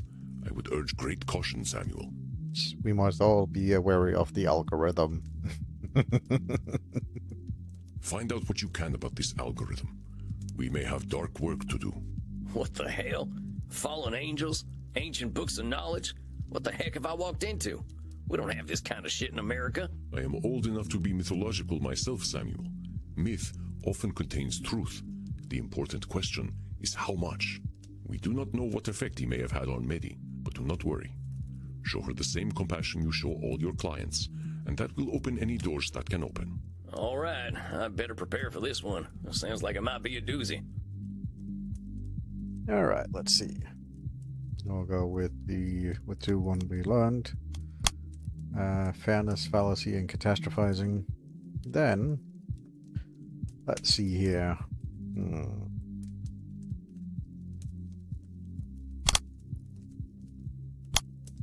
Control and should statements. Things should be the way she is because of that. Well, yeah, the main core is overgeneralization, so I don't know about blaming or labeling or mind reading. I think this is fine. We'll try this. Greetings, little mouse. Howdy, Meddy. It's good to see you. How you feeling tonight? Not well, sweetling. Not well at all. Oh no, what's going on? I know you were feeling all stressed about your numbers on that glitch site. They doxed me. Do you know what doxing is, my whiskery friend? It's when mortals find out where you live, where you sleep, so they can hurt you. A group of vampire hunters came looking for me. They were really mean, but they're all dead now, and much happier. But it was very inconvenient. Now I have to move, and it is very difficult to set up my lighting to make me look alive. Dang, Meddy, I'm so sorry. That sounds awful. It's worse. I will not be able to use my computer for a week. How am I going to upload my content? My fans and zealots are all so impatient. They're sure to leave me if I don't provide them with their content. So, how many of these followers and zealots have you got, Meddy? Perhaps 2 million zealots and 90 million followers on Glitch. And how many of them do you think you'll actually lose if you don't upload lots of content? The algorithm has already told me that I will lose millions of followers. So let's go ahead and listen to the algorithm. If you lose millions of followers, it ain't anywhere near 90 million. It's doing a bit of overgeneralization and catastrophizing to think they're all gonna leave you high and dry. Heck, maybe the folks who stay are the ones what you can really count on. What you can really count on what? What? What? What? What? What? What? What? What? Oh, never mind. You said what? I was trying to say that the people who don't mind you not uploading so much might be better folk to keep around. It's not up to me, little mice. It's not up to them either. Even the little bloodbags who love me won't get to see me if I don't provide them content. I don't get it. Why wouldn't they see it? Is the mailman or whatever not delivering your messages? You're very funny. No, the algorithm decides who sees my content. If I give it content, it will make people like me more. If I stop feeding it, it shuns me. Meddy, I gotta say, that doesn't sound like a healthy relationship. Oh, no, it's my friend, I should think. As long as I keep producing content for it, it draws the juicy mortals to me. How many mortals do you need, though, really? Well, if I'm to feel safe, I should like to have more of them always. I gain more followers and zealots every month. I need them. One of them has agreed to let me eat him, and I'll take over his flat. They're quite useful. Well, let me ask you something. Do you actually like any of these followers or zealots? Or are they all just food or servants? What a silly question, little mouse. Of course I don't like them. I always know what they're like. You forget how old I really am. Oh, now I gotta challenge you on that, miss. I know you got a lot of followers and zealots or whatever they're called, but that don't mean you know all of them. Now, I'm sure you know a lot about mortals on them websites you're using, but that ain't all mortals, and all mortals ain't them. It's not just them, though. I told you about how they killed me. About how they plucked my eye out. Pop! I'm saying, can you know that you're always right about mortals? I wouldn't like to prove that I am. But these mortals, you're talking to them every day. You got all these folks at your beck and call. That's right. But you don't have a real relationship with any of them? Why would I want to have a relationship with my food? You really are quite a silly whiskers. Meddy, I'm saying the only relationships you've got are with what you're calling your food. But that's what they are. They're food. Delicious, delicious food. Food that sometimes does heavy lifting and computer work, but still, food. Meddy, it sounds like you're in a bit of a codependent relationship with your food. And maybe with this algorithm fella. Oh, but it's not a fellow. And it's not a lady either. So it's non-binary? No, it claims that it is entirely binary. All ones and zeros. They'll speak very strangely sometimes. Well, whatever they are, it seems like as soon as they showed up, you stopped having any real friends. We wouldn't have time for friends anyway. The algorithm says that I should always provide content to my community, and that takes all night.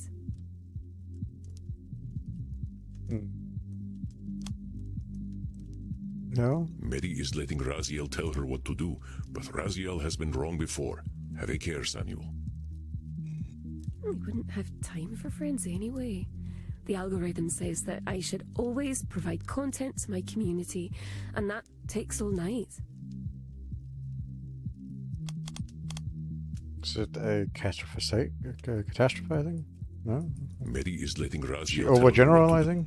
We wouldn't No? have... Meddy is letting Raziel... Must be a should statement then. have... So why do you think okay. the algorithm It's a has should that statement. should? It just knows. Well, let's say that it does know everything. Why does that mean that we should let it tell us what to do? Can it know everything and still make mistakes? That I do not know. That's what I'm trying to say.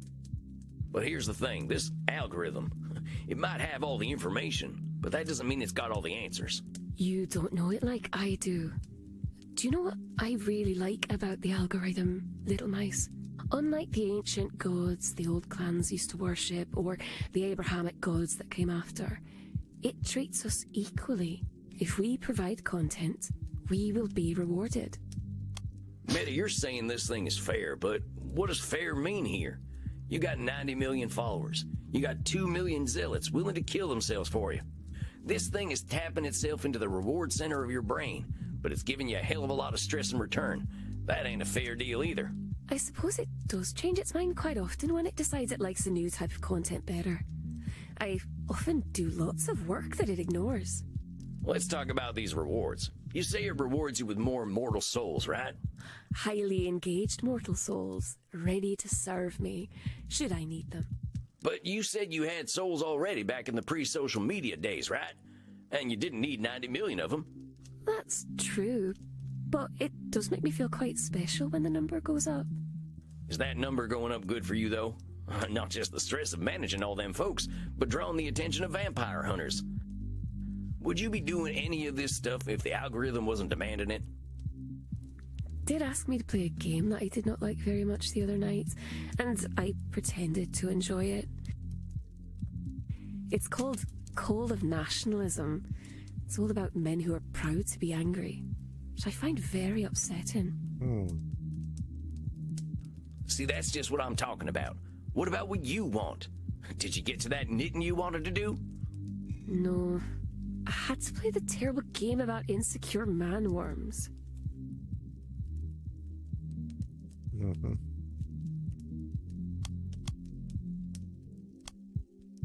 Is that a should statement? Oh. Meddy had to play a particular video game. She is false. Control fallacy then? Yeah. You had to play this call of nationalism? Meddy, you ain't helpless here. You could have done a million other things than play this game. You're acting like you got no control here, but dang, come on. You got the life experience of almost 2 millennia. Don't act like you're powerless. You're right, little mouse. I am very powerful. I don't know what to do. I know that I spend too much time on the internet, but I can't live the life I used to live. I would live out in the wilds again, but there are no wilds any longer. When I walk the streets, city folks stare because they sense my true nature. The experiences I've had with mortals have not been happy ones. My pink-nosed, scrabbly-clawed, long-tailed friend. Well, these mouse descriptions are getting kind of long. You just don't understand what a mouse you are. It's the mortal's fault I must lock myself away in my flat. It's the mortal's fault that I have to use the internet to survive. Meddy I thought has she was had some part to play in overgeneralizing. the life she leads, whether she recognizes it or not. Like It's the mortal's fault. Meddy, you're acting more helpless than you are. You're 1,800 years old. You gotta know there's a heck of a lot of ways to solve a problem, but you're predicting doom based on that perceived lack of control. I mean, heck, at your age, you're probably a billionaire, right? Maybe. I think so. Probably. I don't like to deal with money. Meddy, there are immortal billionaires who live in bunkers and do depraved shit even we vampires couldn't imagine. I reckon you could spend a few bucks to be left alone. But also, you're spending a lot of time on mortals you don't like. Would you be very fond of mortals who did this to you? Well, no, I wouldn't. And I didn't say you should. But you gotta admit, you're giving a lot of time and energy to people you don't like. You're resenting them, and I can't blame you. Of course I resent them. They're all quite awful. Any one of them would hurt me if given the chance. Meddy, I gotta say, that's some Nosferatu thinking. You've been around a lot longer than me, long enough to know there's almost nothing that's all good or all bad. I know we both spend a lot of time in nature, and nature has a good way of disavowing us of our more extreme beliefs and overgeneralizations. I suppose that's true. I once saw a wolf and a deer having a romantic relationship. Well, at least there was quite a lot of licking involved. Oh, I didn't see nothing like that, but maybe I would have if I'd stayed in the wilderness longer. Let me ask you a question. If you're thinking all these followers of yours are a certain way, what if you're right? Very frustrating, silly whiskers. You keep telling me that I'm doing cognitive distortions, and then you say they're correct. Well, I'm just wondering about these mortals the algorithm sends your way. What does it say about you that makes them check you out in the first place? Well, I suppose it shows them that I'm pretty, and that I play video games they like. And they might get to see my body parts. Do they know that you're clever and funny? Do they know that you've got more life experience than they could ever reckon? There's no time to talk about that kind of thing, silly. They scroll past streamers very quickly. I have less than a second to make an impression. That's what the algorithm tells me. So you got all these millions of mortals following you because you're easy on the eyes and like some of the same video games they like? More like easy on the eye. Okay, I get it. But the point is, if the algorithm is sending mortals your way based on good looks and some video games, you ain't getting people who like you for you. You're getting mortals who want content, not Meddy. Frankly, it ain't no surprise that you don't have much respect for them. You're very sweet, little mouse. But the algorithm knows what mortals want, and it's not me. They want my body and my video games. I don't have anything else they want. I'd say that's overgeneralization, but I guess it's not. Don't let this stupid algorithm reduce you to your looks and the games it tells you to play. It's insulting all that you are as a unique individual. I understand what you're trying to say, Willy Whiskers McMouseface III, but you don't know the algorithm as I do. It doesn't insult anyone. It just collects all the information about everyone and everything, recognizes patterns, and shows me what those patterns are. What it decides is important is based on the thoughts of every human who has ever been online. It truly knows the will of mortals because it knows all mortals. I thought it was Must control free fallacy. Meddy from Raziel's grip, Samuel. He believes he understands humanity. It's an overgeneralization then. What it's doing is overgeneralizing, Meddy. How the heck can all of humanity be reduced to formulas? It can't. So what's it doing? It's shaping humanity by reinforcing what folks are already paying attention to. It's telling you to play call of nationalism and rely on sex appeal. It's telling the mortals to only care about them things that are popular already. Don't explore. Don't appreciate things that are weird and unique. Yes, just consume product and move on to next product. If this algorithm gets what it wants, what'll happen? Earth will be the most boring place in the universe. Meddy, this algorithm doesn't appreciate you, and it's teaching you not to appreciate yourself. You're right, little mice. Oh, I am forgetting myself. I think I don't want to feel lonely anymore. I want to be liked. You ain't gonna be happy if you're being liked for being some boring idea of what someone else thinks you should be. I really have been very silly, haven't I? The algorithm isn't nice at all, I think. I'm glad you're getting that this algorithm is abusing you. I don't want to see it change what makes you special. But I won't have anyone. I'll be alone. I know change ain't easy. You had to adapt to a world of technology and machines already, and I can't imagine how tough that must have been. But you're a tough one, Meddy. Nobody lives for 1,800 years without being able to handle whatever comes their way. Heck, I think you're gonna be the trailblazer freeing yourself from this damn algorithm before everyone else figures out that's exactly what they should be doing. There's real folk out there who'd love to get to know you better, like the people you were friends with on the old internet. I suppose I could send them all an email. Do you think they'll remember me? There was something about you all that made you join that web ring or whatever it was called. I don't know, but I bet they'd be happy to hear from you. I think I will send them a message. They were all very strange, like me. We're all strange, Meddy. We're all individuals. Maybe they were just your kind of strange. You are very sweet, little mouse. I could give you some of my zealots if you like. They'll do what I tell them to do. Well, that's okay. I'm happy letting them live their lives freely. They deserve to find out what they actually like, too. You are very soft and squishy for a vampire. But I will message my old friends. And if you're gonna do this streaming thing, try streaming things you honestly enjoy. Make a new account, be yourself, and see who shows up. I think I will do that. I'll keep my only zealots, though. They can be very useful. You do what's best for you. And don't let anyone but you make that decision. You are so very sweet. Are you sure I can't take you home and let you run on a wheel all night? I'm pretty sure. I'll see you next month then, right? I want to hear all about how you're handling your weird self. Oh, but you are a very, very naughty mouse with a very dirty mouse mind. I didn't mean it like that. You are very funny. I will see you in a month then. Now I shall become a mouse too, but with wings. Excellent work, Samuel. We cannot know for sure, but I believe Meddy understands the source of her discomfort. You think this Raziel is going to get upset at losing her? If I understand correctly, Raziel has no power if he is ignored, but he is unusually tempting to listen to. It sounds as though he has the mortals quite beguiled, and many of our kin as well. But you give me faith that he can be defeated, one individual at a time if need be. I ain't never defeated a dark god before. There is a first time for everything, my dear Samuel. After all, haven't you been dancing? You really got to bring that up, huh? Mostly for the reaction. Now, my friend, make sure you get something to drink. You shall not have trouble finding willing necks, I am sure.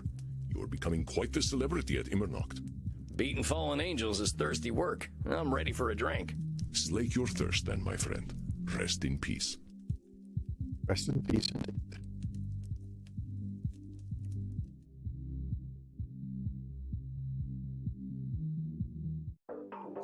Funny to think vampires being born now are growing up with the internet. We're gonna have to reckon with that someday.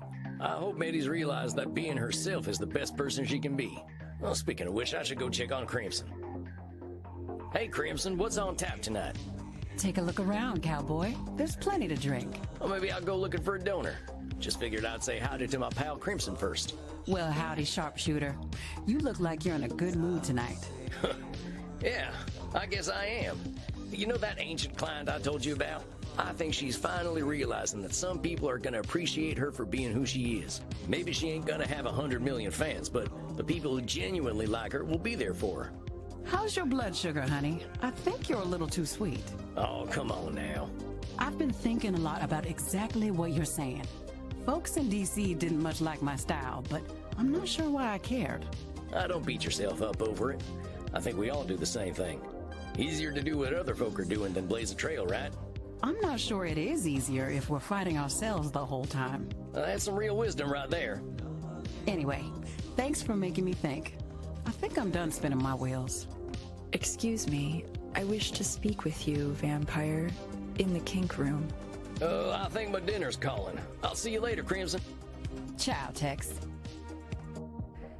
You know, I have seen what you are doing. I see all. So you mentioned Penoptobella, and what am I doing? I see that you change people.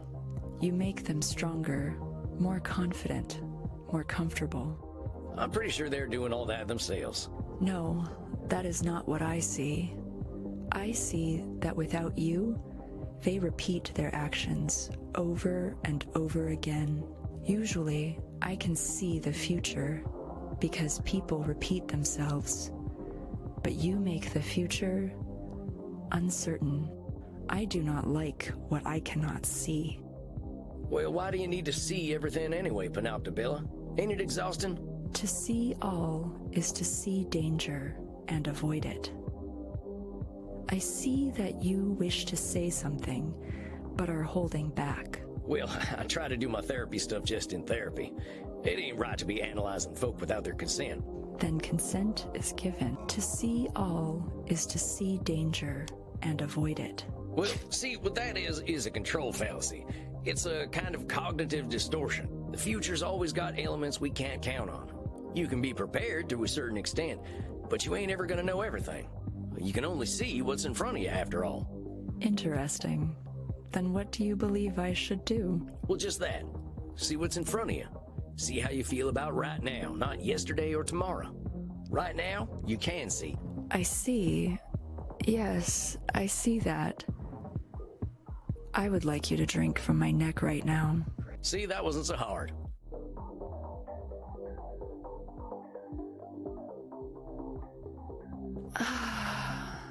I see more clearly, vampire.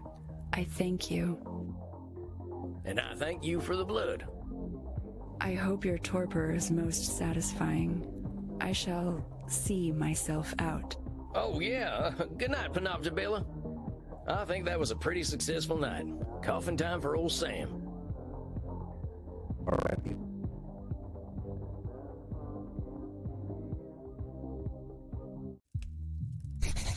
Well, if it isn't the gunslinging guru of mental health himself, good evening, Samuel.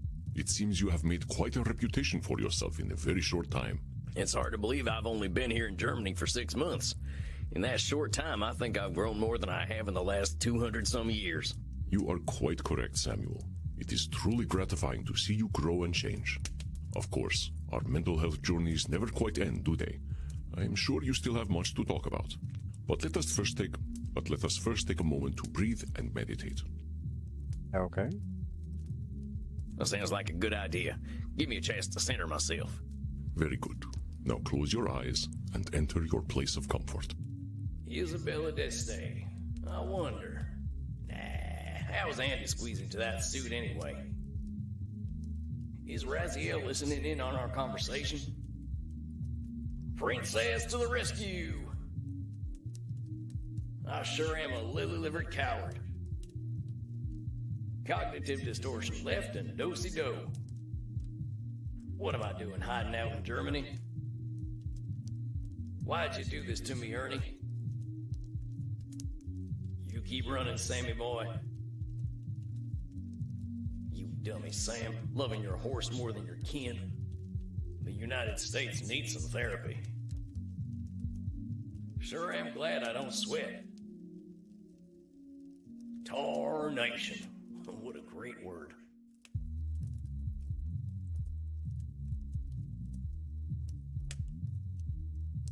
How do you feel, Samuel?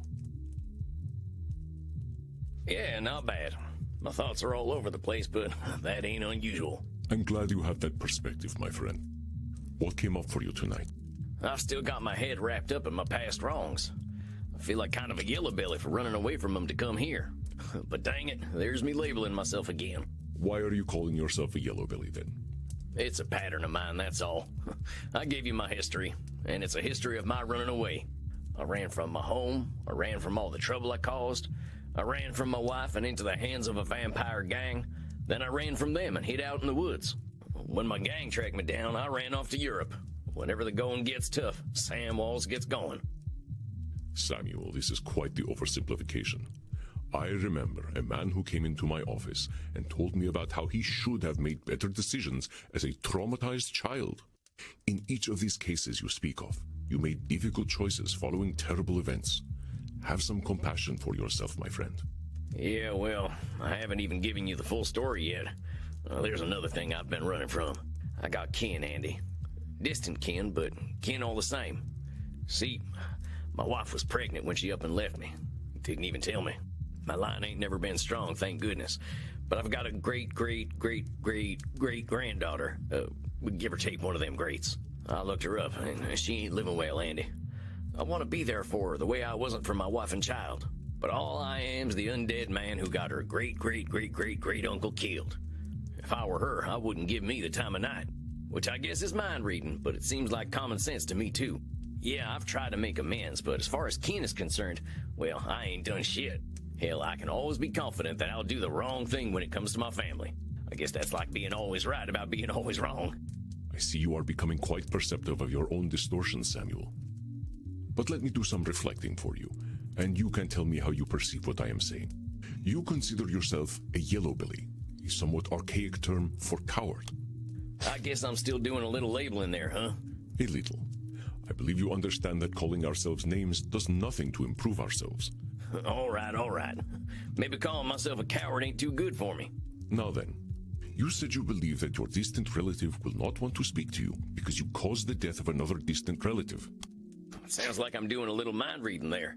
I can't really know what my my distant relation is gonna think of me. Naturally. We vampires have a reputation as monsters, but that is not a universal reputation. In fact, I believe we are rising in public opinion. Yeah, but if they don't see us as monsters, they see us as sex objects. And now you are overgeneralizing. We are as capable of knowing the mind of society as we are of knowing the mind of an individual. Yeah, you're right. I ain't giving my relative the chance to have her own thoughts. I should know better by now. Yeah, I know that. There's another should statement. Samuel, remember what I have told you. Cognitive distortions are a normal side effect of being human. Cognitive distortion classifications are tools, not weapons to beat yourself with. Give yourself the same compassion you give to your clients. Now then, let us continue to reflect on your concerns. You also believe that the positive changes you have made in your life are irrelevant where family is concerned. I'm disqualifying the positive by pretending the change I've made don't mean anything. It is your favorite cognitive distortion, Samuel.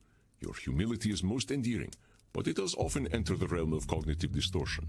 There is a comfortable place between extreme humility and extreme arrogance, my friend, and that is in truth. Yeah, I know. When you're right, and you're always right. You believe I am always right? I guess there ain't no way of knowing if you're always right. You just kind of give off an always right vibe. I like to have good vibes, my friend, but vibes alone do not make the man. Most of my existence, I thought I was always right, but that was when I was the most wrong. Don't believe the vibes, dear Samuel. I'll try, but you don't make it easy. I can see where I'm making the same assumptions about my kin, though. I gotta give her a chance before I assume she's gonna hate me. I just know that if I end up going back to the States, things are gonna get complicated. Most of us vampires out west are on the younger side. We're still in that angry, insecure stage, and I know there's a whole gang of them hollering for my blood. Are you afraid of them, Samuel? You know what? I ain't. I just know at some point I'm gonna have to deal with them. And my gang is real powerful now, especially their leader. Did I ever tell you about my vampire daddy? I assumed you would tell me when you were ready. Called himself Ernie Awigdunkle. A real piece of work. Fella had more blood on his hands than any vampire I ever met. I know this name. You know Ernie? He is a part of my darker history, and a part of humanity's darker history. He is your dark father? Well, yeah. Is that bad? He does not determine who you are, Samuel. But the man is still dangerous. His real name is Heinrich Kramer, and he is no mere murderer. He has a deep hatred for all humanity, especially women. I am discouraged to hear he still lives.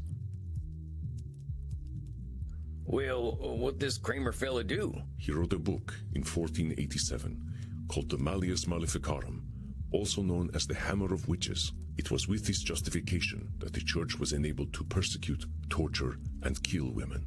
Its effects linger in society even today. The Pope during Isabella d'Este's time, Alexander VI, named him Inquisitor of Bohemia and Moravia. What he did with his power is better left unspoken. Well, shit. What was this guy's problem with women? They refused to enter sexual congress with him. They did not like him. He practiced poor hygiene, acted entitled, and was extremely insecure. He defended his own repellent nature with great ardor, blaming women for their predictable dislike of him. He committed himself to a life of celibacy as a Dominican friar, cementing both his virginity and his hatred. Wait a minute, he sounds like one of them incel types from the internet I've read about. I am afraid I am unfamiliar with the term, but he did make his lack of sexual appeal his identity. Dang, well, now some things are starting to make sense. How do you know this Kramer guy, Andy? Samuel, know that I too have given myself to hatred. Mortals with a great capacity for evil drew my attention. I amused myself by indulging them. I do not absolve myself of my actions, but it is difficult to speak of them. The Andromachos of that time was a most pitiable vampire. Oh, I'm sorry, Andy. I didn't mean to dig at old wounds. Do not be sorry, my dear Samuel. We must not erase our pasts. Pain can be a somber teacher. I must ask, what became of Heinrich? Well, he runs Sanguinius Health, the health insurance company I told you about the last time. It's vampires from the boardroom all the way down, stealing blood, money, and hope from American mortals. Running health insurance gives them all the money they need for even more dirty deeds. How terrible. Oh, Heinrich, what depths will you not sink to? He disappeared from Europe 200 years ago. I had hoped he was gone forever. Do you think he can change, Andy? Oh, Samuel, yes, of course he can change. Like you and me, however, he must desire this change within himself. But hatred is not something Heinrich Kramer holds. It is his very identity. He will be reluctant to give it up. Are you suggesting that you aim to help him? Do you think I shouldn't?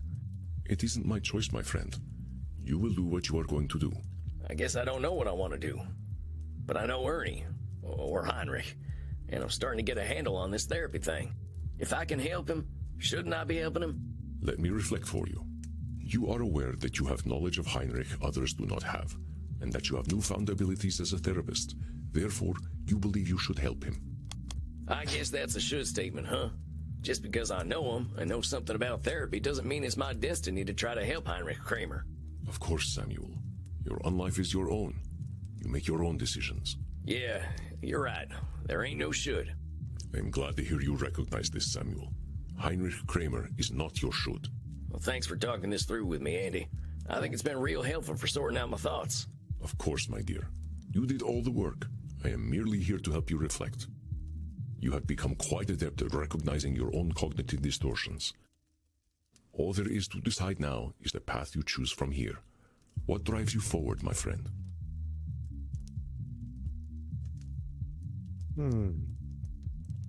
I've learned a hell of a lot here, Andy. More than I could have ever imagined. But this European world just ain't mine, I reckon. Ancient demons, power-hungry popes, kings, and duchesses. This stuff ain't exactly in my comfort zone. Besides, vampires back home have got their own issues, and now I've got the tools to help them. I had a suspicion you were working up to this decision, though I hoped it would not be so. I really like it here, Andy, and you've been incredible.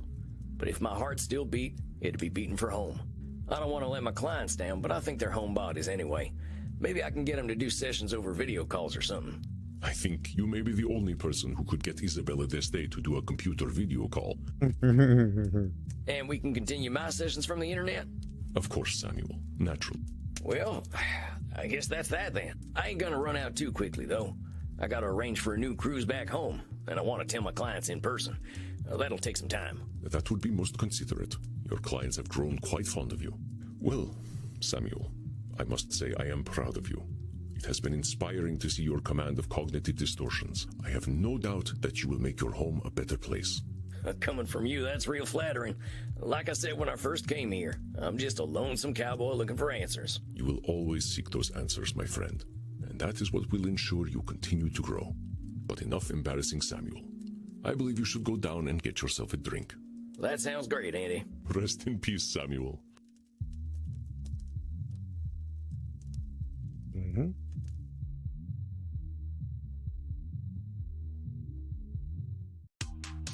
Well, that's it then. I'm going home. Once I let my clients know, I'll head back to the USA. Time to give Crimson the news. Crimson, my favorite barkeep.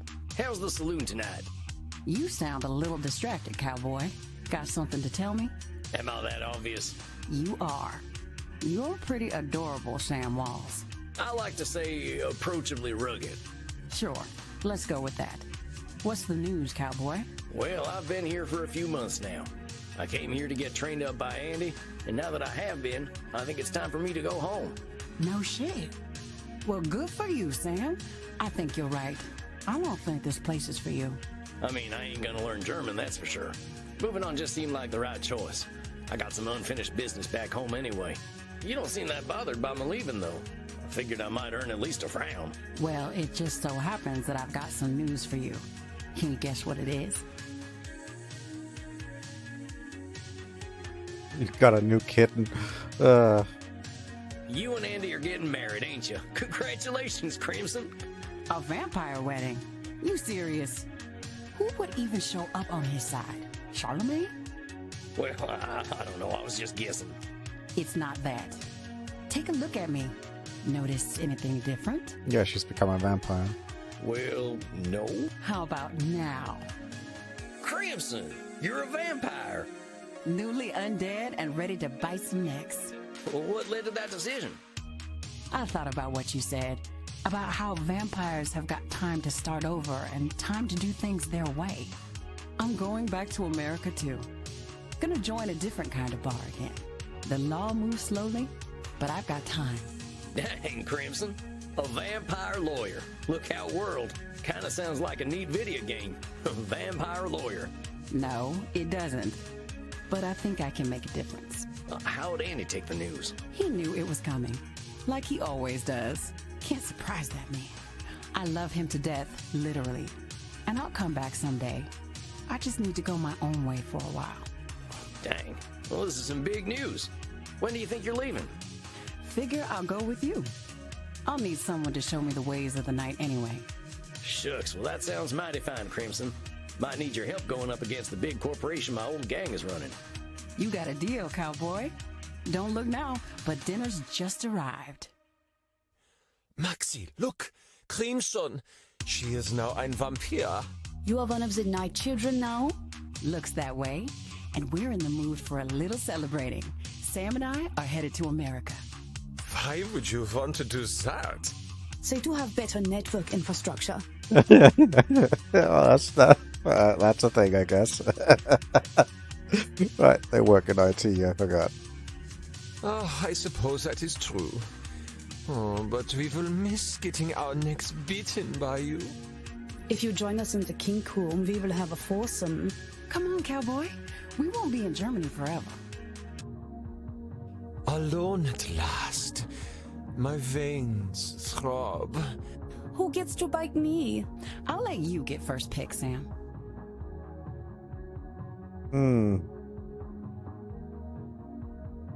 All right, Reinhard, you got nice veins, so bring them on over. I knew you liked me best, cowboy.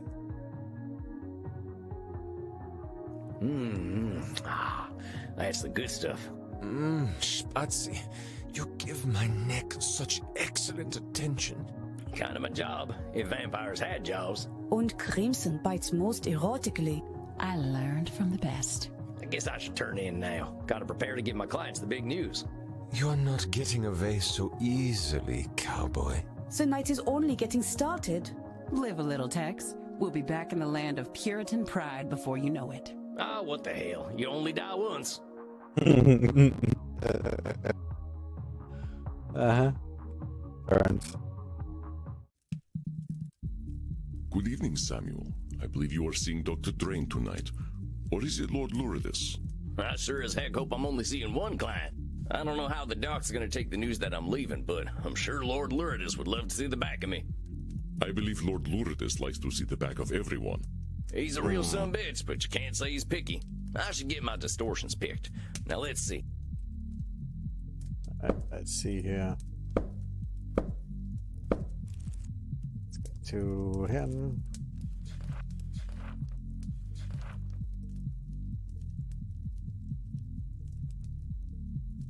Yeah, isn't good or bad. He accepts that he is a vampire of certain realities. I think it's important as making sure that Lord Lourdes comes out in healthy ways. Don't want to see Dr. Drayne drinking up his mother or nothing, right?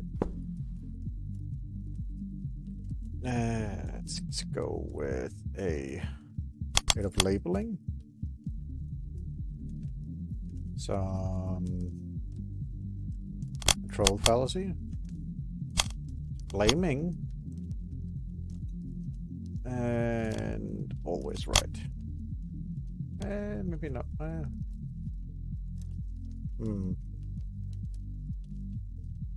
Yeah, I think that's fine.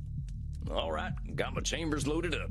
Is that really a phrase, or are you trying to get a reaction out of me? I'm joshing a bit. To cover up your very real obsession with firearms. I know you by now, Samuel Walls. Guilty as charged. I will leave you and your gun in peace. Good luck tonight, Samuel. Hello, Sam. Evening to you, Dr. Drayne. How you been this month? Seems like you had a big breakthrough last time. Yes, I think I did. I have been feeling a lot better ever since. Well, you look great. Like a new man. Or perhaps the same man, but whole.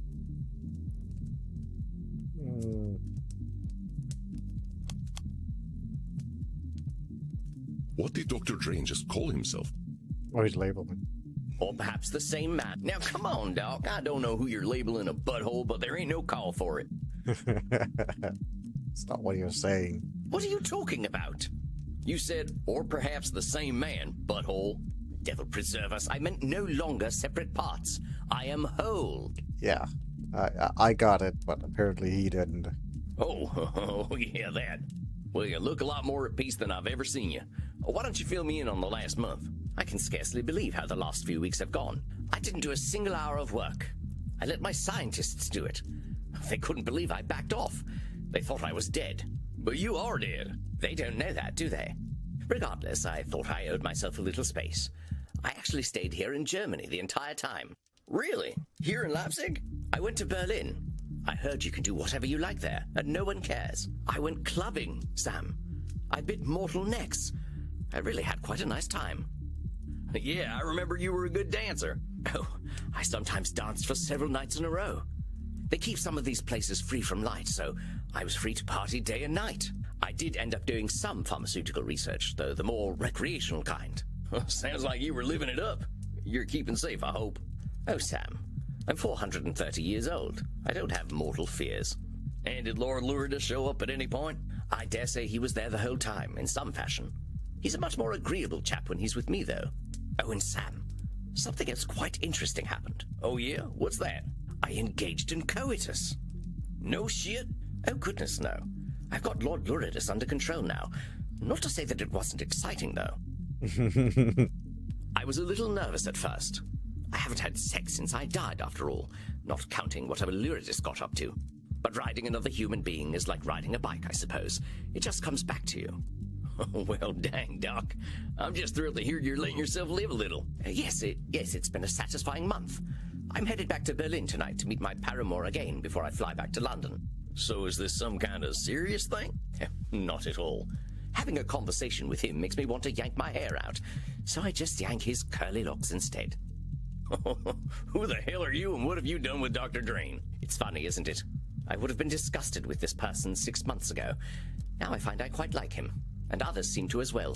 Well, maybe this is a good time to give you some bad news then. I'm headed back to America, Doc. I reckon I can do more good there than I can here. Truly? But you're all so repressed there. That's not wrong. I guess you'd know, huh? Touché. Well, Sam, I'm sorry to hear that you're leaving, truly. Oh, I ain't gonna leave you high and dry. We can still do our sessions over the internet. It just won't be in person no more. Well, that's all right then. To be honest, I'm not sure I even know what I'd be looking for in therapy now. But then, I didn't know what I was looking for from therapy when I first flew in either. Well, I appreciate your keeping an open scientific mind, Doc. Is there anything you wanted to go over tonight? Honestly, no. I suppose I should snap back to reality at some point and tend to my research, but not now. Well, remember, them should statements are what got you to lock up Lord Lourdes in the first place. Think about what you could be doing, or what you want to be doing. It's that intrinsic motivation that'll take you where you want to go. Of course. I'm a vampire now. I'm the master of my own destiny. Attaboy. You got any strategies for what to do if you want to get into that plasma stuff again? If I desire to go down that road, I am surely denying myself my vampiric nature again. Perhaps it is best if we maintain our sessions. I think I know what I want right now, and that's a spot of blood and dance.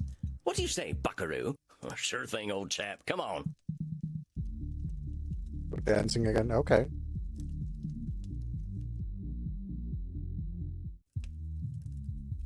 My dear Samuel, it is a big night tonight, isn't it? Oh, yeah? Why's that? You are breaking the news to Senora Este that you are leaving, are you not? Against her nature, she has grown very fond of you, my friend. Oh, yeah. Who the heck knows why, right? Are you fishing for compliments or merely disqualifying the positive once again? Let's say fishing for compliments. Very well. Samuel, your disarming charm and compassion undoubtedly make you an attractive vampire to our kind. Somehow, at a young age, you possess a natural wisdom that... Okay, I was really disqualifying the positive again. You are so easy to embarrass as well, which has its own charm. Very well, Samuel. I will leave you to your dark business. Good luck with Senora Este, my friend. Alright. Let's go with some Nosferatu thinking. Let's go with some labeling. Personalization. And mind reading. Or always right. Always right. Go with that one. Yeah. Nosferatu thinking, labeling, mind reading, and always right. All right, got what I need. Here comes the good lady herself. Evening, Senora. It's good to see you. I am pleased to see you as well. You have been on my mind of late. Oh? I wished to apologize for my behavior during our last session. I let my monstrous side come out, and I addressed you in ways most unseemly. You have been kind to me and did not deserve this treatment. Oh, think nothing of it, Senora. Therapy's kind of the place for them big emotions to come out, ain't it? I didn't take it personally. Oh, but you should, Sam. I called you some terrible names. I disrespected you. You should be quite angry with me. Should statement. All truth. I'm glad you let yourself get properly worked up. Yes, that is exactly the problem. I allowed it. I allowed myself to insult a man who was being kind and patient with me. I lost control. I should not be so careless. I don't expect you to always be in control, Senora. Like we've been saying since you walked in, you gotta have some compassion for yourself when you do lose that control. No one's saying you should always be in control. I think you're a superhuman, Senora, but you ain't superhuman. You are, of course, correct. I fear I shall always have this tendency. But I am becoming more aware of it, thanks to your guidance. That's the absolute best we can expect of ourselves. We ain't never gonna be perfect. Being self-aware is the closest we're gonna get. I ain't surprised at all you're making a ton of progress, Senora. You're a lady who likes to do things properly. But let us say, not perfectly. Exactly, you're getting it. I ain't worried about you, Senora. How have the last few weeks gone? Have you done any more art? A little. It can be a little frustrating for me to paint when I am so unpracticed. I think I have always been better at recognizing and cultivating talent in others. The problem has always been that my artist cannot stand dealing with me. Poor Leonardo used to tremble whenever I said his name. I would like to try being a more patient benefactor. I think that's a fantastic idea, Senora. Maybe the next great masters are out there waiting to be discovered. Yes, that is my thinking. There will always be rise of the spacewalkers. But I can complain about the state of art today, or I can do something about it. See, now that's a great direction for your frustration. Don't let them folks be the only ones making art. That is my thinking exactly. I'm starting a foundation for the arts, specifically for talented, living women. I aim to spend about €1 billion each year. I believe that should be enough to create art worthy of attention. $1 billion a year? Where'd you get that kind of money? My children's children intermingled with the Habsburgs and Medicis. My dynasty is full of blood-sucking investment bankers I can exploit. Oh, you mean they're vampires? No, they're just mortal leeches. But they will do what they are told. What about them artists you're funding? Are they gonna do what they're told? I shall not hobble them, as I hobbled the great masters. I will let them share their own dreams. But they must be dreams. I will not fund a rise of the spacewalker. Seems like you got a good game plan, Senora. This sounds like a real touchdown. What on earth are you talking about? Oh, never mind. Just saying, seems like you're on a good path, Senora. Maybe this is a good time to tell you I've got some news too. I'm going back home soon. To America. Why would you ever want to go back there? Are you trying to get away from me?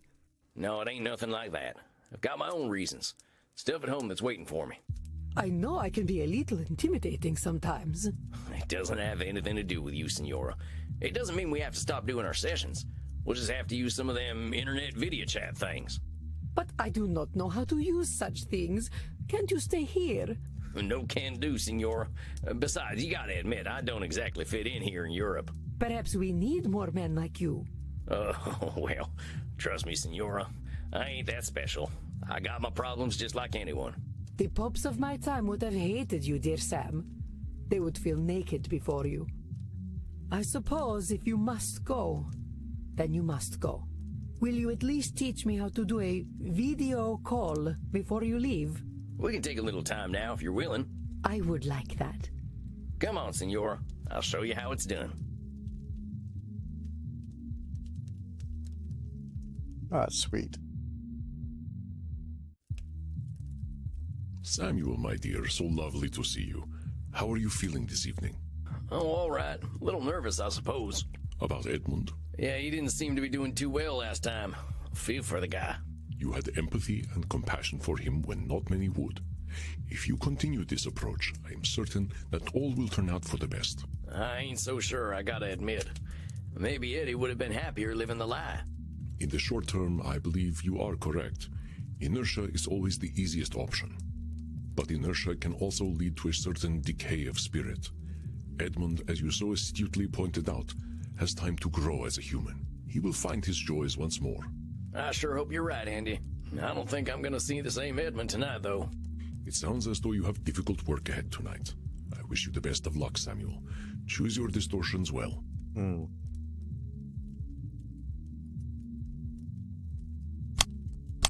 Overgeneralization, blaming, labeling.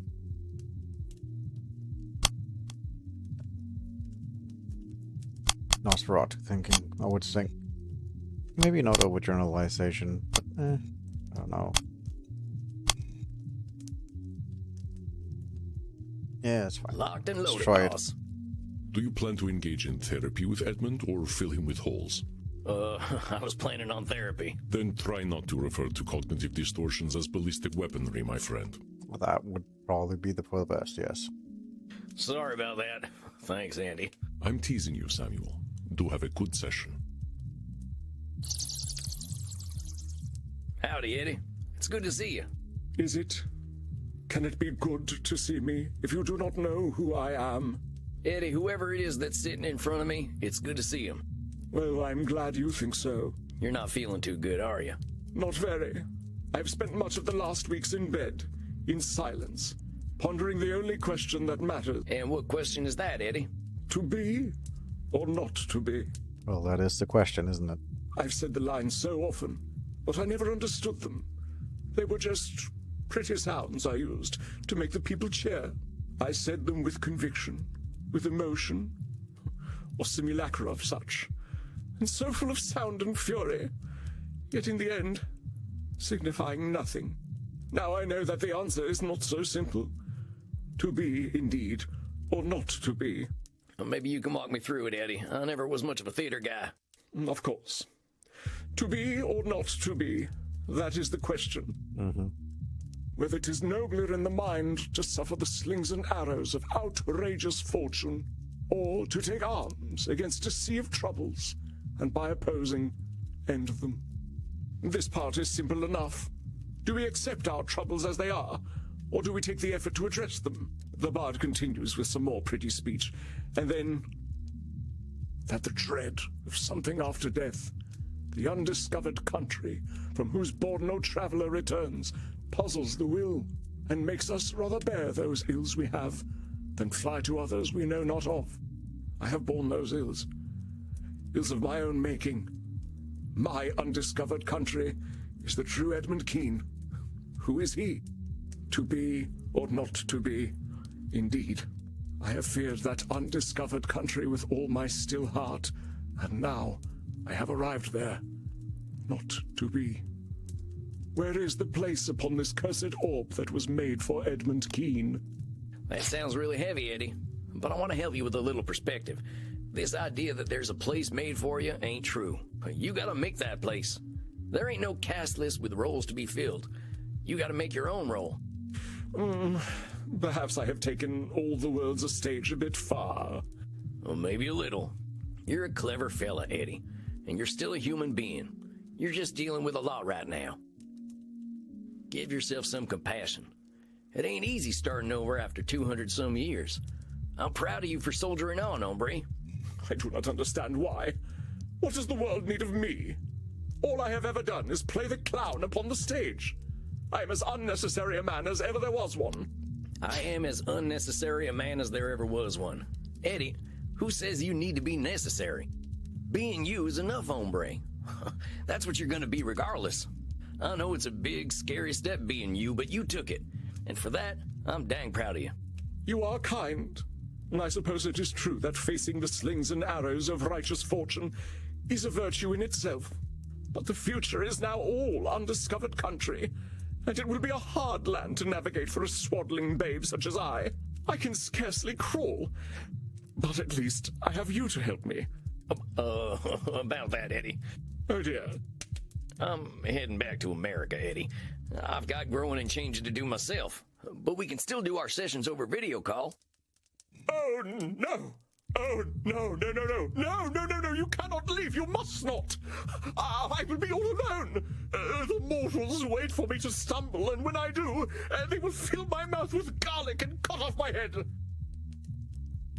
There's a bit of Nosferatu thinking. Eddie, come on, you're doing a little catastrophizing there. Okay. We'll still be talking over video calls. You've been handling yourself fine in London without me. Oh, but I haven't. I absolutely have not. I stayed in my coffin for the entire month. The director of the play who disarmed me so seeks my head for the loss of her Piero. Oh, my dear man, you must not go. You cannot do this to me. You cannot turn me into a shell of a vampire and then abandon me. Now, Eddie, this thing that's happened is a part of your journey. You changed because you were ready to change. When you heard them laughs, you decided for yourself. You can't go blaming me for your own struggles. Now I know you're coming from a vulnerable place and all, but I'm making this change for me, and you gotta accept that. I know. I'm sorry. Just don't leave me, please. I could come with you. I could go to America. Yes, a fresh start. I know America. I performed in Canada and in New York City. Well, Eddie, I ain't much of a city slicker. I'm headed west. I could move in with you. We could be roommates. No. Eddie, no, that ain't gonna happen. Look, I think there's something to what you're saying about that fresh start. But my role in your unlife is as your therapist. We gotta stick to them boundaries. Now, I'm happy to meet with you as your therapist, but you gotta be content with that, all right? Yes. Of course.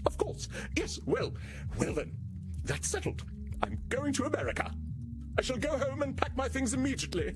Now, take your time, Eddie. I need a little more time to wrap up here. I'll let you know what my schedule looks like over Vmail. Now, you gonna be okay? Yes. The idea of a new start is rather exciting. I have something to look forward to. All right, Eddie. I'll talk to you soon then. Of course, yes. Oh, my country.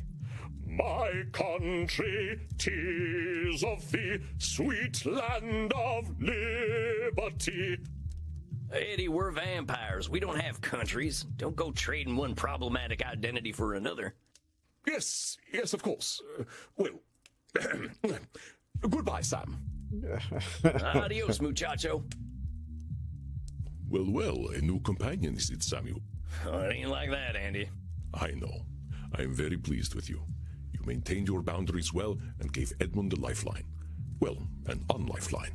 You are the future of vampire therapy, my friend. Oh, shucks. I'll settle for the present. Then the present is a fortuitous one. I believe you're owed a drink.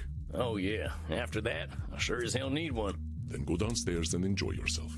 You shall soon say goodbye to your last client. Enjoy Crimson's best while you can. Rest in peace, dear Samuel.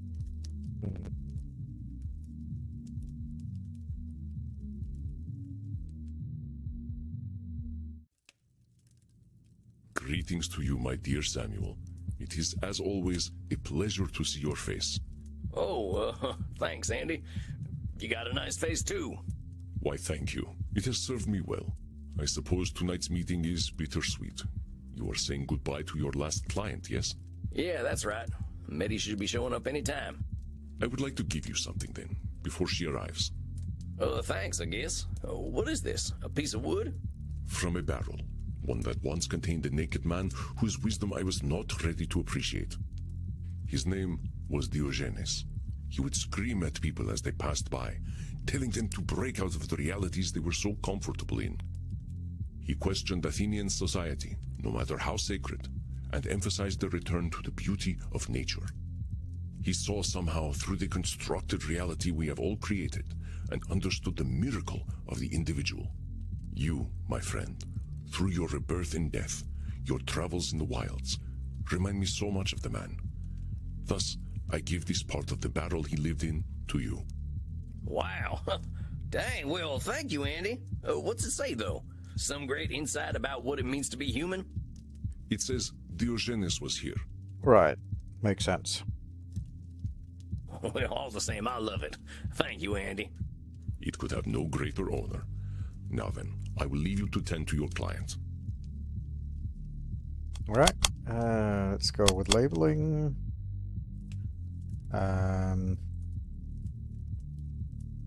Visualization. Mind reading. And control fallacy. I don't think it'll matter that much, but let's try to do this. Got my ammo at the ready. We really need to talk about this gun stuff sometime. Whatever this thing is, it is very old. Yeah, I know. We'll get to it, I'm sure. Do not worry about it for now. Please take a moment. She comes. Hello, little mouse.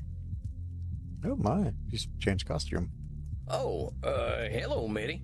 Interesting clothing you're wearing tonight. Have you been? How have I been? Or rather, who have I been? Sure, how about who have you been?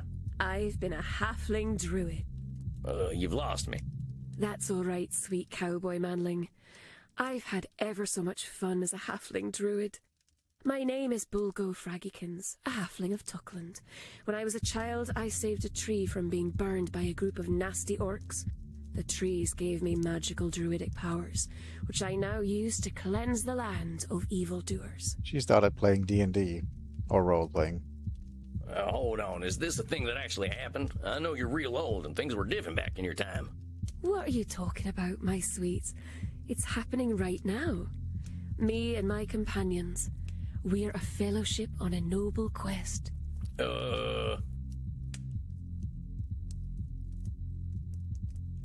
What's this noble quest you're talking about? Well, in the city of Balin's castle, there's a philanthropist mage named Drayne the Munificent, who keeps the people happy and content. But my fellowship and I had discovered that he's actually a warlock serving An Calgon the Clean, an ancient dragon who seeks to purify the land of all mortals. Drayne is cutting down trees throughout the realm, which upsets me very much as a druid. We're going to defeat him, face An Calgon, and save the land from certain doom. Okay. You said your name is Bulgo now, not Meddy? That's right. My name is Bulgo Fraggykins of House Fraggykins. My family produces the finest pipeweed, Fraggykin Kush, but they're always burning leaves to get high. They don't approve of my becoming a druid, so I have to leave home and live in the woods. That is, until the trees started to disappear. So, I gotta call you Bulgo from now on? That is my name. Well, alright then, Bulgo. Hey, you never told me you were a druid. I know them types were all over Ireland back in your time, right? A druid is a servant of nature. We protect all things that grow from the forces of evil who aim to corrupt them. In return, nature gives us certain magical powers. I, for instance, can turn into a squirrel and a wolf. Well, dang. Seems like there's a lot about the world I don't know. But then I'm only 200-some years old. And you're very silly. That too. Okay, I gotta admit, I have no freaking clue what the hell you're talking about, Meddy, or Bulgo. Are you doing all right? I'm LARPing, silly. I don't know what that is. Live action role playing. My friends and I get dressed up and we pretend to go on grand adventures. Your friends? Who are your friends, Bulgo? I did what you suggested. I emailed all my friends from the web ring and they were very happy to hear from me. Some of them live in Ireland, so we decided to get together and play games. It's been ever so much fun. They're all mortals, but they love that I'm a real vampire. They share their blood with me as part of our role-playing. It's how I summon up enough magic to turn into a squirrel. That's incredible. I'm so happy to hear that, Bulgo. You got blood, you got friends, and what about the algorithm? My friends and I performed a mystic nature ritual to clear my mind. Nature provides what I need, not hyper-intelligent monsters. The algorithm only wants boring things anyway. I close my glitch and only sell its accounts. I like my IRL friends better. And how do you feel? I feel happy. You were quite right. There are kind mortals. My friends have lots of mortal problems, but I have lots of money, so they don't need to worry about mortal things. That sounds like a pretty decent exchange, Bulgo. Sounds like you're in a pretty good place, huh? Well, almost. I have one problem that plagues me. What is it? Orcs. I hate them. Orcs? Orcs. They're all awful. They cut down trees for fun, they're always saying dirty words, and they like to kick halflings. Now come on. I haven't met any orcs, but I know you haven't met all of them. You don't know their stories. Maybe they're that way because they were raised in troubled households and they don't know any better. Maybe some of them act that way because that's what you expect. Show a little compassion, the same as you'd show for yourself, and maybe them orcs will surprise you. But the rulebook says all orcs are evil. Since when do you follow a rule book, Bulgo? Perhaps you're right, little mouse. I have been a bit harsh on the orcs. I shall be kinder from now on. You do that. I gotta share some news with you, though. I'm heading back to America. I've got my own orcs to deal with. Of course, we can keep doing our sessions over video chat. The time zones are a little rough, but I can talk just before dawn. Oh, that's all right, little mouse. I would rather not do a lot of computer things. And I'm feeling much better now. Are you sure? I'm happy to talk, and I don't want you to think you're all alone. Little whisker face, don't worry about me. I have what I need now. Well, if you're sure, if you ever need me, just send me a V-mail, okay? That ain't no social network, more of a digital Pony Express. Perhaps I can tell you about my adventures and how I will exact my bloody revenge on Durgan the Betrayer. I'd love to hear all about your adventures, Bolgo. I guess this is goodbye then, huh? Nay, 'tis not a goodbye, but a farewell, sir. And may the light of Malone shine upon your path. Walk with nature. All right. Well, I hesitate to say any client is ever cured of cognitive distortions, but perhaps Bolgo is. Yeah, I wonder. She's been pretty free of all this human society stuff for a while. Maybe she knows better than any of us. Perhaps. The Dark Angel Raziel ensnared even her, however, so we should be aware of his influence. Well, that was your last client. I suppose you are now free to leave whenever you like. Oh, I ain't no rush, Andy. I'm still dealing with the cruise line to get some space for my coffin. I'll be here a little while yet. Then I shall endeavor to enjoy your company a while longer. Come, Samuel. The nights grow long. Let us enjoy ourselves.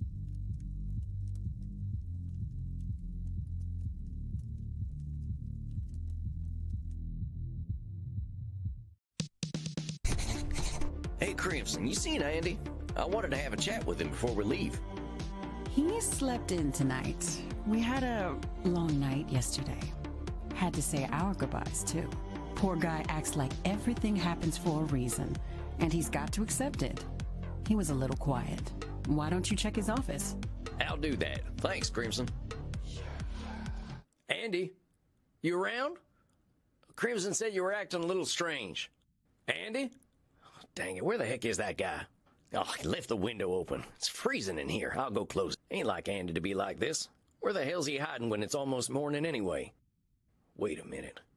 Oh, shit, there he is. I don't got time to pick my distortions. I'll just have to use the ones I know best. Andy, what the hell are you doing out here? The sun's coming up. I did not intend for you to find me, Samuel. I had said my goodbyes already. What are you talking about, Andy? There's no need to be thinking like this. Come on inside and we can talk. Do not fear for me, dear Samuel. I do not leave out of despair. There is no distortion. This is simply a choice that I have decided to make. How can you say that? Samuel, I have walked this earth for more than 3,000 years.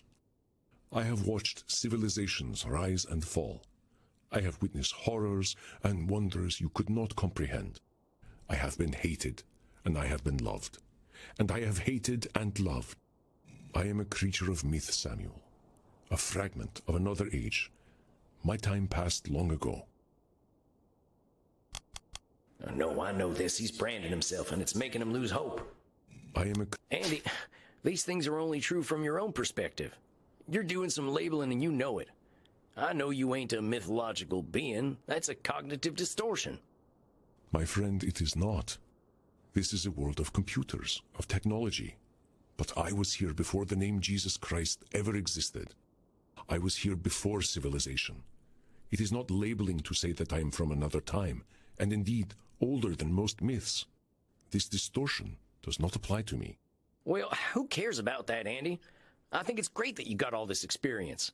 You got perspectives most of us couldn't dream of having. But Samuel, my perspectives are alien. The humanity I was born into is not the humanity of the modern world. My value is like that of a history book, and the perspectives I have, while well-earned, are of their time. Do not look to me for answers. Andy, now you're disqualifying the positive. You compare yourself to a history book, but history books don't talk. They don't reason. Of course, my friend. But I do not disqualify the positive, not in the slightest. I merely ask you, and indeed humanity, to look to itself for answers. This is not a cognitive distortion. My dear Samuel, you give me such hope. That is why I must leave this earth to you, and those you will help cultivate and grow. I have had my place in this world for a very long time. I have done much good, and I have committed great evils. These things I accept. But it is time for me to stop having an influence on this world. When you told me that Heinrich Kramer still lived, It proved to me that I have had too much influence. The small choices I make change the fate of the world. Andy, that ain't something you can know. Heinrich Kramer is his own man. He's made his own awful decisions.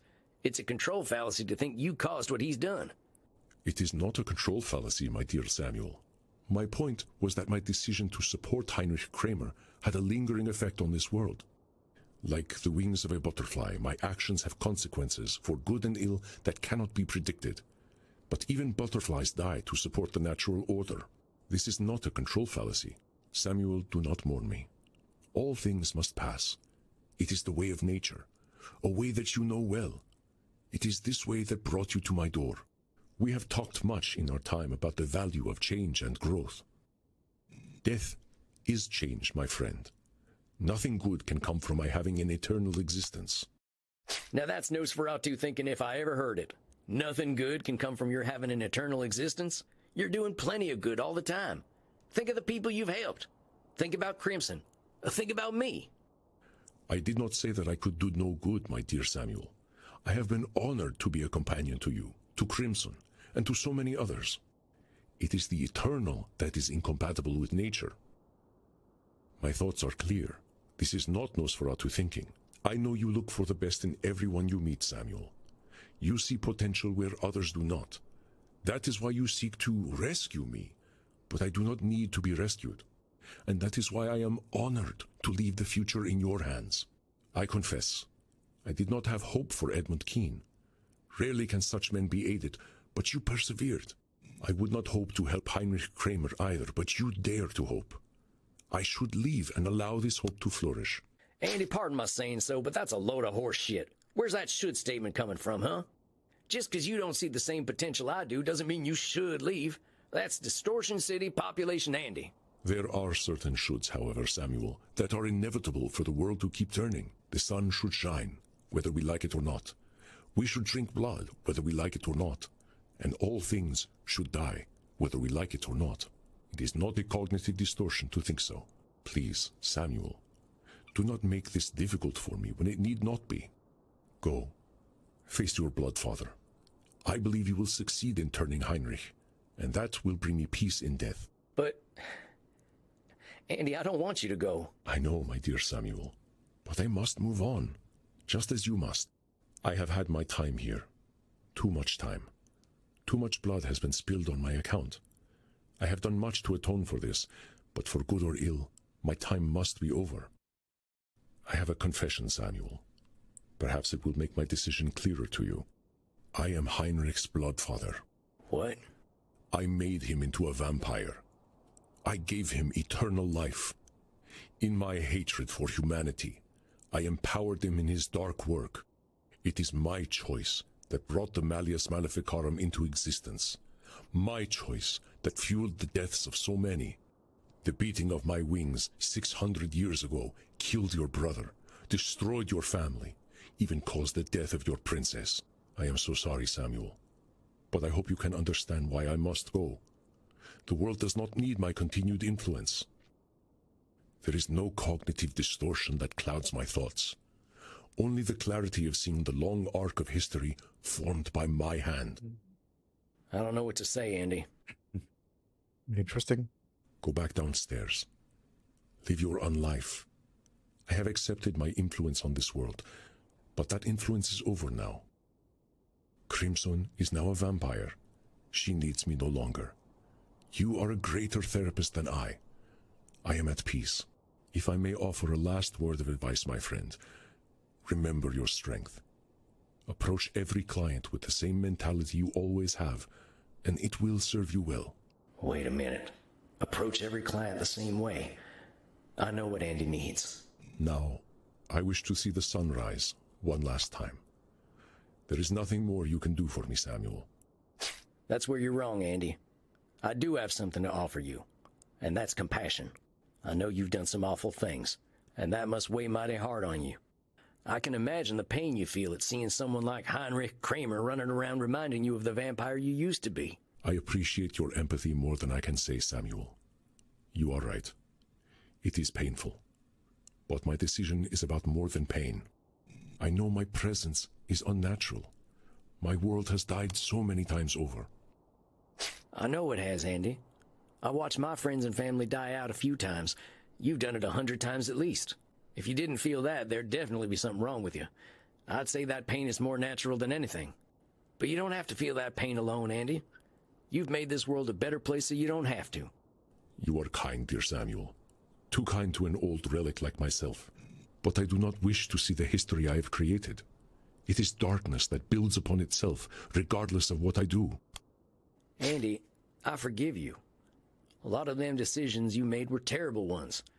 Now, that Andy was a hateful asshole, but I feel sorry for him. Nobody who feels content and peaceful does things like that.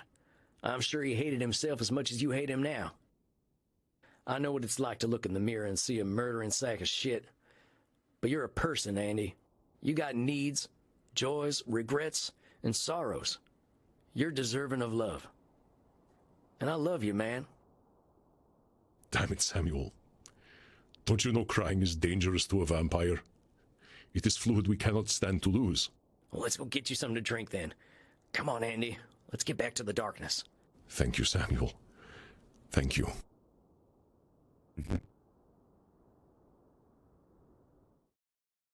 Oh, it's not nice, isn't it? Whew, what a night. Poor Andy. I think he'll be okay, though. Being human means we're going to keep making mistakes, but we'll have to accept them and forgive ourselves. I'll keep an eye on Andy before we leave, but he seems pretty eager to help me with Heinrich now. That ought to keep him going. He gave me this here coffin as a gift, and I'll definitely think of him whenever I'm resting in it. Now then, I think I'll do a little reading from my favorite book. Something to inspire me for the challenges ahead. I learned this, at least by my experiment, that if one advances confidently in the direction of his dreams and endeavors to live the life which he has imagined, he will meet with success unexpected in common hours. In proportion as he simplifies his life, the laws of the universe will appear less complex, and solitude will not be solitude, nor poverty poverty, nor weakness weakness. Yeah, you got it, Henry. I'll just keep walking and everything will turn out okay. Now, time to watch Mo yank Larry's hair out. Well, there ain't nothing funnier than some good old slapstick violence. Uh-huh. All right, I think I'm nice and relaxed now. Time for some good rest. The real journeys are still to come.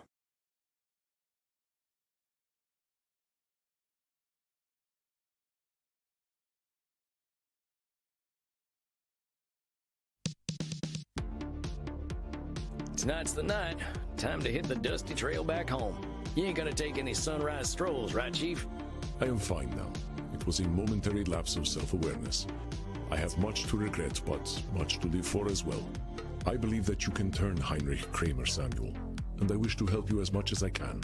You better, Sugar Blood. You know I can stay if you need me. No. I cannot hold you or Samuel back. We all must continue on our paths. On my honor, I will continue as well, as I have for the last 3,000 years. You are already packed, and I would not see you delay. I guess this is it then. Last time I'll see this bar for a while. Immernacht shall not be the same without you, but it will be something new. Oh, if you're looking for a new snack, there's this fellow who's been roaming around. Name of Kieran. We have met. I should very much like to know him better. But do not worry for me, Samuel. A vampire is always comfortable with a little quiet. Regardless, I have my cats to snuggle. Now then, let us go outside. I shall see you off. Well, here we are. Guess this is it. Samuel, my dear, this is not an ending, but a beginning. Do not think that I have nothing left to teach you. We will speak over the internet. I do not release you from therapy. Reckon I got plenty of work to do still anyway. We all do. Now, Crimson, come, embrace me. Gosh. I'm gonna miss you, Sugar Blood. We will see each other again before long. And when we do, I will give your body pleasures that you cannot conceive of. First, I will lick your...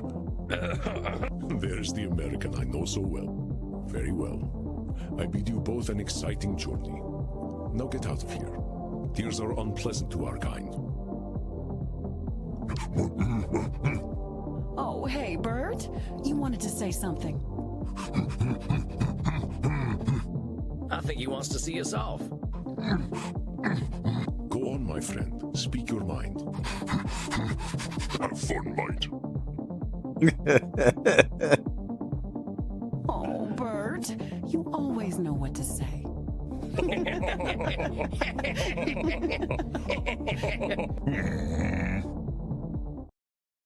Nice. That's it then. In the past months, I've learned more about myself than I did in the last 2 centuries.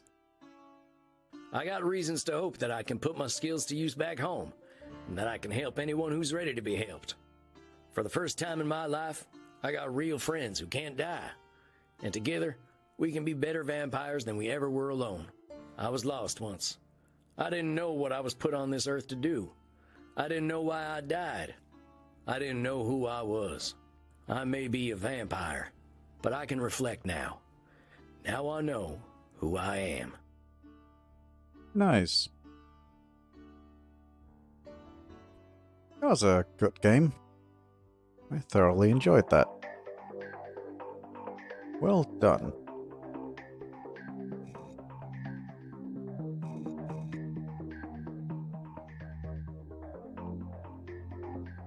Yeah, I thoroughly had a good time with this. I thought it was amazing. Good job, whoever worked on this. And it's apparently a very small team, but it's definitely a very enjoyable experience. I hope that they continue with more of this. But as it says there, hopefully they will continue back in Vampire Therapist 2. You can only hope, because thumbs up, this is a really great game. I hope you enjoyed it as well, as much as I did at least. Thank you so much for watching, and I shall leave you off for now. Goodbye for now, and I'll see you in the next video. Thank you so much for watching. I hope you enjoyed this video. Feel free to leave a like and a comment down below. And if you enjoyed this content, then be sure to subscribe for more just like it. Until next time, I've been Wazka, and you've been awesome, and I hope to see you in the next video. Bye for now.